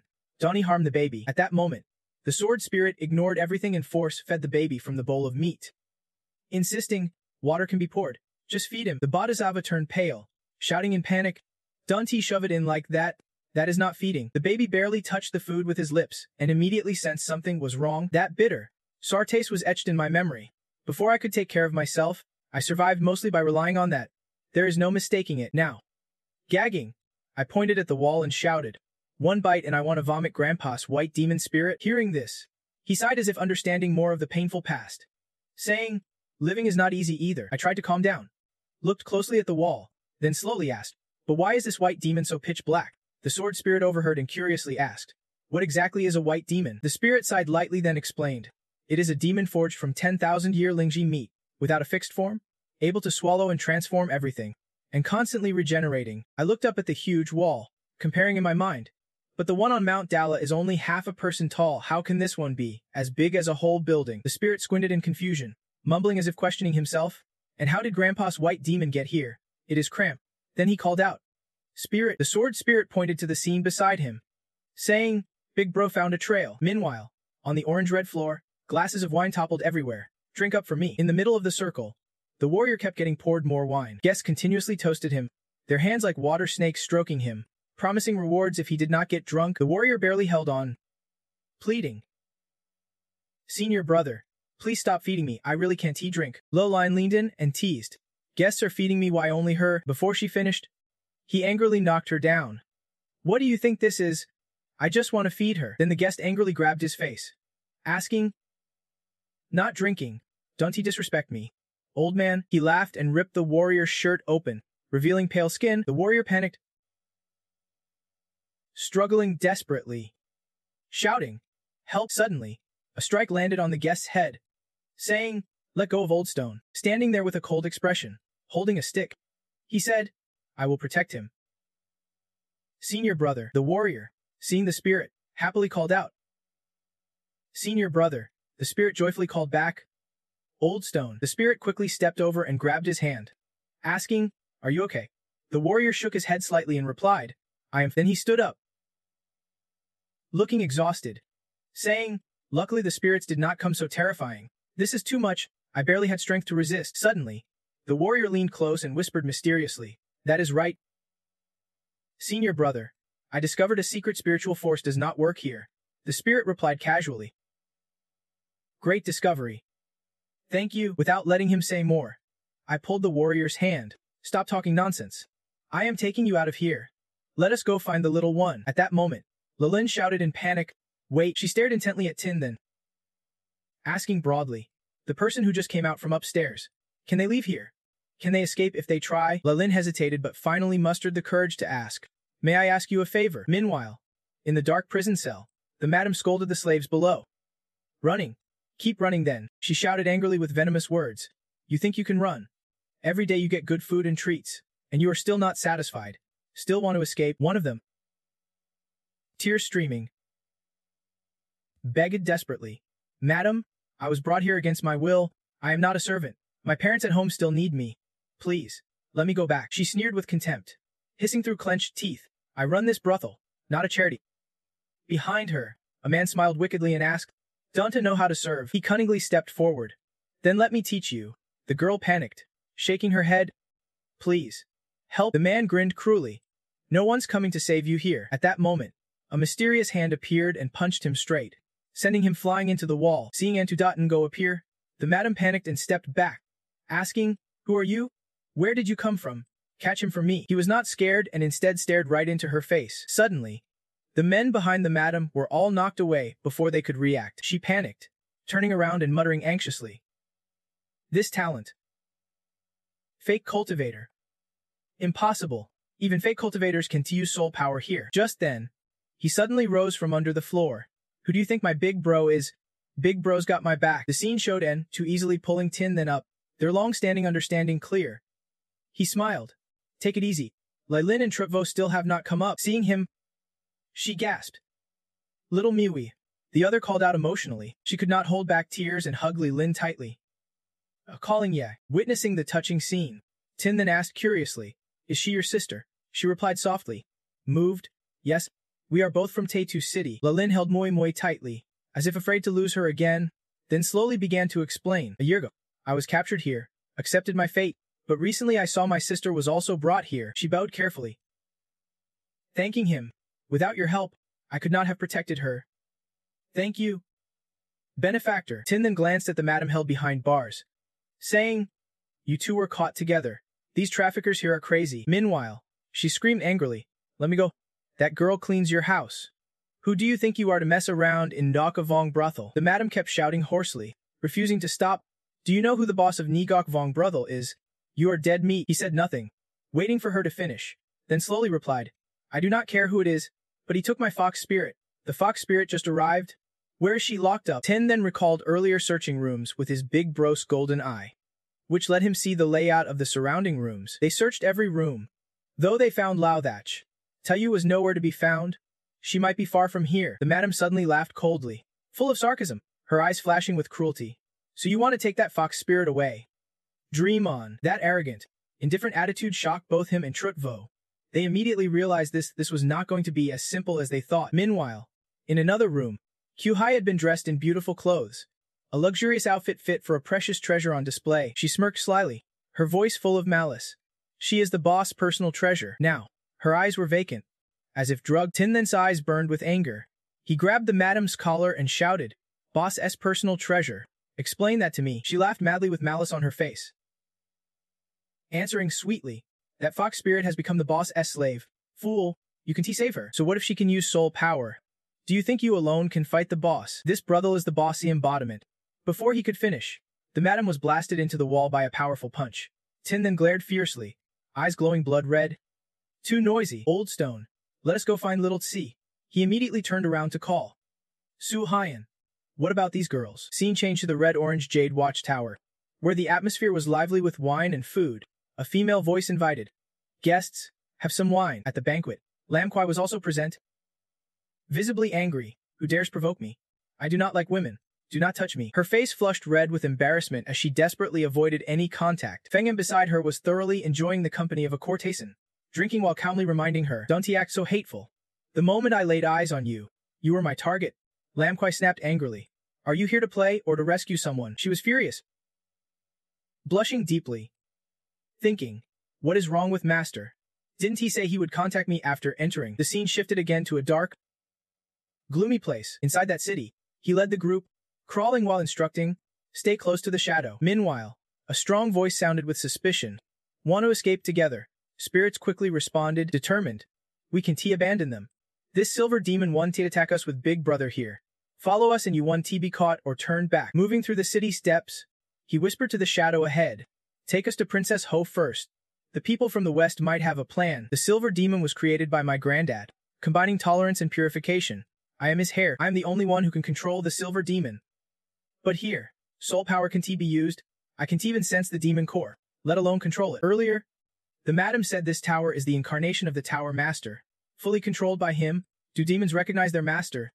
Surely he is using some trick. Suddenly, the shadow startled Tin, then, "Let us..." "Big Brother, why so tense?" He pointed to a glowing wall decorated with eerie, shimmering green patterns. He followed closely, peeking around, amazed, asking, "Where is this place?" Both stood before a wall covered in strange runes. The shadow drew a few symbols. Tin then looked up suspiciously. Why do these runes emit such strange energy interference? He stared at each glowing symbol overhead. These runes are too much. Maybe soul power can be used here because of these runes? "Big Brother, try breaking the runes." A burst of light flared fiercely as the attack struck the runes. Suddenly, the entire space shook violently, the tower quaking like a spasm. Tun then looked up anxiously. What is happening? Is the silver demon convulsing? Suddenly, an exit opened ahead, light flooding in, but a shadow swiftly passed through them. He panicked and called out unconsciously, "Littles." Tin then turned back urgently, chasing and calling her name again. Before he could steady himself, he saw Suohine running away. Tin then shouted, chasing her shadow, "Littles." He yelled with urgency and worry, "Stop right there." Suddenly, a voice called Tin then his name, making him stop and turn around. She smiled slyly, calling his name once more. He panicked, tears streaming as he looked up. No good, and kept chasing little Tsi. Where is this? Suddenly, a large hole opened beneath Tin Then's feet. Dozens of eyes focused on him. Before he could react, he was thrown back and forth as he fell. Finally, Tun then hit the ground hard with a heavy headbang. He did not know what was happening but felt intense pain, clutching his head and trembling. Now the spirit looked up and slammed straight into another closed eye. Where is this? Worrying, you immediately check. Big bro, can you still sense me? Heng Kong appeared beside you, speaking with authority. Don't worry. You and Big Bro want to lose contact. 100 Eyes received the info from this side. Big Bro, send those old stones to Princess Ho's place first. They have no soul power. Staying there is too dangerous. The spirit frowned, covering its mouth, asking, where exactly is this place? While observing the surroundings, you do not sense the sharp aura right behind you. Strange. You clearly saw Xiaoxi. Suddenly, at that moment, the spirit was clawed at the back, drawing blood. Panic showed clearly on your face. Instinctively, the spirit turned to see what it was. Pale, she appeared before you, eyes cold and red, ready to fight Xiaoxi. She spoke just in time. She is being controlled by the spirit. The spirit agitated, spinning around. The tense atmosphere was quickly broken by you. Someone wearing something, about to reveal a strange tale covered up for me. Heng Kong sensed something was wrong and quickly stepped in. Is this really the time to say that? Clearly, she deliberately led them here. She can use soul power. Right now, you are no match for Jiuxi. The spirit had to dodge attacks, while thinking of a solution what to do. It conjured a grenade floating in front of her. You can call Big Bro now. Use this to hold her off. Then came an earth-shattering explosion, fire blazing in the enclosed space. Heng Kong was very useful and energetic, quickly handing over a bunch of wartime weapons, smoke bullets, and homemade grenades, really helpful. You looked at the scene suspiciously and shouted, "Don't kill it," just as you warned. "Focus on yourself first." She broke free from the angry crowd rushing straight at you. The spirit quickly stood up and dodged to the side. Juxai relentlessly clawed in pursuit. The 100 eyes above watched closely, their voices echoing in the space. Interesting. No soul power yet this strength. You ignored them. Remember to pull the grenade pin. Suddenly, a sly smile appeared on your lips and face. This is a prop from your system. Huh. Dangvan was skin and bones, pale and gaunt, yet strangely fascinated and clinging to you. The spirit. You reached up, eyes wide, staring silently at the sky. One of the eyes moved, stretching out as if trying to pierce through. Suddenly it tore open, releasing droplets along with something like human skin, but shaped like a hook hanging down. It slowly touched the ground, the layers of skin merging and transforming back into a person. The spirit felt goosebumps, face darkening with dread. His voice rang out. Finally we meet. I am the Lord of Jadeview Tower. Dangvan. You paid no attention, only glancing at her beside you. The spirit frowned in irritation, cutting straight to the chase. Your appearance is disgusting. Did you turn Xiaoxi into this? What do you want? He did something ugly, seemingly haunting. How dare you rush into Jadeview Tower without knowing anything? The spirit could not believe what it was seeing, frozen and silent. Even Hangkong nearby was sweating nervously, still in the enclosed space. Those eyes focused on one direction. You asked in disbelief, "You want my system? What do you mean?" Dangvan stood loosely like about to fall, acting mysterious. Don't play dumb. You think we do not know? Twice you have destroyed the system. This is not coincidence. You felt it was unreasonable and wondered. This lord is also from the fake system. Why do not I sense anything? The spirit was calm, pondering, the stone in front of him glowing. You focused on the glowing energy being transmitted, responding to Aunt Hong's stone. This is definitely the seal-breaking stone from the demon grandfather. So why is it in his place? He is paying attention, his gaze downward without hiding anything. Are you curious about me? You look terrifying. But only this can keep me alive. Dangvan immediately transformed his body, limbs turning into flesh like vines, except for the divine spring sun. Everyone's tools require exchanging life force. You can understand the feeling of sacrificing your body just to trade for a tool. To survive, I have to merge into this corpse. But it is like locking myself in here. That is why I must take your system. To make it work for me, this needs your willing cooperation. But before it ends, she hurriedly escaped. Kuksai mercilessly slashed forward with her sharp claws. Luckily, the spirit was quick to dodge. He loudly made a deal, hand over the system, and he would wake her up safely to leave Jadeview Tower. But she was attacking frantically. Dangvan would not stop pleading. Otherwise, do you want her to get hurt? You are shaking your fists at Kuksai, refusing to back down. Is this a threat to me? Spirit stopped caring and clenched her neck tightly. I am draining you. The tighter you grip, the more electrical sparks in the spirit's hand surround Kuksai's neck. You glare fiercely and loudly say, "We made a pact. Our soul energy is shared. Even if we can use the soul energy, as long as I touch the seal, I can still drain it, wiping it clean." Kuksai's vitality fades, her hollow face aging drastically. Finally, she is motionless, collapsing from the spirit's move. You laugh triumphantly, holding Kuksai with one hand, saying, "There, you are done for." He remains unfazed. Dangvan laughs mockingly, saying even if she is drained, waking up means she will still be controlled. As you see, I control everything here, right? Do you have any allies left in this tower? If you do not cooperate, do you want them to die here with you? The black thing under his control flies close to the spirit. Suddenly it stops and turns away. Dangvan notices this subtle change. He looks confused at the demons. One says strangely, "No matter how I control them, the demons avoid attacking you. It was like that before too, so I basically could not catch you and that shadow." You hold her tightly, eyes vigilant, thinking to yourself, this white demon has its own awareness. It recognizes me. Since I merged with the white demon, I naturally have some control over it. What should I do now? As if having an idea, the spirit raises a hand behind, shouting, "Power surge. Smoke bomb." Suddenly, an explosion of smoke spreads, thickening rapidly. In the hazy white smoke, a dark figure silently appears. Dangvan does not move but looks around cautiously. He sniffs the air, eyes hardening as he stares ahead. You do not know when a silver bead appeared, and the spirit clenches tight without letting go. You suspiciously analyze it. The silver bead is closely connected to the white demon. If you get the bead before finishing, the strands on Dangvan's body stretch out and wrap around the spirit's hand. Grabbed by Dangvan's reaching limbs, the spirit grits teeth, turning pale. Can tea drain it? He lowers his face, wearing a contemptuous smile. To think you dare touch my treasure. You really do not know your limits. But it gives me a good idea. In a flash, Dangvan lunges right in front of you and asks, "If I merge into your body, will your system recognize me as the master?" Speaking, He transforms his body into many tentacles wrapping around the spirit, saying, "Become my flesh and blood." It keeps merging into the body, face and all, making you extremely uncomfortable. As Dang Van's body merges with the spirit's, you hear a whisper from somewhere. Let us free. The spirit widens its eyes, silently thinking, is this the white demon's consciousness? As they invade deeper, a flood of his memories bursts into your mind. Images of the silver-cold demon watching others leave, kneeling before someone, and faint memories of leaving the battlefield. Then, the figure of a man approaches, stopping before you. Dang Van's face appears kind and gentle. His spirit seemed trapped in an illusion, lifeless eyes glowing with a faint blue light, a fading spirit. The guards kept calling him repeatedly. What is wrong with you? Why suddenly stop moving? His spirit gasped. Eyes blank, memories of Bakwai flashing through. He stared at the body writhing before him. What on earth was happening now? A voice echoed out.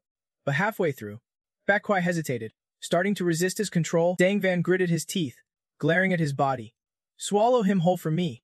Why won't you obey me? Suddenly, the stone in his chest lit up, and his eyes turned blazing red, obeying his command. The tentacles launched forward as Dang Van ordered, attacking the spirit with malicious laughter. He grabbed her unconscious body and fled, clinging to life. The stone was Bakwai's core.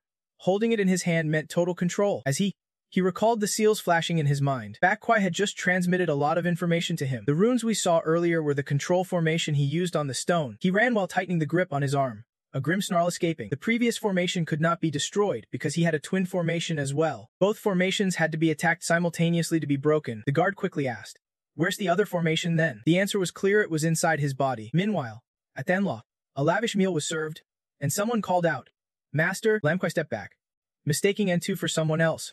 "Where did you come from?" She and the guard stared wide-eyed. "Why does the master look so pale? Are you a shadow?" As someone was pulling up their sleeve, Lamquai pressed on. "Where's the master then?" The guard replied hesitantly. "The reports say he was destroyed. We lost him while chasing after, but the master can still contact Big Brother, so he is safe for now." Suddenly, the guard stiffened, hand on his forehead, sending a message to the commander. He looked at N2 and asked, "Does he need our help?" Back with the spirit, he risked pulling the grenade pin. Before it exploded, he tossed it straight at the man. Dang Van's face darkened. He finally realized, "It seems you are really interested in breaking this stone. Do you think your attacks will work?" The spirit dodged a few tentacle strikes and replied, "How would I know if I do not try?" The man's furious assault was not over. Running, the spirit asked, "Your organization is strange. Why do you need my system? You are from Santhian Wukyu too, right?" Dang Van shot the spirit a harsh glare. "If I had not overused the tools and dropped in rank, would you even get a chance?" Speaking of which, he now used his tentacles as a shield against the grenade. "When we found the divine system, we all leveled up. So stupid. If I would taken it earlier for myself, I would not have wasted so much and become useless." But that was just a distraction. Now Dang Van's chest had been hit by 3-4 grenades, all detonating at once. Yet he was unharmed because the tentacles protected the stone in his chest. "I told you your power is useless." Before he could finish, the stone in his chest seemed ready to fall out. Suzuo spat into Dang Van's mouth. "What?" He glared at his melting body and roared, "What is this?" Then he hesitated deep inside. Dang Van sensed the twin formation shattering. The spirit stopped fleeing, panting, "Your formations come in pairs. Normal attacks are useless." He called on N2 to attack en masse. The spirit explained, "But attacking both formations together breaks them easily. So I contacted Big Brother to keep attacking the other one." Finally, the formation was shattered, causing the man immense pain. The stone in his chest was about to fall out. Dang Van had no time to hesitate. He immediately flew over and grabbed the stone tightly in his hand. The spirit struggled fiercely. "Give me back my stuff." Blood poured from his nose and mouth. "Fool, my link to the stone is lost. This tower will collapse immediately. You still have friends inside. Do you want them all to die here? You do not even care what Zhang Vian said. Stop underestimating me. I told Big Bro to warn them. They have probably evacuated by now." Suddenly, the brothel cracked open. The men just took off their shirts but quickly pulled up their pants in shock. "What is happening? An earthquake? What is this?" Zeoline rushed through the rooms, pushing open doors, shouting. Dunti panic. "Follow me." The young women hurriedly wrapped clothes around themselves and crawled out. "What is going on? Can we get outside?" "Who are these people?" "No idea. The brothel owner has not responded. And TB Thun and the Mako guys are nowhere to be found." Downstairs, Tu Thun was blinded and gagged, struggling to call for help. Lumku worried about Tin Thun's safety. "Master," a quick reply came. Big Bro went to help him. Inside the brothel, like a broken piece of meat, she worried if he would make it in time. Suddenly, something fell from the floor above. "What is that?" The debris slid away, revealing a charred human skeleton. Lum Ku and the others turned pale at the sight. Someone from the sound room grabbed her by the collar and pulled her away. Don't worry about it. The building is collapsing. Run. The others inside could barely make out shapes anymore. Meanwhile, Vaughn rushed in to aid you. He saw Tinthun struggling to pull the stone. Quickly, Vaughn grabbed you and pulled you away, just in time to snatch the stone. Those who escaped outside were stunned. The magnificent brothel was collapsing right before their eyes. The moment the building completely fell, your group and Lum Ku jumped out. Panic broke out. Run. Our young master still inside. What is going on? The men stared in shock. The Jade Watchtower collapsed. Seeing all those skeletons made them even more horrified. What are these peeled skins? People? The Jade Watchtower was full of human bones. A little worried, Chot looked over the rubble. Has he come out yet? Then he appeared, looking cool with Tinthun's limp body in his arms. She and Hechkan rushed over. Master? Teacher S. Lum Ku glanced around anxiously. Why is it broken? Could it be our enemy stewing? Taiyulan forced a smile. Definitely TUE stewing. Then a hurried voice called out. Quick. Exercise. How can the arm be tied up like this? Someone said. Let them go first. Master? He. They called repeatedly. But you did not respond. Why are both of them unconscious? In Tinthun's palm, the glowing stone was still tightly held. At the same time, in your subconscious, Tinthun seemed hypnotized, standing still for several beats. Suddenly, you realized you were naked. Someone called out. Young lord. Someone's outside, they added. Says they are a friend of someone. Besant stopped sculpting and said, a friend. This made Tinthun curious and glance over. He clasped his hands behind his back and walked away. So vague. I have too many friends. Let us go see. Curious? You ran to Bessie Hun and gawked. He was pinching a puppet. Old man, human or ghost? Then Tinthun followed them. Too young, short, handsome. He frowned in annoyance at the boy before him. So you are a star kid. Why the mysterious act? In front of Betsy Hun stood a man with his face covered. He said something inaudible. You widened your eyes in curiosity. The man was helped inside. Why look so nervous? Then Tinthun watched closely and felt suspicious. Wait. This guy, in a snowy courtyard. The cloaked man revealed wounds after removing his robes. What happened to him? He is covered in burns. Not sure what he said, but Becca Hun looked tense. The demon clan's curse. It is eating away both spirit and mind. You leaned against a corner. Listening, such a cruel curse. Even at this rank, people get consumed so fast. Don't worry. My father has a demon doll that can break all the curses in the world. Just wait. He says hello. Tomorrow I will lift the curse for you. Suddenly, Tinthun sensed a strange aura rising. A deep voice rumbled somewhere. Do not save him. The aura brushed lightly over him like a cold breeze. What is this? A voice echoed. This is not a demon clan curse. The scene before him changed. Batchem was collapsing to the ground. He was bleeding from nose and mouth but still tried to explain. The demon clan curse would not be this strong. The celestial being is tearing the piece on his body. Looking at Batchan. He is furious. You lied to me. At this moment, Batchem was subdued by the aura he emitted. This spiritual energy was forged by humans. The higher its level, the more it can endure after becoming a curse. He held the doll tightly in his hands. This energy was forged by my mother. And with her level, even emperor-level spiritual energy could be withstood. Veins like strands of blood were flowing from the celestial being's body. Batchan's spiritual energy continued. But this energy was thousands of times stronger than what she could endure. He firmly declared this was top-tier spiritual energy. While Batchan was explaining vehemently, he suddenly spat out a mouthful of blood. The person was corroded by celestial energy. No one could withstand this corrosion. Why did you call me here to die? His palm was completely blackened. He turned pale. Even an emperor could not resist this spiritual energy. So what hope does anyone else have? At this moment, several rotting bodies floated up at Batchan's feet. The incomplete bodies called out his name repeatedly. Young master. One trembled. Young master. It hurts so much. What is this? My body is being eaten away. Batchan's face was no better. Tears streamed down as he heard them. Run away. Hurry. At least you have to survive. Batchan held his head, sobbing. Young master. I am. At this moment, a foot quietly stepped in front of him. Batchan looked up, revealing a familiar figure, his father. He could not hold back tears. Father, I am. It is all my fault. The father of the ghosts lowered his head sorrowfully. Batchan cried harder. The ghosts are ruined too. It is all because of me. His arm was corroded, but he still did not let go of the doll. Batchan's emotions surged. What now? Foolish? I was too stupid. His father's voice was hoarse. We need a ghost soul to bear this spiritual energy for everyone, or else we will all die here. The father gently stroked the doll's face. My level is higher. After becoming a ghost, I can withstand much more spiritual energy. Remember how to forge ghost souls. Hearing this, Batchan was puzzled. Father, what do you mean? He replied sharply. You foolish child. Then, a group of people appeared behind the father of the ghosts. His voice rose. In short, someone has to take this burden. Those watching from a corner were shocked, but on our side, there seemed to be a call. Master, teacher, you opened your eyes wide. At this moment, Kyuhai was fiercely slapping your face. Wake up, the pain forced your spirit to snap back. It hurts so much. The ghost beside you excitedly called out. You are really awake. She stared straight up. I told you fanning works. Learn from him. Han Kong spoke. What just happened? You rubbed your chin, recalling the moment before losing consciousness. At the last moment, the white ghost collapsed. Soul energy was limited on contact. I used golden pupils and saw the rhythm breaking inside the crystal. Spirit added, maybe because of the connection between the two stones. I saw much clearer and even recognized someone familiar. It asked back. Someone familiar. Memories of him appeared. The snake-shaped earring. You seriously guessed his relationship with the ghost ancestor was good. Still at emperor level, he tricked the ancestor into absorbing the top-tier curse. Han Kong actually gave off a full smell the top-tier curse. He asked a few more questions. Isn't he that celestial curse? What did he do to get cursed by celestial energy? Spirit's face twisted. Silently cursing? Who knows? That bastard. The more you think, the angrier you get. Betraying friends. Plunging the northern plains into misery. Daimho and Dihong 80% were also deceived by this bastard. Those two fools. At this moment, Han Kong noticed something odd. The top-tier curse.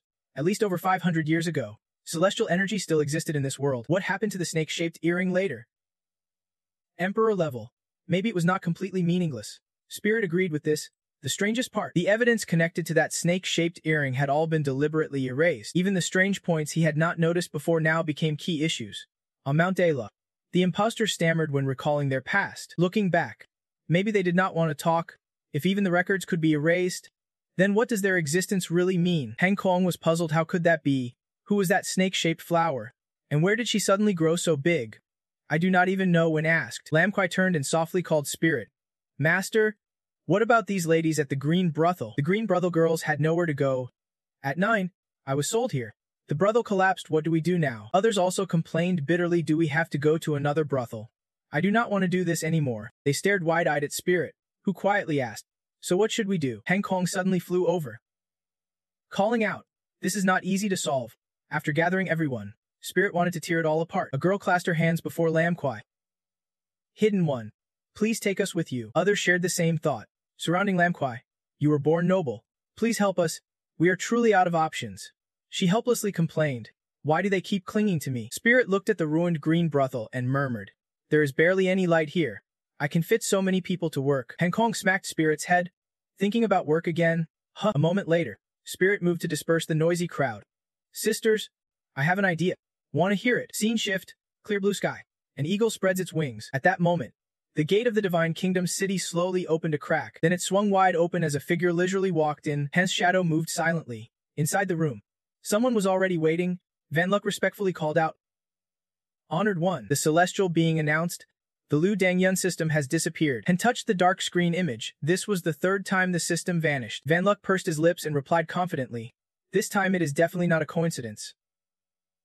Congratulations. We finally found a system that can self-transform. The celestial being silently stared at the glaring flaw right in front of them. Han looked up and muttered, no one can stop me. The celestial being challenged everything.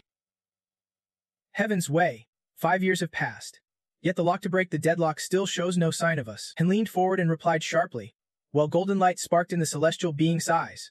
We must disrupt Heaven's way quickly. Things have been too calm. Han raised his hand, and a map appeared before him.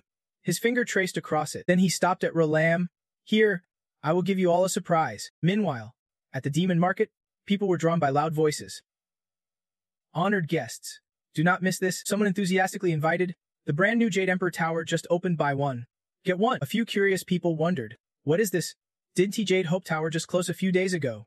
Now there is Jade Emperor Tower selling bullets and potions. An old man looked around curiously and asked, was it really rebuilt so fast? The girl beside him cheerfully replied, our team from Wujian built it. 1 incense stick is all it takes, solid and cheap. Please. Honored guests, come on in and take a look. Without waiting, she pulled the old man inside. Aren't you all medicine sellers? Why build a room? Hearing this, the girl explained gently, Jade Emperor Tower is a comprehensive store medicine, architecture, design, food, and soon more services. Look, customers are coming. Everyone, Spirit and a little martial artist cosplay as staff, bowing and grinning. Welcome. Honored guests. The martial artist cheerfully waved a bottle of potion acting just like a real salesperson. Honored guests, this is our shop's night potion. Drink it and you will feel strong and refreshed all over. Only 198 per bottle. An excited courtesan chimed in, with a seductive look and scent. Guests, check this out, our shop's treasure.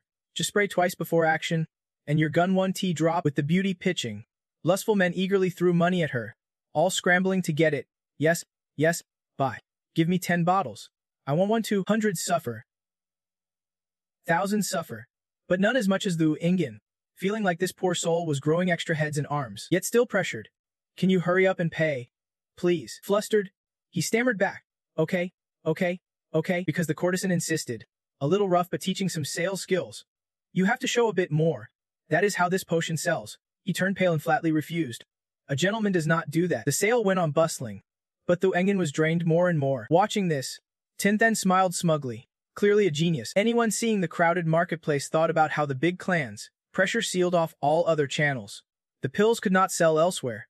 So they came here to the demon market where no one could control it. Then they remembered the effort needed from production to transport to sales.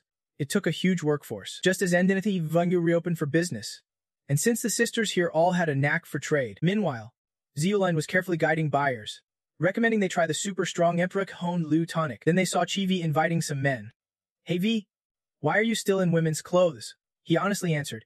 My elder brother told me dressing as a girl makes everyone like me, so I wear this unexpectedly. She angrily grabbed his hand and demanded, go change somewhere else. The demon was seriously scolding the staff. If anyone causes trouble in the shop, I will pay extra to get rid of you. Tin then pleasedly kept patting the cashier's shoulder. Good job, Tiger. Today's sales need to be tallied. The cashier, already exhausted and about to faint, stammered, okay. No problem. He blew kisses at the pile of cash in his hands. Thinking, if this keeps up, the Demon Academy 1T just barely scraped by. The demon market is really a great place, but their joy was cut short by an imposing shadow interrupting. On the screen appeared a stern shadow. Have you forgotten there is still the elite competition? The group stiffened, silently accepting their fate. The voice shouted, quit this job and come back immediately. He scolded sharply. You said you would return once you found the elite. I am not coming with you. Don't forget your promise, you must earn the right to join the team. Tin then stayed silent. But the man was not done. Suddenly, a baton was tossed to a young guy. Ninki Honhu is yours now. He nervously protested loudly, clearly wanting to refuse. Please. Curiously, he asked why he was chosen. Tin then calmly explained. No other option. 7 of us have to join the elite competition. The rest will go to the demon market. You are the most business savvy among us. Hearing this, he was gradually brainwashed, so I do have business sense. Tin then kept persuading. Don't worry. I will teach you everything I know. Then a spike was driven into his head, knowledge flowing into his brain. Tin then explained slowly. The demon market is hard to access. Once we earn enough, we will get entry cards for the workers and come back. Before leaving, he reminded the staff to ensure the girls' wages and living conditions. They nodded and waved goodbye to Tin Then. Got it. Do not worry. Goodbye, boss. At View Jiang's resting area, a paper was handed over with an explanation. Here's the elite competition list. Take a look. Tin Then, Trigavza, and Lam Ku nodded. Carefully reviewing, 5 will fight. 2 will guard, no problem. Damn it. You are the best team I could pick, but this rank is still too low. Later, I will train your combo skills thoroughly. Then they made a suggestion, why not send the vice dean? The damn guy turned and left. Alright, clean up a bit, and get ready to head to the Divine Nation. Hearing this, Tungay had asked curiously. Divine Nation? What for? He glanced at her and replied briefly. It is the latest order just issued. At night, Kong Tingai had asked worriedly. The elite contest is moved to the Divine Nation. What? That does not make sense. The special envoy, GLM, and the Western region prepared so much for this contest. But Van Luck just shrugged and explained. Recently, GLM's arena has had many issues. We can make it there in time. Han continued. Might as well switch to the Divine Nation. There is nothing against the rules. All arrangements in Central Continent only need Divine Nation's approval. GLM can refuse. The more Kong Tin Guy had heard, the worse her expression became. An item floated in midair, flying at high speed. The members above showed clear excitement. Is it here already? Meanwhile, due to the sudden venue change and to get players to the Divine Nation on time, Hongra provided this giant flying ship. Tri View excitedly pointed downward. Look, that is Mount Kutin. A beam of light shot up from the mountain's peak. Tin then exclaimed excitedly. The peak even has a purple light. Tri View asked back. Is the spiritual energy flowing strong? Legend says this is the home of the immortal clan. He exclaimed in surprise. Immortal clan. The system must respond. Looking up the Divine Continent Encyclopedia is deadly. About this clan. The Immortal clan is one of the oldest clans in Divine Continent. Chuda led the fight against demons, suffered heavy losses, then went into seclusion at Mount Kutin to cultivate, rarely interacting with outsiders. Chiat View explained seriously. Immortals live long but have short lifespans. Born with a sun mark a red dot between their eyebrows, which supposedly lets them understand the heavenly way. Tin then asked curiously, a red? At that moment, Lam Kuai suddenly shouted, the flying ship is slowing down. Could the contest really be held at Mount Kutin? The ship descended amid the players' gasps. It touched down, causing a significant tremor. Before them was a completely different area. They moved while listening to instructions. Jablan, welcome to Mount Kutin. Divine Nation. This is Lam's exclusive territory. Each squad's rest area has training rooms, pharmacology rooms, conference rooms, and private restrooms. Before them stood a tall tower. Lam Kuai commented, each squad has its own space. That is huge. Suddenly, voices came from behind. A nosy crowd. He turned and nodded. Yeah, right? That guy's guiding us. Your rooms are on the west side. Follow him. He led them while explaining, training rooms are open all day. The dining hall only opens at meal times. If you cause trouble during matches, your entire team will be disqualified. Better stay in your rooms like this one here. Go in. These words made Lam Kuai furious. What is the meaning of this? Is this how the Divine Nation treats guests? The man sneered, showing no respect. We have dealt with teams like you before. You are just lucky to get into the elite contest. Thought you were so tough, even turning away. He kept mumbling insults. You will be out after one round? Until then, enjoy your stay here. Country bumpkins. She led him to where people behind had to hold him back. What did you say? Do you even know who I am? A warning sounded out. Your Highness. Keep calm. Don't turn this into a diplomatic incident. Other members were displeased with the cold reception. The Divine Nation really is as arrogant as ever. Damn it. Hearing that, Lam Kuai was both angry and oddly satisfied. Rare agreement. She made a firm vow, loudly declaring, we must reclaim Jia Lam's honor in this contest. She made up her mind and loudly declared that this competition was a must to restore Jia Lam's honor. I have to beat those Then Kuf guys until their teeth fall out. But just as she was confident, her momentum was suddenly cut off. Nothing comes that easy. She looked toward them and explained that Thun Quoth has revered masters who attract tons of resources. And their talents keep their promises, something we can't compete with, like Jia Lam's talent being the very first of V Hen Sin. But in Thun Quoth, that is just the upper stream. Meanwhile, from the other side, some guys from other teams were shooting hostile looks this way, whispering bad things about me. What is their deal? Suddenly, a declaration shocks everyone. Jia Lam's strongest team is not Then Sen after all. The next words grabbed the attention of another team. Then Niguite, who always make top 10 in the elite contest. Now Ma'am notices the spirit. She slowly approaches you under the spirit's puzzled gaze. The spirit inside is screaming, she passed by here. What is she planning? Meseb steps closer and speaks. It has been a while. She wants to reveal her true identity. She continues, saying she heard Tidy faced betrayal in the team, and still has to cross the boundary this time, really worrying for you all. But Mir, Feng interrupts the chatter. Thanks for your concern, a member of MS team adds. If Tai Ti and Than Sen do not show up, then Nguite will be all alone. Meanwhile, Lam Ku from the spirit side responds. The folks from these academies seem pretty familiar. The mentor finally speaks up, saying it is an elite contest and hopes everyone can cooperate. He is the coach for Than Nguite's team. Here's the info on all the teams compiled by Thun Nguite. Everyone needs to study it carefully. As he spoke, several booklets were handed out to the participants. That young man approached the mental challenger. Hey, Captain Avieu, do not you need the team's info? Unexpectedly, he seemed a bit hesitant. Come on, give it to me. Thanks. But when challenged, he turned pale and fidgeted nervously. That guy looks familiar. Have we met before? Wyson rubbed his head, thinking hard but could not remember. His headache worsened. Seeing him stepped in worriedly. Uncle, what is wrong? Hun glanced at the nervous challenger and curiously asked. Seeing him. Do you recognize him? I am sure we have met somewhere before. She clicked her tongue, replying, maybe someone confused him. You look just like the girl we met at Xuan Hegola Yu. Size? Do you remember? As soon as Wysen heard mention of a beauty, he forgot to be wary of the challenger. Size? He even corrected himself when starting a conversation with the guy. So that is why you look so familiar. Do you have a sister? The guy stammered, denying. No sister. Wysen still believed him, muttering as he turned away. Can there really be two identical Vikujin members? Then he remembered they never saw Emily Isasif again. Now Seen him replied to the challenger. Hun does not recognize you. To some, Hun's memory of that day was vague, and now he could not recall the person either. He could not help but ask curiously, Why did not you expose me? He got a truly honorable answer from her. I do not think you are like your grandfather. I do not see you as a bad person. You saved me on Zila Mountain.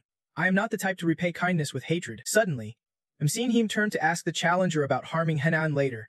Calmly, he explained, I just want to grind. He did not forget to flash a friendly smile at her. Seeing him then turned and walked away. Getting into the elite competition for Vitujin really was not easy. Hang in there. Elsewhere, Trechisive and Tigolin were chatting. If everyone from Then and Guide is demon hunting, and all represent Gialam, the competition won't be so tough. The guide's command rang out. Meeting start. Scene shifts to Then Quoth, competition conference area. A member placed their hand up in salute. Then they all greeted together. Greetings.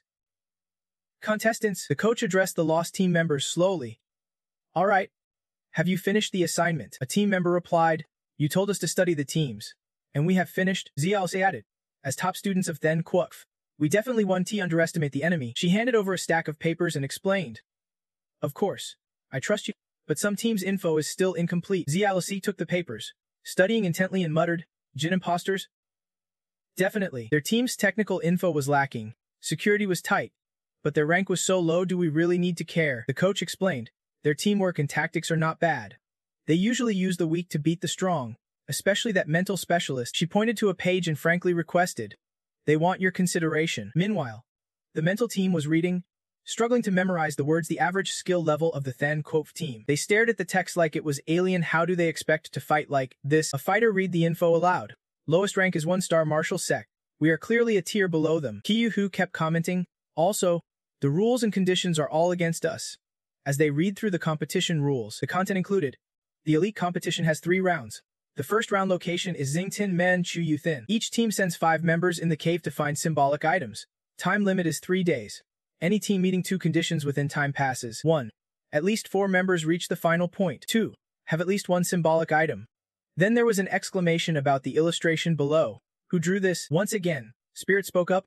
The odds of passing the first round of the elite competition are 1 in 10. Then there are 2 more knockout rounds. The fierce team seriously explained. So we need to arrange people wisely. They discussed all night. And soon the competition day arrived. Everyone on Spirit's team looked exhausted. Yawning repeatedly, a member of the opposing team anxiously asked Han, you all look tired. Didn't you sleep well? Spirit honestly explained. We have been planning strategies non-stop for 2 days. All focused in the training room. Then they received encouragement from Renqiu.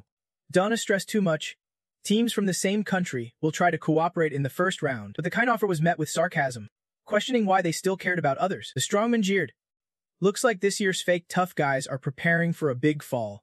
Defeated by us. These words successfully provoked the King Academy. Now Shuwu curiously asked if there was a conflict, and Renqiu nodded. Admitting it, because I am also a martial sect member. He caught their attention. Last elite competition. I was targeted. He slapped my thigh hard. Always screaming. Several teams teamed up to trap me. My strong white thigh was crippled. Took a long time to heal. Renqiu sneered. I have not forgotten that grudge. Then he turned, leaving a warning before departing. Just wait. Tef then glanced after him and quietly replied. I will be waiting. Meanwhile, Spirit looked puzzled as the 2 sides prepared to fight. Ho Mang thought deeply. What is my guy doing? Then he stepped closer to Renqiu. Trum Dai started talking. In the competition, there is a soul protector. Isn't he the body supposed to recover after leaving? Spirit explained honestly. The elite competition does not use souls as substitutes. Death is real, but before the match, a quit token is given. If you can continue, you forfeit. They are distributing them now. Quickly. Spirit held his own token in hand. The rules were read aloud. Competitors can bring food, ammo, and other useful items. They focused on the rules and began moving. Suddenly, the space around them went pitch black. A drop of water formed and fell onto the lake below. Spirit suddenly awakened. He looked around. Puzzled. Too dark. Where is everyone? Did we get separated? Spirit called out while walking. Sigh. Old she. Suddenly looking down, he saw a creature biting his leg right from the start. Spirit was grabbed by a carnivorous fish. He struggled free. Cursing. Damn it. Got one off? But there's a whole swarm behind me. Spirit panicked and ran as the fish chased him. At the same time, CA was attacked and screamed in terror. After a moment, she climbed onto Spirit's back and the 2 ran for their lives. Suddenly, the fish's body was cut in half. Chope Ivy appeared, blocking their path. You guys retreat first. I will cover the rear. But Spirit grabbed his head. Hold on. Do not waste your soul energy. Spirit pulled out a talisman and shouted. Big bro. A shadow image appeared as bait for the fish. Distracting them, CA asked, Aren't teams from the same country supposed to be teleported together? Spirit replied while running. Maybe it is only inherited to the same area. So there is distance between teams. Suddenly, a demon appeared out of nowhere. It flew at them, frightening What is that? In a desperate move, she prepared to attack. Suddenly, a staff blocked the demon's throat. Renmao stepped in and took it down smoothly. Hearing people call his name, he signaled for silence. The monster got back up as if nothing happened. Blood flowed from its nose, and its fury spiked. Renmao signaled. Eyes damaged, then pointed to his face. Good with hands. They understood and quickly retreated. After moving a bit, they found 2 Day King members eating bananas.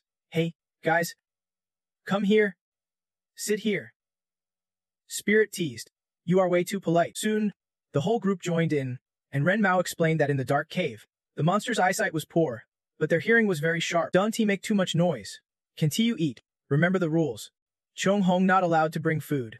So where did the bananas come from? Hearing this, the other person turned around irritably. This is my martial soul. It does not count as food. Eat if you want. Without letting him answer, that person pulled out a whole bunch of bananas. Teasing. Here. Eat more. Spirit got so angry she pouted. What? Annoying. Renmao whispered a reminder. The cave is full of sound waves. I can sense nearby people, but can't identify who they are. You turn to show your thoughts. Finding markers in this environment is really tough. There must be clues in the group. Renmao agreed. Right? Let us gather everyone and look for the markers, looking toward other empty spots. Their voices echoed. Next, closest to is Xiaolin, who was biting her lip in a corner, trying not to make a sound. In front of her were demons feasting on raw guts. Xiaolin thought silently. What kind of monster is this? Her pupils shrank. What are they eating? Hiding like this is not a solution. The slightest sound drew the attention of one demon. It slowly approached Xiaolin, even reaching out to touch her. But suddenly its body was torn apart. A voice rang out from behind. How can you bully a weak healer like that? Damn monsters. The voice belonged to Tu Then. Are you okay? Tu Then reached out to greet her. You are the healer from Boundless.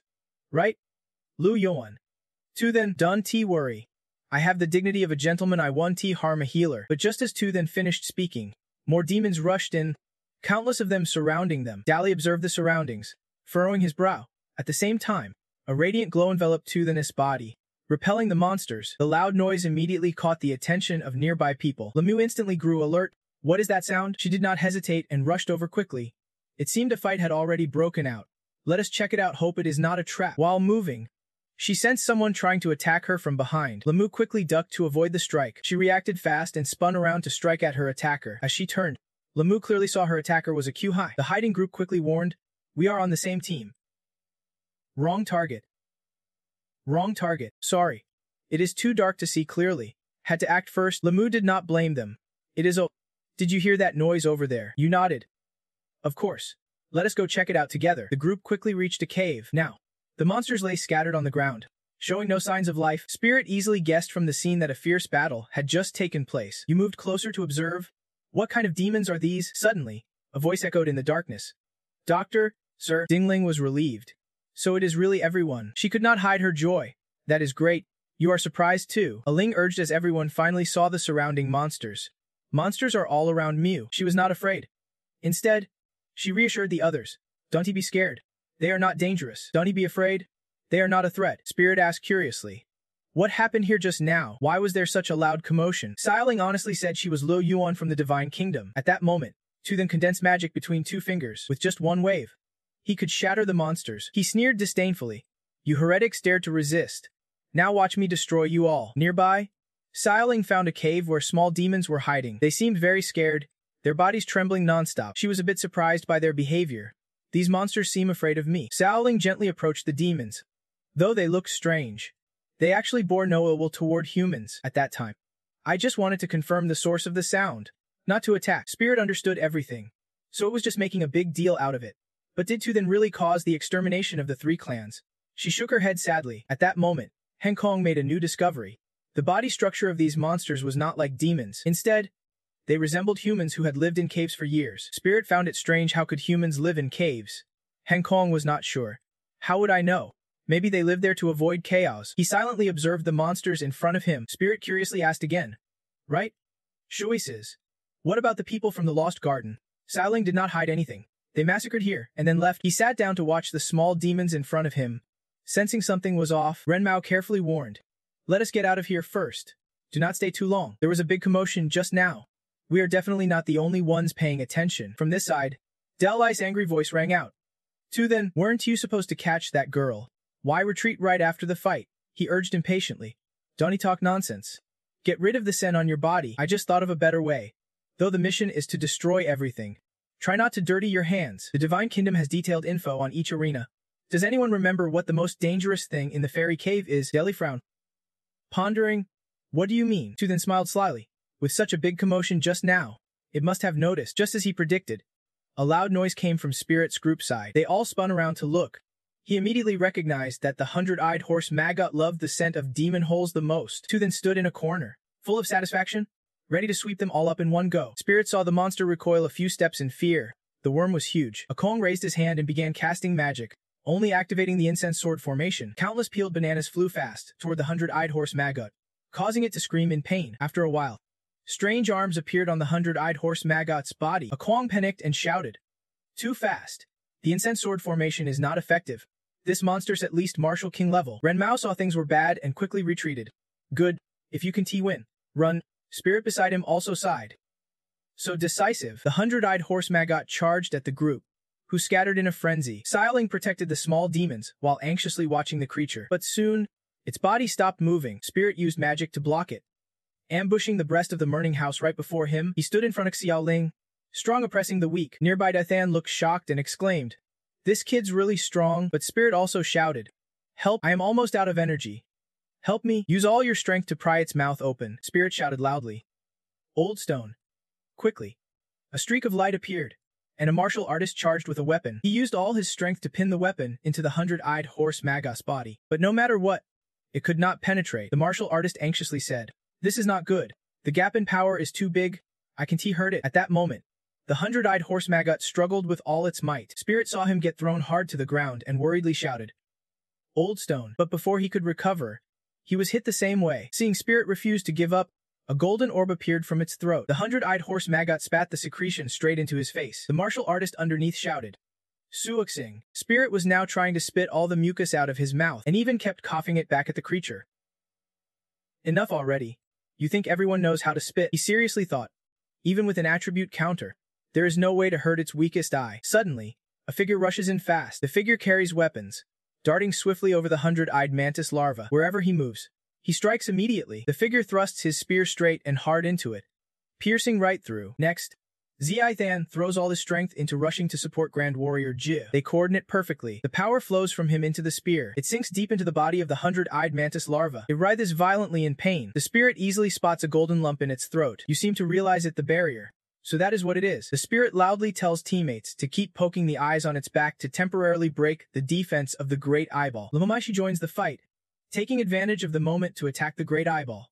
Grand Warrior. She aims precisely at its throat to unleash a volley of piercing arrows, but the arrows cause no damage at all. The spirit grits his teeth watching. Still not enough damage. Chope V steps up.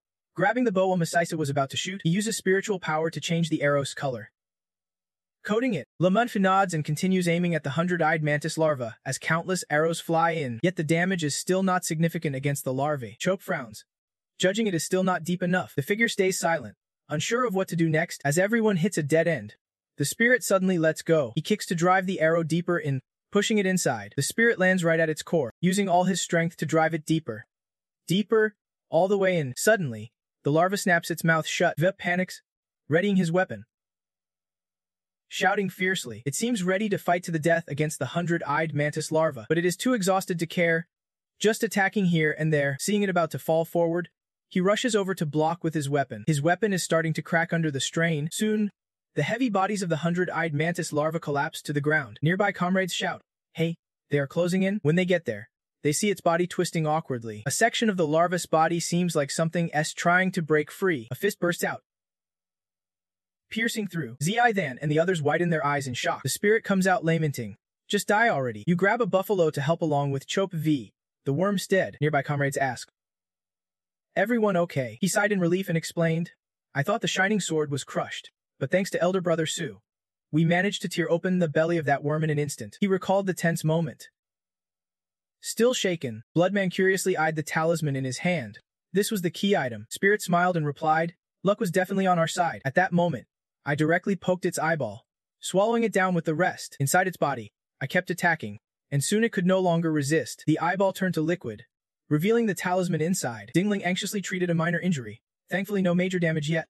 Come on, let me help everyone recover. When she was about to heal Spirit, he refused, saying he was not drained much. No need to recover. Dingling laughed and said, of course, if he was not severely drained.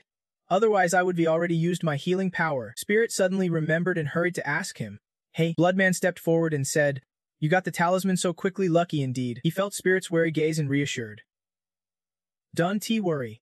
Since you guys earned the talisman by strength, we won't snatch it, but others might be more ruthless. Spirit realized what he meant. They did not know this conversation was overheard by a pink-haired girl. She annoyedly turned back. Tucson, he is still so carefree. Even just like his name. Now he is coming for her, and she is pissed. Stop dragging this out. I saw Wugun kill the eyeball worm and take the talisman. How could people like them manage? Great Strength nearby was equally confused. Since they were with King Shan, maybe King Shan helped. Tucson rubbed his chin thoughtfully. King Shan's useless. How could he help? Maybe that Spirit guy has a secret treasure we do not know about. Great Strength found it strange too. What kind of treasure could challenge even a martial king? Yevon sneered. Handing you guys info is clearly untrustworthy. You want to kill someone as an excuse, but the other side just got a windfall. Still, getting the talisman does not guarantee an easy escape. Meanwhile, the Spirit group hurriedly moved out. After some discussion, they decided since King Shan also had to find a talisman, everyone would split up. These cave demons knew the terrain well and led the way. But soon, the talisman suddenly glowed, startling him to stop. Spirit hugged it tightly to dull the light. What is going on? Dingling also found it strange. Why was the talisman acting up? It kept glowing, making him more panicked. Too bright. Stop. This is not something I can control. Yevon explained from his side. Today's not the right time to take the talisman. Sometimes it buzzes and glows. The talisman can be put in weapon bags or silenced. They were the first to get it, just as she said. This would lead to a fight. People from the other sect kept attacking them. Off course. They are off. Seeing this, they took a risk and charged straight in. The leader spotted their spirit and got cocky. Lucky to be from Jia Lam, the weakest team.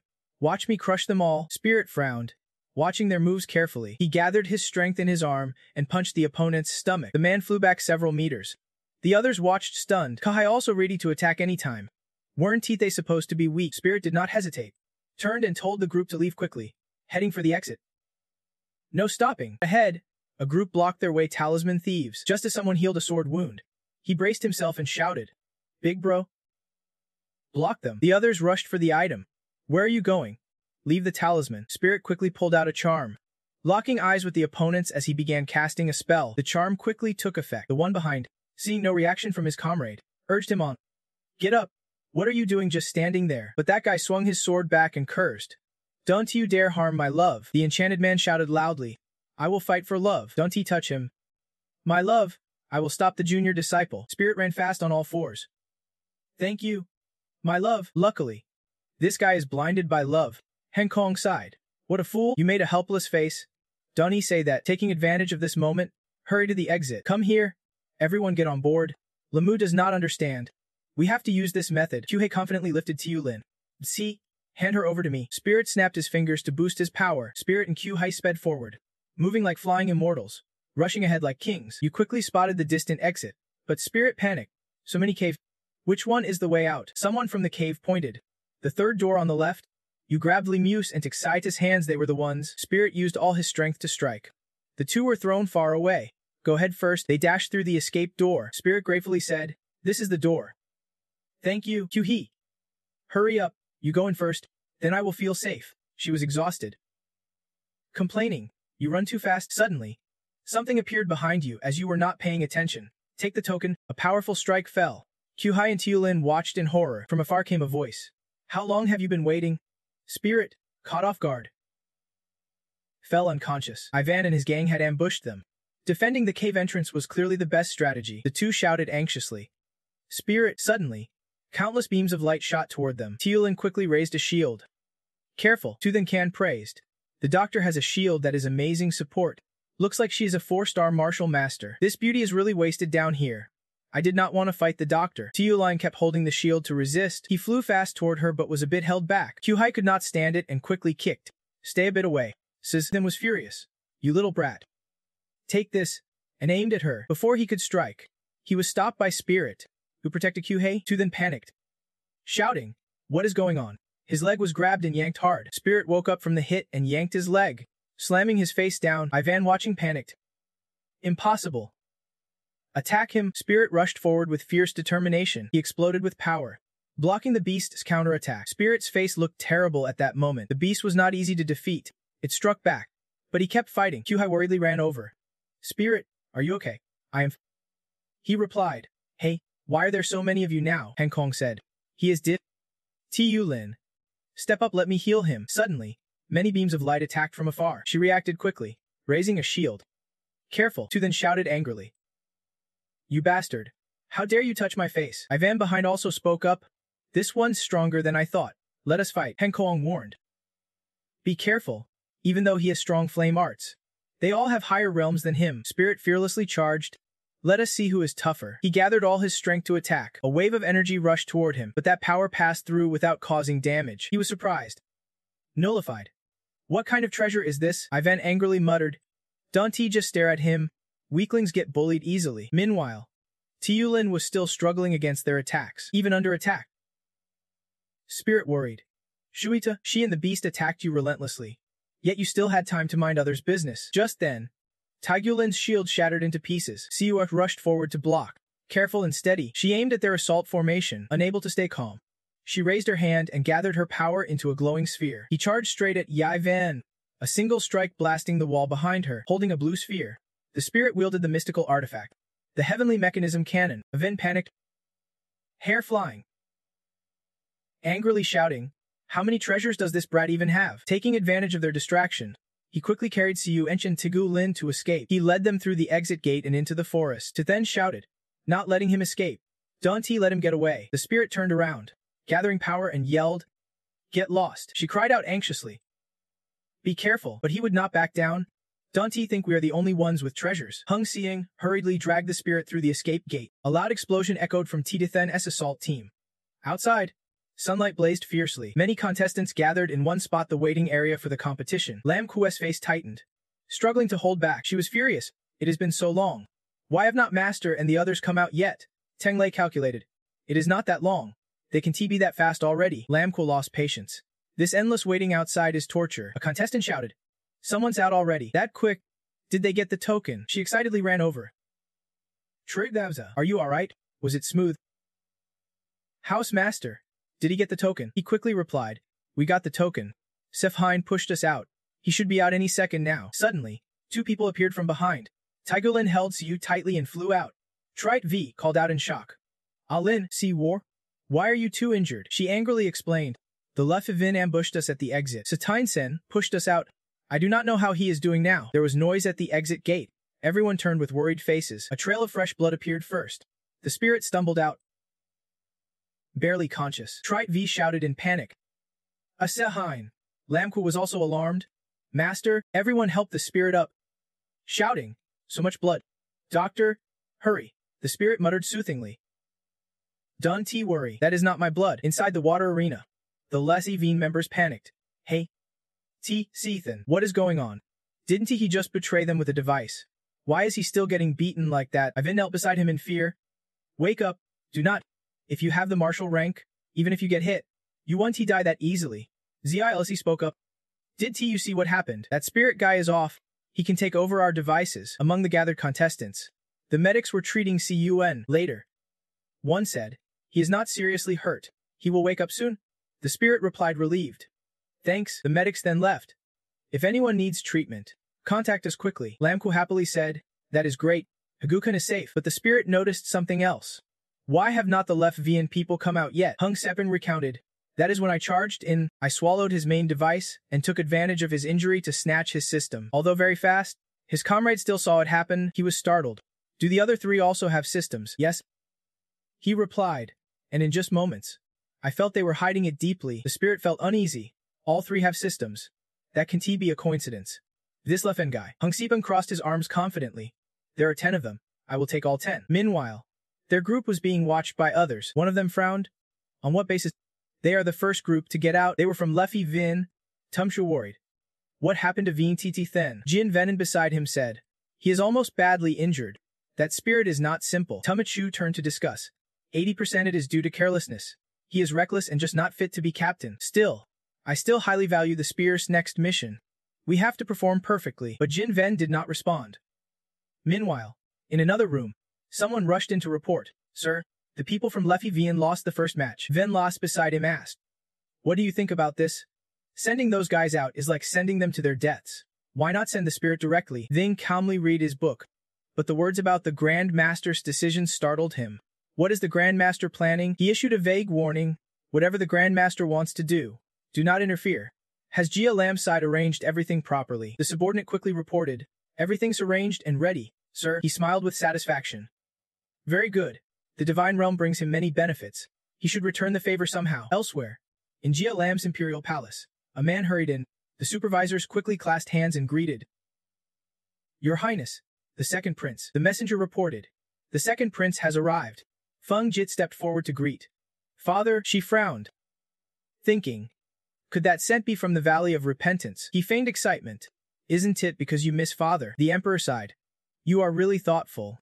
Since your little sister entered that void, she has forgotten her father." Feng Jit interrupted sharply. "The third sister is ungrateful.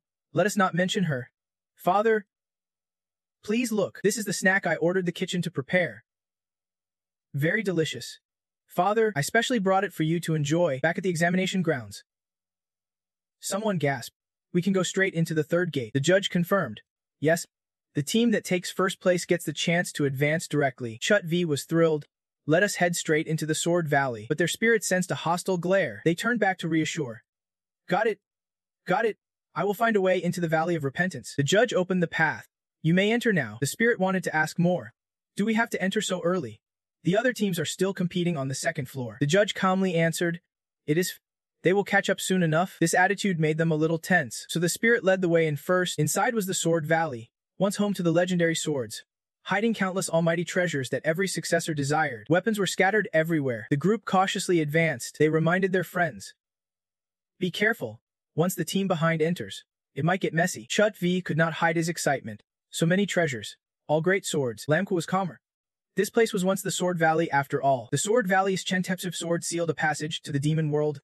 Hundreds of years ago, someone drew the treasured sword out. The demonic clans attacked unexpectedly.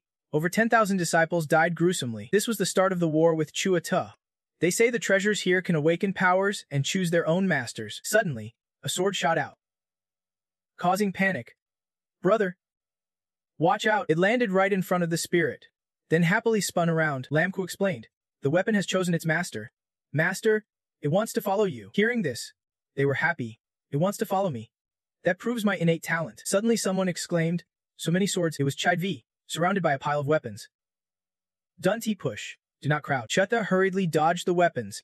"My soul shell is a sword. I do not need so many weapons." The spirit felt jealous. "Thanks to all the seniors' love. But do not push anymore. You can get in there." They asked the swords. Dunty just look at him. "What about me?" The weapons dodged as if scared, frustrating the spirit. "Today, I want to break some of these swords." Chutta Va quickly stopped them. "Calm down. Change form first." Just then, Kiyu noticed something. A mountain peak radiated a strange, oppressive aura. She narrowed her eyes, wondering, is that the scent of the Valley of Repentance? She narrowed her eyes, wondering, is that the scent of the Valley of Repentance? Meanwhile, outside the Sword Valley, Jin Oven looked around in confusion as his teammates arrived. "What is wrong with Veen T. Thithan?" Zil, he said bitterly. "He is dead." They were shocked. "He actually died in there." Aven told her. "That spirit is definitely no ordinary person." Hearing this, Jin Ven was horrified. "He controls our props." She spoke fearfully. "We were not supposed to complete this mission at all." But Jin Ven does not believe that. "It is still too early to talk about this now. Tell me what everyone has been through. This debt will be settled in the Sword Valley." Back inside the valley, the spirit group had been walking for a while, each finding their suitable magical weapon and receiving their own fate. But from start to finish, the only thing that caught the spirit's eye was this sword. He grumbled, annoyed at the weapons with a bit of martial skill following him. "This magic weapon really has no taste." Hung Sitev appeared to explain that magical weapons can sense each other. Since the person already has many good items gifted from old friends, it causes interference with these weapons. Suddenly, he let out a sharp huh, which startled the spirit. Then Hung Siem quickly reported, "I have set trackers on the two fake systems from Lessie Vian. They have entered the Sword Valley. This time they came prepared.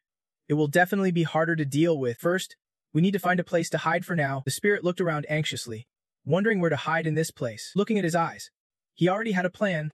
Quickly follow this sword. It flew ahead to guide the group. The spirit shouted happily. There is a cave here. Chope exclaimed in surprise. This place is quite the hideous. Suddenly, a shattered, blazing red weapon appeared in front of him. The spirit stiffened looking at this sword. Just seeing the red sword, the spirit's body trembled. Hung Seb noticed something was wrong. What is wrong? The spirit struggled to breathe, clutching his chest. This sword. Chipe V tried to touch it. Hey, why is this sword just standing here? He shouted urgently. Don't he touch that sword. Something's off about it. The spirit uses magic eye to observe what exactly is on top of it. He glanced at the sword that had chosen him. Someone deliberately led us here, did not they? Chope V asked worriedly. This sword is suspicious. The spirit warned. Whatever you do not get close to it. This cave looks deep. We have to hide inside for now. So they avoided the sword and went inside. Even then it did not react. The group ventured deeper into the cave. Lumku looked around worriedly. This cave. I thought it was naturally formed, but judging by the carved marks, it was man-made. Chope V also pondered. Maybe it is a remnant from the Sword Valley era, which makes sense. CA looked up and asked, where does this lead? The spirit at the back remained thoughtful. The breath from that broken sword radiates pure malice. And there is an inexplicable familiar feeling. Where is this familiarity coming from? He turned sharply to ask Eng Si-po. After the dead end? Does every system sense the dead end? He quickly explained. Seems like a few traps appeared. I have been keeping an eye on the trackers of the two old systems, but watching means getting caught, losing the trail. For the first time, the spirit heard about losing the trail. Suddenly, water appeared in front of him, making it hard to breathe. He went pale, unable to react in time. Everyone ahead noticed it was a water trap. We have to find a magic eye to break it. The spirit immediately used his magic eye. He turned back to assess the situation, then struck a spot behind. Right there, suddenly, a buffalo-like figure appeared, sensitive to the place, depending on the person's level. Now the spirit sensed something strange. Yvonne had appeared. Ready to ambush from behind, she ambushed, slamming the spirit's head down. Jin Ven cast a seal, a massive force crushing his head. She smiled smugly. Don't you recognize it? This is a high-level invisibility device, costing nearly 100 years of our lifespan. Lam Ku Hong shouted loudly. Master, just see the huge force next to you. Worry about yourself first. Mei blocked his ambush attack for her, caught off guard by the sudden strike. Taiyulin scared, forming a sila. Martial arts. Suddenly, Tumichu jumped down, ambushed laughing, also using dazzling technique on her. Lo Ma-se had not even pulled his arrow when the water technique grabbed his hand. Tumichu smiled maliciously as his technique dazzled and twisted the girl's arms, causing them pain. Ivan became even more smug. Too weak. Can't even take one hit. Jin Ven-un, you really have skill. Doing as you said? They quickly broke and surrendered. She looked down on it, saying the sword spirit is just a spirit. Take him down. The others won to be a problem. Almost could not defend. Felt like breaking apart. The strong one hurriedly called. Spirit, wake up. If you pass out, I can use the tool. Snap out of it. Its voice was desperate. Spirit, in his day, he saw that broken sword. It was so dark. The spirit's gaze became clearer and clearer. What is that? Outside? Junyun ordered. Deal with that spirit. But Tumichu asked confused. Where did that sword come from? It hovered near the spirit. Suddenly a hand grabbed the sword's hilt. Junyun and others stared dumbfounded at the scene before them. A bloody hand gripped the broken sword's hilt. The spirit suddenly sprang up from the ground. It unleashed power that shattered the stone around. His hand and the sword became one. The spirit looked like a metal god. His body half steady, half unsteady, not fully standing. Junyun guarded cautiously. Who is this guy? He was impatient. Just deal with him first. Then talk. Charge. A large hand from a spell shot out, trying to grab him, but just as it was about to catch the spirit, his eyes flared red. A sharp pain burst forth. Instantly, the other hand split in two, bleeding just like his own. While she screamed in pain, the spirit lunged forward. Using the broken sword, he finished her off. Junyun seemed stunned, turning pale to watch. The spirit whispered, perfect timing. Let us charge. Let me feast, he said, then swung the sword forward. Tunchu immediately cast a spell, but his materials had been lost. He even got pierced in the face. Junyun watched in horror. He really could absorb tools. The strong one smiled smugly. You dare drag out a tool right in front of me? Take him away. Then he looked at the host. The spirit. This is a cursed sword, though it boosts fighting power. I can just stop its soul. It is fully controlled by the sword, of course. He could not react, constantly attacking Junyun. The strong one panicked, slapped the spirit's head. Dummy. Go easy. If you cause a scene, everyone here gets buried. Not good. I need to absorb more fake systems to boost strength to hold him. So he aimed at her. The strong one stabbed through Junyun's head. Only then did she remember the warning not to face him head-on. Someone who can steal our system is too dangerous.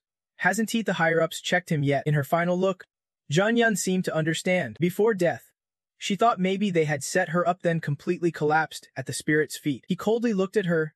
Blood dripped from the sword as Rudai regained consciousness. She stopped and looked around. It hurts. Why so much blood? Ca saw him, the spirit, just as he lost control and wanted to kill.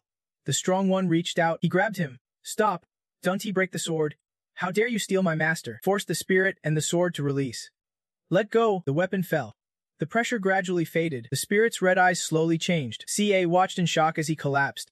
The spirit fainted again in exhaustion. Someone's voice echoed in his head. That guy only knows how to cause trouble. The spirit looked back at the broken sword. It was not easy to find a suitable person, damn it. He looked at it in panic as it tried to leave. Hey, the spirit chased after it excitedly. As soon as he left the cave, dazzling sunlight shone in. In front of him was a sea of rocks, the Sword Valley. The spirit hesitated. Repeating, Sword Valley. Where's that sword? Two people passed by in front, first-time visitors to Sword Valley. I will show you around. It is beautiful behind the mountain. They were two men. One blindfolded with cloth. That face was familiar to the spirit. He was stunned. Thinking, it is Han again. The spirit grumbled. Cheater. Villain. Paleface jerk. You keep spitting even though you know you can't do anything. This enhanced cursed weapon is the remnant of that sword. This trick really is everywhere. Spirit assesses. Judging by his look, this seems to be about what happened earlier at the northernmost Wong City. You try to stretch out your hand, but the sound is not very clear. Noticing spirit running over to the man beside Han. Who is this redhead? Staying close to Han. He is definitely tricking that guy. Do not you think? Suddenly, you freeze and look closely at that person. His face grows more terrified. You scream out loud. Is it really a gong? Those eyelashes in the corner of his eye. Haunted. After 18 years, I have never seen anyone smile so happily. That kid's just a fool. Suddenly, Spirit hears the sword demon say someone wants to enter Phoenix God Mountain. No way. Phoenix God Mountain is off limits. Outsiders are not allowed in. The Celestial says something else. But you can make out a word. Only the sword demon replies. There is a trial on Phoenix God Mountain. Why did not I know? And keeps explaining something. He looks shocked again. There is even this. Master never told me about this, but it is recognized by geniuses. The sword demon proudly says, if we are second in this sacred sword valley, who dares be first? This trial can stop me. I will definitely become a genius, recognized by all who came before. This passion scares Spirit. Who is this guy? He boldly follows the Celestial's advice. It is an ancient sword. No matter how late you are, you can pull it out. You try to shout to stop him. Stay awake. Don't he believe whatever he says? Those redheads do not use their brains. The enhanced one helplessly explains. Snap out of it. This is leftover energy, you can interfere. The sky darkens overhead. The space around Spirit seems to shift. You hear someone talking. This place is heavily guarded. We almost got caught. That is the sword demon who just hung from the cliff, though covered in wounds. His eyes are calm. You can beat me. He strides past you. That is the sword. Spirit turns to look and immediately recognizes the sealed sword. You panic, wanting to stop the sword demon. Dunty. But the past can be changed. He grabs the sword. The story flashes back to when the young sword demon was being punished. He had to serve as both demon and sword bearer. The sword demon grumbles about the punishment. Someone interrupts. You are still so stubborn. He startles and says, Master, I just wanted a little sparing, but those outer disciples were so weak. 2 hits and they coughed up blood. Master taps the sword demon's head. You call that sparing? Using your talent and arrogance to provoke others. Still making excuses. Always causing trouble. He sulks without looking back. If you think I am too much trouble, let me leave the mountain. All the junior brothers have already gone down. Master sighs helplessly. Your arrogance is too big. You know how to buy swords in the sky but never grasp the true sword principle. Luckily, I have high hopes for you when you calm down. Then think about leaving the mountain. So the sword demon had to endure that punishment. Up to this moment he thinks, Master, I will become your proudest disciple. As soon as he pulls the sword, he does not hesitate, gripping the hilt. He strains to break the seal. Its power slowly releases, fueling the sword demon's hope and strength. Finally, he pulls it free, holding the sword successfully. The sword demon is ecstatic he has got it. But from the seal, a dark aura seeps out. Something like a demon face suddenly appears. He startles and sweats nervously. What is that? Purple smoke wraps around the sword demon. It seems to be watching its prey, growing its territory. Eventually, the purple mist grows larger than the mountain itself. Now he is unconscious, only slowly regaining awareness later. The sword demon jolts awake, looking around wildly. What is this place? Then something catches his attention. The demon sword slowly walks step by step, its body enveloped in that purple mist, weak and searching for his master. But what greeted him were deathly attacks. All his comrades were dead, covered by the mist. The demon sword muttered, It is all a lie. Everything's a lie. I must have fallen asleep. Wake up for me. A beam of sword light stabbed straight into him, but someone blocked it from behind a traitor. The master still had strength to scold. Even at that moment, the demon sword shouted in panic, "Master, are you alright?" But he also saw a group of people facing them. The demon clan threatened viciously. The old Taoist moved fast. "Why not keep fighting us to the death?" The master told the demon sword that the demon clan had broken the seal, and someone had pulled out the ancient sword of the mountain spirit. Few knew about the sword sealing the demon clan. Surprisingly, someone had always been watching this place. Everyone's dead now. Even the elders are nearly gone. Sword Valley was destroyed by me, the owner of this place. Then he created a protective barrier for the demon sword, saying, "Heaven favors you. If you could withstand the demonic energy, you should not die here. You have always wanted to leave the mountain. Now's your chance. Go tell the world. The Sword Valley's been invaded by demons." He was pushed away, crying out in pain, "Master, wait." The demon clan wanted to attack again. "Run. Stop right there." Their magic chased after the flying demon sword, but the master stood and blocked them. He spoke sternly, "I am your true enemy." The demon sword cried out in pain, tears of regret wetting his face. "Master," the spirit watched everything, stunned. The sword, it was the strange weapon the spirit had encountered. The sword suddenly spoke to the demon sword. "Retaliate. This is all the fault of that deceiver. Use me. I will help you." The spirit could only watch as he accepted it. The demon sword held the weapon for one reason only: revenge. Kill that traitor. But he sensed something was off about this sword. An elder explained that the sword might be the seal of an ancient demon clan, now corrupted by demonic energy. The spirit pondered deeply. Few knew about the demon seal sword in the valley. Why did Sani know about it? Suddenly, a beam of light shot toward him. "Watch out!" The spirit barely dodged in time, looking around in shock. What is going on? Down below, the master and the celestial being were fighting. He cursed with bloodshot eyes. "You filthy creature. I will kill you." His voice this time was faintly heard. "You do not deserve to live." Withdrawing his hand, the celestial being launched a light sphere straight at the demon sword. The blast was so bright the spirit struggled to see. He quickly covered his eyes, trying to watch. The demon sword was nearly out of strength. The sword seemed to grumble. "Too strong? Who is this guy? And he has my power too. He is at the martial emperor level, but got defeated in an instant. Even a war god could not do that." Hearing this made him very uncomfortable. What a pathetic brat. "Exactly. A worthless thing. Fine. I will spare you. Don't show your face before me again." But the demon sword asked, "Why do that? We swore brotherhood. I have never wronged you. Don't you feel any guilt?" The celestial being whispered back, "Guilt? At most, you are just a stumbling block." In the end, only the spirit remained to witness everything. The demon sword weakly cursed, "Filthy creature," then collapsed into unconsciousness. The sword, now broken, grumbled, "Damn it, I would be dead here by now. Transfer your energy to me first." It drew energy from him. In the green forest, there is no shortage of firewood. The spirit watched the events unfold and realized, that is why the sword had a gong's memories. "You realize the celestial being is staring up at you," he calls out in a cold voice. Even bystanders feel terrified just from those words. A beam of light shines on you, the celestial's huge hand reaching to grab your spirit. In an instant, you snap back to reality. Your spirit is still shaken from the recent scene. Sia runs over excitedly. "You are awake. That is great. Everyone is safe. What happened to you?" But you still can't respond to her. You faintly hear CH asking, "Why did you just collapse? Were you badly hurt?" Your mind races. "He can see me." Sipaka wonders aloud. "We are clearly in a memory. How can he see me?" He looks equally confused. "How would I know? This breaks all the rules." "Luckily, we got him out in time." You are so baffled you feel like falling apart. "Who exactly is that guy? He is everywhere." Hung Seprung reminds you. "Do you remember the attack he used?" You reply, "Yeah, it was powerful." "Why?" "You can break the world's limits without the heavenly way stepping in." But he is not limited at all. He even ignores the rules to capture people. Is he stronger than the heavenly way? You immediately deny it. "No way. He is not." He wanted to kill a Kung but was stopped. He can control the heavenly way, but is stronger than the rules. Before, no one could connect to the heavenly way. He is behind all of it. Old man Nian Thu, and a kind situations all caused by him. Our old man won't be tricked by him easily. Your head throbs as you shout internally. Sia does not get it. "Why are you flailing around right after waking up?" Then she points at the broken sword, asking, "Spirit, what will you do with this?" When Hein passed out, the broken sword tried to escape, so I sealed it with a talisman. It is a demon sword. Should we destroy it? You happily rush to hug her. We can let this sword get away. Kid. Well done. You stash it away in a space. Using magic just now must have drained you. You can fight back anymore. The sword wants to keep a king's memories and run.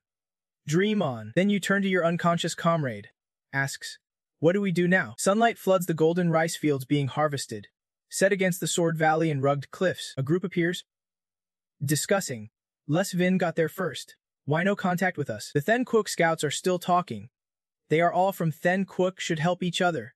Come give us a hand, someone reports. The stone statue as support shows they are still in the southwest. Nothing should happen. 2 others laugh. Disbelieving. What a joke. That could be Levy V and the strongest Then Quoc squad. The group moves southwest, entering the cave. They are shocked by the scene inside. Everything dead. The ground is littered with corpses. Someone can believe it? How could this happen? Who did it? Nutmine carefully examines the sword marks. The attacker is higher ranked than them. Hun orders. Cover the tracks. They left a while ago. This is serious. Go report to Master. I want to see who dared kill Then Quoc's disciples. Meanwhile, Spirit rushes to evacuate the wounded. Lumku is unconscious in your arms. Ca asks hesitantly. Where are we running to? Spirit already has a destination. Hi Kukus, though the sword is a demon sword. It knows this terrain well. It says to go this way. She is worried. Aren't you afraid it might betray you? You are confident. If it leads us wrong, I will smash it.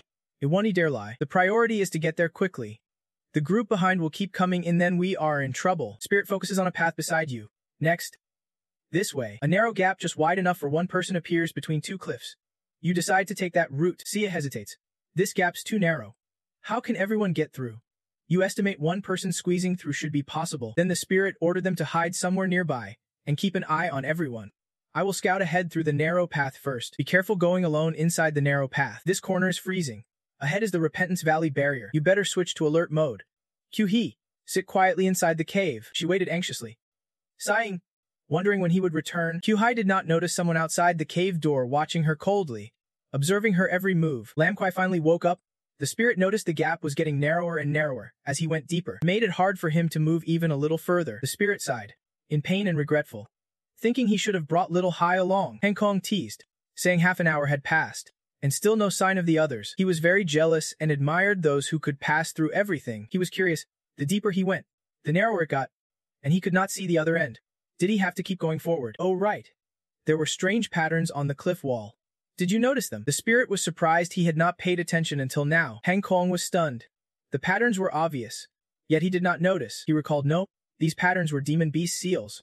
The old master Thean Ko had mentioned them when teaching formation tactics. These concealment tricks made their presence almost invisible, even right in front of you. They could be overlooked but still affect others invisibly, like ghosts locking someone dead in place.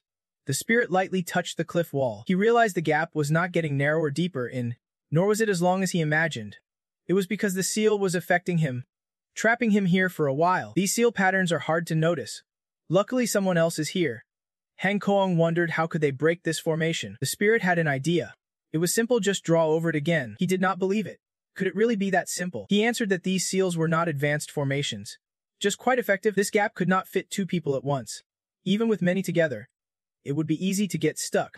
The flying talisman was smart. The more people, the more certain there was something worth finding ahead. The spirit's hand kept carving every line onto a stone. This time he could move freely inside the gap and asked Hankong, do you feel the terrain is getting emptier? The narrow path ahead made the spirit hesitate. At the exit was a strange seal drawing. He touched it, suspecting it was a seal. The man immediately reacted, and it was a high-level seal. He punched straight down on the seal, but moments later, it returned to its original intact form. Hankong was shocked. It could not be broken. The spirit thought this was tough. His soul power alone was not enough. But there were 5 seals. With more people, they could probably break it. Then hurry up and call everyone here. He slowly returned to the starting point and softly called her name. Little Hay. Then he quickly approached the cave entrance and quietly asked, is everyone still here? Seeing Qi silent, he reached out to touch her and call, hey. Suddenly, she burst with strength and lunged at the spirit, wrapping her arm around his neck. Ningha rushed over and pressed against him, teasing. Scared yet, the spirit was genuinely terrified, his face turning pale. He head-butted her hard. Ouch.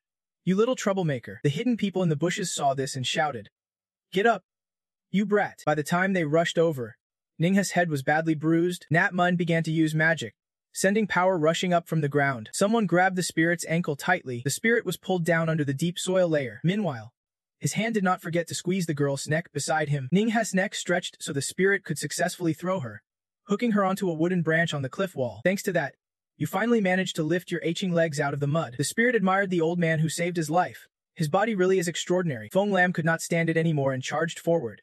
You messed with the wrong person. You grabbed your arm and pulled it around your neck. Then you used it as a weapon, striking your opponent's face. Another guy immediately showed up to assist. He threw down a smoke bomb. Thick toxic smoke billowed up, blinding the area. This guy was extremely pleased with himself. Try my poison smoke. Let it tear you apart. A cold voice sounded right behind him. Sorry to disappoint. I am immune to all poisons. After that, he was slammed down hard from above to the peaceful ground below. Taking advantage of this, you dealt with Not Min, who was even weaker than the others. Just as you were about to finish him off, a shout rang out. Hands up. It turned out Kia had been restrained by Feng Heng. He threatened. Don't move, or I will take out your entire group. They are all in my hands now. The spirit looked out in panic. Little H, they have pulled all your hair out. You collapsed forward. Pushed by someone from behind. It was Not Min who made the move. Be obedient. He squeezed your cheeks hard. Preparing to shove a flare down, Not Min forced the flare into the spirit's mouth. You coughed, trying to spit out what you just swallowed. What did you put in me? He threatened coldly. Don't even think about spitting it out. I would not want your comrades to get hurt. Indeed, all the other members had been restrained, their lives hanging by a thread. The spirit was so angry he was speechless. The image before me is becoming blurry. You looked up briefly. Then Not Min sneered. Piece of cake, he ordered his men. Light him up over there. Feng Heng hesitated. He won't wake up. Right? Mine was confident. He drank the soul separation potion. His soul can stay in his body anymore. No chance of waking up. Even if he does, where could he run? If he runs outside, he will just get caught again. The higher-ups 1T let him go. This time we made a big score. Before heading back, remember to tidy things up a bit. He asked for orders. Should we send these people back too? Not Min replied. These might be accomplices, especially this one. Dim Hem. I have been watching him a long time. If he escapes outside, he might be taken by the traitors. What a disaster. Let us deal with her right here. Just as he moved to strike, Lam Ku suddenly woke up. She quickly blocked the opponent's attack with her sword. Lam Ku fought back fiercely. She could not pretend to be asleep anymore. She thought bitterly. Damn it. I was planning to fake sleep and wait for Master to coordinate with me. Now I have to handle this on my own. Lam Ku had to fight 2 enemies by herself. Not Min gathered his strength, then launched a strike toward her. He often said he was injured but still dared to charge forward. So, is he brave or just stupid? Lam Ku kept fighting until her last breath. She gave it her all to fight back, telling him to get lost immediately. She tensed as Min gathered his energy, and the opponent pressed in with a kick. He was right beside her cheek, chewing on something, then spat that power straight into Lam Ku's back. Another attacker rushed from above. The sharp tip aimed down at Lam Ku's head. Right then, someone kicked him hard in the waist. He turned around in surprise to see her spirit standing next to her disciple master. He looked seriously toward the opponent. Nepine Hene. Shocked, how could this be? The spirit quickly surged toward them, a dense smoke rising and enveloping both. He seized the chance to rescue his teammate. Amid the smoky haze, Not Min suddenly appeared right here. The vigilant spirit spun around and launched a magical orb straight at him. Not Min was taken down instantly. He covered his bloodshot eyes. Groaning, the spirit quickly hoisted the unconscious onto his shoulders and ran. Lam Ku watched him struggle to save others and called out, Master! Not Min, in pain and unable to open his eyes. Barked orders. What did he just use? My eyes? Quickly capture them. Chut was slowly regaining consciousness. He looked around suspiciously. She relaxed completely. It is good that you are awake. Lam Ku and Master pushed themselves to their limits. Let us split up, each carry 1 person. Master? Which way should we run? Didn't that person say it would not be long? Master 1T, wake up. Why is he awake now? Impressive? Hung Siping sighed. Don't ask anymore. I am not. No matter how much you call that guy's soul, it won't respond. I can only take over his body for now, but he overused it, exhausting many real tools. So I am not even sure I can imitate it perfectly. Notice the person ahead still silent. Lam Ku sensed something. Master, why are not you saying anything? Hung Stum hesitated. Ahead? Move forward. Both body and spirit suddenly stopped. The seal ahead had expanded since earlier. She asked suspiciously, what is this? Hung Siang realized it had widened a lot because the runes were burned away by spirit, so the illusion here was fading. He pointed forward, suggesting they break the seal together. Lam Ku hesitated but agreed, showing doubt on her face. Yet her hand still sent energy into the other back. Hung Siam stood in front, channeling energy into the seal. He silently calculated, wanting to mobilize soul power in the body, needing to follow these steps fluidly, then immediately ordered to pour soul power into him. The seal before their eyes brightened. Cracks appeared next. The entire seal suddenly shattered into pieces. They stopped and stared forward. Hung Sito was the first to look out and observe. Beyond the gap was a vast, churning land. He stepped out. Above floated a gloomy aura. Lam Ku was curious. This place is, Hung Stem revealed, the Valley of Repentance. She wondered how this place connects to the Valley of Repentance. Master, what do we do now? He froze briefly, silently thinking what the spirit would say. Lam Ku suggested waiting for them to wake up first. Hung Sidam agreed immediately. Okay. Approaching the unconscious group, he began to heal them. She quietly poured blood into Troy Via's body and whispered, Hey, Hyan, do you feel anything strange about Master? He did not understand. Where? Lam Ku revealed his aura felt off, Normally Master always gave the opinions. He was always decisive before, but now he was flustered and even spoke softly. Hung Seum still did not know how to address him properly. Little hey. Wake up. Hearing this, Trovy realized it seemed true. Why was Master so gentle with Little Hai? She added, why not just knock him out with a few hits? Before, the Divine Kingdom's people forced Master to drink the soul pill, which severed his spirit from his body. How did Master wake up so fast? Both understood silently. Someone had taken over his body, so they slowly approached Heng Sipito. Lamku called out with a serious face. Master, he felt something was off. Why? What is with your attitude? She scanned the person below, then changed her expression to cheerful. Lamku sat down beside him, replying, it is nothing. Just here to wake them and Master up. Besides, we have arrived at the Valley of Repentance. Didn't Little Hai say she wanted to come here for a long time? Hung Seung wondered silently. When did Little Hai say that? He stammered. Little Hai, did you say that? Suddenly, Via behind tightened a rope around Hung Siplu's neck. She simultaneously acted as support and blocked the pressure points of this person, who struggled before finally asking, what are you guys doing? Lamku concluded. As expected, you are not the Master. I realized it earlier when I heard the little one and the Master talking about secretly going to find the Repentance Valley. At that time, she was eavesdropping outside. Lamquai continued. But it seems you do not know anything about this. Heng Kong muttered. Who would know you were eavesdropping? She shouted. Who are you exactly? Why did you take over the Master's body? He called desperately.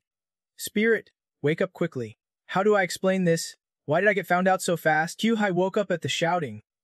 Speak up. Lamquai was surprised to see her awake. Q-Hai misunderstood their actions.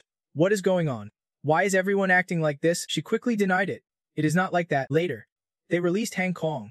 Lamquai ordered. Speak up. What exactly are you? He remained silent at the question. Hang Kong stammered. Nervous inside. I'm like, what should I do now? He started lying.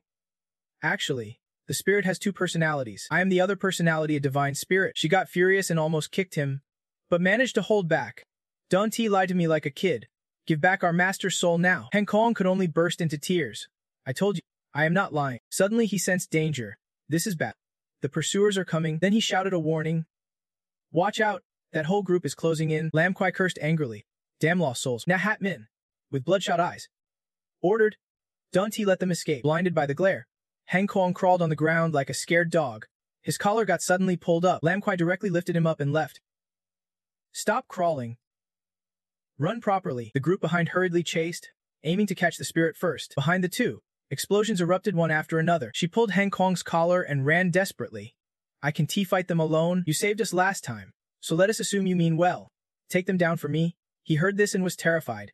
What about me? His heart was confused. Take them down. How? Heng Kong begged fearfully. I do not know how to fight. She heard this and got annoyed. Useless. Explosions kept bursting behind. He pulled out 3 small smoke bombs. At least these worked. When the smoke bombs were deployed, vision was blocked, but Ninga kept chasing stubbornly. It was clear this was not enough. A flexible arm like a rope wrapped tightly around Heng Kong's arm and neck. He struggled. Let go. Let go. Lam Kwai was shocked seeing Heng Kong biting the arm that was holding him. What are you doing? He started wildly throwing himself down. Heng Kong muttered. His body is too hard to control. He painfully took out a magic tool. Damn it.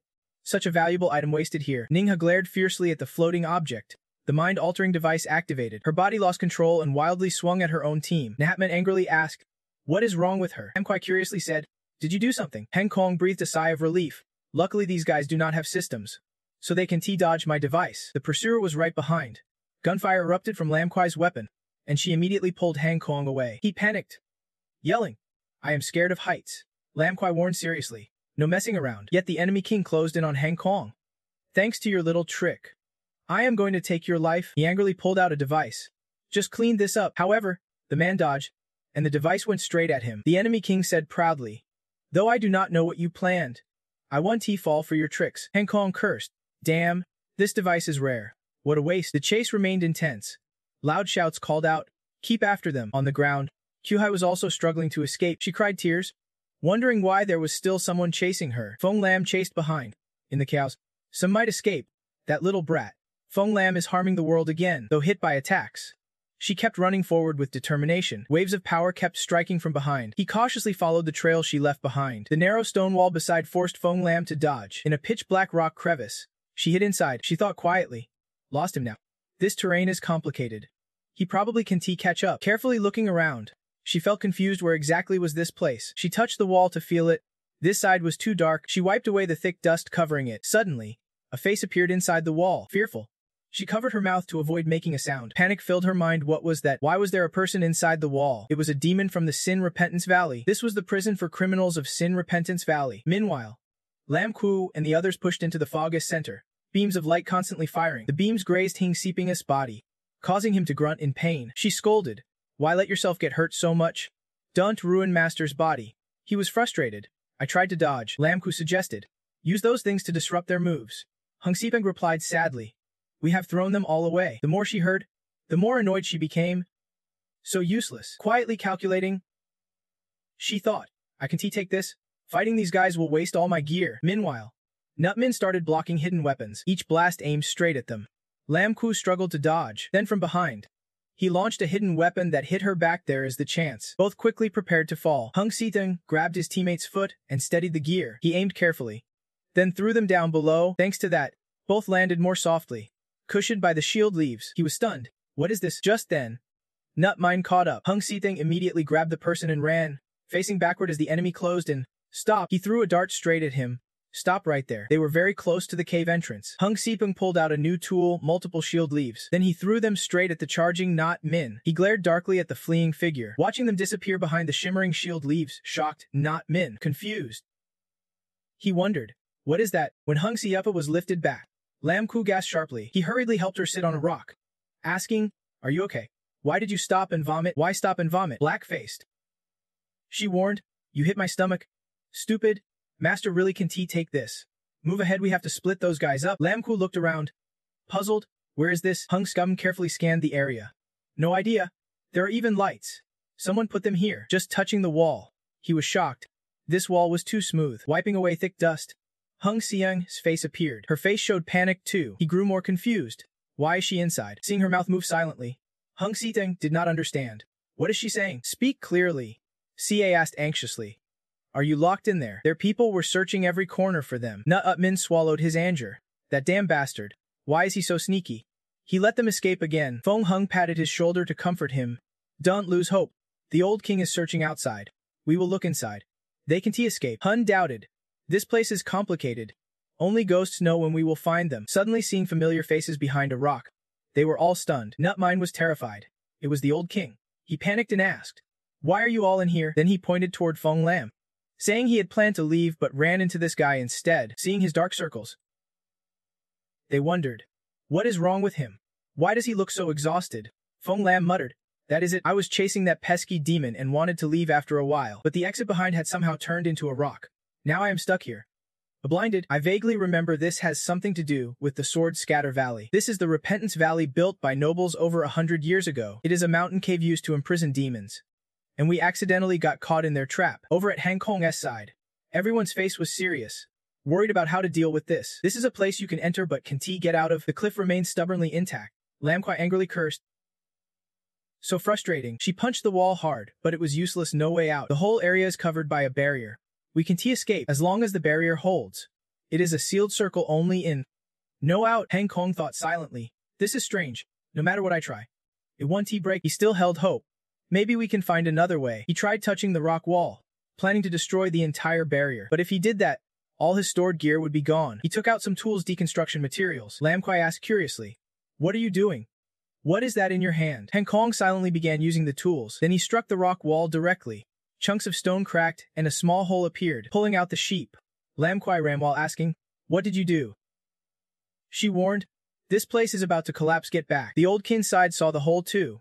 The demons in another area noticed as well. A whole region began showing water stains on the leaves. The heavenly being was playing chess, and sensed something wrong. What is going on? The group below was confused. Luckman asked upon hearing a loud crash. What was that noise? The subordinates also reported to the Spirit Kingdom's guide. Sir, this is bad. It is the barrier. The Repentance Valley barrier. Hen reported in panic. It is all collapsing. Han Kong's group struggled to escape from the place. The people from the cave were pelted with falling rocks. Screams echoed. Repentance Valley is collapsing. Repentance Valley is collapsing. Even the beasts hurriedly fled outside. Han Kong calmed down as a ray of evening light shone through. He looked up at the clear sky. It was the outside. The beasts all seemed terrified by something, and even Han Kong hesitated for a moment. He felt something was off. Did I just run into some kind of trouble? Lam Kui scolded. It is not just trouble, you are in deep disaster. Hang Kong, do not scare me like that. Ten then suddenly raised a hand to touch his forehead. She asked with concern, what is wrong? It turned out he had regained consciousness. Seeing the scene, Tin then was shocked. What is going on? Lam Kui immediately recognized him as their master. Hang Kong was overjoyed to see him awake. Tin then, you are finally awake. I caused a huge disaster, he said. Tin then asked, what disaster did you cause? He said, I blew up Repentance Valley. Big trouble. Tin then stammered, unable to speak. Exploded. Exploded. He immediately looked around. All over the valley, stones were falling. The ground trembled with each quake. The old king was stunned. How could Repentance Valley collapse? Behind him, someone called out, Old King. The old man hurriedly asked, is he hurt? He ordered, get him out. I will gather the others. Repentance Valley can collapse on its own. I suspect Tin then did something. Quickly send out this message. Luckmiss Group was tense about the situation. He asked the man beside him suspiciously. Repentance Valley is broken. There are tens of thousands of demons there. Why is Senior smiling? The man replied, because it is good news. Just then, the Spirit Kingdom leader stepped forward before Luck Min. She shuddered and asked, are you the team leaders of Vojian? Among the registered teams, the collapse at the Confession Valley is linked to Vojian. We ask for your cooperation in the investigation. He thought he misheard. What? Wait, how does this involve Vojian? If so, Vabang and Vokyu are out. Chinenchi C interrupted. Don't he get impatient? All teams reaching the third round will be thoroughly investigated. Once all teams are checked, we will interrogate to confirm the truth, see if anyone's involved. That is when things will become clear. Losman had no choice but to accept. He realized something was off and thought, I can trust these people. I need to tell the group to stay low for now, but there is no way to contact inside or outside the arena. The Divine Kingdom agents shook their heads, signaling their subordinates. Soon after, a group surrounded Lucy Min. Someone exclaimed, impressive, Chinachi said bluntly. What a coincidence, the leader's student just stepped outside. You also noticed the Divine Kingdom agents present here. Hostile stares exchanged. Tin then asked, straight up, hey, what do you want? Chinachi repeated. According to the team list, you entered the Confession Valley. Right? Confession Valley can just collapse without cause. You are all highly suspicious. The Divine Kingdom must detain you for investigation. Lamku retorted, I am from the Royal Lam family. Who are you to detain me? She ordered her subordinates. Jua Lam. We still do not know what happened to Ji Lam, but the Divine Kingdom always treats neighbors politely. Take them away. The other side brought forward a tray holding a cup of water. Chainashazi introduced. This is the truth serum. Anyone who drinks this will reveal everything about the Confession Valley and prove their innocence. Then no interrogation will be needed. We will also send someone to escort the princess home. How about that? She worriedly asked him. Master, what should we do now? Chan Edze spoke up. If not, then take them for interrogation. Tin then asked sharply. Interrogation. Behind him, a fierce aura flared, and the blurred silhouette of a person appeared. Yu Vugram Lung said with a hint of disdain. After 500 years, I finally see sunlight again. You want to lay a hand on my benefactor? Their group paled at his words. She sneered. Do you even deserve it? Meanwhile, inside the valley, their group discussed whether they should go outside. Tin then answered, yes, we should go out. If the Divine Kingdom folks go out, they will report what is happening here. We are too vulnerable. If we do not escape now, then everyone will be implicated. This mess is my fault. You just need to keep quiet about what you know. Lamk was worried. But what about the others? They will definitely arrest someone. He laughed and ordered. Try to catch me. Isn't there someone here to help? Yuva then, they behind him replied. Benefactor is right. She looked interested at the people below, who were so scared their faces drained of color. One man could not control his trembling body, saying, Demon. Demon King. Yu Vung Feng's face drew close, freezing everyone in place. Everyone panicked, scattering in chaos, running as fast as they could. The Divine Kingdom ordered, block them. Don't let them escape. The demonic aura swept through them like a cold wind. Yu Vung sneered. You martial artists think you can surround me? Chain Fe gasped in surprise. Sure enough, the Confession Valley was sabotaged by one of you, definitely colluding with the enemy. Tin then commanded. First, we must take down that troublemaker. But she was immediately silenced by Yu Vang. Chai V from behind called out. Sef Hein, how can you let Yu Vu out? Weren't you told not to admit anything even if it kills you? You only resisted because you could not take it anymore. Seeing him talk too much, he immediately struck the other with force. Chai V fell to the ground. Furious, what are you doing? Tin then ordered. Don't he come closer? Giant golden chains descended around him. Yu Vung warned anxiously. Benefactor, be careful. You used your strength to break those chains, but a giant beast wrapped around the spirit. You casually grabbed her hair and she got dragged up with it. Luckman hurriedly chased after and called out, "The spirit!" He struck it directly, then ordered, "Release my disciple." However, its outer layer bounced back Luckman's power like a ball, and he took a hit right in the chest. Luckily, Luckman was protected by a senior behind him. He quickly thanked. "Thank you, senior. Go save them." The angry one replied coldly, "No need to thank me." Luckman eyed the beast's form suspiciously. "Senior, it is releasing the person now." His whole body fell freely at an incredible speed. When he landed, Luckman was still stunned. "How is this possible? The person is Daimho." The angry one looked at him awkwardly. Others exclaimed at the same time, "Daimho! The master of Wujian is Daimho." It started speaking. Hiding so long, finally forced to reveal itself, he frowned, not understanding the angry one's intent. The Demon King observed, "Even a little Daimho warrior is here." He shouted orders. "Run, both of you. Get ready for a fierce fight." The Grand Elder stepped out from the barrier and asked, "Run? Run where?" He and two other elders appeared. "Are we just a bunch of loafers?" The subordinates of the Lian Fenchan Divine Nation noticed. "Grand Elder, the Divine Nation elders are here. Let us start the formation." The angry one soared from below, staring at the circle above. "Ninji keep. All of these are 5-star martial kings." The Demon King growled alertly, opened its mouth, and absorbed the spirit inside. Then it shut its mouth and left. He cursed. "Damn it! They are about to escape." The Grand Elder ordered, "Stop them." He personally took action. When the Grand Elder's hand grabbed the Demon King's body, everyone was anxious. "Grand Elder, did you catch it?" But when he opened his hand, there was a piece of paper inside. It only had 4 words written. "Loafing around." He angrily threw it down. "Damn it," people whispered. "Did you hear? The Repentance Cave collapsed, and the Demon King was released." So terrifying. How could the Repentance Cave collapse? Rumor says the Wujian Academy was infiltrated by snakes hiding even in Daimho. These two are the ones. The wanted poster shows the spirit's name as person. Features include a wide-brimmed hat. Sheepish grin. Daimho's features include white hair. Capturing one earns 100 gold taels. The common folk continue to gossip. They have been hiding for a long time, and even wounded their master. "What scammers?" Vu got angry and silently objected. "Hein is not that kind of person." He whispered to Luck Min. "Hein only did it to protect us," he carefully warned. "Don't he say more? We have not cleared the suspicion yet. Be careful what you say." The Repentance Cave collapsed. Soon the Demon Clan will act. They will be back before long. Those words made Luck Min ponder. Back already. Trouble s brewing until Lam Kwai returned home. Someone inside called out sorrowfully. "Little Kwai." She came back, with Lin Ku beside her. She burst into tears and rushed to Lin Ku. At this time, news reached them Thean Ninggu that the fake emperor died suddenly. It is said Prince Ni killed his father out of evil intent. But Nikia's faction is weak, making this suspicious everywhere, so he is still waiting for interrogation at the agency.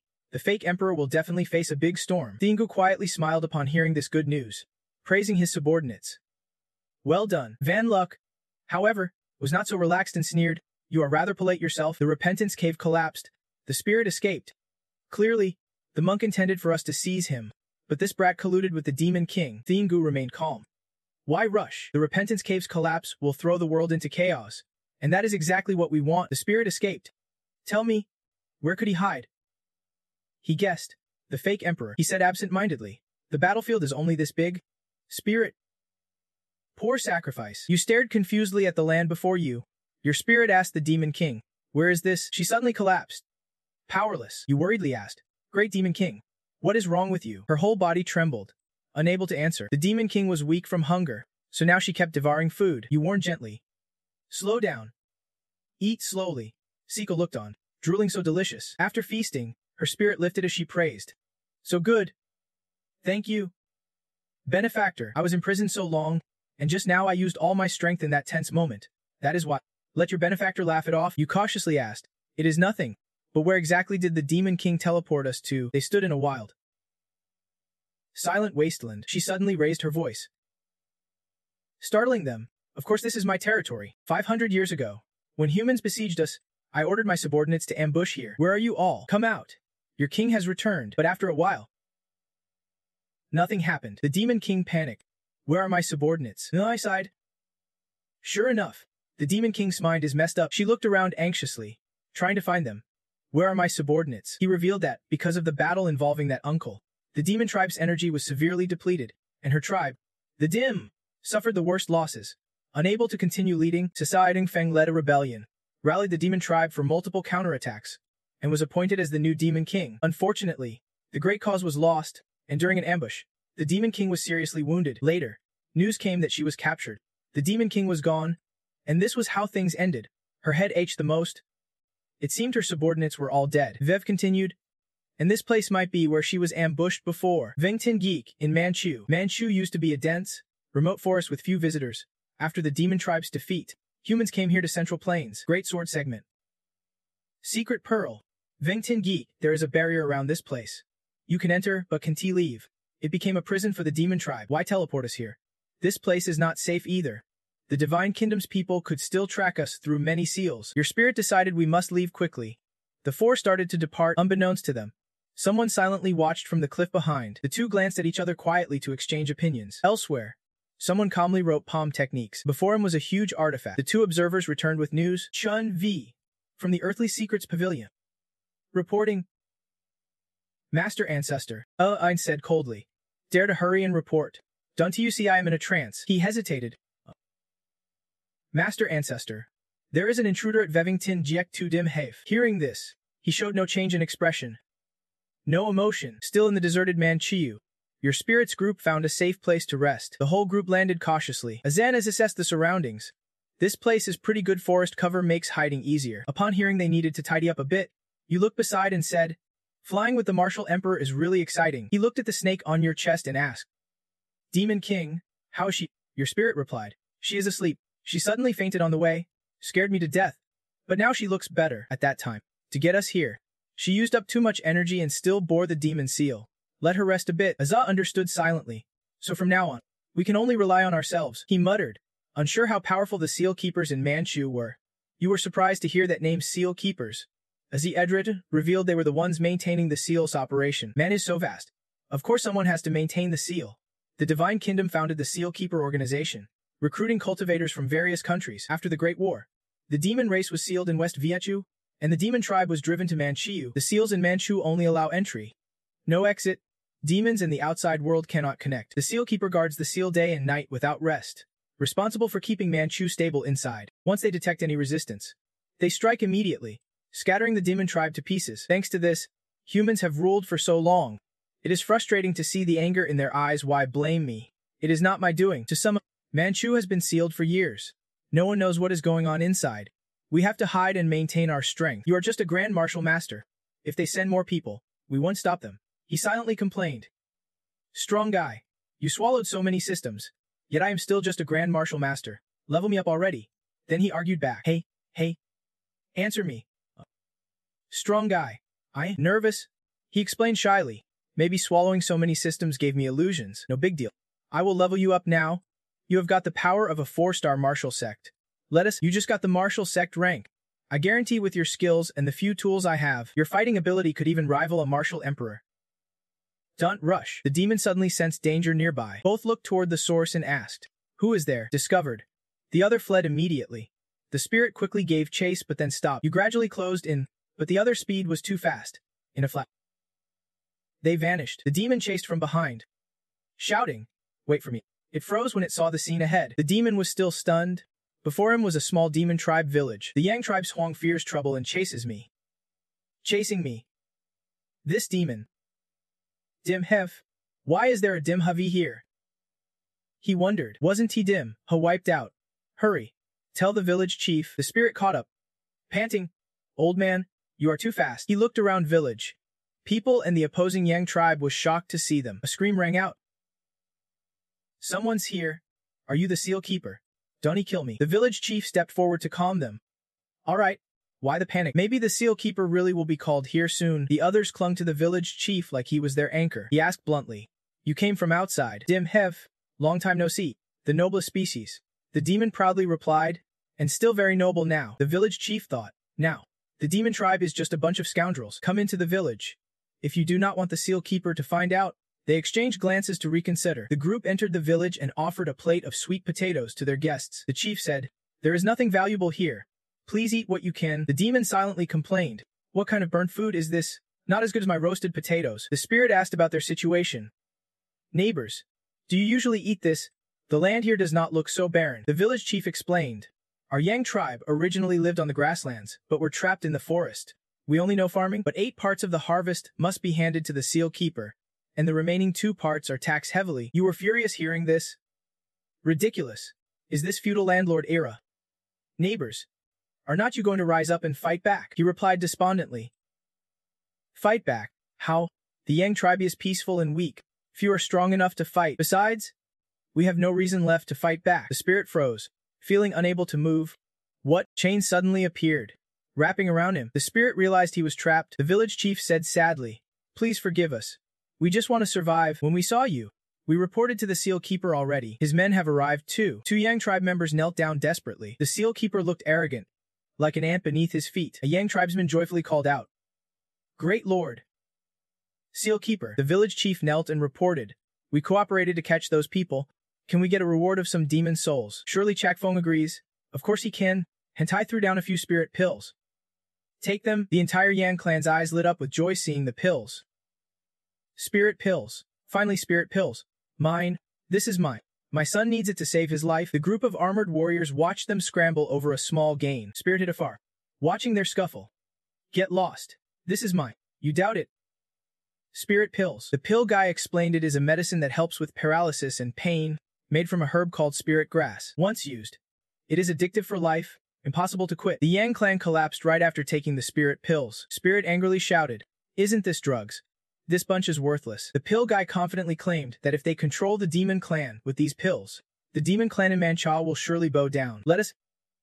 After that, they gradually disappeared. Those chains could not hold them.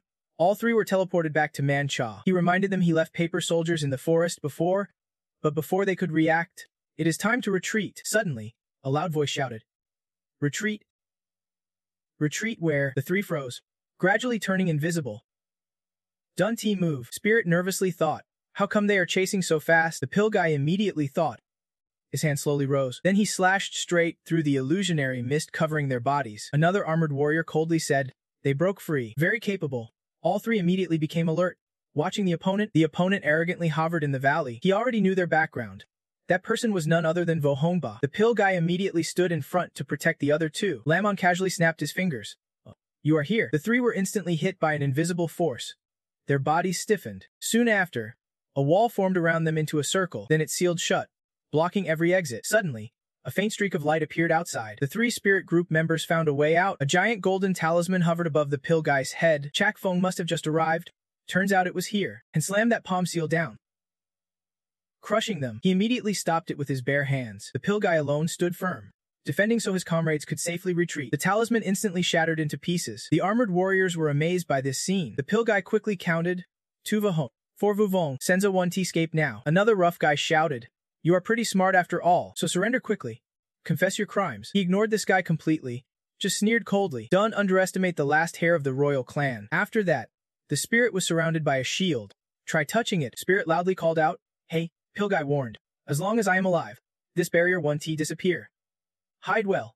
Do not go outside. Just as he finished speaking, his opponent attacked. The pill guy easily grabbed the attacker's wrist, then squeezed hard. A cracking sound made the guy scream in pain. He threw the guy far away and spat. Lackey, Chakfeng took that chance and struck from behind the pill guy. But the situation turned around. He appeared behind him. Suddenly, the pill guy's body was covered by a faint mist. It was Lammon's work. He maintained his magic technique. Seeing him strain to break free, the attacker said, It is flashing again. Now it is Chakfeng's turn.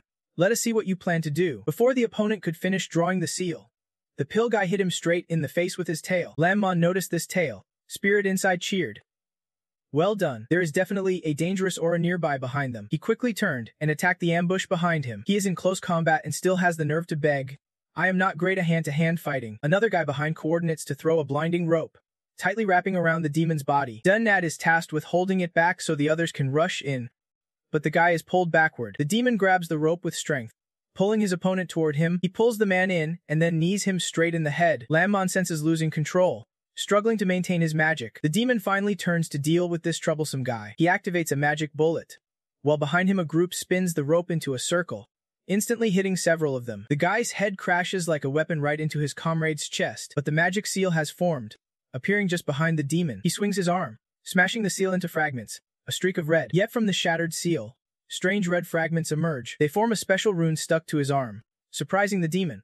What is this? Chakfeng confidently says, My rune is not so easy to break. You are hit, and with that, Poison starts spreading across his arm. The demon's body is invaded by the toxin, spewing fresh blood. Kyuhai behind shouts anxiously. Master, and breathes a sigh of relief after successfully subduing the demon. Luckily, Lam boldly said, that reckless move shook us all up, but too bad. He grits his teeth. Enduring the spreading pain throughout his body, spirits are restless. What now? The Demon King is still asleep. Brother Kong. Respond. Kong replies, my items are almost gone. Do not know if it is enough for a counterattack. Besides, their treasures do not know if my soul energy can withstand it. Their protective shield is being shattered. Lanmon says coldly, that worthless guy won T breakthrough this time. The demon orders him. Attack now. He feels hopeless inside. Princess. Useless subordinates. Trakfong starts drawing a magic seal. Kyuhai watches helplessly. Master, meanwhile, you throw out an item. Both anxiously waiting for the result. Fei Feng stiffens as everything happens too fast. Trakfong glances at the rising acrid smoke coming from Han's own arm. Tranvu is the one who caused this. He is like a small cannon, smoking but relieved. Made it in time. A fellow disciple nearby gives a thumbs up. Right? Han screams, staring at his severed arm. My hand, Lammon shouts angrily. Who are you to attack Fei Feng? After Tran, a teleportation gate appears. A powerful force pulls back and greets. Ancestor Arkshua, we meet again. The other three are terrified. He commands. Finish quickly, leave no survivors. Receiving the order, the three immediately vanish like shooting stars. Lammon grits his teeth and risks it, focusing power in his palm to create a magic seal. A surge of power rushes through him, and half of Lammon's body instantly separates. Tranvu turns to handle Trakfong. Shouting, planned this ahead, he defends while yelling. Who are you? We are Fei Feng. Don't he come here? Men Het uses his advanced weapon to fight back. The weapon's power beams like headlights on the opponent, whose body gradually melts away. The attack leaves only a spray of hot blood hitting the nearby man's face. The man panics and runs, but is stopped by a strange barrier. The moment his foot steps on it, he is corroded and his body dissolves into smoke. That is a trap by Hong Oh. The two comrades stand stunned before such a swift battle. Tranvu report. Ancestor Arkshua, it is done. He orders. Clean up thoroughly. Leave no trace. The two leading comrades acknowledge the order. After the mission, Hong Oh finally turns attention to the demon behind. Seeing its dazed expression, he reassures. Don't worry. We are here to save you. He asked for the name. Your Highness. But Hongo did not answer immediately. She sat down to examine the wound on Duno's arm. The injury was a bit complicated, but she would remove it and pull him out later. Don't you know who we are? Didn't you come to Manchaw looking for us? He suddenly let out a dumbfounded sound, and the two fell silent, staring at each other for a moment. He broke the silence. Isn't it your people's princess who sent you here? Duno was shocked. You know the princess. Hongo frowned. Saying this did not seem right, the two locals whispered to each other. What is going on? Didn't we expect a turning point? Aren't they the turning point? Uncle Su was not wrong. He sighed helplessly and ordered, take them back first. After all, Daimho is our ally. We can just abandon him. Hearing ally, Tin them pressed. Where do you want to take us? Hongo revealed the location. Theenko Pavilion. Duno briefed Tin then. Theenko Pavilion is an ancient sect from the prehistoric era, known for their expertise in mechanisms. Though badly weakened in the Chuda War, they still hold some influence in Nancha. But has not Theenko Pavilion always been in Nancha? Since when did they start moving to Mancha? Hong O explained that the rebel group in Nancha relocated there, and those worthless scoundrels dared to show their faces and complain. Tin then was shocked. Worthless scoundrels? He asked. They are here, stepping out of the teleport gate. He stared blankly at the surroundings. Hong O explained.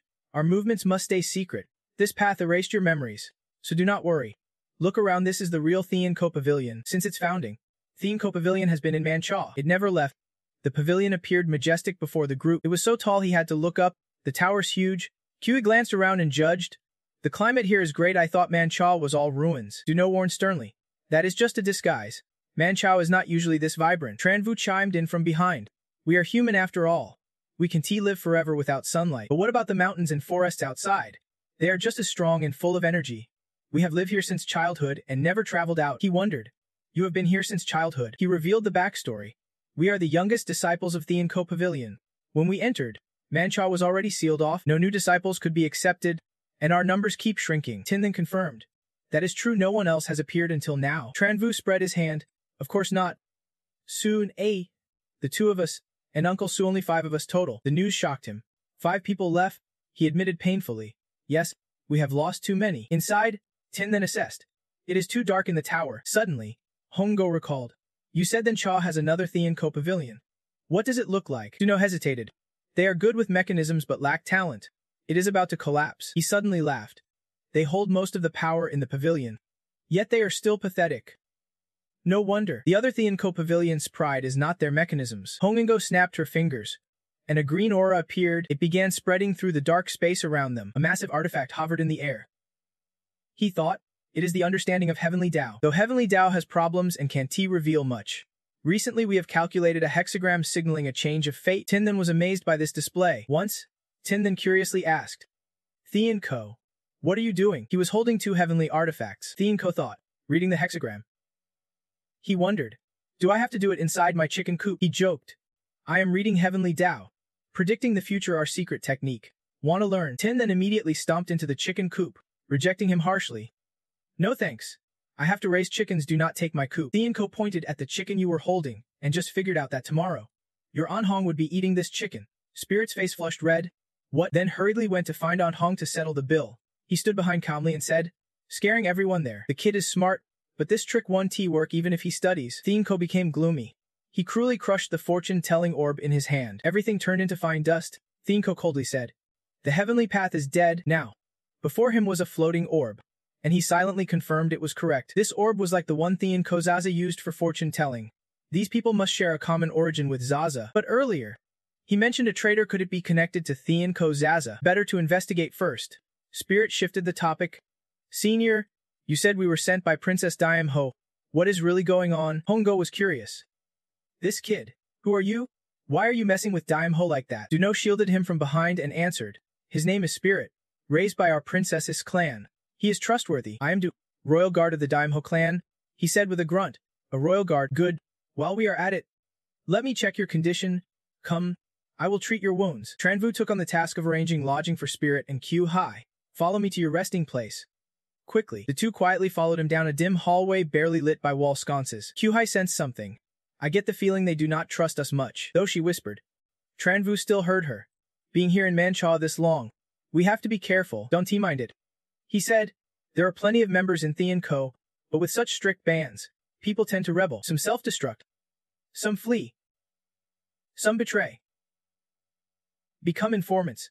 We have suffered heavy losses. Being cautious is just a habit now. We were raised by the master uncle, who said one day we would achieve victory. So even if we live dull, difficult lives in this tower, we still hold hope. Faced with this truth, both fell silent. He frowned at them, but then thought, judging by your looks, on Hoengo's side, after hearing the whole story, he helplessly sighed. Looks like we have lost. Diam Ho, the most prosperous demon clan of Thancha, has fallen to this state, and yet they still can't bring him down. Unacceptable. Hang Kong showed signs of weakness and complained. Again, if the system overloads, it causes hallucinations. A voice echoed from the void. We are being watched. We are all sacrifices. Spirit saw Hang Kong's reaction and called out. Kong bro. Kong bro. It took until the third call for him to snap out of it. He hurriedly asked, what is wrong? You have been slow to react lately. Hang Kong hit it. Nothing's wrong. Where are we? Spirit replied. The room they arranged for us, though it is just an illusion, the scenery is not bad. But this tower is so tall.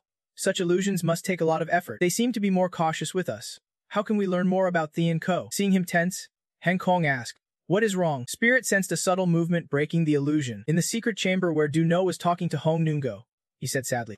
I just hope you are not deceiving me. He affirmed. I understand your feelings. And everything I said is true. Hongo used magic to create a circle around him.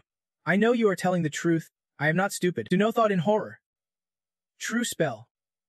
Since when, after checking, he destroyed the true spell? Just asking. No offense intended. I told you everything about me. Shouldn't you tell me why you consider Diam Hu your ally? Hongo was silent, not answering immediately. Then returned the orb, then revealed. The fortune-telling orb right now. Only I can use it. My master made it even during the peak of other Theanco. He was the brightest. Hongo hurried back to find his master back then. Careless. The boy fell face first to the ground. I planned to discipline Wrong Dan, but he was reckless and careless. Hongo said, bruised and battered. That urgent matter is serious. The martial arts factions convention in Central Continent has started. They are determined to kill the Diam Ho clan. He was surprised. Had not they agreed before to unite against the demon clan first, then discuss conflicts between humans and demons? Then, Theanco interrupted, saying someone was causing trouble. It was maddening.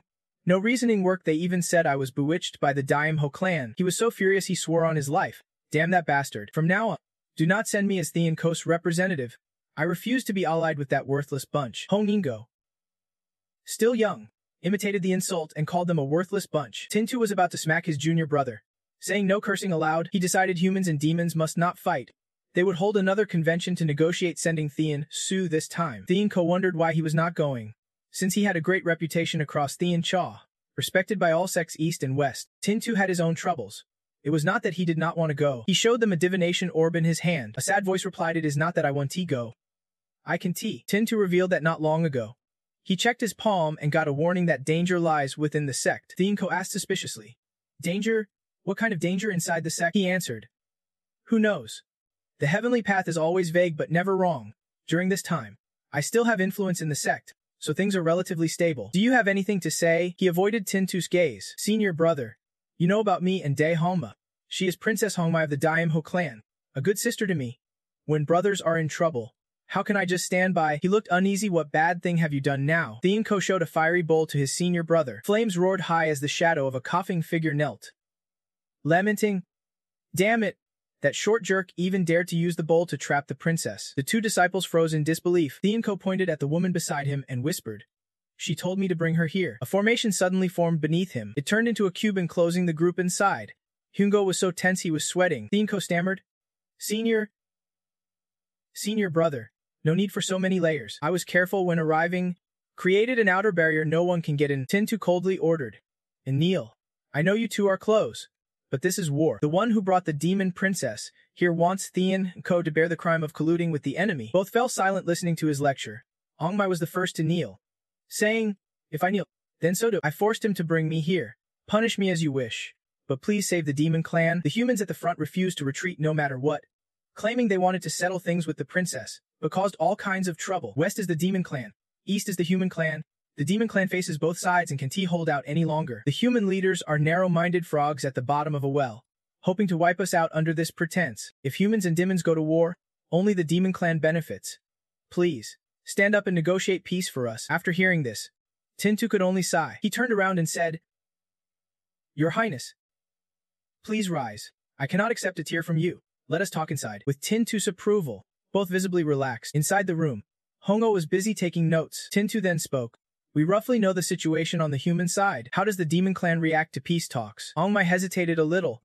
"Well," then someone slammed the table, objecting. "Peace talks? I think they just want to wipe out the demon clan. Your Majesty, look at these peace terms might as well make us your slaves. Humans are truly unreasonable." The demon clan sadly recounted. "Your Majesty, we have been fighting the demon clan wholeheartedly, with countless casualties in over half a year. Humans are so short-sighted. Why should we talk about mercy?" The king suspiciously asked.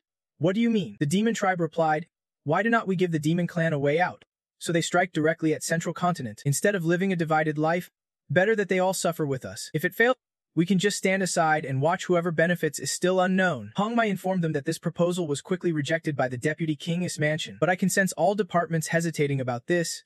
If pushed to the wall, it would be a lose-lose situation." The deputy king immediately issued orders. "This idea is too dangerous.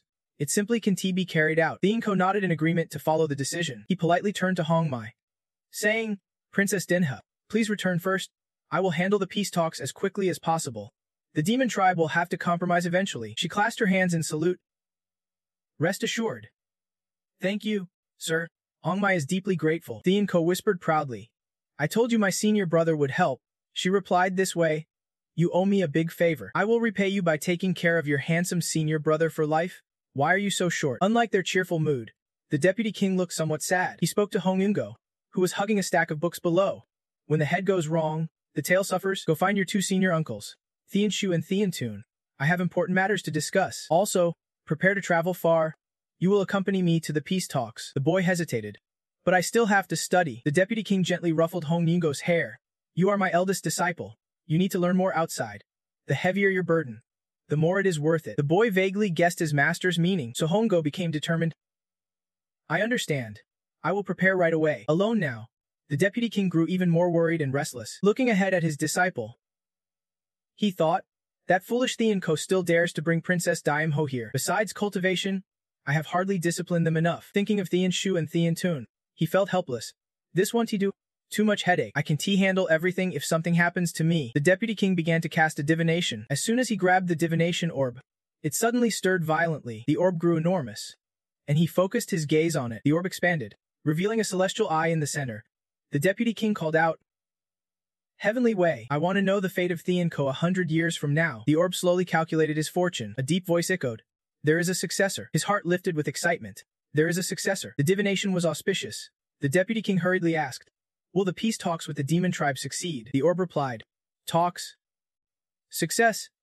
Then suddenly seemed troubled. He did not understand what that meant. The orb began to emit dark, ominous energies. The deputy king realized, "Heavenly Way, who are you?" Dense energy surrounded his body. In this crisis, the deputy king summoned all his strength.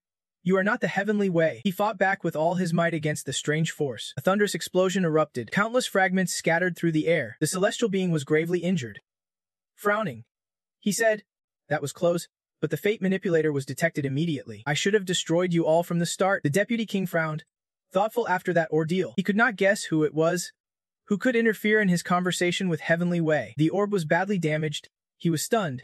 Even the divination orb is broken. This power is terrifying, capable of affecting the Heavenly Way itself. What exactly does that person want? Humga called from outside. Peeking in, "Master, your two senior uncles have arrived." Theantone and Theansu were present. He greeted them. "Senior brothers." He looked sleep-deprived and yawned. The deputy king asked displeased, "What is going on? Why are you still half asleep?" Theansu still can't open his eyes. For 2 days he has been sorting through all the finances. And the more he does, the richer we get. He sighed, speechless, truly greedy for money. "Well, let him handle it responsibly. I have to leave then sect for a short while." Both junior brothers were surprised. "Huh? Did something big happen?" "Senior brother, why do you want to go out?" The disciple was puzzled, really surprised. They both spoke at once. "Of course we are surprised. Hein has always preferred to stay cooped up at home." "Did something serious happen? Did you take notice of a young lady and follow her?" He revealed it was about peace talks with the demon clan. "I have to go in person." Then Su was curious. "That, I have heard TUI complain about it many times already. Can't you send someone else to join in? Why do you have to go personally?" The disciple was out of options. Only by going personally could he have authority. He wants to make sure the major sects are not fooled so easily. "I called you two here mainly because I drew a bad omen." He worriedly asked. "A bad? The situation in the sect is good. What is bad about that?" He replied, "You two are the same. Maybe just a little storm, but still can T be ignored. I want T be gone long. You two handle things smoothly these days. If anything happens, contact me immediately." Thinton assured. "Senior brother, do not worry." Tron changed the subject. "Heard you took on a new disciple." He did not hide it at all. "It is a very lively kid," the disciple praised. "Good, this is the time to nurture the next generation of disciples." After finishing, the two left. Only he and A5 remained in the room. The disciple immediately called his junior. "Go. Help me prepare some things. It is a secret. No one must see it." The boy with a heavy responsibility left to do his mission. But someone was already following Entradvidzai. At the demon clan's camp, the firelight flickered as voices echoed. The humans want to negotiate. They even demand the king himself come. A high-ranking demon blocked Hun M. "Going through is impossible. These humans are cunning. How can they let the king take the risk?" She replied irritably. "If there is no negotiation, then what? If fighting continues, have they thought of the consequences? Do we really have to let the demon clan invade Trung Chu? Will those demons pity us if we surrender?" The other side fell silent at this question. Hung M knelt and pleaded. "Father, please come to the eastern continent and negotiate with the humans first." "Not knave.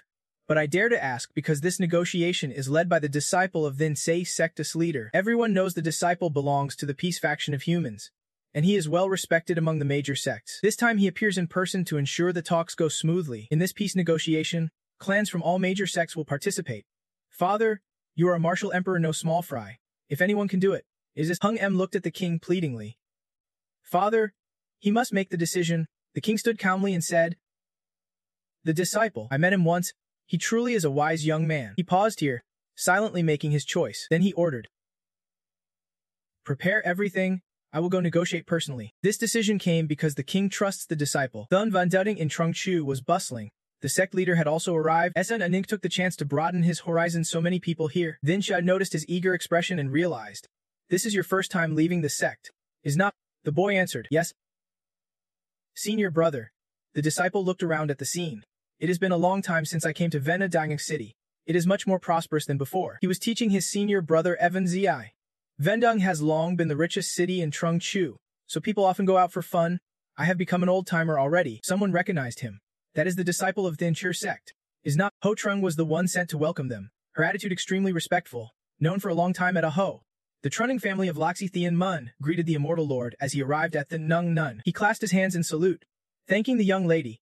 Only Thin seemed displeased, pretending politeness but clearly hiding something suspicious. She ignored Thin and led the immortal lord away, saying, "Please follow me." They were led to a mansion where the guests had already gathered. Everyone waited for the special guest to appear as he stepped into the room. Hundi sat in the main seat and spoke. "The immortal lord has finally arrived. Please, have a seat. Today, we are gathered here to discuss how Tharing Nen should deal with the demon clan next." Trung Emin suddenly shouted. "Thun 9. Isn't he that already decided?" He coldly said, "I am the one who proposed that. I have always favored peace. I have made it clear before, so why do you all decide to attack the demon clan first?" Everyone fell silent after hearing this. Vine Turong Trenan disagreed, saying, "Is the immortal lord trying to justify annihilating the demon clan? This is a once-in-a-thousand-years opportunity. I know the junior brother and Princess Dimithir have a strong bond, but we do not need to go this far to protect her." Then she wanted to argue, but was stopped by her senior brother. He continued, "It is the same point. Since the demon clan has not been fully conquered, no minor sect needs to fight. We can defeat them even using half our strength. So why ally with the demons?" the immortal lord questioned. "Ventanen, you are underestimating this invasion." Then Kimfulu was completely lost. "Do you still think this battle is insignificant?" Ven Turung brushed it off. "That was because then Kim Sikosi was unprepared, not because the demon clan blocked us." Then Ha bluntly asked, "What makes you think the demon clan is standing in our way? What if they release the undead into Trung Chu?" This shocked several people. Release the undead into Trung Chu? Are they insane? What benefit would that bring them? Pushed into a corner. They would do anything. They are shameless. The immortal lord seized the chance to persuade them. No one has the confidence to face both the demon and undead clans at once. So I won't say more. I hope everyone takes a step back. We must defeat the Zong faction first during this critical time. Everyone silently exchanged glances. Quietly reconsidering, Hech Diep looked bitter. Hen frowned but did not dare speak. Hung Em had also started. With a map laid out before her, the battle plan was charged with energy, along with the clatter of weapons, lifting everyone's spirits. The group of immortal lords along with Hung Jai arrived, and the royal faction was also present to prepare for negotiations. He politely saluted the demon king, who responded solemnly. "Immortal lord, I have heard much about you." As the host, he led the way inside and said as they entered, with the group moving step by step deeper. Then Cheer praised the man walking beside her. "He is truly capable. He even called his father here." Hung Em replied, "This is the demon clan's goodwill. If talks still fail, then clearly the demons have the problem." He admitted, "Honestly, you are the kindest demon I know who wants peace with humans." She revealed, "I once understood humans well, which made me realize they are just like us." The door slammed shut. No unauthorized entry. Nin watched the negotiations with great hope, standing guard outside. The boy was a bit frustrated such an important peace talk. Yet he could not enter and could only wait by the door. In reality, Essengenza continued, the peace talks dragged on in complete silence. Not a single argument. Seeming smooth, but this was just the calm before the storm. Zien tensed as he listened to the story continue. He thought silently. It all seemed settled, when suddenly a strange noise came while Akonu was still guarding. The boy and the person beside him became alert. What is that sound? Suddenly, a fierce fire erupted from behind, engulfing the building where the peace talks were held. The person beside him panicked. How did a fire break out? In a rush to charge in, Hong Ingo slammed into someone just coming out. The two fellow disciples immediately asked, "Senior brother, what is going on inside?" Hatep Pham revealed, "There is a demon clan ambush." Flames blazed fiercely, heat radiating all around. The group outside was confused. What on earth had happened inside? Someone guessed, it must be the demon clan attacking, rushing in to kill the demon king. Just then, thick smoke billowed out from the door. Flames roaring inside. Hong Mai supported her heavily wounded father as they came out. The demon clan anxiously called out, "Your Majesty," while the remaining soldiers shouted, "Kill them all." She stared coldly at them. The other demons fell silent, standing firm to protect the king and shield the princess. Hong Ingo quickly tried to calm everyone. "Stay calm for now." Someone from behind pulled the boy aside. It turned out to be Thean Ko, bruised and battered. Hong Go worriedly asked, "Master Uncle, he is injured. What happened inside?" "Where's Master? The teleport gate is open. He has gone to another Thean Ko," they said coldly. Inside, chaos suddenly erupted. "I am not sure, but Senior Brother and the Demon King are the most seriously hurt. But Senior Brother left instructions his soul is stored in another Thean Ko. We must go rescue him." After saying this, they immediately prepared to step through the teleport gate. Ongmai refused to let them escape. Danti let them get away. Protect the king. Behind her stood a monk ready to strike. Thean Ko just blinked back calmly. Showing no other reaction, both had safely returned to the other Tianko. Hongingo called out in pain, "Master!" He went numb seeing the boy lying unconscious on the ground. Senior brother. He painfully lifted him up. Senior brother. What happened? Your soul should not be so damaged. Turning to Tianko. He noticed the formation's outline was acting strangely. He immediately realized something was wrong. Hongingo's face went pale. The formation's compromised. This formation was prepared by me. Arranged personally by Master. How could this be? Tianko slowly analyzed. There is a problem with the soul clone. Otherwise, the soul would not be shattered like this. A fragment of the soul drifted from the boy's head. He warned, "Don't he worry about me. Watch out for the faction spies. The heavenly path is broken. Internal demons. Full chaos." After speaking, he left, leaving Hongo desperate and calling out, "Master! Master!" with no response. The boy looked to Tianko for help. "Master! Master!" Even if he is foolish, he guessed it. Full chaos. Tianko left one last sentence before departing. "Take good care of my master," the boy nervously asked. "Uncle, where is he going?" He revealed, "I specialize in soul restoration techniques.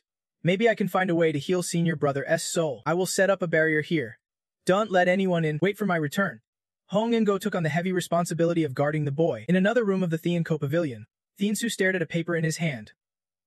Bewildered. What is this? Suddenly, the whole room shook slightly. He hurried out to ask about the situation. What is going on? Tianko. What are you doing causing such a commotion? When did you get back? Dunti beat around the bush. Where's Tiantun? Tiansu asked suspiciously. Tiantun? I was just about to look for him. He has been missing since yesterday. Don't mention him yet. Look at this. He said, letters from sects across the disciplines warned that the Tianko Pavilion and demon clans colluded to attack the major sects during the peace talks. If not for the sect spies risking everything to rush out, no one would know what happened inside. How did it come to this? How could such chaos erupt during peace talks? The faction spies are the culprits. Tianko angrily crumpled the letter. No wonder senior brother said that it is definitely the faction's doing. We were discussing things smoothly. But suddenly the sects were gravely wounded for some unknown reason. The situation is chaotic. Senior brother was critically injured, but he cleverly used his soul clone. I hurried back to check on him, but I never expected the formation law to be tampered with by Thin Toon. He could not believe it. How could this be? We grew up together since we were kids, he bitterly said. We have no proof at all. And the messy Phi is still staining our reputation. Time is tight. I will go find a cure for senior brother and also track down Thin Toon. Don't let the Meshi Phi humiliate us any further. Senior brother is gone, but we still have to bear the responsibility. At the end recounted. I know, the two senior uncles tried their best, but it was already too late when Thin Sa arrived and saw him hanging by the neck. He was the one who saw this scene. Then Sru called out in shock. Thin Toon, why are you outside the door like this? How's Thing Su? Seeing the ruined scene here, he froze. What about the others inside? Essengenza continued. When Thin Chi's senior uncle returned, all that awaited was the desolate Thin Sur chamber. He was utterly confused what exactly happened. Sensing something bad, Thin Chi rushed towards senior brother's room. He threw open the door shouting. Senior brother, seeing the bruised body inside, Thin panicked. Calling out. Thin Su. He helped him up and said, Finally, you are back. He was shocked. How did you get so badly injured? Thin Shu urgently asked. Have you found a way to save senior brother's soul? Thin Shu avoided the topic. Don't talk about that now. Let me treat your wounds first. He realized, does that mean senior brother's soul can be saved? Stop wasting effort. Just hold on and wait for senior brother to come back. You are useless. There is a hidden disaster inside the insurrery chamber, and you did not notice. Not long before people left, other sects followed Zengam Messi Phi's orders and attacked other thin seat chambers, demanding we hand over senior brother and you, plus the secret arts inside. I am no fighter, but I am not afraid of them. Still, I did not expect a traitor inside the sect to sabotage the formation. The enemy broke in quickly. He suspected it was Thin Toon. Thin Su denied it.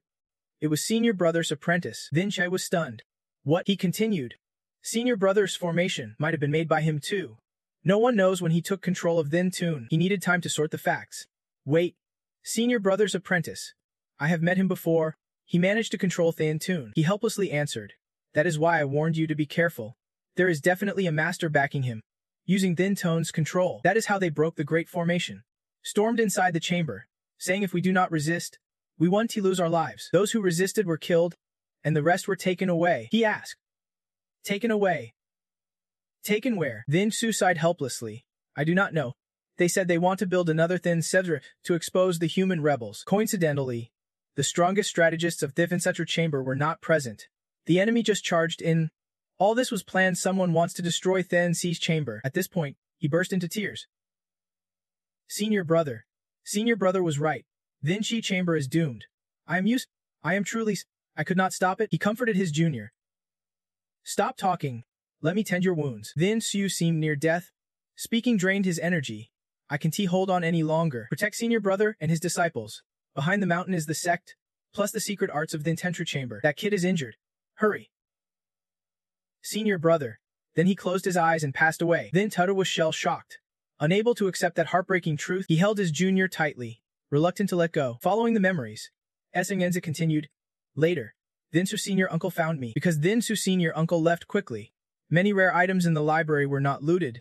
Our sect's power was partially preserved. Then senior uncle allied with the demon tribe, vowing to kill anyone associated with the Mesha fly. Then he secretly used their strength to build a mechanism tower beneath the thin Setra chamber. I was shocked. Beneath. So we are underground. Eng recalled. Not just that, besides building this tower, senior uncle also created a hideout for Dimhem. He was startled my hiding place somehow connected to your master uncle. He confirmed it, of course. All the blueprints were designed by master uncle alone.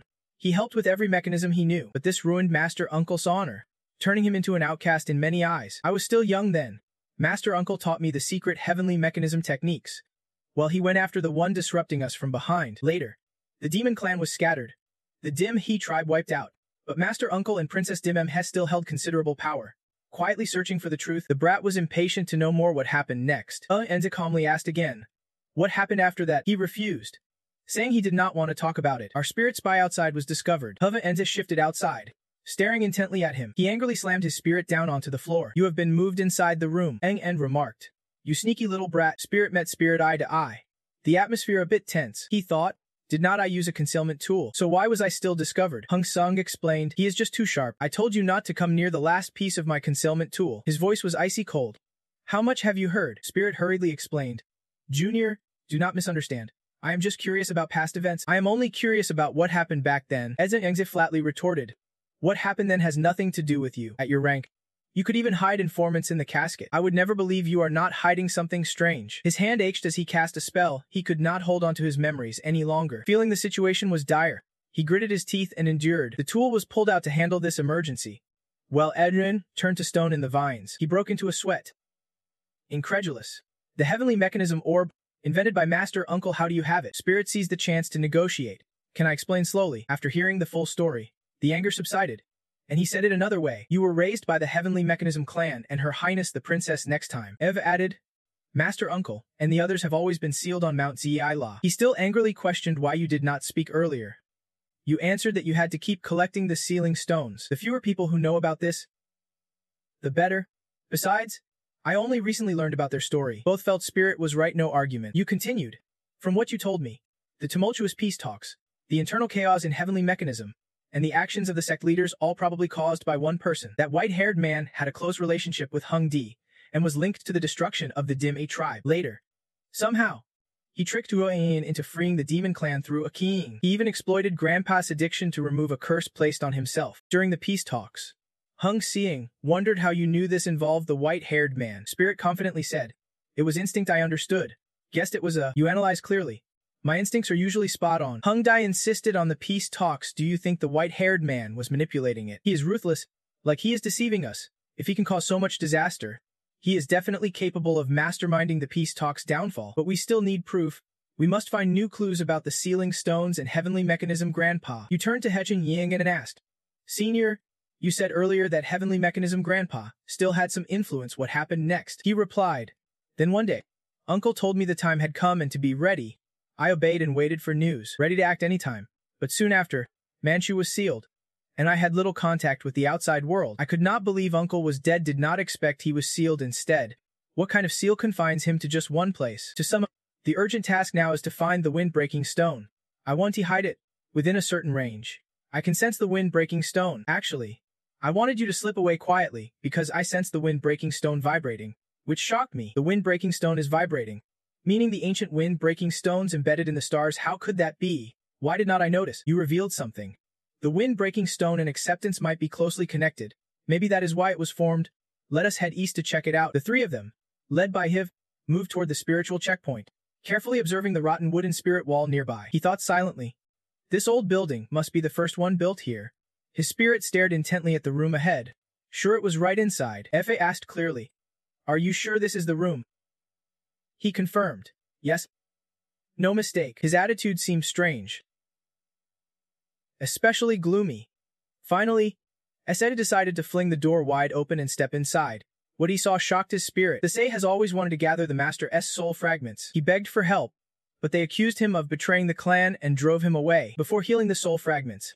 All they could do was try every method to preserve the Master's body from decay. Despite the dire situation, she never gave up on saving the Master, but the soul had left the body and suffered damage, making healing nearly impossible. Though unwilling to admit it, I realized it too. The Master will never wake up. Find the wind-breaking stone. Search around. Spirit activates scanning. Let me go find it. Everything in the room appeared hazy, but he caught a faint energy rising. He glanced around, thinking silently. It is starting. Finally, his spirit traveled back in time. Behind him, M spoke up. Transequan has long been the territory of the demon clan. Even you are demanding it. Isn't he that just stirring up trouble for no reason? Hyundai replied. We just want you to retreat to Transequan's outskirts. Hung M warned coldly. Don't cross my boundaries. The demon clan owes you nothing. Tun interrupted. Stop arguing. I have drawn up a peace treaty. Take a look, it is the best solution. Everyone steps back one pace. Agreed. The paper was passed around, and Ventruum reluctantly accepted it. Victha Inu was pleased. Even Tuntu was not better off. He continued. The situation is urgent. Hopefully everyone will abide by the treaty and unify externally. Spirit wondered.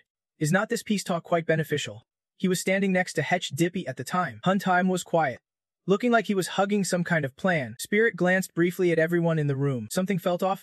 He glanced toward Tin T, who was seated. Their bodies seemed to have patches of water with bright yellow lines running through. Spirit looked at the demon clan.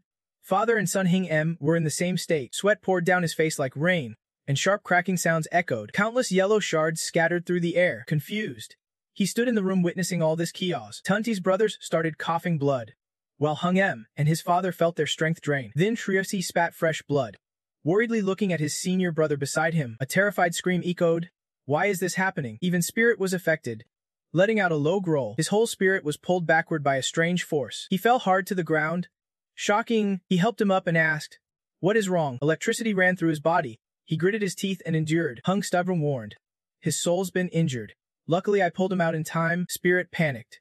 It can hurt me. In a blink. What exactly happened? Hung Stem revealed. Time is being suppressed. Heavenly Tao artifact time is being suppressed. Well, time is suppressed. Someone attacked the leaders to end the peace talks. Do you remember that sect leader over there who is rotting? At that moment, he fumbled to cover my eyes.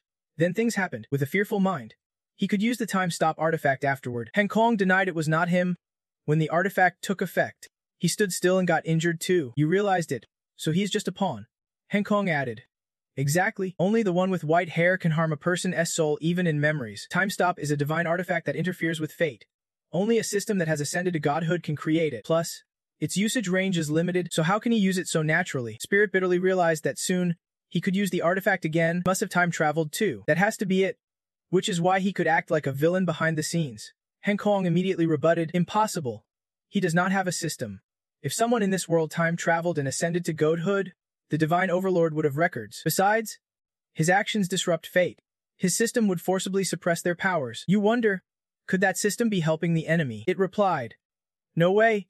Every system is marked from birth. We can break the rules. If the host rebels, the system can betray them. It would be strange if the divine overlord did not die. Spirit still has not found the answer. Whether he time traveled here to ignite war, or to unleash the demon clan and disrupt fate. What benefit would he gain from this? You guessed wrong. He wants to replace fate.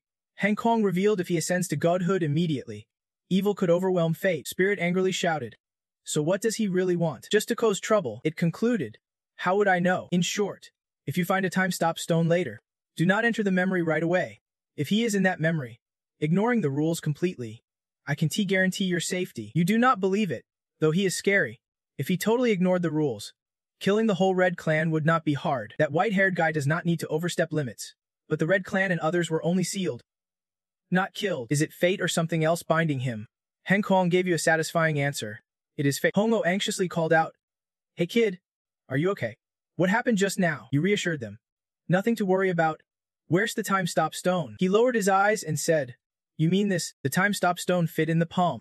Hongo added, It is in the master's container. Spirit could confirm it is a stone from the Tianji family. He became confused. When did this appear? I arranged this place alone. How come even I did not know? You guessed, maybe the heavenly calculator is the master's main duty. So the time-stop stone appeared nearby. As for when it formed, could it relate to their ceiling when touching the guardian? Dao was surprised after hearing the report. Missing. Linwei confirmed. Yes, an entire squad disappeared. Dao asked again. A whole squad vanished? Have they been found? He replied helplessly. Still no traces where they disappeared. Dao understood immediately. Is it that mysterious force again? They are really skilled. We have not even reached the gate. And now they are taking the initiative to strike. Usually so cautious, this behavior seems off.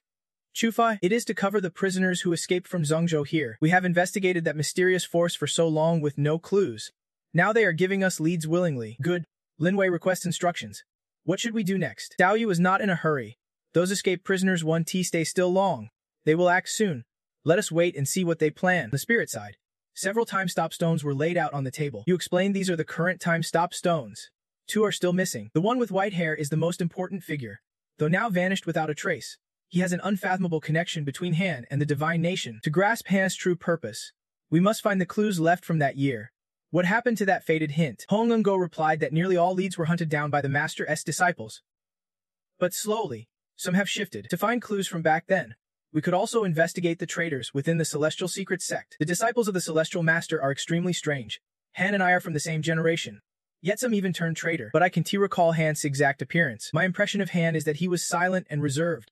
I never understood why the Celestial Master accepted him. But the first step is we can leave Manzhou. Spirit, holding onto a sliver of hope, asked, "Can the Manzhou seal be broken?" He replied bitterly, "Breaking it is impossible. Do you know how many seal guards Manzhou has? So many guards reinforce the barriers. Even a martial emperor would struggle to break through with sheer power. Escape is only possible through the water passages. Manzhou is vast. Its seals are patched together everywhere. No matter how intricate the barrier, there will be openings. That is our hope to slip out. But of course, the defenses at the water passages are the strictest. You are surprised he can avoid their watchful eyes." Hong Ngo brought good news. I have managed to evade the guard's gaze.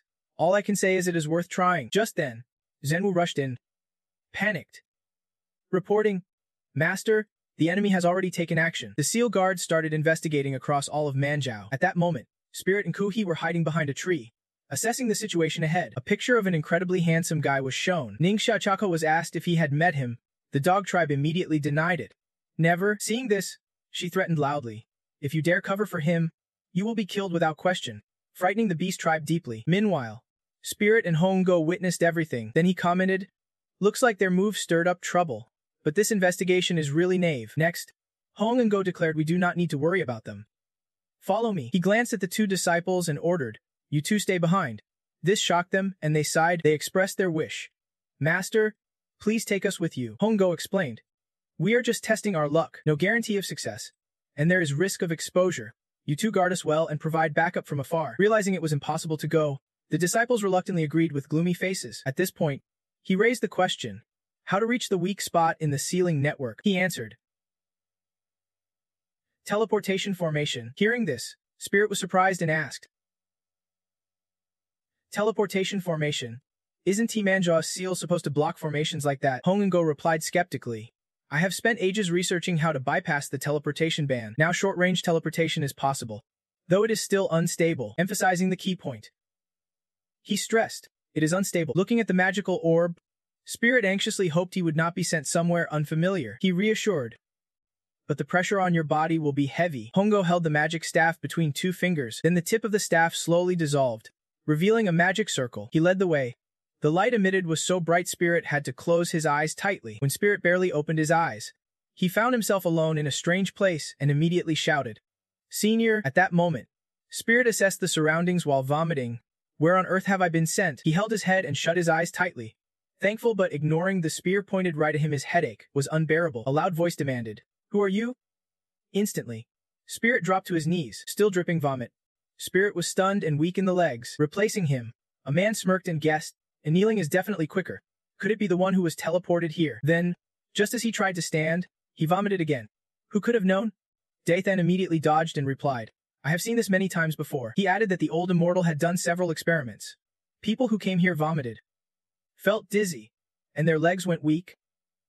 Hearing this, the boy asked, "Is the old immortal a senior?" Quickly and skillfully, Dathan worked while replying, "It stings at first, then you pass out from the shock." Dathan's father, with a calm expression, asked, "Old Immortal, are you here again to adjust the transmission formation?" Hearing that, Hugo answered while vomiting, replacing his father.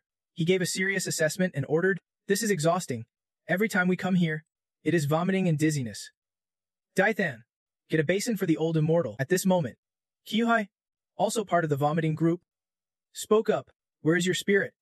Uncle, do not you feel uncomfortable, annoyed but trying to save face?"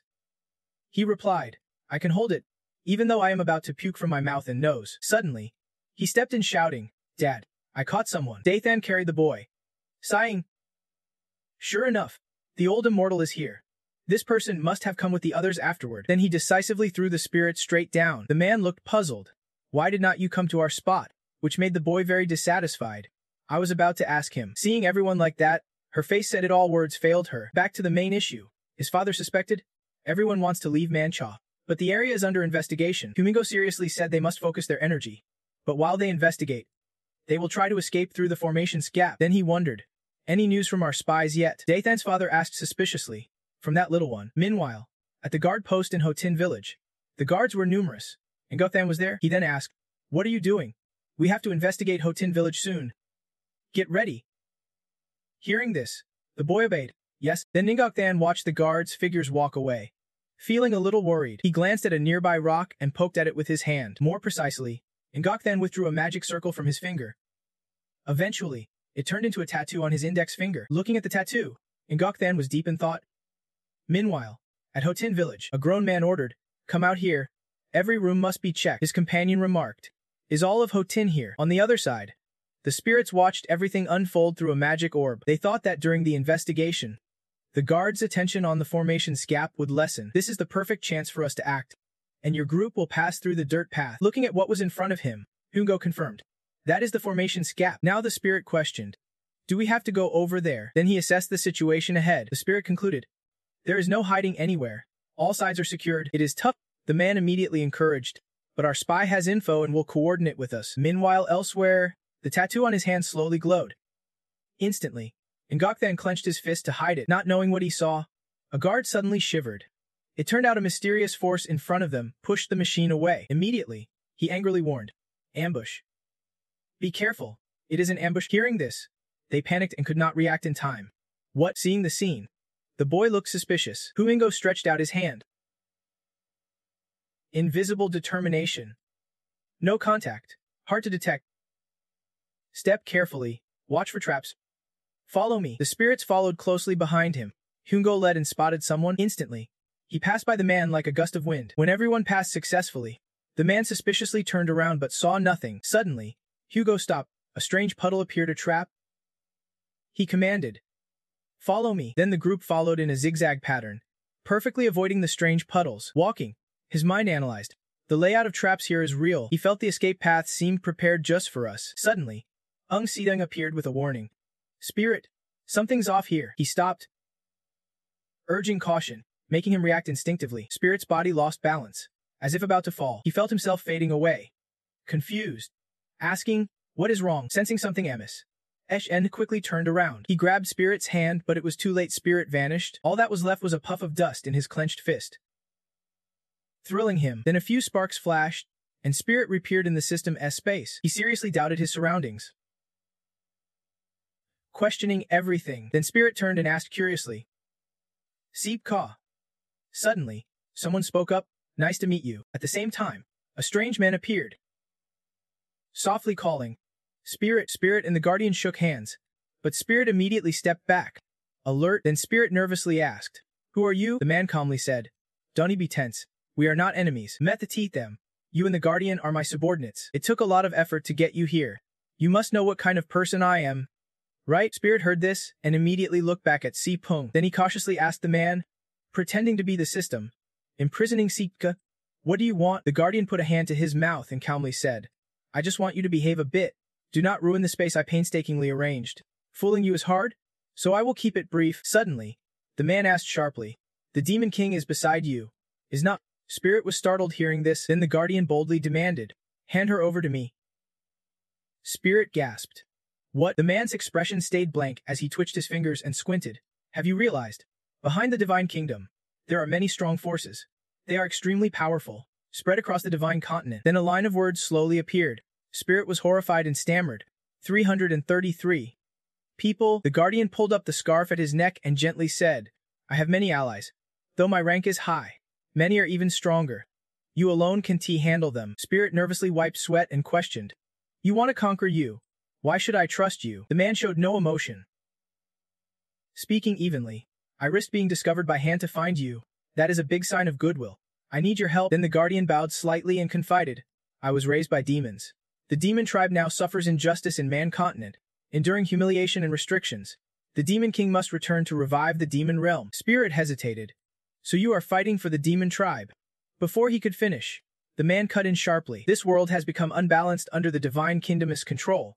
Spirit, you have the potential to fight Han.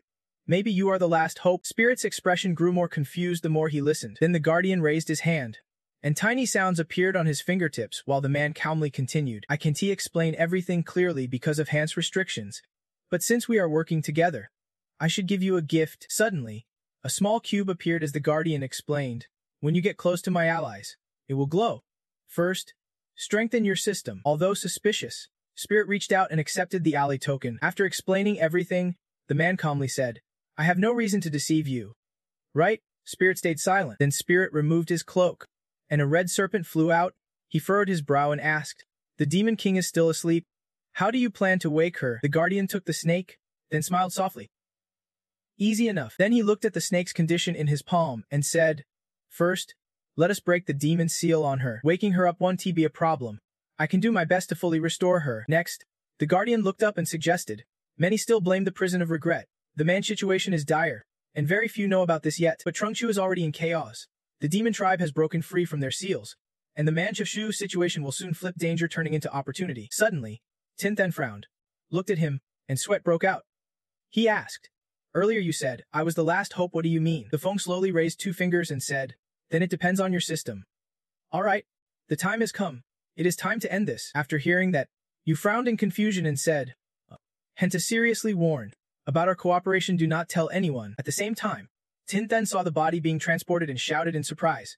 Hey, then you completely disappeared from that dimension. Next, Tinthen returned to the real world and fell heavily to the ground. You sweat and blinked in surprise. In front of you were CH and the others. She saw you and immediately asked in shock, Why are you here? Hearing that, you broke into a sweat and said, How would I know? Everyone nearby also wiped sweat, confused, saying, Was not he just trapped? His whole body vanished, nowhere to be found, and she beside him was crying with red eyes. You recalled the earlier conversation and hesitated.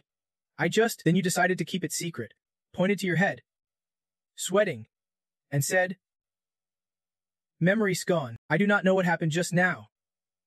Hearing this, CH angrily snapped, Really? You are good at scaring people. Then she pointed at the tome and shouted, We all thought you were dead. The tome was already prepared. Seeing that, you could not help but shout, Thank you so much. He sighed hearing their nonsense and said, Forget it. You just need to be skilled enough to escape safely. Then Echiek stepped forward and ordered, Let us go find the traders of Qianji Palace. You were puzzled and asked, Where are those traders? Ka-Aniv opened the map, squinting, and said, East of Thenshu. Quite far from us, at this time. It won't be easy to get there. Tinthen was curious and slowly peeked over to take a look. Then you sighed seeing 2 red dots on the map definitely far away. Scene shifts to a place with a yellow roof.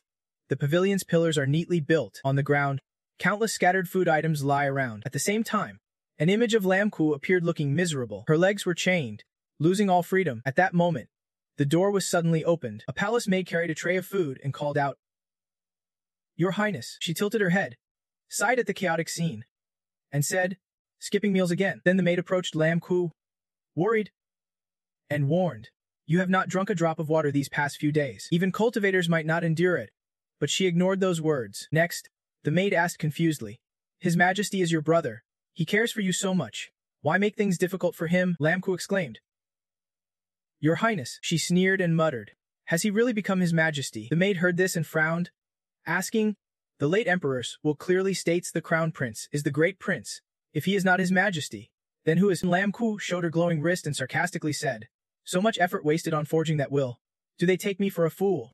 Are they locking me up here to deal with me? She put down the tray and seriously warned, Your Highness, you can speak nonsense like that. Then the maid stared at her closely and gently said, Do not you wonder why the great prince had to do this? According to the rules, the great prince should have been crowned crown prince long ago.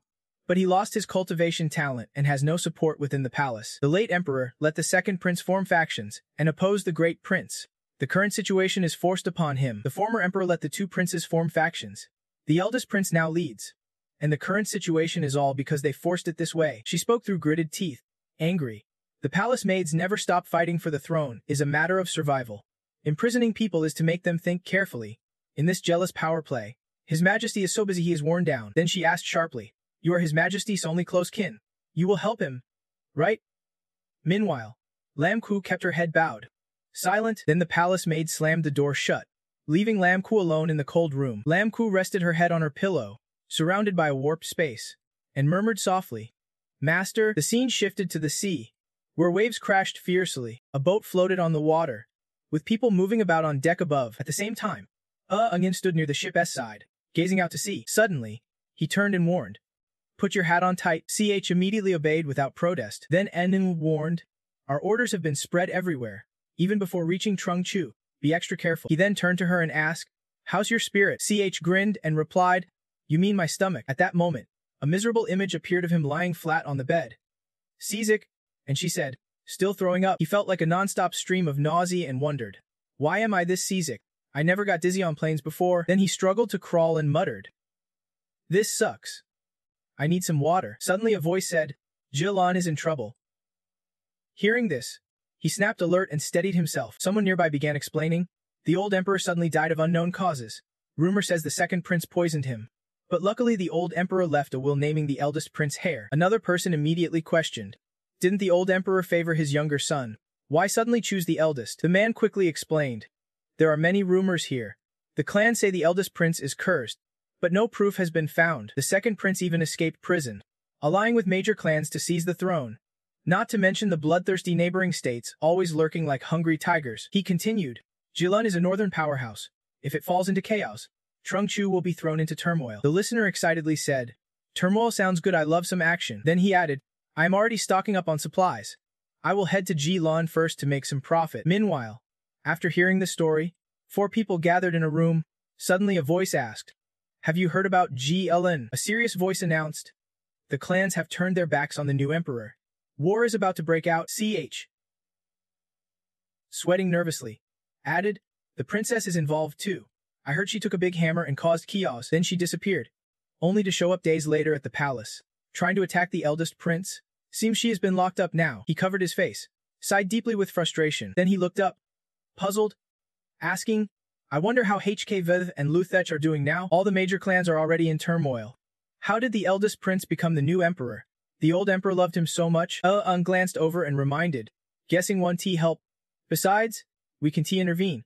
The priority is finding Finze and investigating past events." Hearing this, he immediately worried and said, "Then let us hurry. I want to return and find Her Highness soon. She is reckless, something bad might happen." Suddenly, the boat shook violently for no apparent reason. He noticed and shouted, "We are docking." Then everyone on board disembarked. CA tied a floral cloth around his head and anxiously looked around as he walked. In front of them was Lan Kao and the fishing city of Vang. He stepped forward and warned seriously, "Kao is formed by many big sects. Their folk customs are widespread. It might be weaker than Jia Lung. So be careful on the road." Et Hung Hin quickly opened a map and hesitantly said, "I remember back then? Trung Chung was a unified country. Now it is split into many small states like this." On the map appeared 3 regions: Trung Chu, Eastern Continent Plateau, and Manchai. Kovi entered chuckled softly, then said, "Obviously." Then he moved slightly and smiled, saying, "How could the divine nation allow flooding around here?" A man holding a bat-shaped bottle announced, "Miracle elixir here. Free samples." Everyone gathered there. He loudly warned, "Do not." That scene seemed to catch Kuzuvinov's attention. Then he approached and spoke, "May I ask?" Aninsi squinted and asked, "What kind of elixir is this?" Someone there turned excitedly and answered him, "From the Heavenly Secret Pavilion. Miracle medicine from there. It can cure all illnesses." Suddenly, Eng rushed over and shouted, "Omut, since when did the Heavenly Secret Pavilion start making elixirs?" Everyone was startled. At the same time, he grabbed Do Yi tightly and nervously stammered. Embarrassed, the other guy got furious seeing He Inzai like that, yelling, "Where did this old rotten guy come from?" Then Tin then handed him over to Qa Zhe and ran towards the other man, trying to calm him down, saying, Do not get angry. The man turned his back, but did not forget to flip them, the middle finger. And after he left, Tin Then wiped sweat and remarked, "People here sure have a fighting spirit." Then he turned back and helplessly reminded, "Senior, we are all wanted criminals, so do not draw too much attention." Effie kept cursing. "Damn bastards. Just stepped outside and ran into these trash, ruining the Heavenly Secret Pavilion's reputation." Then he pointed and angrily asked, "What kind of elixir is this?" Tin Then looked puzzled and asked, "Huh?" Then the mysterious elixir bottle was in Tin Then's hand. Tin Then glanced over it and raised an eyebrow. "Is it just this?" Then he poured some into his mouth and said, "Let me taste it." Seeing that, Ekai panicked and shouted, "Hey, Ka!" They placed a hand on his shoulder to reassure him, "Do not worry. This is harmless." CH looked up curiously and asked, "Is this tea?" Tin Then chewed the substance, then spat it out and said loudly, "Bitter." Tin Then immediately spat it out and said, "There is another powder too." Suddenly Heng Sitang shouted, "No way." Then he confirmed with certainty it was a prop, and in his palm were countless tiny fragments. Tin Then looked in disbelief and asked, "This is a real object. Everyone else can see it. So how can it be a prop?" Heng Sethan immediately reached out, took the item, and seriously said, "Its components do not fool me. It is probably some new type of prop." Then he frowned and looked up, wondering what use it had. It replied, "The structure seems like a miniature version of the Sheng Net prop." Heng Xiang explained further, Tang Nethead is a prop used to boost fighting spirit, and the Seng Bio attribute. This is a consumable form, dispersed over a long time, but its effect is less than 1/10,000th of the original prop. Tin Then listened and wiped sweat, wondering, 1/10,000th. What good is that? Suddenly, he recalled the serious look on the man's face earlier and shuddered in surprise. At the same time, he spoke up, saying that using this pill for a long time makes a person increasingly violent and aggressive, but it can also change them. It is useless. Why would the Heavenly Mechanism sect cultivate such pills? They have too many tools and just mess around with them. What a waste. Next, Hang Kong quickly gathered the debris that the spirit had just released. Then he turned to Qhai and spoke, saying those maps are all connected to the white-haired guy, linked to the Divine Kingdom. The surrounding lands are heavily affected. The spirit's gaze shifted toward the crowd and warned cautiously that the path to the Heavenly Mechanism sect is still very long. And even when we get there, we might not be able to blend in. Meanwhile, the other person was still busy selling medicine, then suddenly made a firm decision. Well, then it is going to be a tough trip. At the market, 4 people from the Heavenly Mechanism sect stood in a line, each with a different expression. They took out a brown wooden box and placed it on the table. The place where the 4 stood was at the guest inn. After a long while, the eldest sighed in relief. Finally done. He then irritably brushed dust off his clothes and cursed, saying these stupid prisoners ruined all his clothes. Why share the immortality pills with commoners? Such a waste. Hunat was equally exhausted. She sighed deeply, saying the master has given orders. We just have to follow them and prepare to return to the sect soon. Huso turned his back and headed backward, saying, let us go buy some dry rations. Another person went the opposite way to get water, entering a quiet narrow alley without any caution. He had no idea that 2 people were secretly following him. At the other Heavenly Mechanism base, Hunat sat alone in front of her tent. After sitting for a while, she suddenly glanced to her right, seeing her 4 friends return all at once. Hunat curiously asked, why are you all coming back together? Then she scolded them. You are as slow as turtles. Have you bought the rations yet? The spirit, pretending to be Huso, happily replied, almost done. Suddenly, Hunat got suspicious and leaned close to his face. You. The spirit laughed softly. What is up? But it turned out she was just teasing him. Can you stop laughing? Why does your laugh sound so weird? Not wanting to be questioned. The spirit quickly agreed. Okay, Qhai shouted with spirit. Let us. So the 5 of them set off together across the vast grassland. He looked tired. The spirit lowered his head, sweating heavily. Hunat heard a rumbling from his stomach and suspiciously looked back. At night, they sat down to rest and lit a fire to keep warm. She put a bite of food in her mouth and casually looked at everyone. Hunat saw 2 friends, 1 male and 1 female, sitting silently. Then asked, why are not you 2 eating? Hugo just mumbled like a dog. Don't he like eating fox meat? The girl replied with a pale face. Me neither. Hunat was very confused and immediately asked, wasn't it delicious before? Then Hunat turned to look at the female sitting next to her. She raised her eyebrows and asked the person next to her if she was pretending to be angry. Are you the one staring at me? The guy innocently denied. The more Hunat asked, the more confused she became, muttering to herself, what is with you all today? So weird. The guy next to her laughed and joked along. I think they are strange too. Unexpectedly, the spirit cut in directly. You are the weirdest one here. He was immediately labeled the most suspicious and signaled to Hue and Go with his eyes. Hunat took another bite but had no appetite. She felt uneasy. Something's wrong. Looking at her friend's strange behavior, Hunat was sure in her mind these people are trouble, as she suspected. Hunat's real friends were now tightly bound and unconscious, locked up somewhere else. She kept eating while glancing at the overly sweet, smiling spirit beside her. His hand started shaking, usually so serious, now acting so fake. Then Hunat looked at another friend, normally gentle and quiet, now deceiving her so deeply, she panicked. Sweating like rain, these people, Hunat silently concluded in her mind. They are not my teammates. Thinking that, she felt even more frustrated, her mind confused and mixed up, not knowing when it started. Then the image of the four of them, returning from the afternoon, replayed in her mind. And she immediately realized it was that moment. Uneasy inside, she bit her nails unconsciously. Ever since she turned back, things had felt strange. She must have been poisoned back then. Thinking this, she straightened her shoulders in panic, deeply anxious. What should she do now? She must escape from them at all costs. First, she looked for a way to slip away. She stood up, walking while glancing back. Outnumbered, she could not act recklessly. First, she needed to test their strength. She poured some powder into a cup of water, using a toxin to weaken their resistance. Then she smiled and quickly invited him. I brought some water. Everyone, drink up. Spirit reached out to take it. Thanking her, he grabbed the cup and gulped it down. But his spirit seemed to notice the strange taste. His eyes narrowing slightly, but to fool her, he kept drinking it in one gulp. After finishing, he laughed happily. So thirsty. I drank it all, hope no one's mad at me. Spirit replied gently. It is oh. He walked past her with a smile. All right then, time to rest. She held the cup with a milk-white face. Thinking, she drank it all. How is she still moving so freely? Biting her lip, she worried. This is bad. These people are deeply skilled. Poison alone is not enough. Then, early the next morning, someone screamed urgently. Help! Everyone woke up startled by the shout. What is going on? She shut her eyes tight, yelling, help me, running for her life. She kept shouting, there is a spirit bear. Spirit panicked. A bear here?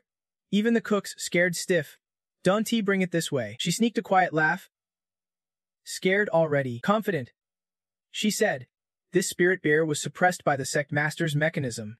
It is as strong as a martial king. Seeing the terrified faces of him and the elders, she felt even more smug. You are as good as dead. Moments later, he delivered a swift punch to the bear's throat. His move was decisive and reckless, yet his face did not change expression even slightly. The bear's roar abruptly stopped. It grimaced in pain, as the furious hand dug deep into its throat. Now she felt like a lone bird among a pack of cunning wolves. Spirit and the cook looked amazed, watching their companion punch the bear. She grew even more shocked, watching the bear collapse instantly. She could not stop wondering how that was possible. The furious one coldly looked at her and asked, how's what possible? He began a erudite explanation. Isn't it just a bear? Destroying its core axis can stop it. You are a disciple of the sect of secrets. How could you not see that? How do you normally train? She broke into a sweat, stammering but unable to say a word, just helpless. The furious one was about to continue when he was signaled to stop by Spirit stretching his hand. So he fell silent, turned his back, and said, let us keep moving. In her mind, she had a burning question. Why did he just now exude the master's aura? Was he testing his cultivation progress? Watching the backs of the imposters, she thought, wait, do these people understand our sect of secrets mechanisms? Who exactly are they? She clutched her head in despair. Are my fellow disciples playing tricks on me? Are they? Besides, who could master such perfect disguises? Taking advantage of their distraction, she sneaked away. I can provoke them, but while they pack up, I must hurry. But after just 3 steps, the cook stood right behind her and asked, where are you going? She folded her hands behind her back and scolded. So lazy. Why are not you packing? Want me to do it for you? She panicked, startled by how fast he was. Wasn't he just standing over there a moment ago? She cowardly stayed at the back, thinking there was no escape. These people were closing in on her. Hunat kept biting his lip, telling himself not to be afraid. There was still one last plan. At the foot of Lockman Mountain was the sect's forbidden zone, where wild beasts roamed. Last year, I barely survived a dangerous trip there, but I still remember the escape route. I will lead them in there first, then find my way out. With that thought, she found the courage to face the situation. You thieves! I will fight you to the death. Kyuhai was suspicious.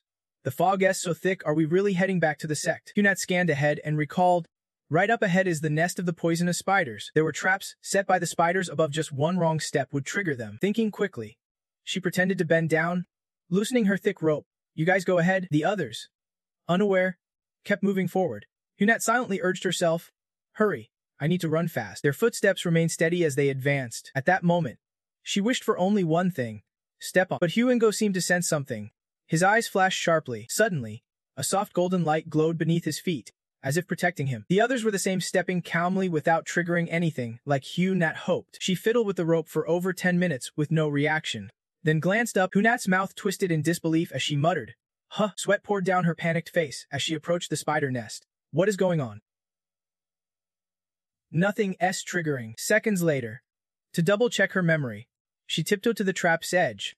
Did I remember wrong? Without any protective charm, Hunat was purely human and immediately fell into the trap. The group, hearing a noise, turned around. What is wrong? To step back, asking repeatedly, "Where is everyone?" Hungo answered bluntly, "They fell into the demon's lair." He calmly explained, "A mechanism just blocked this pit. I used magic to lighten our weight, so we passed safely." The group chuckled, realizing she was trying to lead them into danger.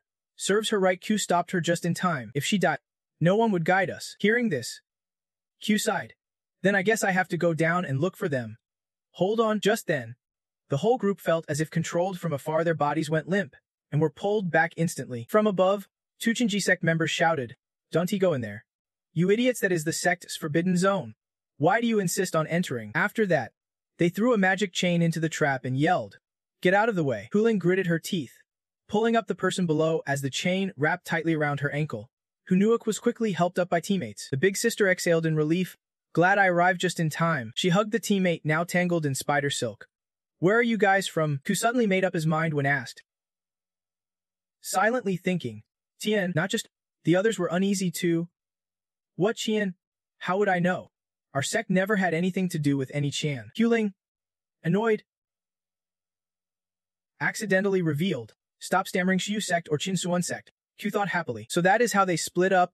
Q cheerfully picked a name and answered, "We are from Qinsuan sect." She sighed and continued, "Of course. Qinsuan sect folks. Jiangsu sect has always been useless, always causing trouble. Do not they know what shame is?" The angry one snapped at Hu Ling. "Then which sect are you from?" She angrily scolded. "What is with your attitude? Don't you know how to properly address the senior sister?" Ku quickly laughed awkwardly. "Senior sister, do not be angry." On the way back, she was tricked and lost her memory. Huan, who came along, reminded them, "This is the senior sister of Qinsuan sect, head of the 4 halls." Hu Ling, show some respect in your words, she said, pointing at the group. "Thank us for patrolling here by chance, or you would all be spider food by now." After he spoke, he turned to introduce himself. "I am Phantom Image." As for Phantom Spirit, she ruthlessly crushed their morale and ordered, "Capture them." Phantom Spirit softly told him, "We will return to the sect for punishment." Silence fell over the group as they made their way back to the sect. Kuexi sneaked a glance at Phantom Spirit, thinking, naming the hall after the 4 sect elders, these rebels are truly beyond redemption. Duno also frowned deeply, thinking the Celestial Calculation Hall had become the worst place. These rebels are humiliating the master. The Celestial Mechanism disciples wore matching uniforms. Look at what she is wearing, half the shoulder flipped, one sleeve rolled up. How many mechanisms could she possibly hide? They have no shame. They are Celestial Mechanism disciples. What a disgrace. Spirit looked at Duno's brooding face, thinking, you have already scolded them enough. Take a break. Seeing his face still troubled, the boy reminded him, complaining to me 1T help. They 1T hear you. Hong and Go thought carefully, eye scanning cautiously. Once inside the Celestial Mechanism Hall, we must be more careful. We still do not know what is going on there. Duno looked at Phantom Image, still unconscious, deliberately casting a spell on her head. This one. Better let this kid sleep until we are safely out of here. Finally, the whole group stopped. Spirit gazed ahead, thinking, we have arrived. Before them was a long rope ladder stretching from the ground all the way up the mountain. Phantom Spirit led them to the ladder. At the same time, a small cabin slid down. It must be their ride up. They slowly stepped toward the cabin, all entering together. She knew this place well.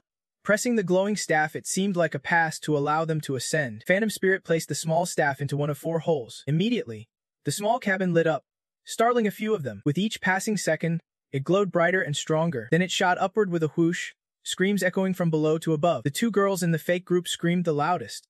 The 2 men remained calm and silent. Finally, it stopped at the top. The cabin halted abruptly, dust still lingering in the air. She opened the door and stepped out first, face blazing with the fierce spirit of a big sister. You and Kuaxi sat leaning on each other, crying.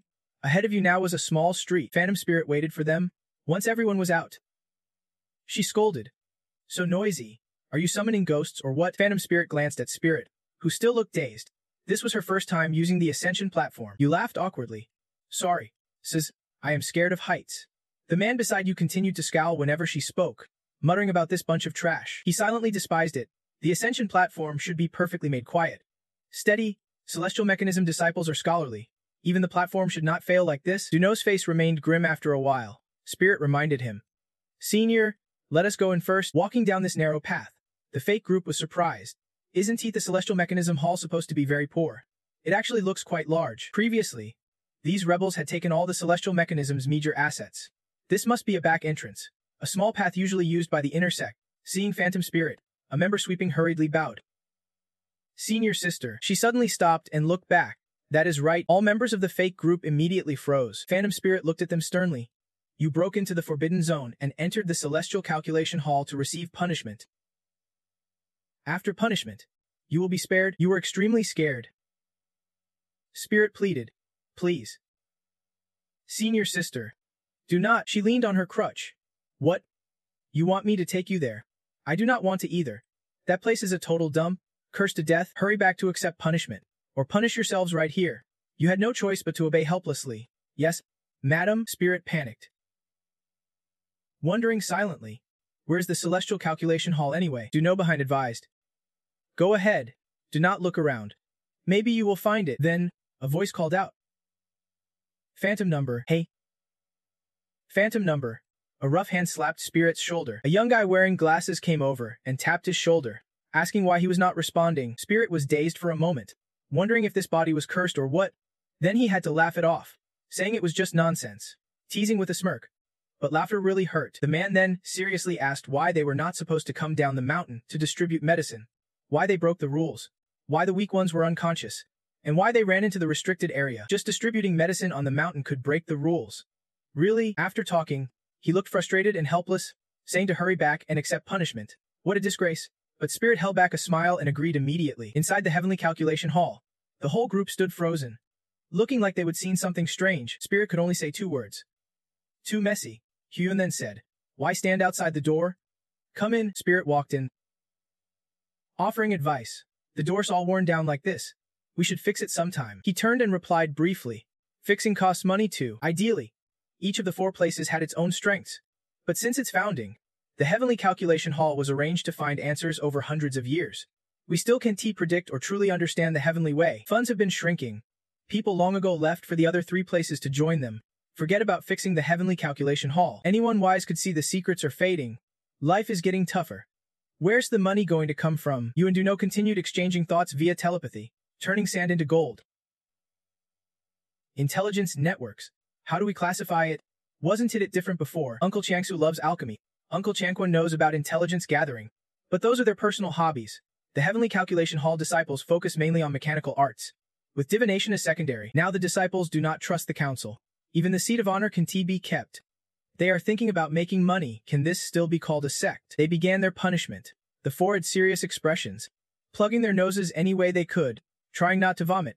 Dizzy to the point of falling to the ground. Flies and maggots buzzed everywhere. The smell was rancid, and Spirit screamed in frustration and helplessness. It stinks so bad. Seeing 2 men just standing there, Spirit called out, Hey, come over here and help a bit. Duno bluntly replied, if it stinks that bad, whoever wants to can go do it. It turned out half an hour ago. They played a spin the wheel game to pick who cleaned the cesspit. Spin it. Spirit looked at the wheel's options and had to ask the glasses-wearing guy, is this random? All these are punishments. He calmly replied, that is the fairest way. Spin it. Spirit felt uneasy, staring hard at the wheel. Finally, he saw the words, alchemy and purification. Spirit eagerly hoped to land on this spot, so he could investigate alchemy matters. Thinking back now, Spirit was still panicked. There had to be something wrong with that wheel. The overwhelming stench drove him mad. Screaming desperately, I swear I did not spin and get the toilet cleaning. Huxang approached then, asking, hey, is it all cleaned up? Quick, pass it to the other halls. The group moved on toward Extreme Heaven Hall. The different scene made Spirit exclaim, this hall is worlds apart from the others. He stood back and loudly gave instructions. Keep the compost bin here in the alchemy room, he answered briefly. Got it. Huxang led them inside. Spirit looked around as they walked. Several fellow disciples were inside, organizing medicinal ingredients. Spirit immediately turned to watch the man next to the family sign. He was now commanding them to leave things there. Just then Huxang noticed Spirit and the tall man had disappeared. Hey, where did those 2 go? A woman from the group replied quickly. They went to relieve themselves. He paled. What? While the 2 friends distracted Huxang, Spirit and the man silently observed from above. From then on, they continued exchanging thoughts telepathically, Let us check their alchemy room. Inside the alchemy room, many people were busy going back and forth. Some sat nearby guarding the alchemy cauldrons being brewed. Spirit and Duno hid behind the door. Peeking inside, they exchanged notes. The alchemy room had 10 sections. The medicines brewed were not all the same. First, we need to find which section makes the medicine we want. After a few seconds, CS focus stopped on a box someone was holding. He immediately told you. The energy fluctuations from that box are strange. The man holding the box handed it to someone else, saying, take it slow. Today, prioritize the celestial pearl pills first. Mine asked suspiciously. Coming to help, did not a group already arrive this morning? Forget it. We are short on manpower anyway. You all follow the dark path. He led 2 others in a different direction, thoughtfully explaining, this is the main room. Wherever help is needed, just head there. While walking, someone waved and shouted, hey, come help sort the herbs here. So the spirit, busy on, now had to sit and sort herbs. Just then, Hung Sidung jumped out to remind them, good thing all the herbs are here. We need to figure out what is wrong. He slowly scanned the entire space. After a few seconds, His gaze stopped on a box someone was holding. He suspiciously told him, the energy fluctuations from this box feel strange. The man holding the box handed it to someone else and said, take it slow. Today, first get the immortal pearls. The master said to refine quickly, then distribute. The person opposite him replied, understood. After handing over the box, that person turned away, and the spirit watched his back. Then he placed the herb tray on the table, intending to follow that immortal. Kring Min, sitting at the table, noticed and asked, hey, where are you off to? Suddenly, a figure appeared blocking your view and said, Masters, hi. I have something to ask. You blindly followed that person, then noticed he stopped in front of a suspicious place. To avoid being noticed, you had to use invisibility magic. That person kept walking without a clue. You hurried to keep up so you would not lose track. He stopped in front of a door and gently pressed a round button on it. A secret door opened, caught off guard. You quickly wiped your face to slip inside. As you walked, you kept reminding yourself to wait a moment. But as soon as you arrived, the elevator had already taken him down. You cursed silently. Too fast. Standing there thinking, you figured there was no way you could climb into that elevator. It was too deep. Then you glanced at the chain rope hanging down. The elevator finally arrived, and you grabbed the chain to descend. As soon as you got there, you puckered your lips and blew on your palm, burning hot. The dark, eerie space below made you uneasy. You silently followed the man from before. A sun seemed to be here for the first time too, holding a glowing orb to light the way while asking, where is this place? You followed closely, hanging from above to avoid detection. The man's movements made you follow without losing sight. After a while, you shifted your eyes away from him. Then you spotted something suspicious in a shadowed corner, a door. You had to drop down and get close to him. It was tricky, but you had to keep this distance. If you got too close, the invisibility spell would fail. Seeing him walk past several doors, you grew uneasy. So many doors. What kind of place needs layer after layer of security? Asan still had not realized he was being followed. You bit your lip nervously as you moved. Slowly stepped into a space with 3 rooms. Strange sounds echoed, growls coming from one of the rooms. Asan performed some kind of trick.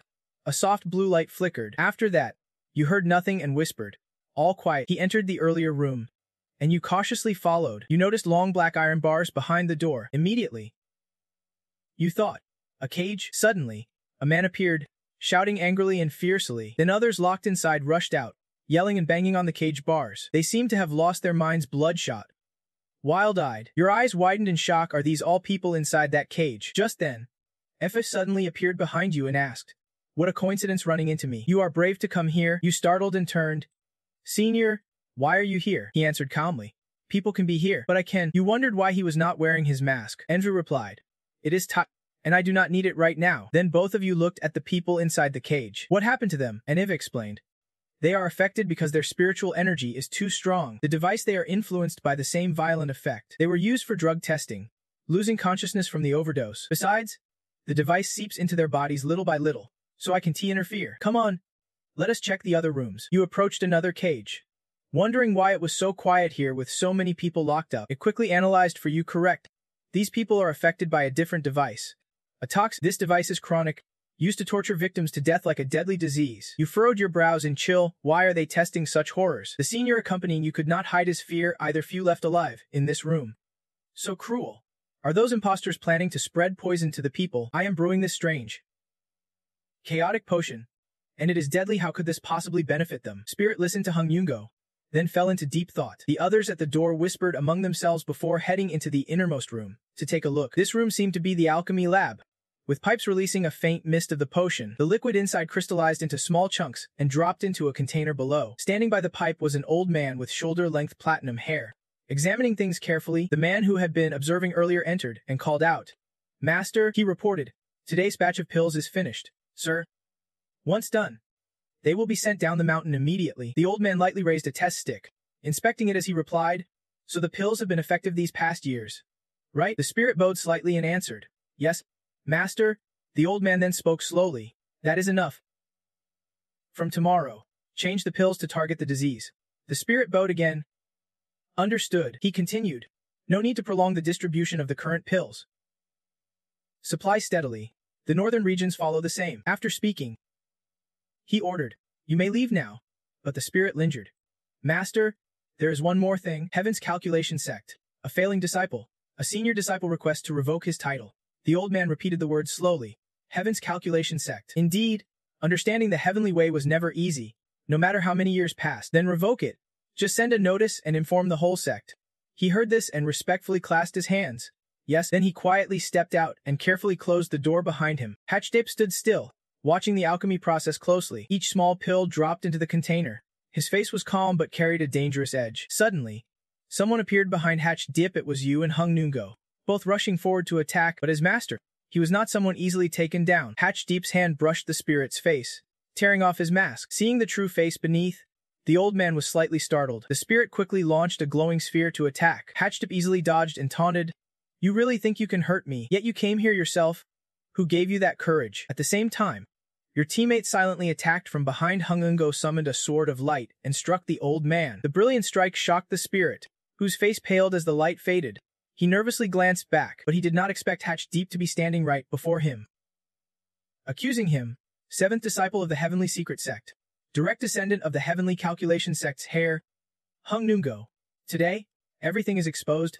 Time to purge the traitors. The young and older faces merged, revealing a scarred man missing one eye. He blooded and squinted, asking, "Hung Nungo." The young face appeared again on his aged features. Seeing this, Hatchdeep sat down and suddenly shouted, "So you are the heir of the Heavenly Calculation Sect." After shouting, he lowered his head, eyes full of hostility. "And yet you are still alive and came all the way here. Why?" "Revenge." The old man said nothing, only raising his hand to reveal a silver glowing ring on his wrist. Hatchdeep watched closely as Hung Nungo raised his hand too, revealing a nozzle inside the silver ring. Then both unleashed attacks. His was blue, Hatchdeep's was purple. Hungo cast his spell while chanting softly. Suddenly, the old man appeared behind Hungo. Hung Nungo scratched out a field with his hand, but the old man quickly turned and countered with a similar attack. Then Hatchdeep noticed 4 golden whirlpools appearing behind him. From them, 4 beams of light shot out. The old man jumped back to dodge, but Hatchdeep fell into his trap just as he landed. A golden whirlpool appeared over his head. The beam shot down. Hatchdeep could not dodge in time and was struck down hard. Seeing this, Hungo exclaimed, "So weak." Standing high above, he looked down at the trembling man trying to stand and said, "Years ago, you all rebelled. I could not do anything. Just watch as you destroyed the Heavenly Secret Sect, tearing it apart." Hearing this, Hatchdeep glanced over with difficulty. Spirit stood back observing. I heard Hanuzi continue. "For 100 years, I never neglected my cultivation.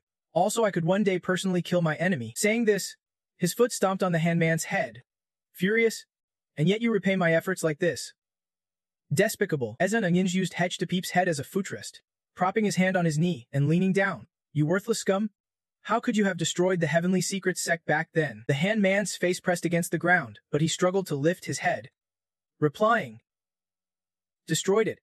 You fools." Hearing this, you sensed something was off and questioned with a huh. Then the spirit shouted, "Senior, watch out." Just then, the ground beneath him exploded, and Hatch startled and dodged away. Using the blast's force, Hatchdeep immediately soared into the sky, saying as he flew, "You think taking down a cripple like me means you are strong?" Both he and you looked up in shock. The handman covered his face with one hand, eyes filled with malice. You really are as foolish as my old master." Then Hatchdeep pulled down his hand, revealing a younger face with a blindfold. He said, "Remember me?" He looked at the handman, stunned, speechless. Many images flashed rapidly through Efringengzai's mind. He looked at the man before him and silently spoke a name. The master of the 10,000 sects had fallen. Ezengju was completely shocked, shouting, "How is this possible? He is really alive." Watching the handman slowly fall to the ground, Ezengju continued, "He was clearly killed by the old master." Hearing this, Hatchdeep raised his hand, gathering a red flame, and replied, "Maybe it is better to say the creator was just toying with you." At these words, the handman struggled, and the flames quickly surrounded the two. He quickly grabbed your collar, lipped up, and said, "Yes, that is the technique of the fallen master of the 10,000 sects. Don't get caught in the hand's fire." The two of you flew into the air, watching the roaring flames below. The handman only gave a slight smile, fingers closing as he unleashed his power. The flames grew fiercer, trying to engulf the two of you. Effing focused but did not weaken. His hands clenched and quickly activated his technique. Two metal arms burst from the ground, rushing toward the handman. Hechdipe instantly jumped to dodge, causing the metal arms and red flames to clash. Suddenly, Hung Yimf tilted his head. Noticing glowing eyes behind him, a small fireball flew toward him. He quickly removed his red cloak to block it, muttering, "Such a p-" Then Echelon looked toward the calm man still fighting below and said, "The handman is much stronger than that rebel. If they fight, I might not be able to control his power." Now dressed again, he added, "Destroying this place would cause too much trouble. There are too many people outside." Continuing to dodge, grumbled, "How is this guy still alive?" You whispered behind him, glancing at the strong men nearby. "This one's strange." The two of you escaped the flames again. The handman below watched inside. Too fast. Then Hechdipe raised his hand and said through clenched teeth, "I want to let you have your way." In response, the handman pulled down his hand, revealing a sharper, more angular face. Seeing this, Unden and the spirit both widened their eyes in shock. You exclaimed, "Who is this now?" This time the man transformed into a buzz-cut guy with dark, murderous eyes. Suddenly, his hands clapped together, then he wildly swung his arms, smashing the earth and rocks into debris beneath Agniinigas. Realizing this form was ineffective, the man raised his hand again and pulled down to reveal a new face, this time a pink-haired woman. Her blood-red, soulless eyes stared up. As soon as he touched her, Esan Anins was hit by an attack and clutched his right eye in pain. The spirit behind shouted anxiously, "Senior!" At the same moment, stone pillar smashed toward you. You let go of his cloak in time. The rock rushed forward, stopping just 1 centimeter from you. Just then, the spirit hugging Hongnugo suddenly dodged, and the block immediately crashed into the cliff behind, scattering spirit flames. His face covered in dirt, he anxiously asked, "Senior, are you okay?" He bowed his head, sweat pouring down his forehead, replying, "The spirit is shaken? The young woman must be corrupted. How is this possible?" Just those few words made Hongnugo's whole body tremble, gasping for breath. Glancing at the other side, he warned, "Don't look at her, or your soul will be sucked away." At that moment, her eyes grew deep and mesmerizing again. The spirit turned his head to glance, immediately hit by her attack, cursing silently. So annoying. Purple spirit energy surged forward, and just then it quickly appeared to help block the strike for him, completely ignoring the purple light attack coming from behind. The spirit focused ahead, saying, "Isn't this the big ascension device outside?" Meanwhile, the girl on the other side was preparing to transform. The spirit saw this and stopped worrying about other things, grabbed Hongo, and ran off. The big lake's mood shifted again. While running, he slightly turned his head and muttered, "Who exactly is this person? Why so many tricks?" The figure transformed into a sect elder who had become corrupted. The spirit sighed helplessly. "Who is it now?" Hankuang reminded him. "Find a way to get close. I want to collect his data." Hearing this, he gritted his teeth and replied, "Sounds easy, but I am still carrying a patient." No sooner said than he was grabbed from behind. An elder's head rose up and said, "The 7-star Gate Elder was the first sect to attack the heavenly mechanism." Meanwhile, the spirit's hand reached out as if something was holding it back. Then his whole body slammed against the momentum of his run. Your spirit immediately stumbled backward, crying out in pain. You looked up at a box being pulled by strings at its 4 corners and exclaimed in surprise. This is, completely unaware of the purple light striking from behind, your spirit focused ahead, saying, "Isn't this the big ascension machine outside?" Seeing your reaction, Esanen quickly jumped onto a stone to warn loudly. Behind you, shocked by the kick, you turned toward the lake. "Senior," you called out. He did not turn, replying, "This guy can control the space within a Zhang radius. Be careful, he might slam you into the wall." Responding to Hong Yinggo's warning, Hechdipe, still in the elder's cold form, raised his hand, but the next moment, he was right in front of them, striking to cut off the nurturing process. Hong Yinggo's eyes were icy cold as he raised a blue energy orb in his right hand, saying, "You still dare touch me?" The energy surged, slicing across his opponent's face. Narrowly dodging the blow, Hechdipe frowned, raised his hand to shift his face, muttering, "Too fast." Then he pulled down his hand, revealing a woman's face whose eyes shot out light. He was quickly hit by her attack. Suddenly the spirit appeared behind, shouting loudly, "Here's our chance." Hankuang's green threads instantly shot out, successfully entering her body, but the spirit's expression was stunned and unbelieving. The girl quickly turned her head to cast a projection technique, hitting him immediately. Luckily, Hongo rushed over to comfort the spirit, angrily scolding. "Why are you getting worked up?" Scolded but unable to reply. He could only angrily raise his fist at it. Hankong said, "Well done, spirit. I have got the data." Having multiple identities like this, Hen's tools are truly terrifying. While speaking, it suddenly startled. Hankong's tentacles kept tapping on the keyboard. Then it discovered something. Stammering, "Wait a minute. This person." The image of the woman appeared. Hankong added, Hen himself is already a tool, still affected by the recent spiritual attack. He rubbed his eyes and asked, "Hen is a tool. What does that mean?" It replied, "He can constantly change identities.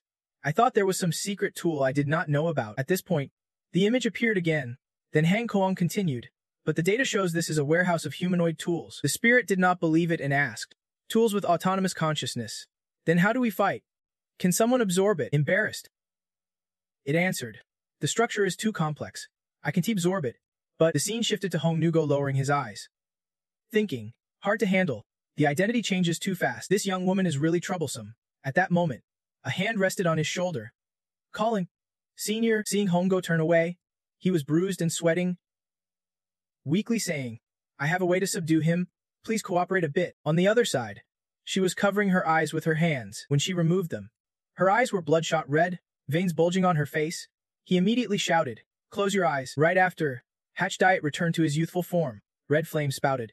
Hongo raised his hand, creating a protective shield. Stones flew up, hitting the shield. A sudden beam of light shot down, aimed at him. His form shifted again, now an old man with gray hair. Realizing something, he grabbed the spirit's collar and jumped up. It turned out he had moved the flames inside the shield. He looked back, panicked. Shouting again, the spirit raised his hand and took off his outer jacket. Then he used it like a surfboard over the flames, narrowly dodging. Just then, something emerged from the flames. A small fireball lunged to engulf him. Hongo saw this and his hands glowed blue. A blue snake appeared, rushing toward him, but Hatch Deep barely flicked his finger, and the snake slammed into the rock wall. Seeing this, he curled his index finger. Countless blue lights rose from the ground, forcing him to retreat, changing form again. This time a man with a shaved head. Stones around Hongo were immediately controlled. They all rushed toward him. Hongo tilted his head to dodge, then quickly closed his eyes, changing form again to a figure. But before using skills, he was grabbed by the neck. The spirit's hand glowed with a ring of metal light, then pressed it against the opponent. All the forms inside the figure disappeared simultaneously. The woman turned back to the old man with gray hair. Finally, the figure dissolved, revealing the old gray-haired man again. He stood watching the scene. The woman's image faded away. Then he completely vanished.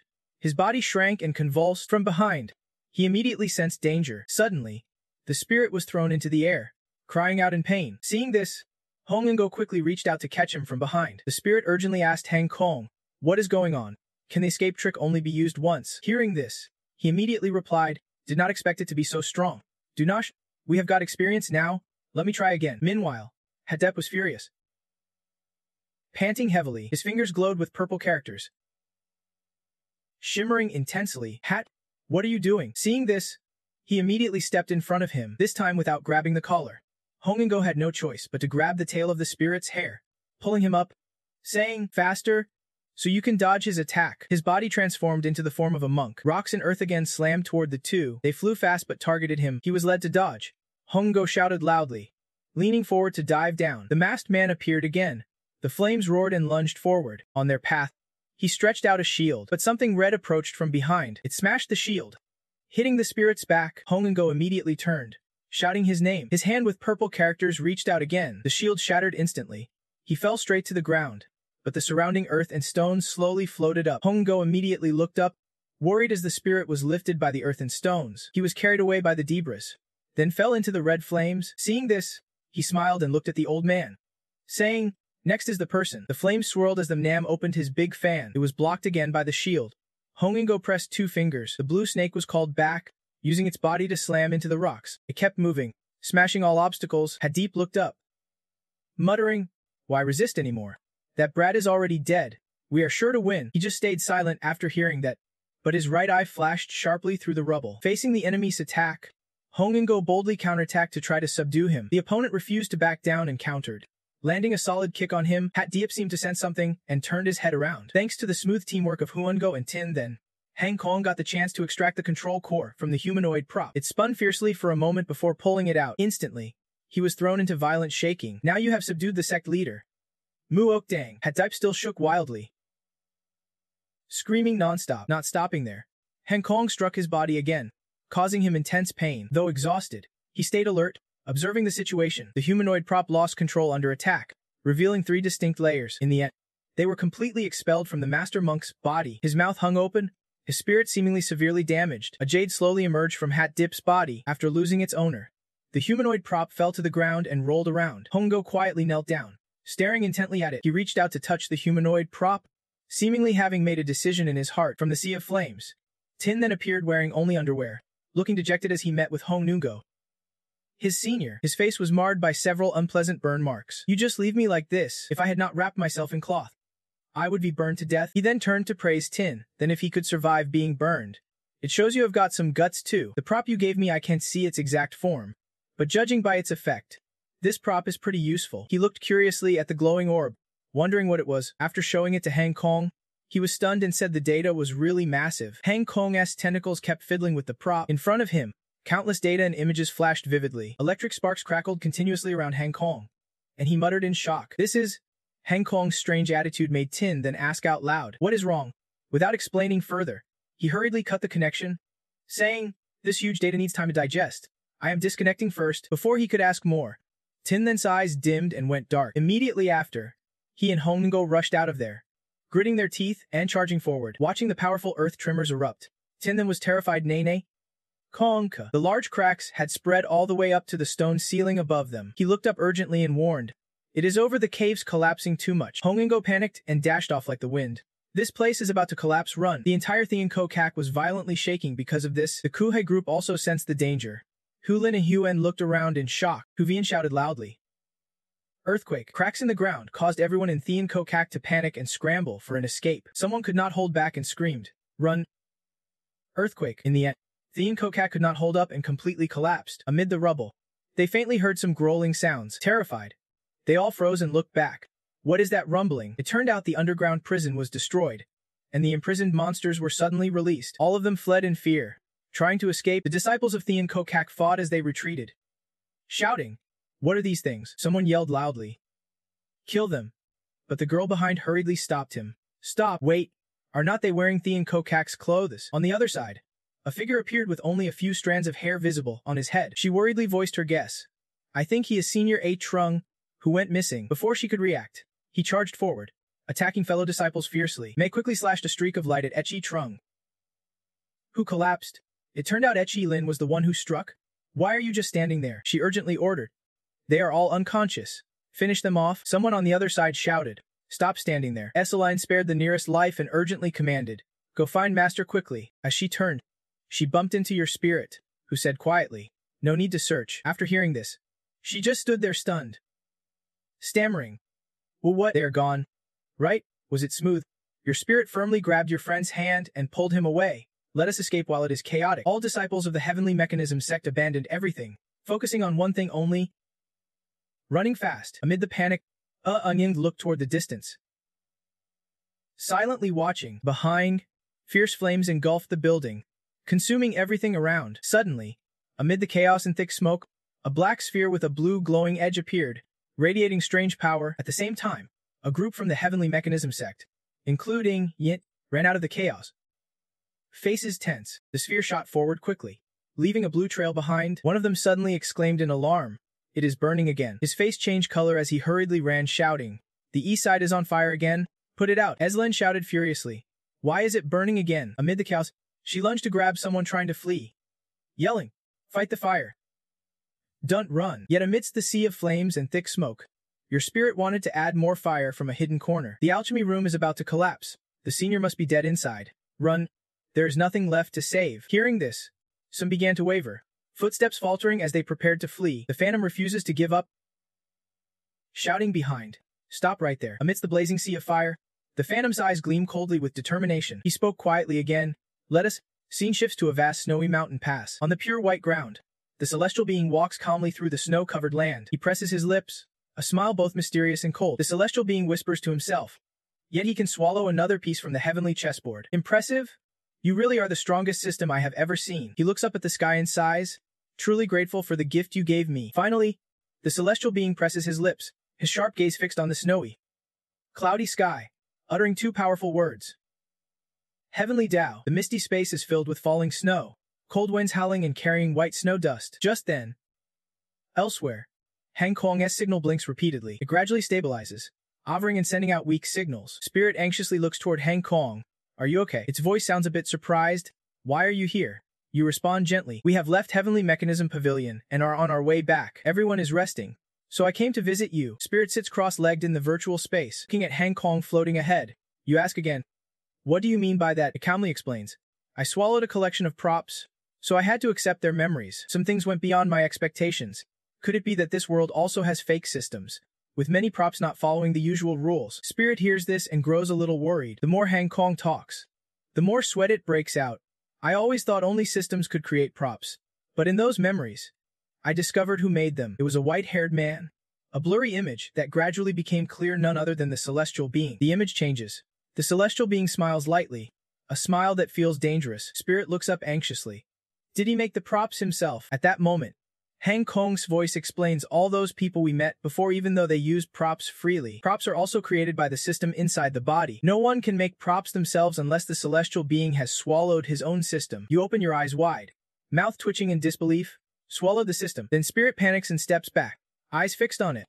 Can the host really eat the system? Hang Kong remains calm. Otherwise, how could it explain that he can create props? It seems uneasy as it continues. The celestial being is also a time traveler. Though I do not know how, if he gains power quickly, the system can control him. Hang Kong pauses, then continues. The system can make props that break rules, but he can even human-shape props. He swallowed his system, which is why he was targeted by the Heavenly Tao Prime. That is right. Everything connects now. All the lies behind it stem from his desire to break free from the Heavenly Tao. You seem to understand everything, which is why this world's Heavenly Tao is so chaotic. It confirms your theory, sweating as it concludes. Probably so. He wants to disrupt the Heavenly Tao. Back then, the failed negotiation between humans and demons was caused by him using human-shaped props. Those props cost too much, and the identity can be reused multiple times. So for the next few hundred years, he built a fake system organization. Spirit anxiously covers their mouth, summarizing the current situation. He is completely hiding in the background, but is slowly controlling the divine powers in hand, truly terrifying. Then you rub your hands, wondering, what exactly does he want? To replace the Heavenly Tao. Just as you ask, Hang Kong urgently responds. While searching memories, I heard a sound that does not belong to the past. It begins connecting data. A wave of blue energy suddenly spreading throughout the space. Hang Kong can't help but exclaim, these human-shaped props. His voice quickly shifted from panic to full-on fury. Another white-haired guy. Then, from nowhere, another voice whispered with amusement. Impressive, you are the strongest system I have ever met, Hang Kong said. Stunned, then cautiously asked, who are you? A cold voice echoed from the darkness. Thank you so much for the gift you brought. As the final word fell, two blazing beams tore through the void, and a pair of eyes suddenly opened, staring at him. A single call froze everything. Heaven's way. Hang Kong was shaken, his voice trembling with fear. Even in memories, whenever I touched his existence, it drew his attention. This guy's intrusion into the world's Heaven's way has reached a terrifying level. He controls everything. Faced with that, the spirit could only silently stare at his screen, weighed down by the burden of our honor. A question echoed in his mind, one he was not sure he could answer. Can we really beat him? Cut to the clear blue sky over Hongdan. Ahead stood the city gate, a solid shield protecting the capital. This was where people practiced their arts, exchanged news, traded, and lived their lives. A tall man frowned, wondering why the line to leave the city was so long. The person beside him shook his head quietly. I heard the princess disappeared. The city's been locked down for 2 days. The entrance into the city was heavily guarded. The scent of incense mingled as people blended into the crowd, eavesdropping on the news. Suddenly, a gate guard shouted, snapping everyone's attention. Everyone line up to enter the city. He pointed to a magic circle on the ground. Only those who step into this formation can enter. A citizen stepped into the circle, and immediately a light surrounded his feet, verifying his identity. The gate guard held a wanted poster and stared suspiciously. The spirit, holding a turban on his head, gripped the wanted poster tightly, scrutinizing his face. The spirit nervously sweated. Guard, am I not allowed in? After a long look, the guard frowned. You look familiar. He hurriedly explained, tears streaming down. Guard, please do not mock me. Look at my kid covered in rashes all over. Her little face was bright red with rash, her breath weak. The spirit's voice trembled with pity for the man beside her. coughing and taking medicine like water. My husband died last year. I am here to get treatment. Please. Let me. His heartfelt act even made the guard hesitate. That is rough. He glanced again at the wanted poster, then looked at the spirit before him with doubt. Surely they can be the same person. After comparing for a while, the guard finally concluded. The crying outside still echoed nonstop. He was frustrated. Damn crying monkey. So annoying. Hurry in. You bowed deeply in thanks to the guard. Without lingering any longer, you rushed quickly through the city gate. Once safely inside, you finally let out a quiet celebratory breath. A faint smile appeared on your lips. Luckily, you did not use their revealing battle flare, so no one investigated further. You chuckled quietly. Protesting. Let me go. Behind you, the guards whispered suspiciously. They would heard rumors about the princess. She would gone missing. There was a wanted order in the city. Things could not be too lax. Wanted posters covered the walls, each one a member of the spirit group. He worried, wondering what to do next. You frowned seriously after hearing this. Scene change. A large gate suddenly appeared, standing solemnly with a signboard engraved with 3 words Stone Mansion. You stood still, eyes fixed on the gate as if weighing your options. Then you quietly signaled your team to prepare to move. The noble beside you furrowed his brow, clearly suspicious. Before him, the spirit group dressed plainly, heads low, moved quietly inside the mansion under tight watchful eyes. As they paced back and forth, the noble's suspicious gaze followed every step. Unable to hold back, he pointed and shouted, "Who are these people? Why are they loitering in front of the stone mansion?" The noble quickly summoned soldiers and ordered them to chase everyone away. "Get out of here." You panicked and ran off. During the escape, the group whispered, "Does the noble not recognize us?" The spirit gritted his teeth in anger. "How could he recognize me?" Then they stopped in a hidden corner behind the mansion. You tried to recall. There is an anti-intruder formation inside the mansion. You vaguely remembered its location. The spirit grumbled, clearly annoyed. You wanted to test which way was easier to get out, but the noble was way too alert. The guard's eyes never left them. Forcing a retreat, you decided to just wait until nightfall since they kept watching. Darkness fell, and the stone mansion was wrapped in silence. In the faint night light, shadows silently pressed close along the stone wall. Footsteps barely making a sound, you gently parted the wide grass by the wall. When you first came to the mansion, Chutvo led you out to play here. You pointed to a small hole near the ground, just big enough to squeeze through. Smiling mischievously, "This dog hole." He frowned. "A dog hole to crawl through." But the spirit confidently nodded. "It is safe. No anti-intruder formations nearby lately." Without hesitation, you peeked inside and ordered, "Everyone, follow me closely." Inside the narrow, dark tunnel, 2 pairs of eyes suddenly met in the cramped space. Suddenly, both shouted. The spirit whispered for verification. Chutvo asked cautiously, "Who are you?" You quickly pulled at both sides of your hair as a signal. Tilting your head to prompt him, Chutvo's eyes widened in surprise and relief. Brother, still surprised, he quickly bombarded you with questions. "Are you okay? Why are you here?" The spirit answered firmly, "Of course I came looking for you." You were. Before you could finish, Chutvo realized something. He seriously said, "Let us not talk much now. I sneaked out earlier to find a place to hide first." But none of them noticed a silent footstep pressing on the ground. Someone was quietly watching them. In the darkness, a group of soldiers silently observed everything. Later, in a lit room at the main hall, he entered sternly. "Madam, Chutvo has sneaked out again." Outside, someone was supporting him. Hearing this, Bacon furrowed his brow. Worried, has the kid really found allies? She brushed her hair back, sighed. "Forget it. We can control him. Send someone to monitor quietly. Let him breathe a bit." Then Bacon lowered his voice. "Any news from the palace side?" The serious observer reported. "Still very quiet for now." She began to ponder, mentioning the border guards V and Zi Long, saying since the late emperor passed, she has received multiple invitations from various factions. The Thech family never involves itself in factional struggles. This time, we have to be even more cautious, firmly maintaining the clan's neutral stance. Butch seriously told the person beside him that the 3 princes can do whatever they want. But the old Thech family is just the gatekeeper. Do not drag us into this. Despite saying that, her eyes were full of worry, hoping that kid would be reasonable and not stir up more trouble. Meanwhile, somewhere hidden in the mansion, he appeared calm and confident. Next to V was a group of spirited people. He solemnly assessed the situation, saying first, "We need to look at the current state of affairs." Thinking of Tigo Lin and the sharp spirit echoing, "During the time we left, something happened at G Lam." He lowered his head slightly, tone softening, admitting he only knows the basics. "That day, I was locked up by my mother and only heard news about His Highness's death. Then, the eldest prince somehow imprisoned Prince N, claiming Yen had delivered something. Since the late emperor's time, Prince N's influence in the palace was considerable. Everyone said to investigate thoroughly first, but the eldest prince refused. The eldest prince ascended the throne by the late emperor's will. This was clearly suspicious. But no one dared to question, until one day, Her Highness the Princess suddenly stormed the palace, interrogated, and injured the new emperor. This caused great chaos, though the late emperor quickly imprisoned the princess afterward to suppress the rebellion. But Prince N was rescued by others during the turmoil. The new emperor was furious and began wiping out rival factions in the capital, terrifying all the major powers. V glanced at his friends with pleading eyes, hoping for help. Recently, news spread that the princess had gone missing. He quickly explained, I am worried, but my mother 1T let me get involved. He raised his eyebrows suspiciously.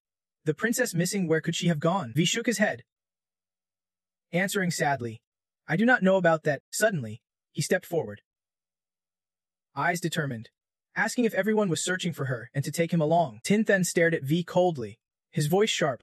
Your mother was right, you have a special status. It is best not to get involved. Think about your family. He bowed his head, lips pressed tight as if holding back something deep inside. He stood up, voice firm. You should go home first. At that moment, a strange noise suddenly rang out, startling Tin Then to turn around. They reflexively backed against the wall, eyes tense. He squinted, eyes sharp like a hawk, pinpointing the direction of the newcomer. Under the night sky lanterns, a few shadowy figures slipped across the roof like ghosts. CA was startled, whispering, Who is there? Flying on the road at curfew. Tin Then signaled sharply, Chase and see. At the forest mansion, flickering lights shone from the large hall. Inside, elder officials sat in a closed meeting, the air heavy with tension and scheming. Entran spoke first. Gentlemen, I believe you have all received invitations from the new emperor. Now that the second prince is in trouble and the new emperor has just ascended, he definitely needs allies. Eviinen asked quietly but pointedly. Entran, are you suggesting a shift in support to the eldest prince? To be blunt, he replied grimly. The eldest prince can do it. Another cut in. Displeased, after the eldest prince took over, he started new policies talking about governance and loving the people. A cold voice scoffed. It is just using our interests to clean up leftovers and build his own reputation. Many nodded in agreement. The old man slammed his hand on the table, voice harsh. The owner of Gilam is all of us the great clans. The eldest prince clearly wants to cut us down. Does he really think we are easy to bully? At the Gilam palace, dusk had already fallen. On the table were piles of memorials stacked high, one being read aloud now. The emperor suddenly stood up, slammed the table, and shouted, Damn it! His anger twisted his face, body trembling, cursing. These damn clans, yet they dared to openly oppose me like this. With that, the emperor threw down his brush and papers. Seeing him lose control, the envoy beside Daimting spoke up. Why is his majesty so angry? The emperor, overwhelmed with despair, sighed deeply. Envoy, he showed respect. Uncle Tam listened carefully to him. The emperor pondered and complained. Look at the reports from those clans. They are filled with disrespect and defiance. Their power is immense, oppressing the people and rejecting royal authority. Even father wanted to deal with this. If I want to hold power firmly, I must handle these forces, but my power is limited. I hope the envoy 1T let him finish speaking. The envoy immediately responded, Your Majesty's love for the people is clear. If I have been ordered to assist you, I will do my best. The envoy smiled and reported, Tonight, a group supporting the second prince is gathering. I have sent men there. The emperor praised. That is a troublesome task for you. The emperor suddenly remembered something and said broadly, Right, if it comes to it, leave the second prince to me. He is still causing trouble for me. Is not. The envoy reassured. Your Majesty, do not worry. They want to get away. In a room, officials gathered to discuss state affairs. He told his team, Everyone wait outside. I am going in to check. The second prince is still alive. When he returns, everything will be clear. Hun Trang quickly warned. Lord Hin, watch your words. Then he comforted. We all understand your concerns. A small clan like mine can compare to the big houses. Sticking firm is the best way to survive. Closing his eyes and stroking his beard, he continued, What about the second prince recently? Su sent word 2 days ago. The second prince is fine. I heard Elder Shu is gathering evidence to clear the second prince's name of patricide. We just need to wait and coordinate when the time comes. Suddenly, a mysterious voice said, Then I am afraid we can wait. Lord Hin immediately turned and shouted, Who is there? Someone slowly stepped in. Why are you officials still here so late? Discussing forces. The ruler sent us to check. The man took off his hat and revealed he was an envoy. The old man turned pale and gasped, drenched in sweat. In the quiet dead of night, Tin then took cautious steps. He hid behind, peeking out with a serious face to watch ahead. Tin then whispered, They have entered the Lin mansion. Hen Koang warned. Tun then, that guy is suspicious. Follow him fast. Confused, Tin then asked, Do they all have fake ids? The reply was quick. Yes, they are disguised. The spirit tensed, thinking, Why are those people pretending? Sure enough, the rebellion was caused by them. He then told his team, Everyone wait outside. I am going in to check it out, the worried comrade asked. Are you okay? The spirit reassured him. Don't worry. I will be back in half an hour. Saying this, he quickly jumped over the wall and landed safely. As he moved, he touched his body to activate invisibility. Then he dashed inside. Suddenly, a shout from behind caught his attention. He looked to find the source. It came from a room behind him. Tin then lightly leaped onto the roof and gently removed a tile. Peeking inside, his eyes widened in shock. Inside, a foot dangled, struggling to break free. Lord Hein was lifted by the collar. Blood smeared around his mouth as he begged, "Let me go." "Who are you?" An official lay flat on the ground, whispering, "Crown Prince. Has he gone mad? He wants to kill us all." Hun Trine was the leak. Now he was terrified. Trembling, the envoy calmly wiped blood off his hand and said, "The wise one is trying to inquiet. What wrong has the Lord done?" Then he placed a hand on Hen Trine's shoulder. Lord Hein choked and questioned, "How dare you do this? Aren't you afraid of karma? Second Prince, will you avenge us next?" He laughed arrogantly, as if that was just perfect. "But letting you all die now would be too soon." The envoy stared intently at the poison vial in his hand. Then he pressed it close to his nose. The nobleman struggled defiantly, daring him to kill him if he could, but not to come any closer. The poison entered his nose, and the nobleman screamed in agonizing pain. After struggling for a while, he gradually lost his strength. The two below gasped and shouted loudly. Nobleman. His mind was slipping away, fear making him break out in cold sweat. The nobleman's mouth was smeared with blood. His whole body stiffened. His body loosened, making the envoy confused as he exclaimed, "Nobleman." He spoke weakly. "Envoy? This?" The envoy calmly replied, "I need your cooperation. This is the only last resort." Then the envoy straight-faced said, "It is just an ancient parasite. Not that scary. Let the nobleman breathe some of it." The panicked official below shouted, "Do not." The envoy hesitated nervously and said, "Nobleman, I do not need it." He spoke coldly.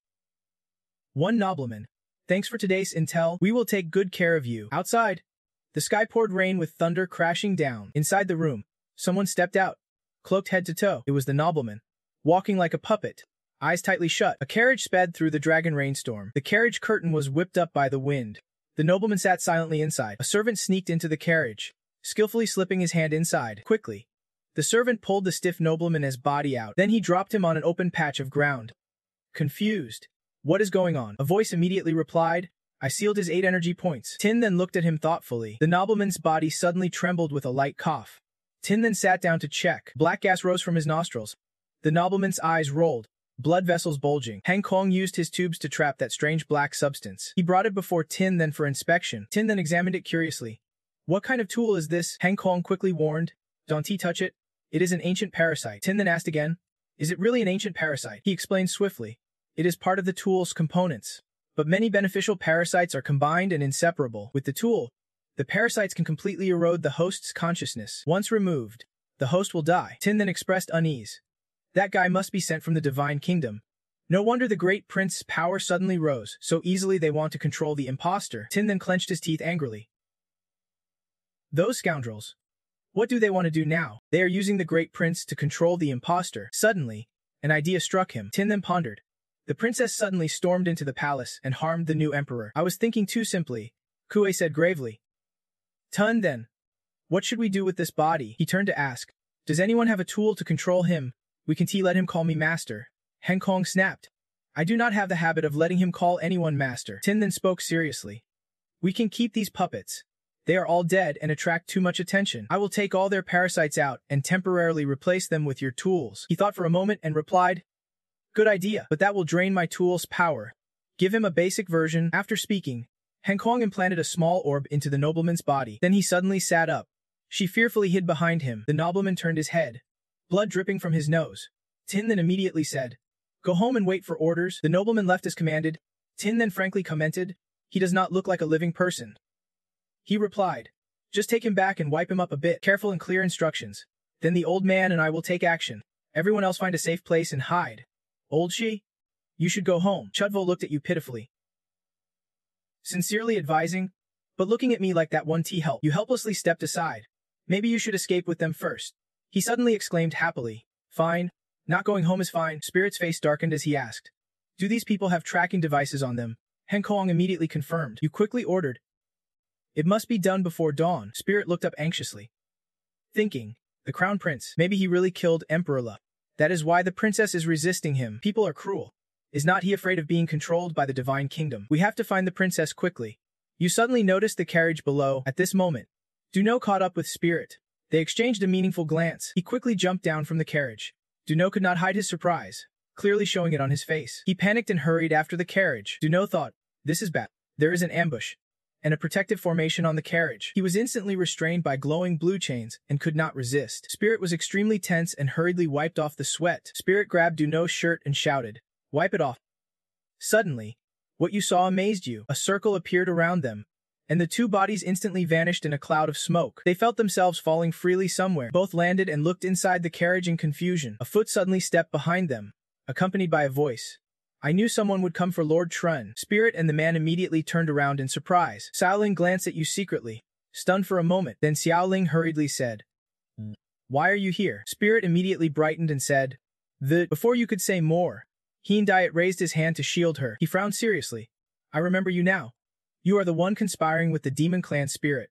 Why are you here? Xiaoling quickly pulled Hien Diet's hand, explaining, young master, it is a misunderstanding. A man suddenly stepped out from the carriage and asked, what is going on? He happily stepped forward to greet Uncle Trine.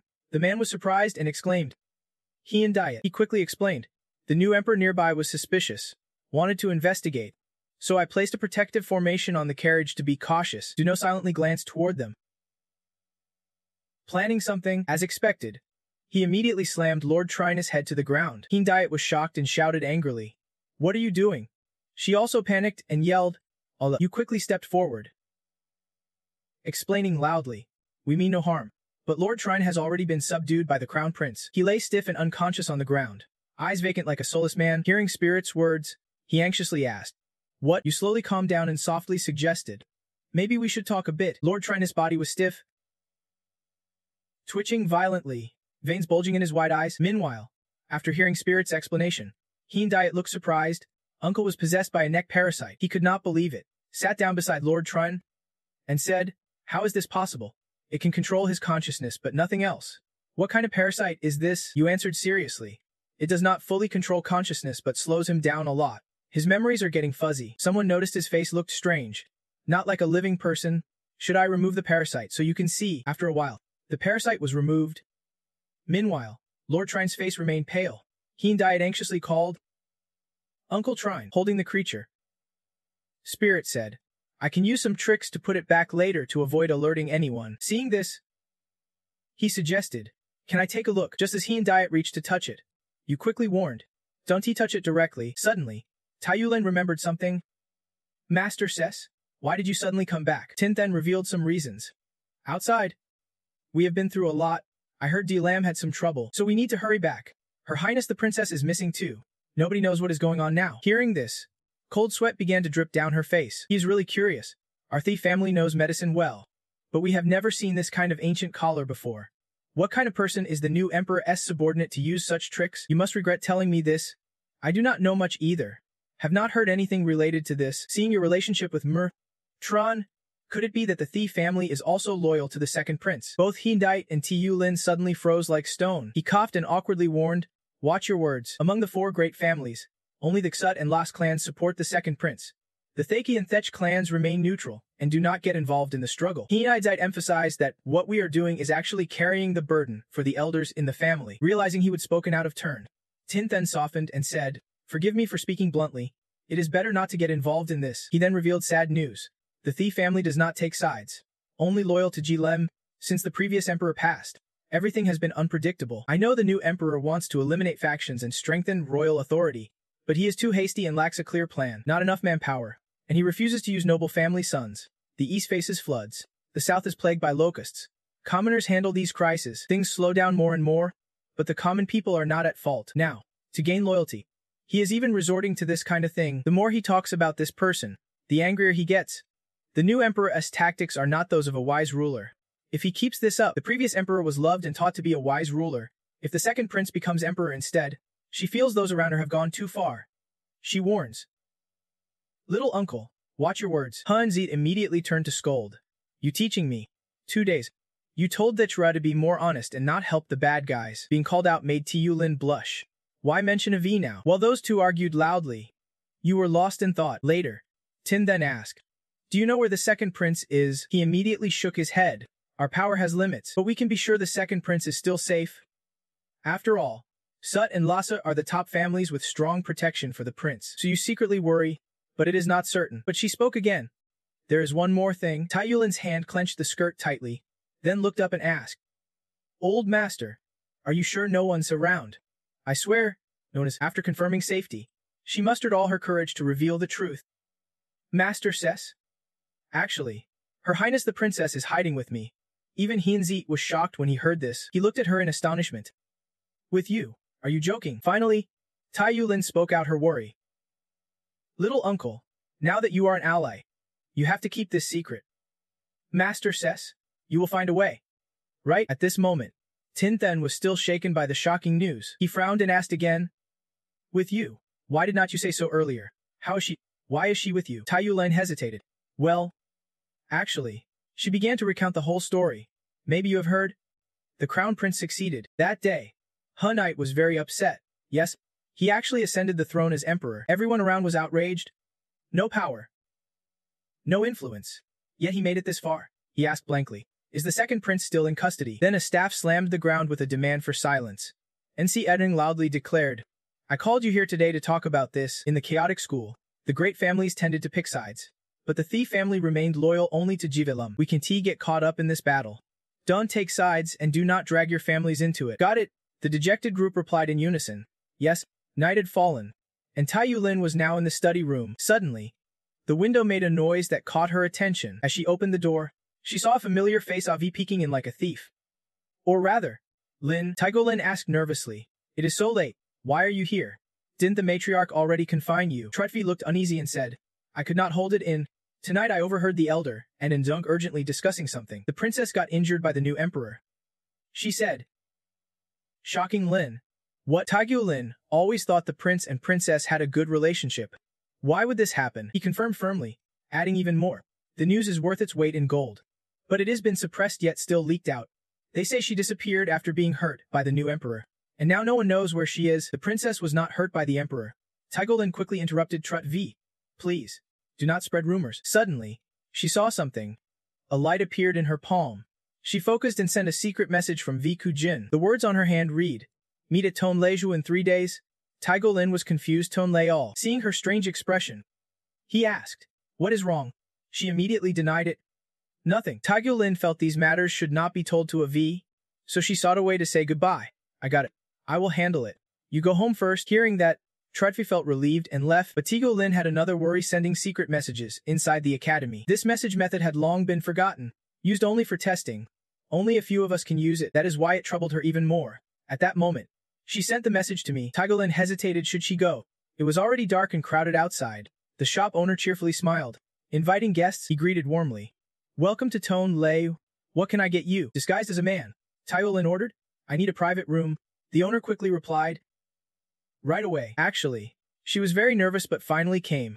At this point, it should be fine. After preparations, he led Taigolin inside. From a distance, someone had been watching her all along. Candlelight brightened the room. Taigolin recalled she had not encountered any ambushes along the way. Just then, she noticed the tea cup on the table steaming strangely as a black mist suddenly flared up inside it. A man appeared and respectfully bowed. Miss Thee, sorry to keep you waiting. I am here to guide you. He placed another full cup of tea on the table. Suddenly, a secret room appeared behind the bookshelf. Taigolin anxiously followed, examining the hidden room carefully. Noticing her expression, the man assured her. Rest easy. This has long been the family estate of our master. Hearing this, she wondered who the master really was and why she was called here, but he did not reveal anything. You will find out when you meet him. This only made Taigolin more anxious. Entering a room, a voice said, You are here. The captain of the guards hesitated, apologizing for dragging her into this mess. She was surprised to see the person before her, the captain of the royal guards. After finishing, the man left. Taigolin anxiously asked the captain, Why are you injured? Her eyes landed on Lam Ku lying on the bed. The prince is here. How is he? She asked quietly. It is a long story, came the reply. Then Taigolin requested, Let me treat your wounds first. The captain smiled. Thank you for the trouble. But suddenly, her eyebrows furrowed. Taigolin froze. Can't be? It seemed this was not unexpected. Turns out she really could not handle it. So the captain explained. I have been trying to heal myself these past days. But no matter what, the wounds won't recover. This made her even more curious. What exactly happened? Is it some kind of curse? She shook her head. If I can see the other side, then it is not a curse. Then he recounted that day. That day the princess was admitted to the palace, and chaos broke out as soon as I arrived. I was attacked by a mysterious figure close to the new emperor. That day, the captain and his father were urgently summoned to the palace. The sounds from inside startled her. What else is there to say? Everything now is because of the one who did harm. The next moment, the guard rushed inside urgently. Your Highness, at this time, the envoy was still using magic to attack. Just as he was about to strike Lam Ku, she used her body to block it. Your Highness, be careful. The emperor stood behind the envoy, worriedly instructing not to harm Ku or escalate the situation. So he assured, Your Majesty, rest assured, we won't damage her reputation. The guard immediately took a defensive stance to protect his master. She was so furious she wanted to take down the one in front of her. Ruthless. But before she could finish, Lam Ku collapsed. The guard panicked and called out, Your Highness. She growled out each word, unable to move. What have you done to me? The envoy coldly warned her not to be disrespectful before His Majesty. Even a princess is not allowed. His Majesty has sacrificed much for the nation. Please understand his burden. The guard patted her shoulder gently. Can I? Then he bowed carefully and spoke, hoping Your Majesty will calm down. I was ordered to train under the princess.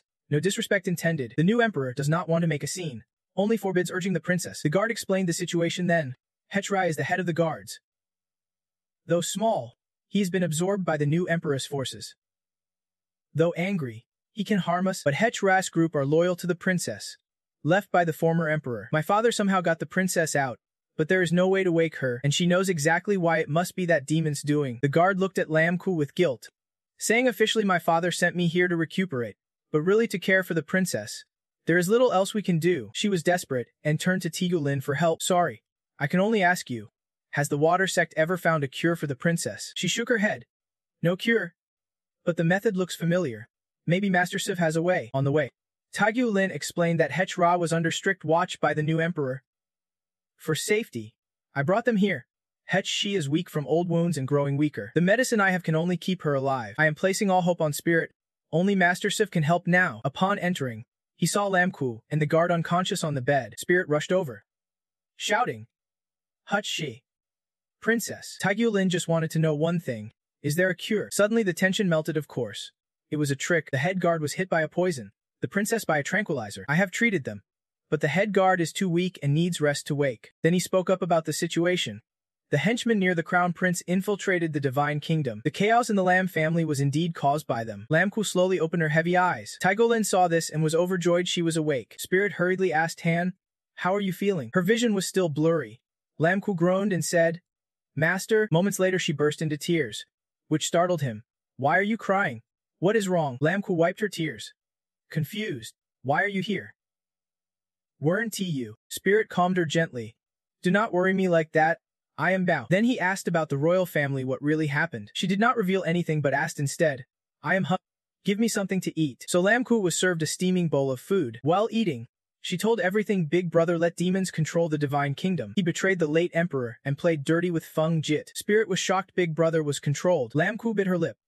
Otherwise, what else could she say? Now she was furious, accusing him of colluding with demons to seize the divine kingdom and kill their father for power. Lam Ku trembled all over. How did it come to this? She had meant to find Feng Jit and scold him, but he said the late emperor was defeated by Big Brother. She did not believe it and intended to find Big Brother. That day, she had tried to call him Big Brother, but I overheard their wicked schemes. Strategist. Right now, my power is still too limited. At that time, the crown prince was discussing plans. Although Feng Jiat had lost his position, the clan still opposed us. The late emperor was unjust, left me nothing. If I had real power. What is your plan? The envoy firmly assured me. If I could help you claim the throne, then surely I could help you gain real power. If the clans do not cooperate, then we will just have to get tougher. Lam Kuai interrupted. Stepping forward, she cut him off and took the throne as emperor. Lam Kuai asked sharply, Have you really dealt with the late emperor? Her appearance surprised the crown prince. Why are you here? Lam Kuai stepped forward accusingly. You let him harm the late emperor. Are you crazy? The crown prince immediately ordered. Get her out. Guards, escort the princess outside. She cursed him. Ungrateful scum. But he just sneered. Ungrateful. The crown prince spoke of his own bitterness. But has he ever treated me kindly? I am the eldest son. But just because I lack the talent for cultivation, Feng Jiet looks down on and humiliates me. Do you think he truly loves me? It is only because we share the same chaotic royal bloodline that he sees me as a means to improve the dynasty. The only one he truly favors is Feng Jiat's successor. If I do not act first to stop him from becoming emperor, with his cunning, I will be stripped of my status and made a commoner. What will happen to me then? Just obey. He raised his hand, but Lam Kuai immediately shouted, "Don't he touch me." She could not accept the truth. He is not my big brother. This divine nation? These demons. They can be allowed to stay. The crown prince shouted, "Don't be disrespectful." Lam Kuai recounted everything to stop me from trusting him, and yet he stood defiantly. Ungrateful. Later, I was imprisoned. She covered her face and cried, truly not understanding why it had come to this. Master, why did my big brother turn out like this? After hearing this, I was silent, then left with Tu Lin, leaving a heavy silence for Lam Kuai. She looked into the room. Your Highness, please leave. He warned of imminent danger. The royal family is controlled by the divine nation. Jia Lam can stay long. Tu Ling is worried too. I can hide this from your highness much longer. Brother, do you have a plan? So I decided. We have no choice but to leave first. The divine nation's interference is the real problem. Jia Lam will never know peace. When it was first established, the divine nation's territory was not this large. There were several larger countries nearby, but the surrounding countries often faced internal chaos and eventually collapsed. Some of their people voluntarily joined the divine nation, expanding its territory. She summed up, "You mean he wants to take over Jia Lam? That can be." Accordingly, Tu Lin shared what she knew. Jia Lam is utterly obedient to the divine nation. Its system follows divine nation standards. Everyone, from top to bottom, respects it, except divine officials can enter certain areas. Jia Lam is basically a colony. The image of his sinister face flashed in her mind. Hearing this, he suspected. Does anyone understand? Maybe it is because of boundless malice. Possibly, and I believe there is another scheme hidden somewhere in Jia Lam. Someone's hand placed a steaming cup on the table. Second prince, a subordinate softly invited. Please drink. Warm yourself. But Feng Jiat snapped. Take it away. He asked irritably. How much longer do I have to hide here? The subordinate said. Don't rush. The crown prince holds a mysterious power that is still searching for someone. Tiat Lao is still dealing with them. Feng Jiat could not contain his anger. Not in a hurry.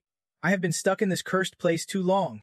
If I do not return to the royal city soon, my power will be swallowed by the old boss. What mysterious power? It is only spreading more.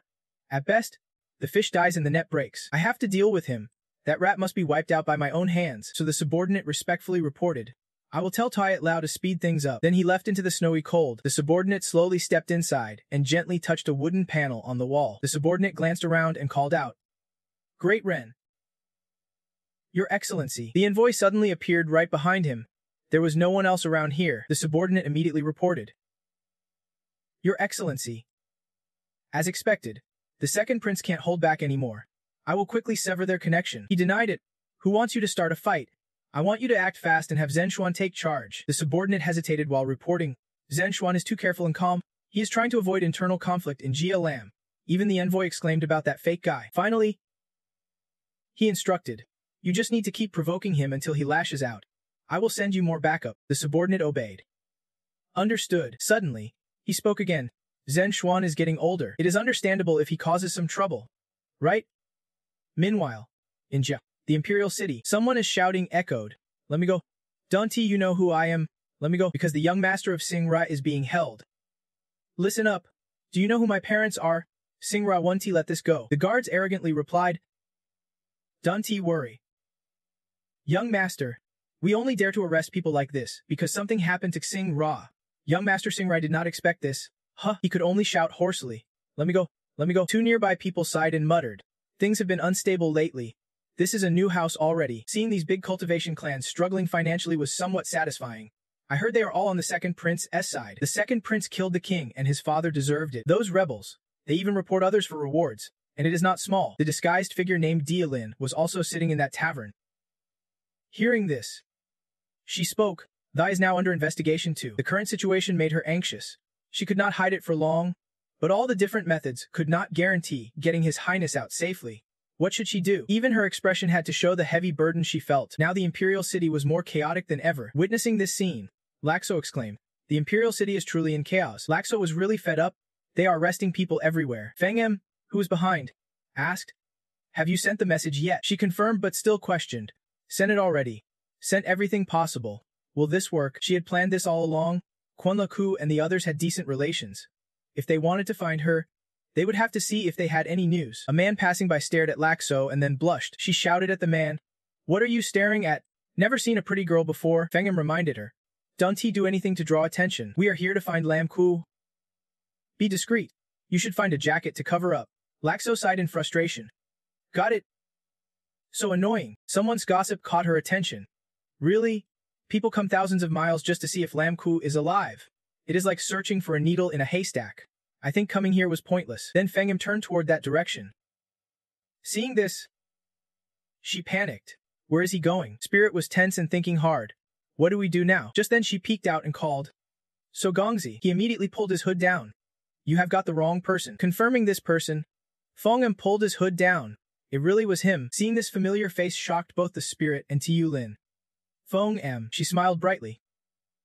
"Don't worry. I am not here to spy or report you. I just came to the Water Mansion to deliver an invitation. I am looking for Lam Kwai. I do not have any info on her either." Tiu Lin and the spirit exchanged awkward glances. In the room, Lam Kwai showed a shocked expression. So Fengam and Laxo had arrived here. She could not keep calm and shouted, "Why are you all here?" She glanced away and said, "Like I am so excited or something." Lam Kwai anxiously asked Spirit, "Teacher, can we trust them?" He quickly reassured her. "Don't he say that? Everyone is here to help you." Looking at the person before her, she still could not tell. "What about her?" Fengam got straight to the point. "You want to leave the Imperial City, right? Jia Lam is not approved by the Divine Kingdom, so it can use teleportation formations. The checkpoints in this room are tightly secured. But actually, there is still a way out of the Imperial City. If you know that 300 years ago, when Jia Lam first founded the nation, a wide road leading in all directions was built but has long been abandoned. She reveals that place the sewers. At night in the Imperial City, darkness quietly seeps through every corner. The vigilant spirit guards patrol, while Fengam hides in the shadows, eyes sharp and silently watching. When the patrol passes by, she signals softly, "This is the spot." Everyone's eyes dart down. Lam Kwai skeptical. "The sewer mouth. Are you sure?" Fengam eagerly jumps onto the sewer mouth. "Let me go down first." She grumbles. "Hey." Then she leans close to you. How does she know the Imperial Palace so well? Like it is her home. Spirit stays silent. The torch in hand flickers dimly. You lead the way, heading deeper into the underground passage. Lam complains. "It stinks in here." "Yeah. The bottom of the sewer smells bad. Didn't you notice when you went down?" Spirit explains it is sealed. The sewer mouth is closed, so even idle people do not fall in. You keenly spot something strange: footprints. On the mottled brick floor, clear footprints are imprinted. Spirit wonders aloud. "Does anyone else know about this place besides us?" She calmly replies, "Don't worry. All of them are blind. They can see us." She frowns. "What does that mean?" Fengam just answers, "Let us move." The road is long. The group speeds forward when suddenly a shadow darts past them. Lam Kwai "Who is there?" She reacts quickly, lunging to block it. "Don't let it run." Lam Kwai, "A ghost? I can't believe there are ghosts in the Imperial City." She kicks Lam Kwai aside. "You are scaring him." But the ghost manages to escape. She snaps. "What are you doing?" "Don't let it run." Fengam calmly says, "No harm. No punishment." "Glutton." Lam Kwai protests fiercely. "No harm. Ghosts should be caught and taken to the warden." She smirks. "You still have demon blood in you. By your logic, maybe you deserve to be caught too." Her words clearly anger Lam Kwai. "What did you say?" Fengam. Lam Kwai huffs behind, her face gloomy the whole way, a stark contrast to Fengam's calm demeanor. While walking, Spirit suddenly stops. Spotting something, he frowns. "Another one. We have already encountered so many ghosts on this path. Why are there so many ghosts beneath the Imperial City? How has no one noticed all these years?" The tunnels keep expanding, branching in all directions. Even equipped with lighting impossible for ghosts to maintain, the group moves forward only to find the path blocked by an iron gate. Inside, several ghost clansmen hold weapons, radiating a heavy murderous aura. She immediately becomes alert. They are their comrades. "Don't worry." Then Fengam steps forward, speaking in a strange language to communicate with them. Spirit wonders silently. What language is she speaking? A strawman explains. It is the Ghost Clan language. He grows more suspicious. How does she know the Ghost Clan language? After a long exchange, the iron gate slowly opens. Fengam turns and says, "Go in. It is safe here." They all step into the Ghost Clan's lair together. She continues explaining that basically, they have now escaped the Imperial City's range. You can leave the Imperial City directly, but even outside, you are still in Jia Lam's territory. You will be hunted down. Lam Kwai raises an eyebrow. Annoyed, "That won't bother us." Fengam points toward the light ahead, or you can choose another path. Before them is a blue formation array, glowing with mysterious signals. Both Spirit and she are amazed, shouting in unison. A transfer formation? Lam Kwai can believe her eyes. The transfer formation actually works. No one noticed, she calmly explains. There is a way to hide here. Otherwise, why would so many ghosts be here? Lam Kwai Da. Setting up a transfer formation under Jai Lam, what do the ghosts want to do? Fong Inyam lowered her voice, holding the orb at her neck, thinking carefully about why her mother inherited the demon bloodline. She deserved it. Her mother, a half-demon, could very well be the ancestor. She confirmed. No mistake. Her mother inherited the ancestor's bloodline, and there was nothing shameful about it because at the founding of Ji Lam, the royal family and most nobles had demon blood. This statement shocked everyone. What? Feng Jiam continued. Maybe her father once knew, but by her generation, it was completely forgotten. This secret was the covered alliance between the demon clan and Ji Lam's forefather. Lam Ku asked again. The forefather, she was silent, saying back then there was always cooperation with the demon clan, but that bond faded like the demons themselves. Lam Ku almost could not believe what she heard. Stammering. How could the forefather ever collude with demons? Feng Jiam smiled coldly. Collude? That is just cooperation. She turned away, voice laced with meaning. Why such deep hostility toward the demon clan? How do you know they are not the victims? She shot back immediately. Victims? Feng Injim lowered her tone. Speaking slowly, demons or spirit beasts are the same after losing the Chua War. They were sealed by the divine nation in Vi Chiu. Worse than Manchu. Vi Chu was cloaked by a supreme aura, so the highest beings there could only reach warlord rank. Lam Ku's face turned cold. Serves them right who told that demon man to invade human lands. She questioned harshly. Why do you always defend the demon clan? Are you one of them? Why do not you deny it? Her silence unsettled Lam Ku. Don't just stay quiet like that. Feng An put a finger to her lips, signaling silence. Then whispered, aren't you just a nosy busybody? Go to Vi Chiu. There is nothing you can do here in Ji Lam. Her power was too weak. Only by leaving could she survive. The secrets of Ji Lam and its demon alliance could only be used in Vi Chiu. She hesitated a moment, then reluctantly agreed. Fine, I will go too. Without hesitation, she added, I am no criminal. After leaving Tidy for the royal city, I disappeared anyway. This will just make others suspicious. Lam Ku turned to Spirit and asked, Master? He smiled. Of course I will go with her. Hearing this, she lit up like a child. Thank you, Master, you are the best. Suddenly, a spatial shift interrupted their conversation. She startled and turned toward the sound. The teleportation's active. Lam Ku immediately spun back, shouting at Feng Ingim, Hey, I am not ready yet. She was indifferent. Hurry up. Spirit was also caught off guard by the shift. Wait, you little pests. Feng Ingim cut him off. My teammates will announce it. Then she tossed a cube to her. Take this, your lifeline. Lam Ku was surprised. What is this? How do I use it? Feng Ingim activated the formation while answering. You will find out soon. Lam Ku, there is something I have to remind you. I am the one who has helped you the most. You should be thanking me. But judging by you, that'll have to wait until after you return. Before she finished, the teleportation formation swallowed her whole. Now, Feng Ingim was drawing a mysterious circle on the floor, but overexerting herself caused her to stumble and fall. Lesisa rushed over to support her, worry etched on his face. Are you okay? Feng Ingim smiled reassuringly. Don't worry. Just overuse my spiritual energy. At that moment, she was stubborn, expending spiritual energy while activating a far-reaching teleportation formation. She really was not afraid of running herself dry. She still wore a wry smile. Pretty impressive, right? Hearing this, Lesif cautioned, Don't be greedy. After notifying CH, let us head back to Tidy quickly. She grumbled. Honestly, I have no idea what you are drawing on that pillar. Spirit was face down on the shattered ground, then slowly looked up, his expression thoughtful. He sighed softly. The earth so sore. He clutched his head. Dizzy. Master, I think it is us. She looked up sharply, observing something, then her gaze swept the whole scene. We are in Vietru now? Huh. At that moment, Spirit frowned in confusion, but moments later, he bit his tongue as a powerful presence appeared with a warning. This place is not quite right. Spirit bit his tongue, enduring the pain to listen. Listen to me first. I think just now I sensed some disturbance from the shattered sky path. Dangerous. The shards were engulfed in chaos, instantly cutting off all sensation, still unable to connect to the celestial path. And now there are shards here. Could it be that the celestial path is shattered? No way. If it were truly broken, this world would have fallen into chaos long ago. Then, he decided to investigate the village first. Feng Yam said there would be no living beings under the martial king here, so being cautious might mean no danger. The scene here was strangely quiet. Only Lam Ku and the Spirit silently scouting around. She cautiously scanned the surroundings. After walking so long, not even a shadow appeared. Lam Ku could not help but wonder why Feng Emi did not clearly say why he brought them here. Suddenly, a figure darted past. She called out in surprise. Master, he rushed forward, replying, Your Highness, there is someone ahead. Soon, The spirit grabbed the figure, and Lam Ku spotted a demon below. At that moment, the demon tribe screamed in an incomprehensible language. He shouted back, still firmly holding his hand. Asking kind. Bro kind? Got a demon language chip. Give me one quick. The spirit immediately got a reply. It is ready now. The demons got even more agitated. One yelled, let me go. If you want to die, do not drag me down. Seeing this, he calmed them gently. Brothers, do not get worked up. I just want directions. The demons finally settled down. One who understood their language warned, if you want to live, do not follow me. If you keep running, wait until the fog comes. Before they finished, the fog rolled in. It was looking at the thick purple mist.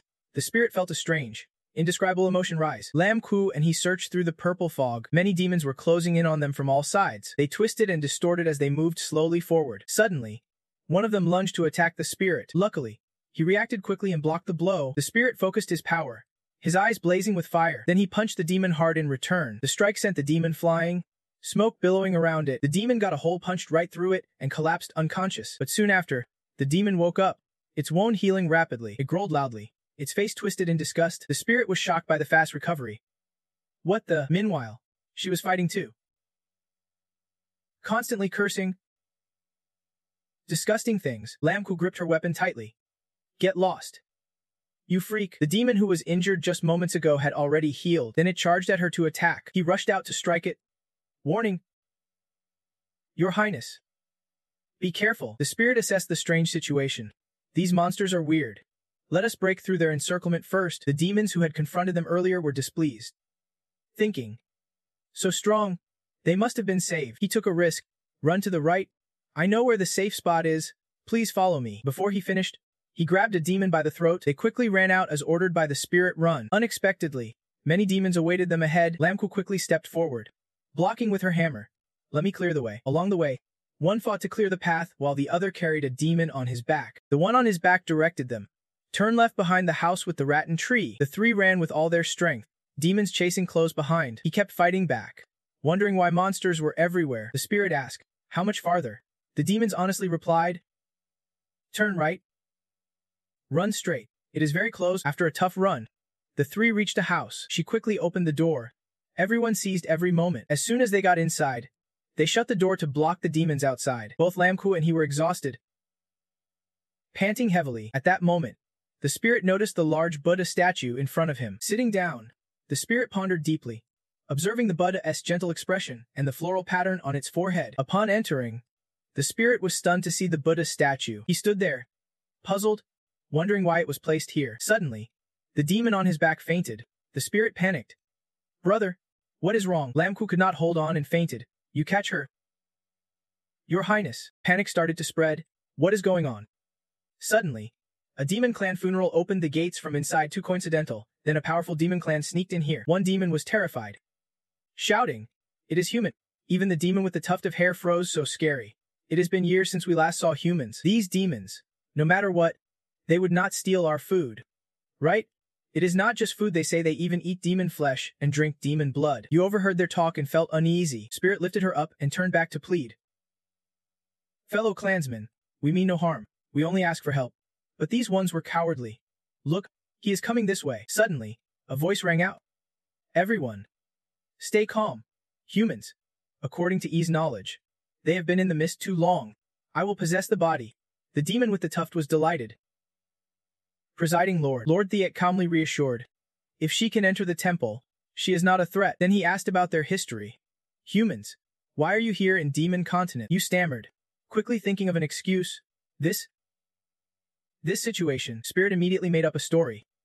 Actually, I am the princess's servant, and this is the demon princess disguised as a human. The presiding lord and his disciples were surprised and somewhat skeptical. You started telling the story. A few years ago, I met Thofai and got into trouble. Spirit's tale was vivid and real, how weak she was then. Saved from death, Thofai was a killer.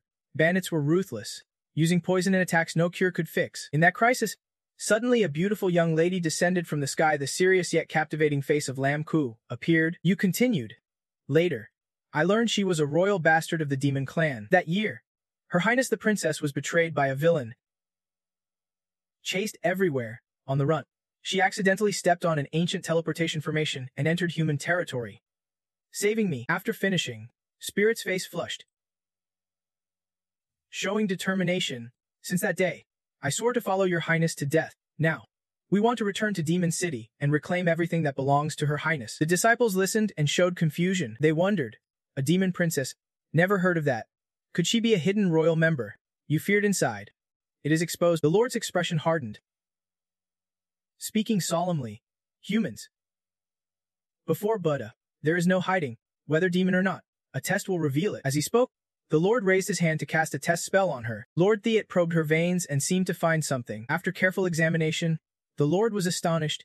This is the royal bloodline. Then he looked up at Spirit's innocent face and silently wondered if the human was telling the truth. The weak flame from the lamp flickered as Lord Theot stirred a bowl of water. Then, calmly, he fed the water to the unconscious Lamku. Suddenly, a strong figure appeared and reported, Spirit, I just grabbed some mist to analyze. Some components in the mist resembled the tool used by that number-faced guy to lose his mind. After the stimulation, the demon blood inside the princess stirred. He reminded, the tool must know what is really going on now. Lord Theot noticed your worried expression and asked, what troubles you?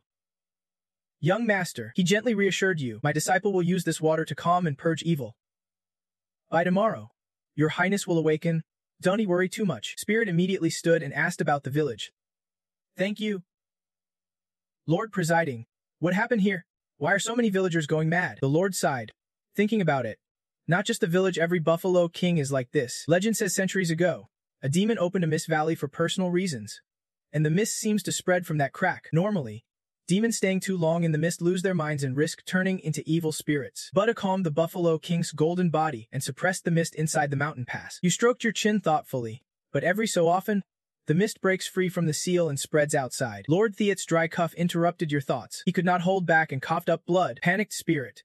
The day is fine, but the chief priest remains calm. The old illness is not serious, just exhausted and weak. Then, with a pale face, the chief priest instructed, I will rest for a while. If anything happens, just find that young disciple behind me. Tonight, I will be on night watch. You glanced over at the confused disciple standing behind. Seeing his clueless expression, you thought silently, he does not seem very smart, better get him to confess everything. Lanla introduced himself again. Surprised that the chief priest knew so much, truly compassionate and knowledgeable, the chief disciple showed obvious reverence. Of course, the chief priest was once a monk serving the city lord. To return to the village to save his family's market, he gave up everything in the city. Spirit joined in, eyes shining with admiration. Our chief really cares for the world. His Buddhist faith is boundless. Even the mist dares not enter the temple. Then the disciple revealed everything. It is true. The chief priest has a relic given by a lama for the city guard. After attaching it to the Buddha statue, creatures like the mist 1T dare approach the temple. You casually praised. That is really powerful. Suddenly, a bell. He had to say goodbye, it was already late. Surprised at how long the conversation lasted, before leaving, the disciple reminded. Rest up. I will handle the night watch tonight. You smiled slightly, then immediately put on a serious face. Dealing with a young teen with politeness is the easiest. The lamp was still lit, but the chief's disciple guarding the post had fallen asleep. He was drowsy, completely oblivious to his surroundings. Spirit was speechless. Looks like the sedative 1T work. What a reliable night guard. You clasped your hands respectfully before the Buddha statue, then suddenly jumped up. Gripping the Buddha's face, Spirit reached out. This eye must be the relic, a powerful artifact. Many have it. Heng Kong touched the three eyes on the Buddha statue with his tentacle. Upon contact, it activated indeed a prop.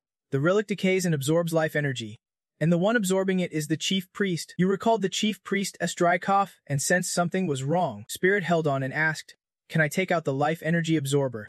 Heng Kong immediately refused. These two props are linked. For the relic to work, the life absorber must store enough spiritual energy. If removed, everyone here will be swallowed by the mist. Hearing this, you felt worried. This is a trap. The whole thing seems orchestrated. It continued analyzing, saying maybe the divine state sent the ghost back to the room, first to avoid detection. At dawn, Lam Kuai, frowning slightly before slowly opening her eyes. The chief disciple was happy to see Lam Kuai awake, but she punched him in the face. Lam Kuai looked around. A ghost? Where's master? Without hesitation, she grabbed a knife and attacked. Eyes fierce. Demanding, where have you taken my master? The disciple raised a paper to explain. I am a good ghost. Lam Kuai was surprised. This handwriting is master's. Sorry. Do you know where the person who ran with me went? Hearing this, the disciple scooped some dust with his hand and blew it away. Lam Kuai was confused, blowing away dust. His actions helped Lam Kuai understand gradually. Master's behind. Farming. At this time, the chief priest and Spirit were farming in the back. You happily touched a stone and said, this rock is not bad. Spirit excitedly introduced. This is silver cloud stone from behind the mountain. After high temperature refining, we get quicklime. Mix the right amount of quicklime into the magic fertilizer to kill the pest larvae. Then till in water. Each soil patch gets 80 pounds of quicklime. This not only kills pests and infectious diseases but also improves soil that is too hard or acidic to farm. The chief priest was moved. The village will be saved. He stepped forward and clasped hands with you. Grateful for your help, you humbly replied. No need to thank me that much, Heng Kong behind sneered. Planting again. Where's the danger gone? You laughed and explained. Just woke up to see villagers tilling the fields who could resist. Then, the spirit generously handed out bags of manure to everyone. Come on. Come on. This magic manure is rare, take it and use it. Everyone wondered how he got the demon tribe's manure. At that moment, Lam Kwai ran over from afar, shouting, Master, good, Master is safe, he said. Then he turned to introduce. Your Highness, this is the village chief. Yesterday, he and the villagers helped us. She could not help but wonder. Master, why is the demon group so respectful to us? The spirit smiled dryly. Looks like they already see you as the demon princess. Lam Kwai shouted. Where are you, a demon spawn, the earth servant, beaten and dizzy? Thought silently. Just as the master said, Your Highness developed a native language disorder after the trauma. Luckily, the master left a note this morning. Later, he informed everyone. Master, village chief, the meal is ready. Let us eat first. The spirit smiled faintly. Busy since morning. I am starving. Let us. Your Highness. But on the table there was only a bowl of thin porridge. Both he and she were speechless. They should have guessed better. Village chief explained apologetically. Sorry. Master, we are poor and can't provide more. Second, this is the best food we have. Others mostly have only water in their bowls. We paid taxes a few days ago, and really can't cook anything until the next millet harvest. Hearing this, the spirit suggested, Chief, why not lend us your stove for a bit? We have some food. Before he could finish, a panic shout rang out. Village chief, there is trouble. People came to collect tax. They say we can deliver food and want to arrest our people. Someone was forced face down. Overseer urged, hurry, catch them and come back for the reward. Suddenly a shout, stop, recognizing the voice as village chief's. The man sneered. Isn't he that the village chief? He shouted. Let them go. We delivered the food days ago. The overseer sneered. They say that days ago too, but I am collecting taxes for the past few days. Village chief trembled but shouted, you filthy scum. Abusing power. Disregarding lives. I must report this to the city. But before he could move, his men locked him down, unable to move, struggling. Chief asked, what do you plan to do? Overseer taunted, holding a bronze bell. Old man, banished from the city by priests. Yet still defiant like this, calling yourself chief was already giving you face, planning to sue me in the city. Collecting taxes is their order. If you can pay, you hand over people. That is the rule. Before he finished, 2 streaks of light flashed by. Quick, grab the old man too. 2 of the overseer's men were slammed against the wall by the beams of light. Seeing this, the overseer trembled in fear. The overseer, panicked like a flea, shouted, who is there? Are you rebelling? Then he ordered his men. Everyone, catch him for me. But the spirit just snapped his fingers, and all the overseer's men behind him were defeated. Suddenly, he appeared right in front of the overseer. The overseer was so scared he fell backward. Though his limbs trembled, he still tried to threaten, you. What do you intend to do? If you act recklessly, this whole village will be in danger. The spirit shouted. Arrogant. I am your highness, Sinvoy. Yesterday, the chief assigned me many tasks. Purple beams glowed from his hands. The spirit grabbed the overseer's collar angrily. I can't believe you would harm someone who helped us, then dare to disrespect me. Unexpectedly, the overseer silenced him. Then he roared, how dare you disrespect a high-ranking official? Forgive me, sir. I was blind just now. But these rules are made by him. If we return empty-handed, even you will be implicated. Hearing this, the spirit was furious. Damn these rules. Take this food back home and report it, and do not come making trouble for the villagers again. After receiving enough supplies, the steward immediately bowed deeply and thanked. Thank you, sir. Thank you very much. You are just making things worse. Hurry up and leave. Do not stay here to irritate me. He bowed respectfully. Yes, I will leave right away, sir. Hurry up. Finish quickly. Then we can set out. A henchman still worried reminded. Steward, we do not have enough supplies yet. What if that guy tricks us? Hearing that, the steward hit him. Are you crazy? His Highness has mercy on us. Dunty, you know what is right. We can just capture more people from the next village. Stop arguing with me. These things are really upsetting. Inside, Lamquil led the guards, scolding. These people are unbelievable. Not only capturing people, but also trying to seize our master as supplies. If master did not stop them, I would have beaten them up already. The steward was very grateful to you, thanks to your merit. Neither the villagers nor I would have escaped death. The spirit was surprised. Death? Isn't this just about looting supplies and capturing slaves? The spirit frowned.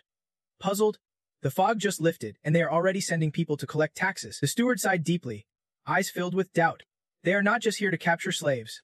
I fear they are taking people for sacrifice before Buddha. Demanding supplies is just a cover. You were stunned. Sacrificing living people too? The steward lowered his head, a shadow of sorrow in his eyes, as if recalling an old memory since the Dalai Lama prayed for relics before Buddha. The entire capital was no longer attacked by fog. Since then, after the fog cleared, the Dalai Lama and great Zen masters held prayers to gain the protection of the gods. My spiritual cultivation was pretty good. Back then, they even saw me as a monk. There was fear in his voice. The steward had seen villagers sacrificed right before him. That day was the day of the sacrificial ritual. He always told himself it was to exchange for divine protection for the people. But the nightmare went on forever. Cultivation was increasingly exhausted. Years ago, the steward resigned and retired to his hometown. The spirit was silent. This is not the Buddhism I know. Lam Ku entered worried. Master, what are you two talking about?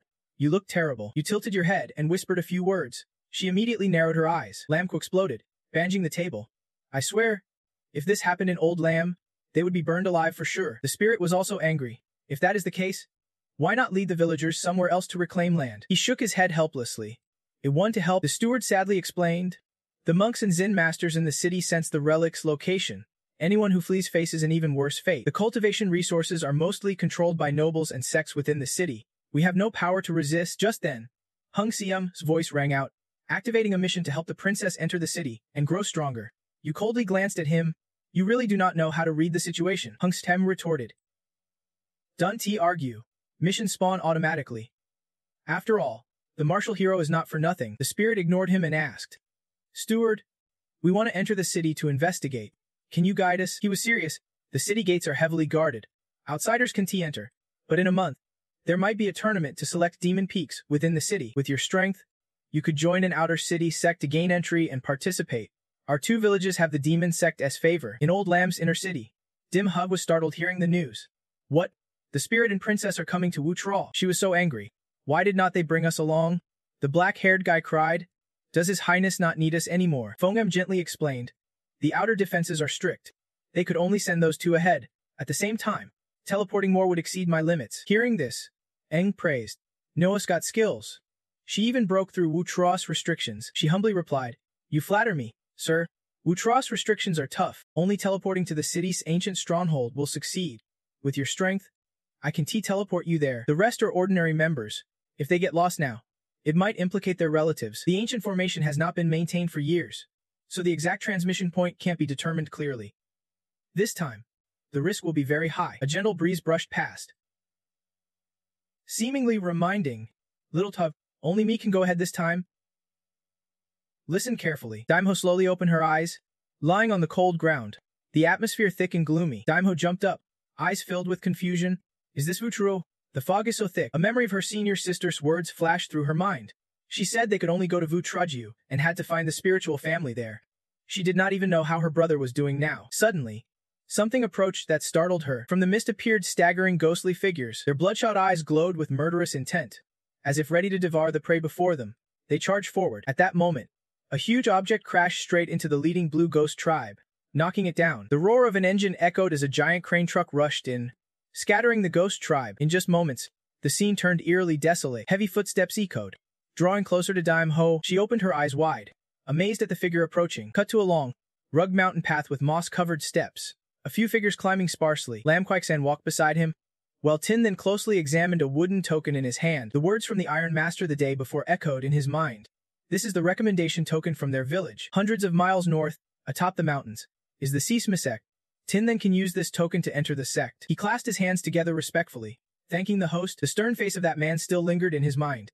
Outside, the world is chaotic. The royal family has long since fallen apart. The two disciples must keep their identities well concealed. Tin then glanced at her, especially the young lady beside him. This lady's bloodline is no simple matter. Lam Kwai merely acknowledged with a nod, lightly tugging his hand. The fake ear was uncomfortable. While walking, a shout rang out. Please stop. On a raised platform at the gate, elder senior brother frowned, his voice stern. This is the sect's border.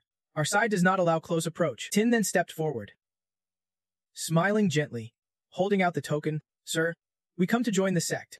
This is the recommendation token from our village. Saying that, he handed over the token with a kind smile.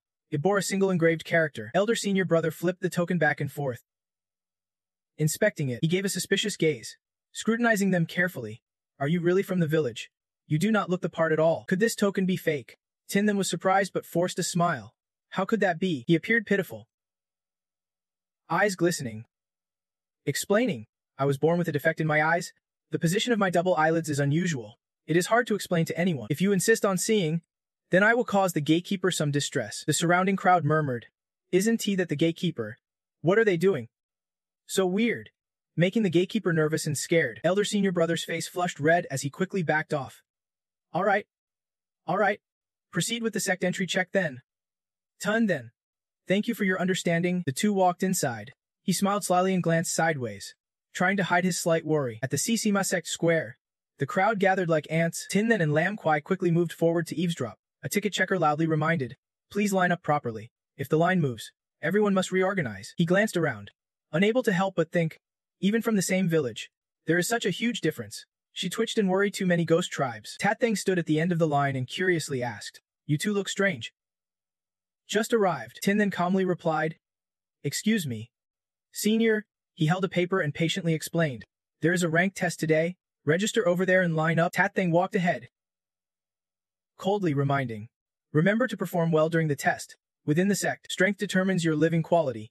If you want resources, you must exchange contribution points within the sect. He led them to the queue and carefully instructed, wait here. Your turn will come soon.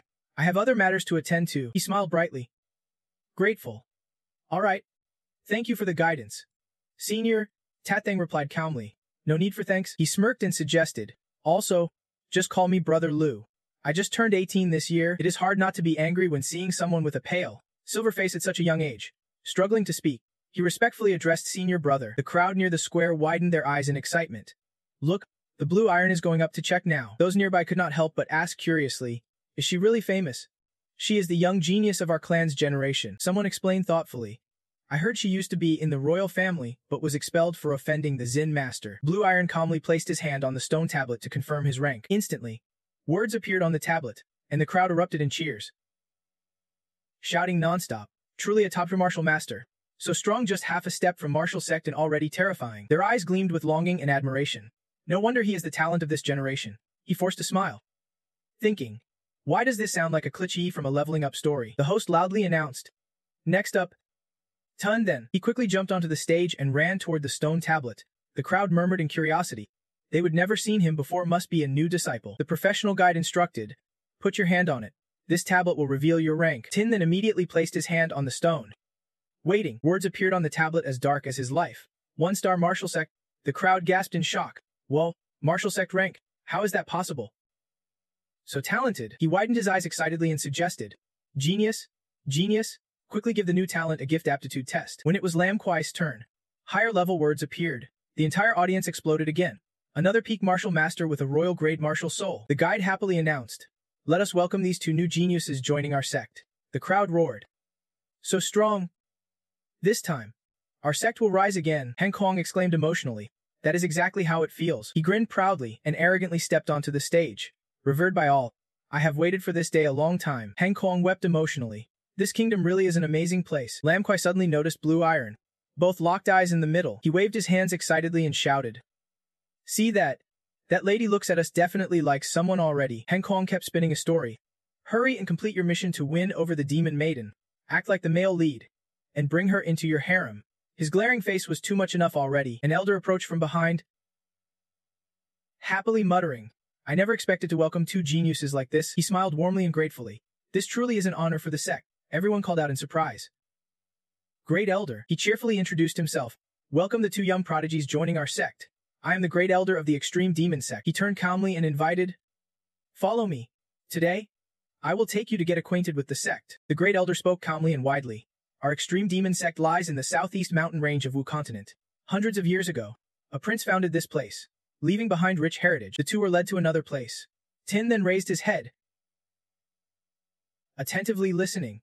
Ahead stood the sect's pagoda. He smiled and revealed, there are many interesting things inside, but you will need to focus on contributing points to exchange for skills and treasures. The Great Elder pointed ahead calmly and continued. Over there is the mission hall. He advised, disciples in the sect receive tasks here to earn contribution points.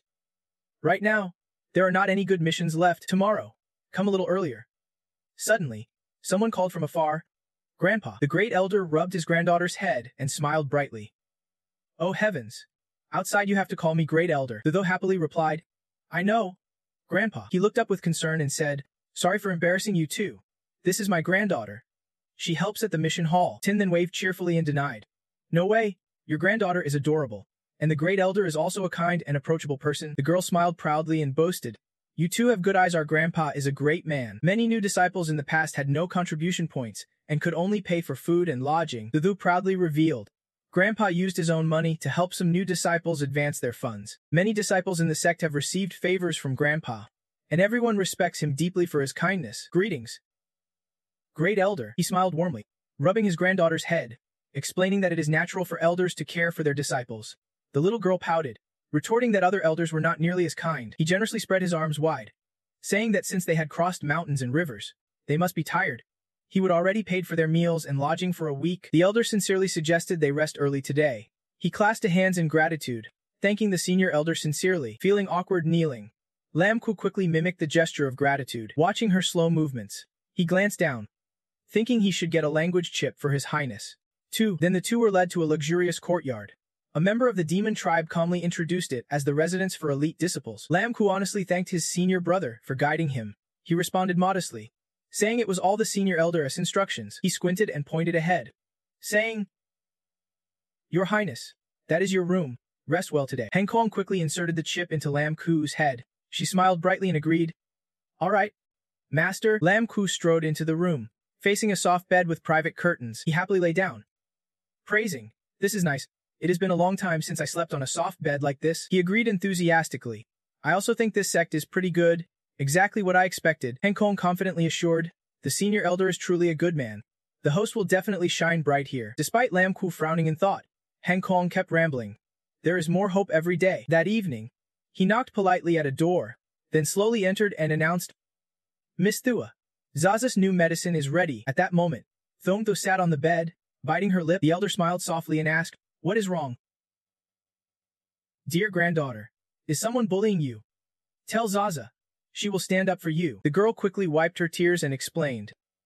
Everyone treats me very well. Your mother is sick outside. Once she recovers, our whole family will be reunited. But contrary to his caring words, the elder's face showed a strange, sinister look.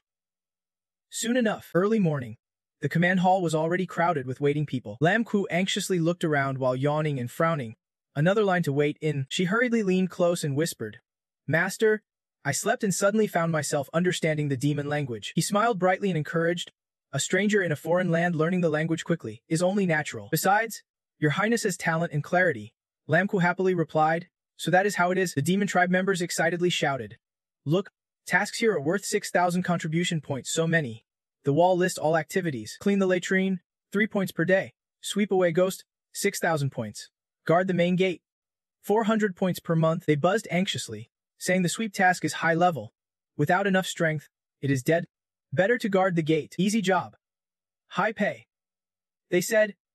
Yesterday, the gate guard suddenly had eye pain, so the position's been open for a while. His face lit up like a star, drooling with desire. This task sounds so interesting. Heng Kong immediately doubted. It is rare to see someone volunteer like this, but that is just a gate guard task. Lam Ku coldly rebutted. Look at that one. Following his gaze was a card. Care for piglets. 200 points per month. Lam Ku laughed with delight. I have wanted to try livestock farming for a long time. I will take this task. We can go straight into the city for competition, he said, smacking his master's head and scolding loudly. Does he have any money at all? Suddenly someone suggested. The sweeping task is ours. Everyone was surprised to see two figures, a male and a female standing in front. Senior brother Lu and sister Thea. The man handling the weapons blinked in surprise. Here are the task details. Tat Thang took the card and politely said, Thank you. He smiled with eyes nearly closed, exclaiming, All the gifted ones are here. Looks like I arrived just in time. The disciples greeted him excitedly. Welcome, senior elder. Calmly he suggested. Tat Thang, take your team out this time. Bring along Lam Ku and Tin then to get acquainted. It will bring honor to the sect later. He calmly responded. Yes, I am listening. Great Elder. Only you. Being involved would be so surprised. Right after a while, the group boarded the carriage to their mission location. Tinthan and Lamquai sat close, both feeling dizzy from the long journey. Tathang bowed slightly and introduced. Let me introduce briefly. These two beside me are Thiet Lam and Lock Nhan. He continued calmly. This mission's location is Cheekok Village. According to reports, there is a demon beast ambush there. We suspect there might be a demon spirit in that village. You frowned worriedly and repeated, Demon beast. Heng Kong immediately slapped his owner's head. Annoyed, it is a demon beast possessed by a spirit. I told you to study the Divine Continent Encyclopedia diligently. She pressed her lips thoughtfully. That woman really is strange. Lam Kwai looked at Thiet Lam in front. Puzzled. Since boarding, she kept scrutinizing me, trying to pressure me. Huh. She immediately narrowed her eyes. Determined not to lose, bring it on. Suddenly, the carriage stopped abruptly, shaking the compartment violently. Lam Kwai hurriedly pulled back the curtain, asking, what is going on? Suddenly, an explosion erupted ahead. Villagers scattered in panic, shouting nonstop, Run! Get out of here! A fierce beast with 3 wagging tails stood on a rooftop. The villagers screamed in terror.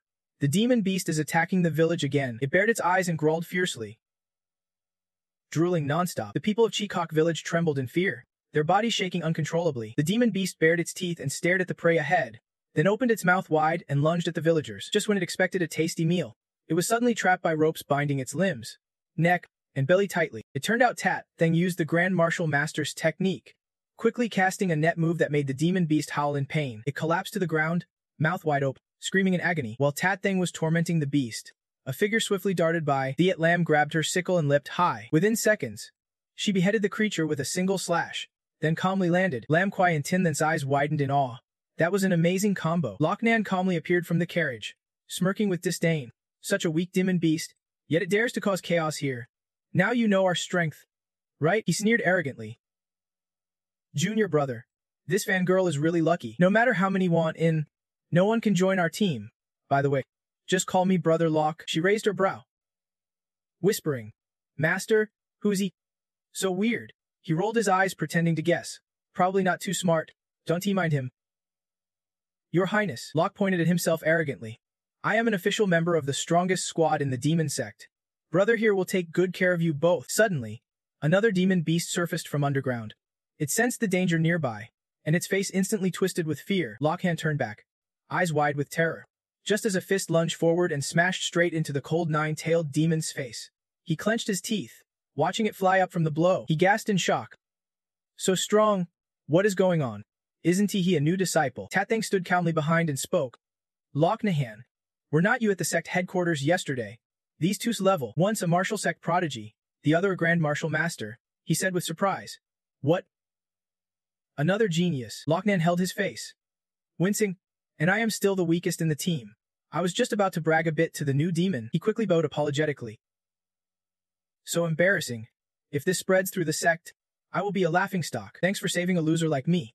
Tin then smiled politely to reassure him. Don't worry. We will keep it secret. Senior brother Locke must be exceptional to be on this team. Lochnan immediately regained confidence, smiling brightly. Exactly. I am a rare healer in the sect. He beamed with pride. Junior brother, you have got good taste. Leave healing and logistics to me. I am the strongest shield of the squad. Tat Thang Ling gave the order. All right. Clean up quickly and then move on. If demon beasts are ambushing this village, then the demon trap must be nearby. He calmly explained. We have to find that demon trap and destroy it to complete the mission. 6,000 contribution points are not easy to earn. Chaithian nervously stepped forward and said, I know where the demon trap is. He lowered his eyes, adding, Thank you all for saving our village. I am here to guide you. Chaithong knelt respectfully and reported, Master, I have arranged for the sect disciples to lead you to the demon trap. The elder, hidden in the shadows, spoke with satisfaction. Once this is done, I will reward you. He glanced fearfully at 100 followers listening. Remember, I can bring prosperity to your village or destroy it. Just a bit. And you will keep your position as village chief. Chaithong bowed deeply to the ground and vowed, Yes, I swear loyalty to you. Master, I will resolve this properly. He nodded at those gathered and said, You may leave now. Chaithong quickly left, gently closing the door behind him. Chaithian ran up from afar, urgently reporting, The village chief has sent people to the demon trap, but they have not gone inside. He hesitated, adding, They are digging through the layers of earth. Chaithian worriedly asked, Should we report this? The elder frowned and sharply forbade. Do not provoke the master. Chaithong put on a sly look and warned. They must enter the cave and find the demon core to destroy the trap. We just need to wait for the demon beasts to kill them. Don't let anything unexpected happen. Meanwhile, inside the demon trap, Viet Lam was hard at work digging, clearing out useless debris while encouraging everyone. Keep going. We are almost done. At the same time, Tat Thang was carefully wrapping thread around a sharp horn. 2 hours of the group stood before a cave. Calmly, he advised, let us not rush inside. Spirit seriously explained, we do not know the rank or number of demon beasts inside, nor do we know how many entrances there are. If the beasts surround us, we will be trapped. He crouched, studying footprints on the ground, and continued calmly. Earlier I spotted a chamber. This is probably the lair of the scaly beasts. They do not share territory with other species, so we want to be ambushed. Spirit laughed arrogantly and revealed, luckily, I have an ancient secret method for digging scaly nests passed down from my ancestors. He put on a sly look and asked, anyone interested in watching me try it out? Back to the present. Tat Thang sighed in frustration. Hope this really works. He looked up and announced, the trap is set. Spirit calmly replied, same here. Kwai smiled with eyes closed. Master, I found the giant horn too. He grinned proudly, holding up a torch. Great job everyone. Now let us light it up. Suddenly, a flame burst to life inside the cave. Spirit shouted loudly, Lucknahan. Meanwhile, Lucknahan was pushing a massive boulder. Eyes wide. Teeth clenched. Complaining, I'm a medic. Why am I doing hard labor like this? Lucknan gritted his teeth and forced the giant stone to block the cave entrance. He panted heavily after pushing it, thinking, quickly seal the cave entrance with the boulder, but remember to leave me an escape route. Then he stepped forward, pushing the boulder tightly against the entrance with both hands, shouting, the scaly beasts are about to scatter. Help me push the boulder with your soul power. Sure enough, the scaly beasts inside the cave crazily rushed toward the entrance because of the heat and toxic smoke. They gritted their teeth and slammed their heads into the boulder. Outside, Spirit and Lucknahan pushed together, holding the boulder firmly against the cave mouth. One scaly beast teared up in pain from the impact. Suddenly, a gap appeared at the front, letting light flood inside. He quickly dashed outside. The XY could not help but smile.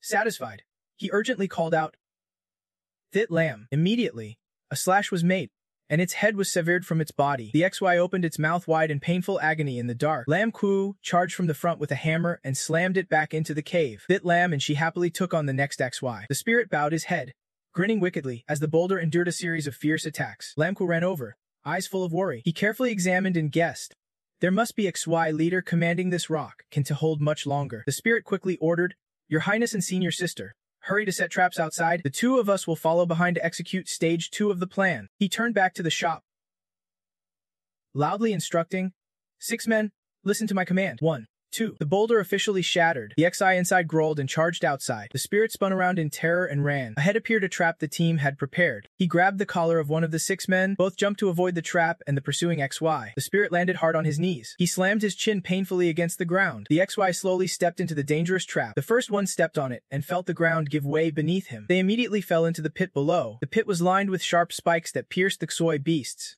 making them growl nonstop. You quickly looked up sharply. Master Lu clenched his lips tightly and unleashed a spell. Red energy began wrapping around the spikes, slowly coiling around the Xoi beasts' bodies. Thiet Lam and Nam Kwai grabbed their weapons and rushed to support the commander of the spirit. Now's the time. Everyone, move quickly. The two girls worked together to land a critical blow on the pit, causing it to explode. You could not help but praise, well done. While their spirits are fired up, finish them off. He stood behind, quietly impressed. With so many demon beasts, rushing in recklessly would only lead to a fierce battle. This kid's got strength and brains, definitely a rare new talent. Tat Thang silently rejoiced, thinking this year's demon tournament, we have a chance to top the leaderboard. Meanwhile, someone was silently watching the whole team. The elder sat in his room, deep in thought, planning. The remaining Soi also fell into traps and were eliminated shortly after. You deduce this must be the last one. The team stood before the cave entrance, surrounded by the defeated Soi beasts. Tat Thang turned sincerely and thanked, all thanks to my junior brother. Only now could we handle this smoothly. Let us enter the cave and destroy the demon core. Ahead was a large gray wolf, its bright eyes fixed on its prey. The spirit blinked in confusion. Demon core, he calmly explained. During the growth of spiritual pills, if they absorb evil energy, they turn into demon cores. Fierce beasts gather around these treasures to increase their power, but after being affected, they become even more brutal. Tat Thang took out an item and placed it in your hand, carefully advising, this is a small relic given by the sect to disciples. It can protect us from evil energy. Keep it safe, just in case. The spirit frowned, studying the relic intently. Hang Kuang immediately snatched the item with disdain. Don't try to fool me with scraps like this. Leave the relic with me for now. I will see if it can be broken down into components. You looked up. Annoyed. Got it, madam. I am not stupid. Meanwhile, a gray soy lying on the ground suddenly had a seal appear on its forehead. He led the way, holding a torch, entering the cave. Lockhand sighed. It is really cold inside. When suddenly he saw someone sitting ahead, a skeletal figure lay collapsed right in front of them. Lofna's eyes widened in fear. There is a corpse. He panicked and ran to hide behind the spirit, his face pale as he muttered. This is terrifying. Why is this corpse wearing our sect's clothes? Tathang lowered his head calmly to observe. There are some other colors here, too. Looks like other missing disciples. You used your hand to pull Loch Nan off your shoulder. Frowning in disbelief. This is not right. The mission details never said other disciples came here before. Heng Kong suddenly announced. Spirit, I have analyzed those two relics. They are different from the previous ones. They drain the soul and power from those who die. It flew to the corpse. But judging by the state, this body has not fully decomposed. Though its aura and soul are completely gone. This might also relate to the relic. You looked at everyone silently. Realizing that someone in the sect is using the relic to drain souls and power, the spirit held the skeptical thought. Something was definitely wrong. No wonder since entering the sect. I felt someone was meddling. Strange noises suddenly echoed inside the cave. He turned his head, gritting his teeth as he looked back. Ahead stood a massive gray wolf, its bright eyes fixed on its prey. The spirit was shocked and thought silently. Is that a master-servant seal? It opened its mouth wide.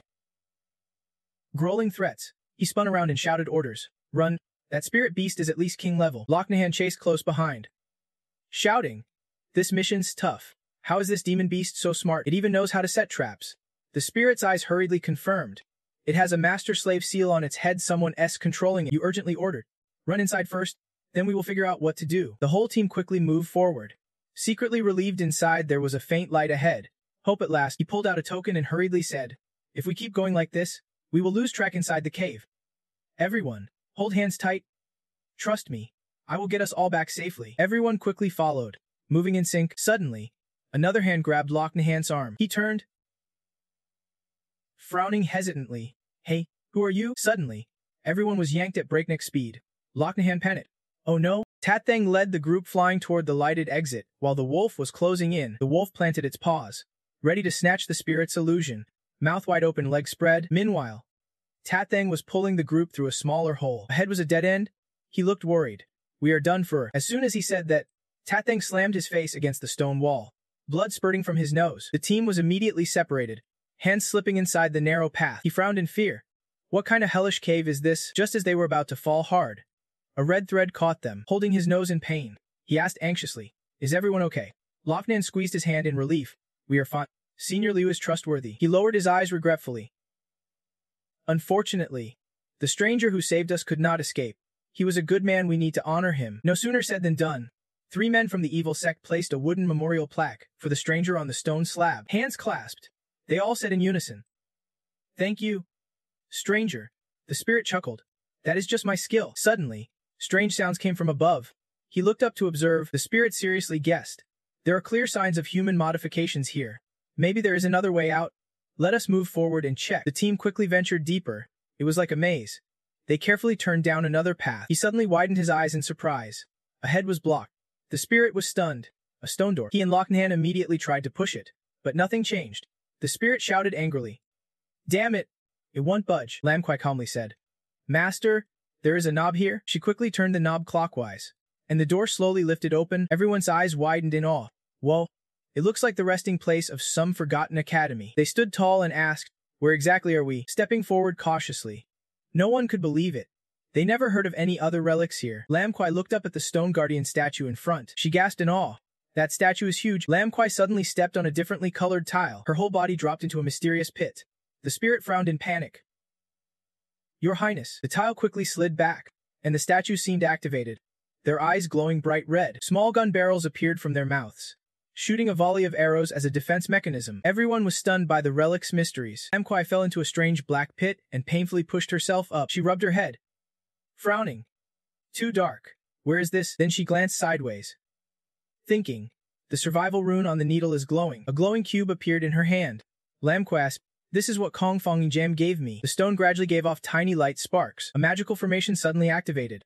She stared blankly around. Lam Kwai turned to notice a stone table with a hole on top. Meanwhile, above ground, the team was under heavy attack. The spirit urgently commanded, run into the passageway. Dodge the arrows before the stone. The stone door suddenly lowered mysteriously. They were just a few steps away when it slammed shut. Goenjang led King B, waiting until they got close before shutting it. Tat Theng cracked his knuckles and sternly ordered, "Everyone, stand back from me." He interlaced his fingers and cast a secret spell. Heavenly Scorching Flame. Everyone was immediately protected inside the sphere, avoiding the stone statue's attack. Tet Thong spoke calmly, having no choice but to make this temporary defense. Tin Then anxiously asked Hun, "Hey, Master Haiyan, where's Haiyan's daughter-in-law?" Lusinen happily explained. Master Haiyan's martial soul is hair. Using skills consumes soul power and hair on the body. Judging by Master Haiyan's expression, he must have used up all his hair, which is why the daughter-in-law appeared. Tet Theng holding Kot Thiao said, "No need for such detailed explanations." He raised his eyebrows and seriously warned, "The urgent task is to destroy that mechanism statue. We are wasting energy shielding here, and once soul power runs out, it will be a big problem." At that moment, he was focused on activating the item in his hand. Tet Theng bowed his head sadly. "Too bad none of us have advanced teleportation skills." Tin Then quickly suggested, "Master Haiyan, can you temporarily lower the protective barrier? Let me try to destroy the mechanism." The red threads gradually dispersed. Returning to the empty space ahead, he grabbed the sphere, determination clear on his face as he prepared to throw it. Tin Then executed a perfect throw. The sphere hit the throat of the stone statue ahead, and then flew to the next statue. They shattered instantly under the powerful impact. He looked up in disbelief. It worked. Then hurried over to the mysterious brick, taking out a small shovel.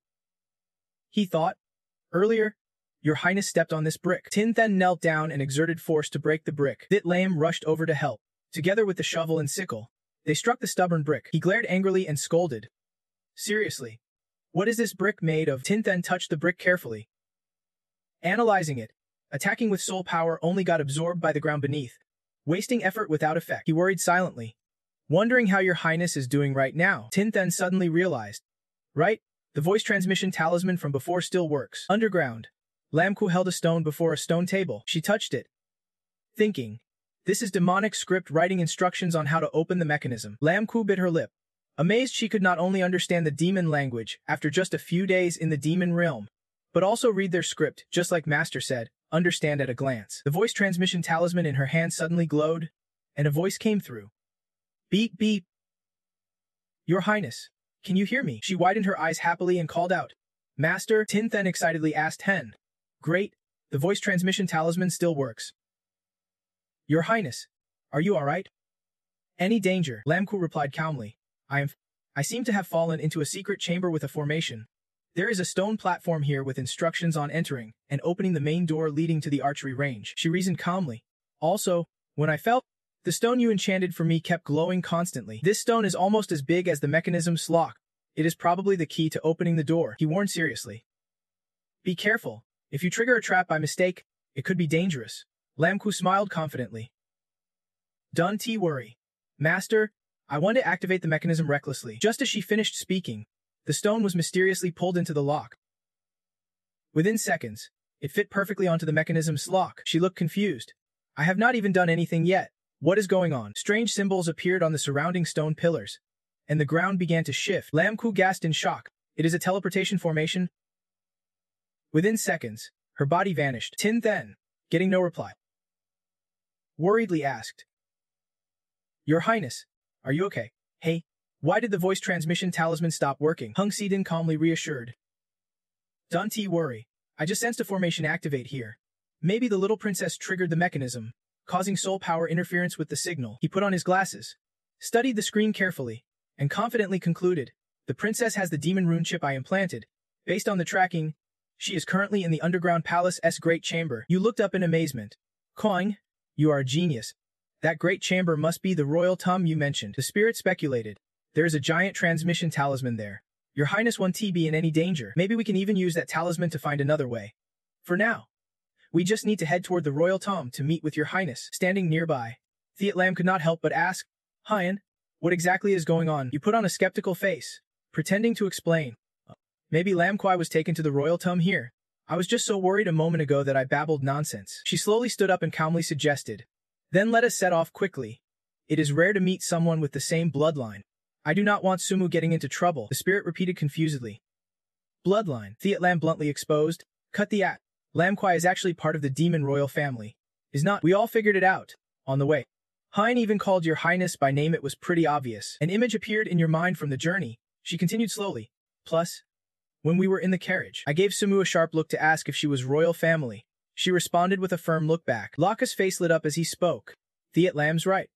Though we do not know why, but we will help Hoing keep it secret. After all, she agreed to return to the sect and not spill our village's affairs. She turned and proposed, "Let us hurry up and go," as the four moved forward.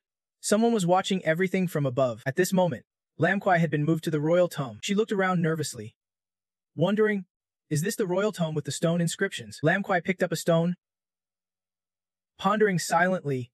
Even the talisman was sent here. Suddenly, the stone flew out of her hand. Light shone from the stone, leading up a staircase. Lam Kwai stepped slowly after it, thinking, this talisman is like it is guiding me. The light stopped in front of a ring placed on a chair. She could not help but be surprised. A ring? Lam Kwai picked up the ring and guessed. The royal tomb is so big, yet there is only one ring. There must be a secret inside. She raised her hand and tried the ring on. The ring immediately glowed and revealed its inner form. On the chair appeared the Empress. Biting her lip, she widened her eyes in shock. Oh my. Finally a demon made it in here. You scared me to death. Lam Kwai fearfully pulled the ring off, and the Empress' illusion vanished. She blinked in confusion and murmured, magic? Why did I see her real form? The soul. Lam Kwai was stunned, surprised that the figure disappeared as soon as she removed the ring. Could it be connected to that? She just got the ring halfway on when the Empress urgently stopped her. Wait, do not put it on yet. Listen to me first. Before she finished, Lam Kwai had already pulled the ring off. She anxiously thought, that is right. Only when wearing the ring does that soul appear. Could the secret of the transmission talisman be connected to her? Lam Kwai put the ring back on, silently determined to hear what the soul wanted to say. The Empress flared up, grabbing her head and scolding, hey, you brat.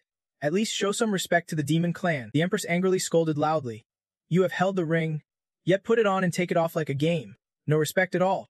I am your great-grandmother. Lam Kwai's face showed shock as she stammered. Well, what? She slapped the Empress' hand. Disdainful. You just appeared and already act like a senior.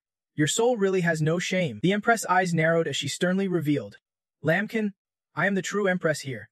This is the royal tomb of the Demon Emperor. Only descendants with the blood of madness can enter. You stinky head.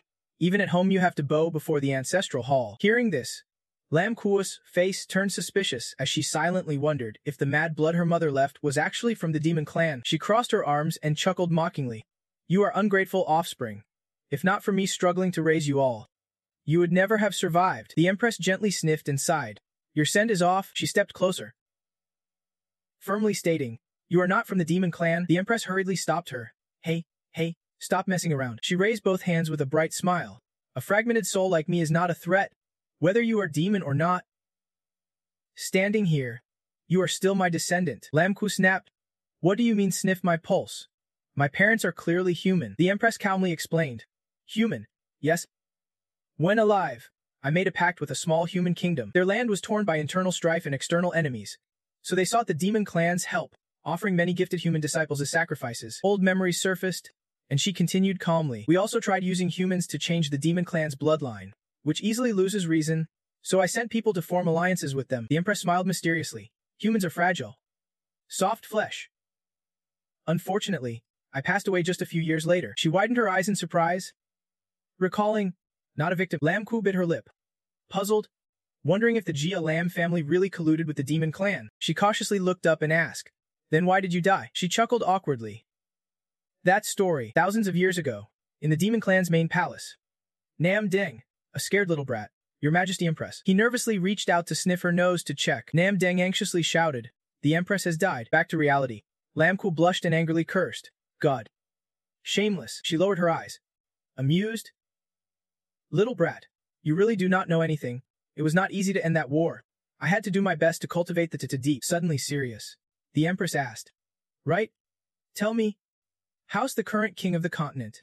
More prosperous than before? The atmosphere turned heavy and awkward. She urgently asked again, is it chaotic outside now? Meanwhile, the exhausted spirits were panting hard, searching for a way out. Everyone felt drained, sweat dripping oddly. Lusinan climbed steps, groaning, so tired. Finally here, there really are too many obstacles along the way. Hung pointed at the door. According to the locator, the little princess is here, and the signal is stable. She is probably safe, he calmly instructed. All right, everyone rest a bit. Now we just need to figure out how to get into the safe zone. Suddenly, a spirit's eye lit up. He dodged a surprise attack. The elder, who had been following unnoticed, coldly praised, avoided it, As expected of our sect's genius, standing on the roof, he grinned wickedly. Following you here, I found an unexpected delight inside the main palace. The Empress blankly said, so you were chased and killed by demons, which is why you came and went here. She grimaced. Polluted fog. Gods and saviors, just hearing it gives me a headache. So much has happened since I died. Suddenly, strange sounds came from outside. The Empress hurried out to check. What is that noise? She passed through the door to observe.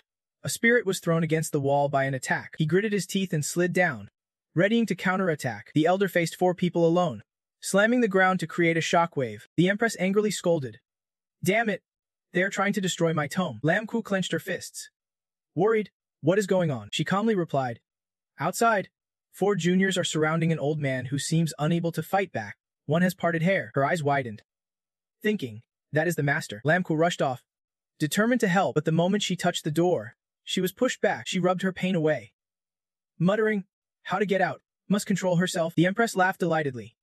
Teasing, in such a rush, seems like you really care about the person just mentioned. She tilted her head with a sly smile. Want to know how to get out? Call Grandma once, and I will teach you. Outside, the elder bowed and charged at his disciple. He dashed through all the obstacles. His spirit sharpened. He shouted angrily. Damn it, old man. You have not said a word, but you are already this ruthless. The boy clenched his fist and threw a punch forward with all his strength. The elder nimbly dodged every strike. The boy swung at empty air, stunned, as the elder kicked him hard. Meanwhile, Thit Lam jumped up from behind. Weapon in hand, she slashed down fiercely at the elder, but Thit Lam's eyes widened in shock.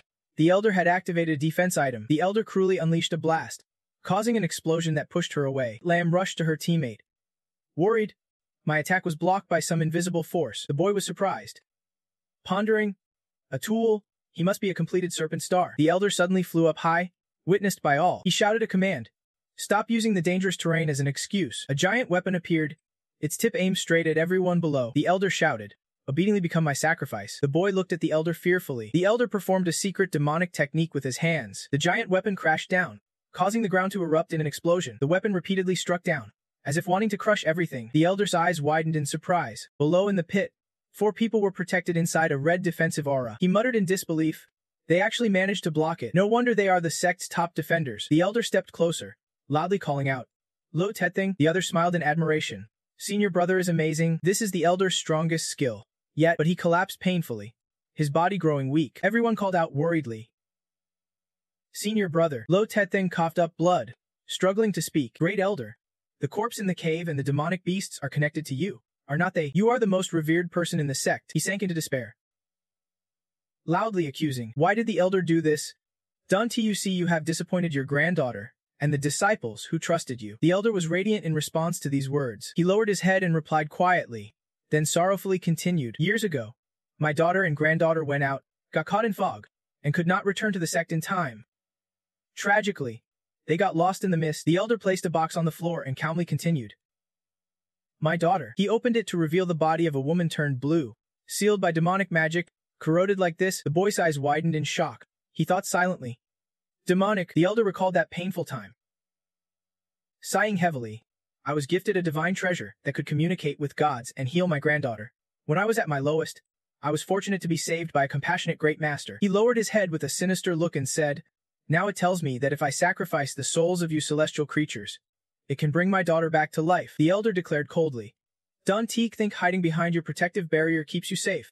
I have long dealt with your relics that avoid the fog. His eyes flashed terrifyingly as he gloomily said, if I sacrifice you, I will reunite with my family. The elder looked up and shouted, come back to life? My daughter. But nothing happened. He glared angrily. What? Why is there no reaction from the artifact? The boy broke through the defense and charged forward. His fiery fist clenched confidently, because I already dealt with his relic long ago. But he still could not reach the elder as another explosion blocked his attack. The elder created a protective barrier himself, frowning in surprise. So he really has that kind of power. Yet he hid it until now. Too bad he did not fight us. Han Kong snatched the artifact excitedly, shouting, here, this is for you. Immediately, a punch landed straight on his fake caregiver's face. Tin then used his strength to knock the elder far away. The elder could not believe it as blood spilled from his mouth. The elder rubbed his chin, pondering how that guy could steal the divine artifact granted by the gods. How can someone like this exist? Must be dealt with by the living Buddha himself. The magical treasure in his hand suddenly glowed. The gloomy voice of the god echoed, destroy them all. Sacrifice their souls and bodies to me. I will resurrect your daughter. Cure your granddaughter. and reward you richly. Meanwhile, he charged forward from the front, clutching the magical treasure tightly. His boundless greed overwhelmed him. In his mind, he thought, sacrifice the relic that holds all lives here to get the artifact. As Tun then approached the elder, a beam of light suddenly shot from the side. He was quickly thrown back. Mali had left the coffin unnoticed. Baring her teeth and growling, she had used the soul recovery formation. He seized the chance to launch a surprise attack. Tin then gritted his teeth in disdain. How dare that old man ambush him? Lam knelt and ran up from behind to help, shouting loudly, "Junior brother, be careful." He tried to hold Mali back while Thiat Lam jumped in with a sickle attack, her eyes glowing red with malice. Thiat Lam spun skillfully, striking down at Mali using a grand martial arts technique, the moon guarding slash, but Mali blocked the sharp sickle with one hand. She growled threateningly, tossing Thiat Lam back into a defensive circle. Thiat Lam fell painfully into that thing's arms. He cradled her, muttering anxiously, "Too strong, can't he hold on much longer?" Luk Ren kneeled, calming him. "Stop talking. Just tend to the wounds first." He gritted his teeth and continued, "This is a battle at the king level. Beyond what we can handle. We can only fight relying on junior brother." Indeed, Tin then stood alone facing the elder. He glared, throwing a punch straight at the elder's face, but the elder did not back down. He grabbed Tin Then's arm and used magic chains to bind him. Excited, he declared, "This time, you want to escape." The elder laughed as he was attacked. "The two of us are almost king-level fighters. You alone can win. If you die, our family will be reunited." Mali broke free and rushed to assist, causing an explosion. He was surprised to hear Tin Then's calm voice. "Who said I am alone?" Tin then glanced arrogantly. "It is the big brother's clone." The clone held onto Mali's arm tightly. Tin then grinned excitedly. "Open your eyes, big elder." Tin then's clone fiercely attacked Mali. He waved his hand happily, cheering, "Come on, big brother. Let me handle this one." The elder coldly said, "Clearly, sacrificing you alone would have been enough." He glared angrily. "Why do you have to stop me from reuniting with my family?" Heng Kong immediately used the artifact to create a protective shield around his master. The elder was stunned. "That is my artifact." Tin then snapped his fingers and said, "You want your family reunited?" Then face gritting his teeth, Tin then raised his fist. Furious, "What about those you have hurt? Their families are waiting for them to come home." Without pause, Tin then kept punching the elder's face. He urged excitedly, "Keep going. Hit him more. I am about to break his system." The elder endured the pain, blaming himself silently. Why is it like this? With every punch to his face, the elder painfully wondered, "I have sacrificed so many souls. Only one last step remains." Tin then delivered a strong punch to the elder's chest. Biting his lip, Tin then entered a berserk state. He spun and launched an upward strike straight at the elder's hand. The elder spat out a mouthful of disgusting bile. Facing imminent death, the elder recalled his past. He strolled leisurely with Miley and his granddaughter. But after a while, those beautiful memories remained only in a painting on the wall. The disciple hurriedly burst through the door, announcing, "They have been discovered." The elder was stunned by the words. "Then Kim and your granddaughter are in trouble." He hurried to Miley's room, but inside were only 2 empty beds. The elder cried in pain, touching his daughter's lifeless body. Suddenly, a mysterious voice spoke. "Want to save them?" Calmly, the divine spirit continued. "This magical artifact is called the system. It can connect with the gods. Just meet the deity's demands, and you can get everything back, including your family." After that, he raised his hand and accepted the artifact in shock. Back in reality, Heng Kong's hand passed through the elder's chest to grasp the artifact, and the elder collapsed to the ground. It excitedly spoke, "Looks like we have got the system now. Let me process it first." "Don't worry. That old man won't last much longer." The clone had already taken down Miley. Heng Kong calmly reassured. After swallowing the system, the artifact's temporary control would lose effect, so no danger for now. Suddenly, her body emitted a strange mist, with a faint fog drifting in from all sides. Kohyu exclaimed, "What is happening?" The elder lay coughing harshly on the floor, struggling to explain, "To protect my daughter's body from decay, I infused a large amount of mist into her." He opened his mouth in a terrifying smile. "Now that the system's control is gone, everything is released. Bury it with my family." Heng Kong furrowed his brow, thinking, "Damn, this mist easily affects the demon and beast clans." Spirit looked toward that Thang and Lok Nhan, who were struggling to breathe. The senior disciples want to hold on much longer. Inside the great hall of the underworld, the Empress sharply spoke. "I told you to draw it like this first, then like that, and finally like this." She crossed her arms and sneered. "So foolish. After all these lessons, you still do not get it. The formation needs royal blood to suppress it. Letting the blood spill like that won't work." Lam Kuai angrily stood up and ordered, "Damn it! This is my first time dealing with the formation. Let me handle the drawing. Won't he distract me?" The Empress laughed, amused and agreed. Right. I was the one messing with you." In her anger, Blood on her hand flowed more and more. Each drop fell onto the inscriptions, suddenly activating the formation's glow. She cried petulantly. Why did the formation self-destruct the inscriptions? This is bad. The seal is broken. My mist is about to explode. You cursed beast. Wiping out your whole clan. Lam Kuai's eyes widened in worry. Self-destruct. We have to get Master now. Outside. Spirit pushed through the thick mist running toward Tat Thang and the team. He urgently asked Han. Senior brother. Is everyone still holding on? Han ordered painfully. Forget them. Just go. Tat Thang's eyes flared red, his body weakening as he urged. Keep going like this and the mist will consume everyone. Repair brother still has a chance. Run now. Spirit anxiously said. Kong, bring the relic from earlier. He pulled out a gas mask and put it on his master's face, tightening the seal. He reported, it is now a disposable artifact. Kong cursed. Damn it. Heng Kong quickly equipped masks on the other three. He stood stunned. The mist is blocked now, Lucknahan said in disbelief. The mist corrosion stopped. Amazing. I feel strength returning, even though I am still in pain. He held the blue iron with joy and continued, as expected of senior brother. If you are back to strength, I will hand the blue iron to you. Spirit thought silently. I am still injured too. He put his arm around Tithang's shoulder, calmly advising, this mask is a limited-use item. It won't last long. We have to find Lam Ku quickly and figure out how to escape. Suddenly, the ground shook violently. He stopped, eyes wide in disbelief. What is happening? An earthquake. By now Lam Ku had escaped the main hall, shouting orders. Master? Hurry here. Spirit called out in surprise. Your Highness. She wiped sweat from her brow and announced. The underground chamber is about to collapse. I know the way out. Follow me quickly. Everyone immediately ran after her. Let us. Tet Thung frowned. Glancing back, the elder lay motionless on the floor as a huge boulder fell toward him. So the elder's fate was sealed. Another world appeared. The rhythmic Buddhist temple bells rang continuously. The deity struck the bell hard, signaling an end. On the bell was a line of mysterious text. He laughed with delight, saying, Has the great Lord Qianzhen sought one appeared. Inside the forest, a hen was nesting beneath a tree. Spirit rose from underground, breathing heavily, exclaiming, It is here. It is here. He turned, scanning around, calmly announcing, There is no danger nearby. Everyone get out quickly. The happy man lying on the ground exclaimed. Finally saved. How could this underground chamber collapse? Spirit glanced and asked. Senior sister, how are you? The blue iron gave a thumbs up, awake and fine. Lam Ku weakly approached, speaking up.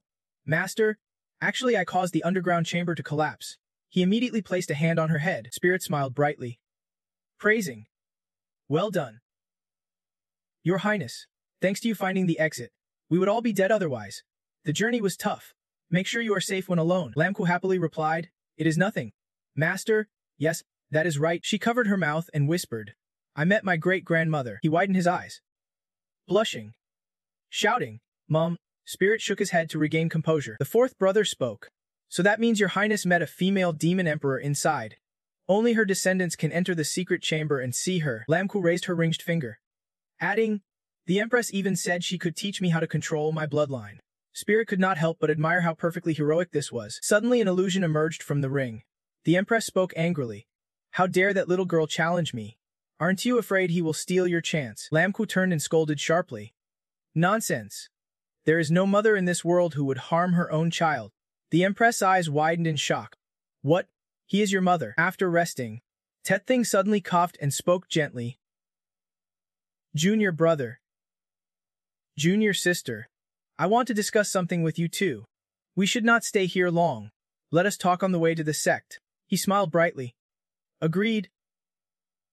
Senior brother. Immediately after, everyone boarded the carriage back to the sect. Spirit and Lam Ku looked at each other in confusion. The three sitting opposite whispered quietly among themselves. She frowned in annoyance, muttering, Didn't they say they had something to discuss with us? Why are they whispering so much? Better to stay calm and still for now. Tet Thung suddenly spoke. Sorry to keep you waiting, he seriously explained. We were discussing whether to reveal our identities to you. Though risky, we trust your character. Calmly, Tet Thung revealed. Actually, we are secret agents of the Shadow Army. To complete the organization's orders, we need your strength. He looked seriously and proposed, For this reason, I invite you to join our Shadow Army. Together, we will complete our mission and bring true peace to Viet Shu. Spirit and Lam Ku were stunned by this newly revealed secret. The man gasped in disbelief. Senior brother, what army did you say? Tet Theng asked in return. The Shadow Army has been stationed in Vi Chu over 10 years. Don't you know? Going back about a year ago, the Black Earth Demon Army suddenly retreated to Wuzhou, where they had land, a lord's mansion, and stored food. When they heard this, the monks in the city sent troops to raid the land and food supplies, but they did not expect the demon army to have great resistance to the fog, using some kind of mechanism to fight, causing enemies to fall in droves. The scene was utter chaos. When war broke out, many strong-willed people joined the demon army, clashing against each other daily. He firmly claimed, "We are fair and just, never oppressing the demon race. We are the true hope of Wuzhou." While Jingling secretly thought, this must be the peasant fanatics, Tatsu urgently suggested, "Brother, your strength is extraordinary, and your intelligence admirable. If you two could join us," you quickly grabbed his hand, excitedly declaring, "Senior brother, our mission is to revive Wuzhou. Join the demon army to overthrow these pests. Fight for the people. If we can't even do that, then forget it." Tatsu happily exclaimed, "Great, I knew I was not wrong about you." He grinned and continued, "If that is the case, I will first tell you about the organization's rules and the situation in Wuzhou." You felt excited and grateful. "Thanks, senior brother," but silently thought, "Looks like it will be a while before I can return to the monastery." A heavy silence fell over the entire demon sect, deep and intense. As soon as everyone stepped down, they spotted Steward Wu waiting. "You have kept us waiting too long. Finally, you are back." Holding a notepad and pen, Dime then ordered, "Quick, follow me to the guest room. We are just waiting on your team." Tatsu asked, puzzled, "What is going on?" "We just finished our mission and returned," Steward Wu calmly informed. "The monks from the city came to visit. Said they want to meet the outer disciples." He seriously warned, "Handle this carefully. If you mess up, it could affect the sect's resources." Jingling pressed his lips, thinking, "This is not good." You turned sharply and said, "This sudden visit might be connected to the elder's death. Let us unify our statements first, so no one can exploit it." The four of you quickly followed Steward Wu. Inside were other squads, and up front were two distinguished guests. He bowed and announced, "Monks, everyone has arrived." The man smiled contentedly. "Good. They are blessed by Buddha. I will take everyone in." A magical formation suddenly appeared, enveloping everyone. Jingling gritted his teeth, touching the protective layer, and shouted, "What is this?" Steward Wu asked worriedly. "Didn't you just question me today? Why do you want to take the disciples now?" Suddenly, a slash came flying from the side, knocking Steward Wu backward. The monks angrily shouted, causing a commotion. Everyone was terrified and whispered, "They killed Steward Wu. I can't breathe. Help me. Monk, please spare me. I do not want this." Tatsu staggered, head down. Exhausted, he collapsed to the floor, body trembling, thinking, "This formation is no good." Gritting his teeth, Tatsu pressed two fingers to his lips, thinking, "I must report back to the organization quickly." A strong voice urged urgently, "This is a soul trap. Breathing inside it causes loss of consciousness. Host, be careful." Jingling closed his eyes. "Dizzy. I got hit. Next time, warn me earlier." Everyone gradually collapsed inside the formation. The man stood up empty-handed and ordered, "Guards, escort all of them onto the prisoner transport." The monks revealed, "Master Buddha wants to personally interrogate this group." Inside his own consciousness, Yu painfully fell to the floor. His uneasy spirit asked, What? What? Big brother, you were beaten inside a formation like a madman." Bitterly complaining, "I worked my ass off raising you all, and you beat me. Now the water you watered the vegetables with is all over my face. After beating you, they even threw a cabbage at your face." You opened your eyes groggily, hearing someone ponder, "Is it raining?" They were placed in a wooden cage on the street, where townspeople threw things and cursed at them. This ragtag gang from outside the city. How dare they disrespect the gods and Buddha? Throw them to their death? Sacrifice. Sacrifice them. Tatsu's face lit up joyfully. "Brother, we are at the city jail now." Jingling turned confused. "Senior brother, what is going on here?" He looked around carefully and replied, "We are being escorted to the imperial city of Voicha." Tat then calmly explained, "The two fire temple attendants told everyone we are criminals disrespecting the living Buddha, to be taken back for the living Buddha himself to handle." He added angrily, "The noble clans in this city are blessed by the living Buddha, so they fully support him. Here in Voicha, disrespecting the Buddha is a death sentence." Tat Thang warned quietly, "Our demon energy is limited. We can resist later. Just say the elder was killed by me." Tin then suddenly stared behind. Strange beams of light were entering his body.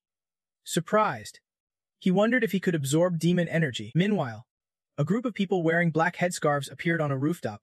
Observing everything covertly, the small scout announced clearly, "Target approaching designated location.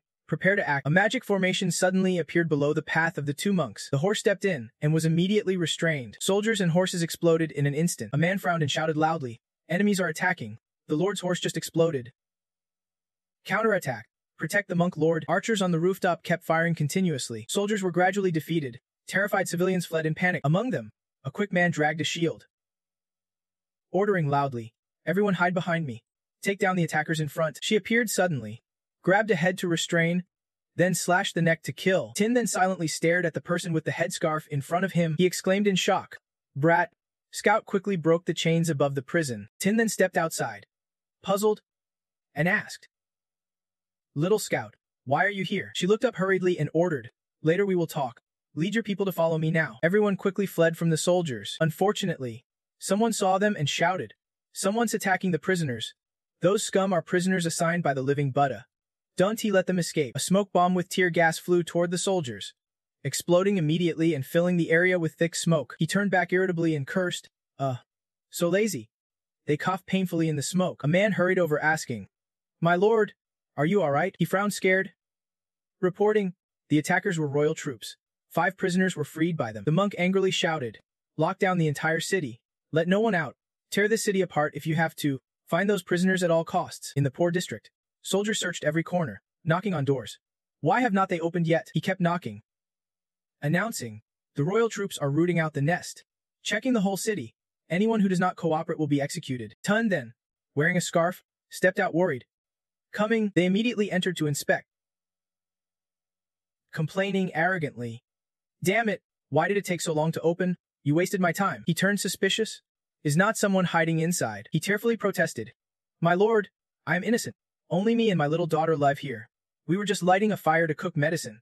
That is why we were late." The soldiers entered the kitchen and saw a pot of steaming medicine. On the bed, Kuhai lay coughing dryly. Tin then sorrowfully explained, "My daughter is sick. The girl's father left her for another woman. Life has been very hard for me." The leader followed, nodding in agreement.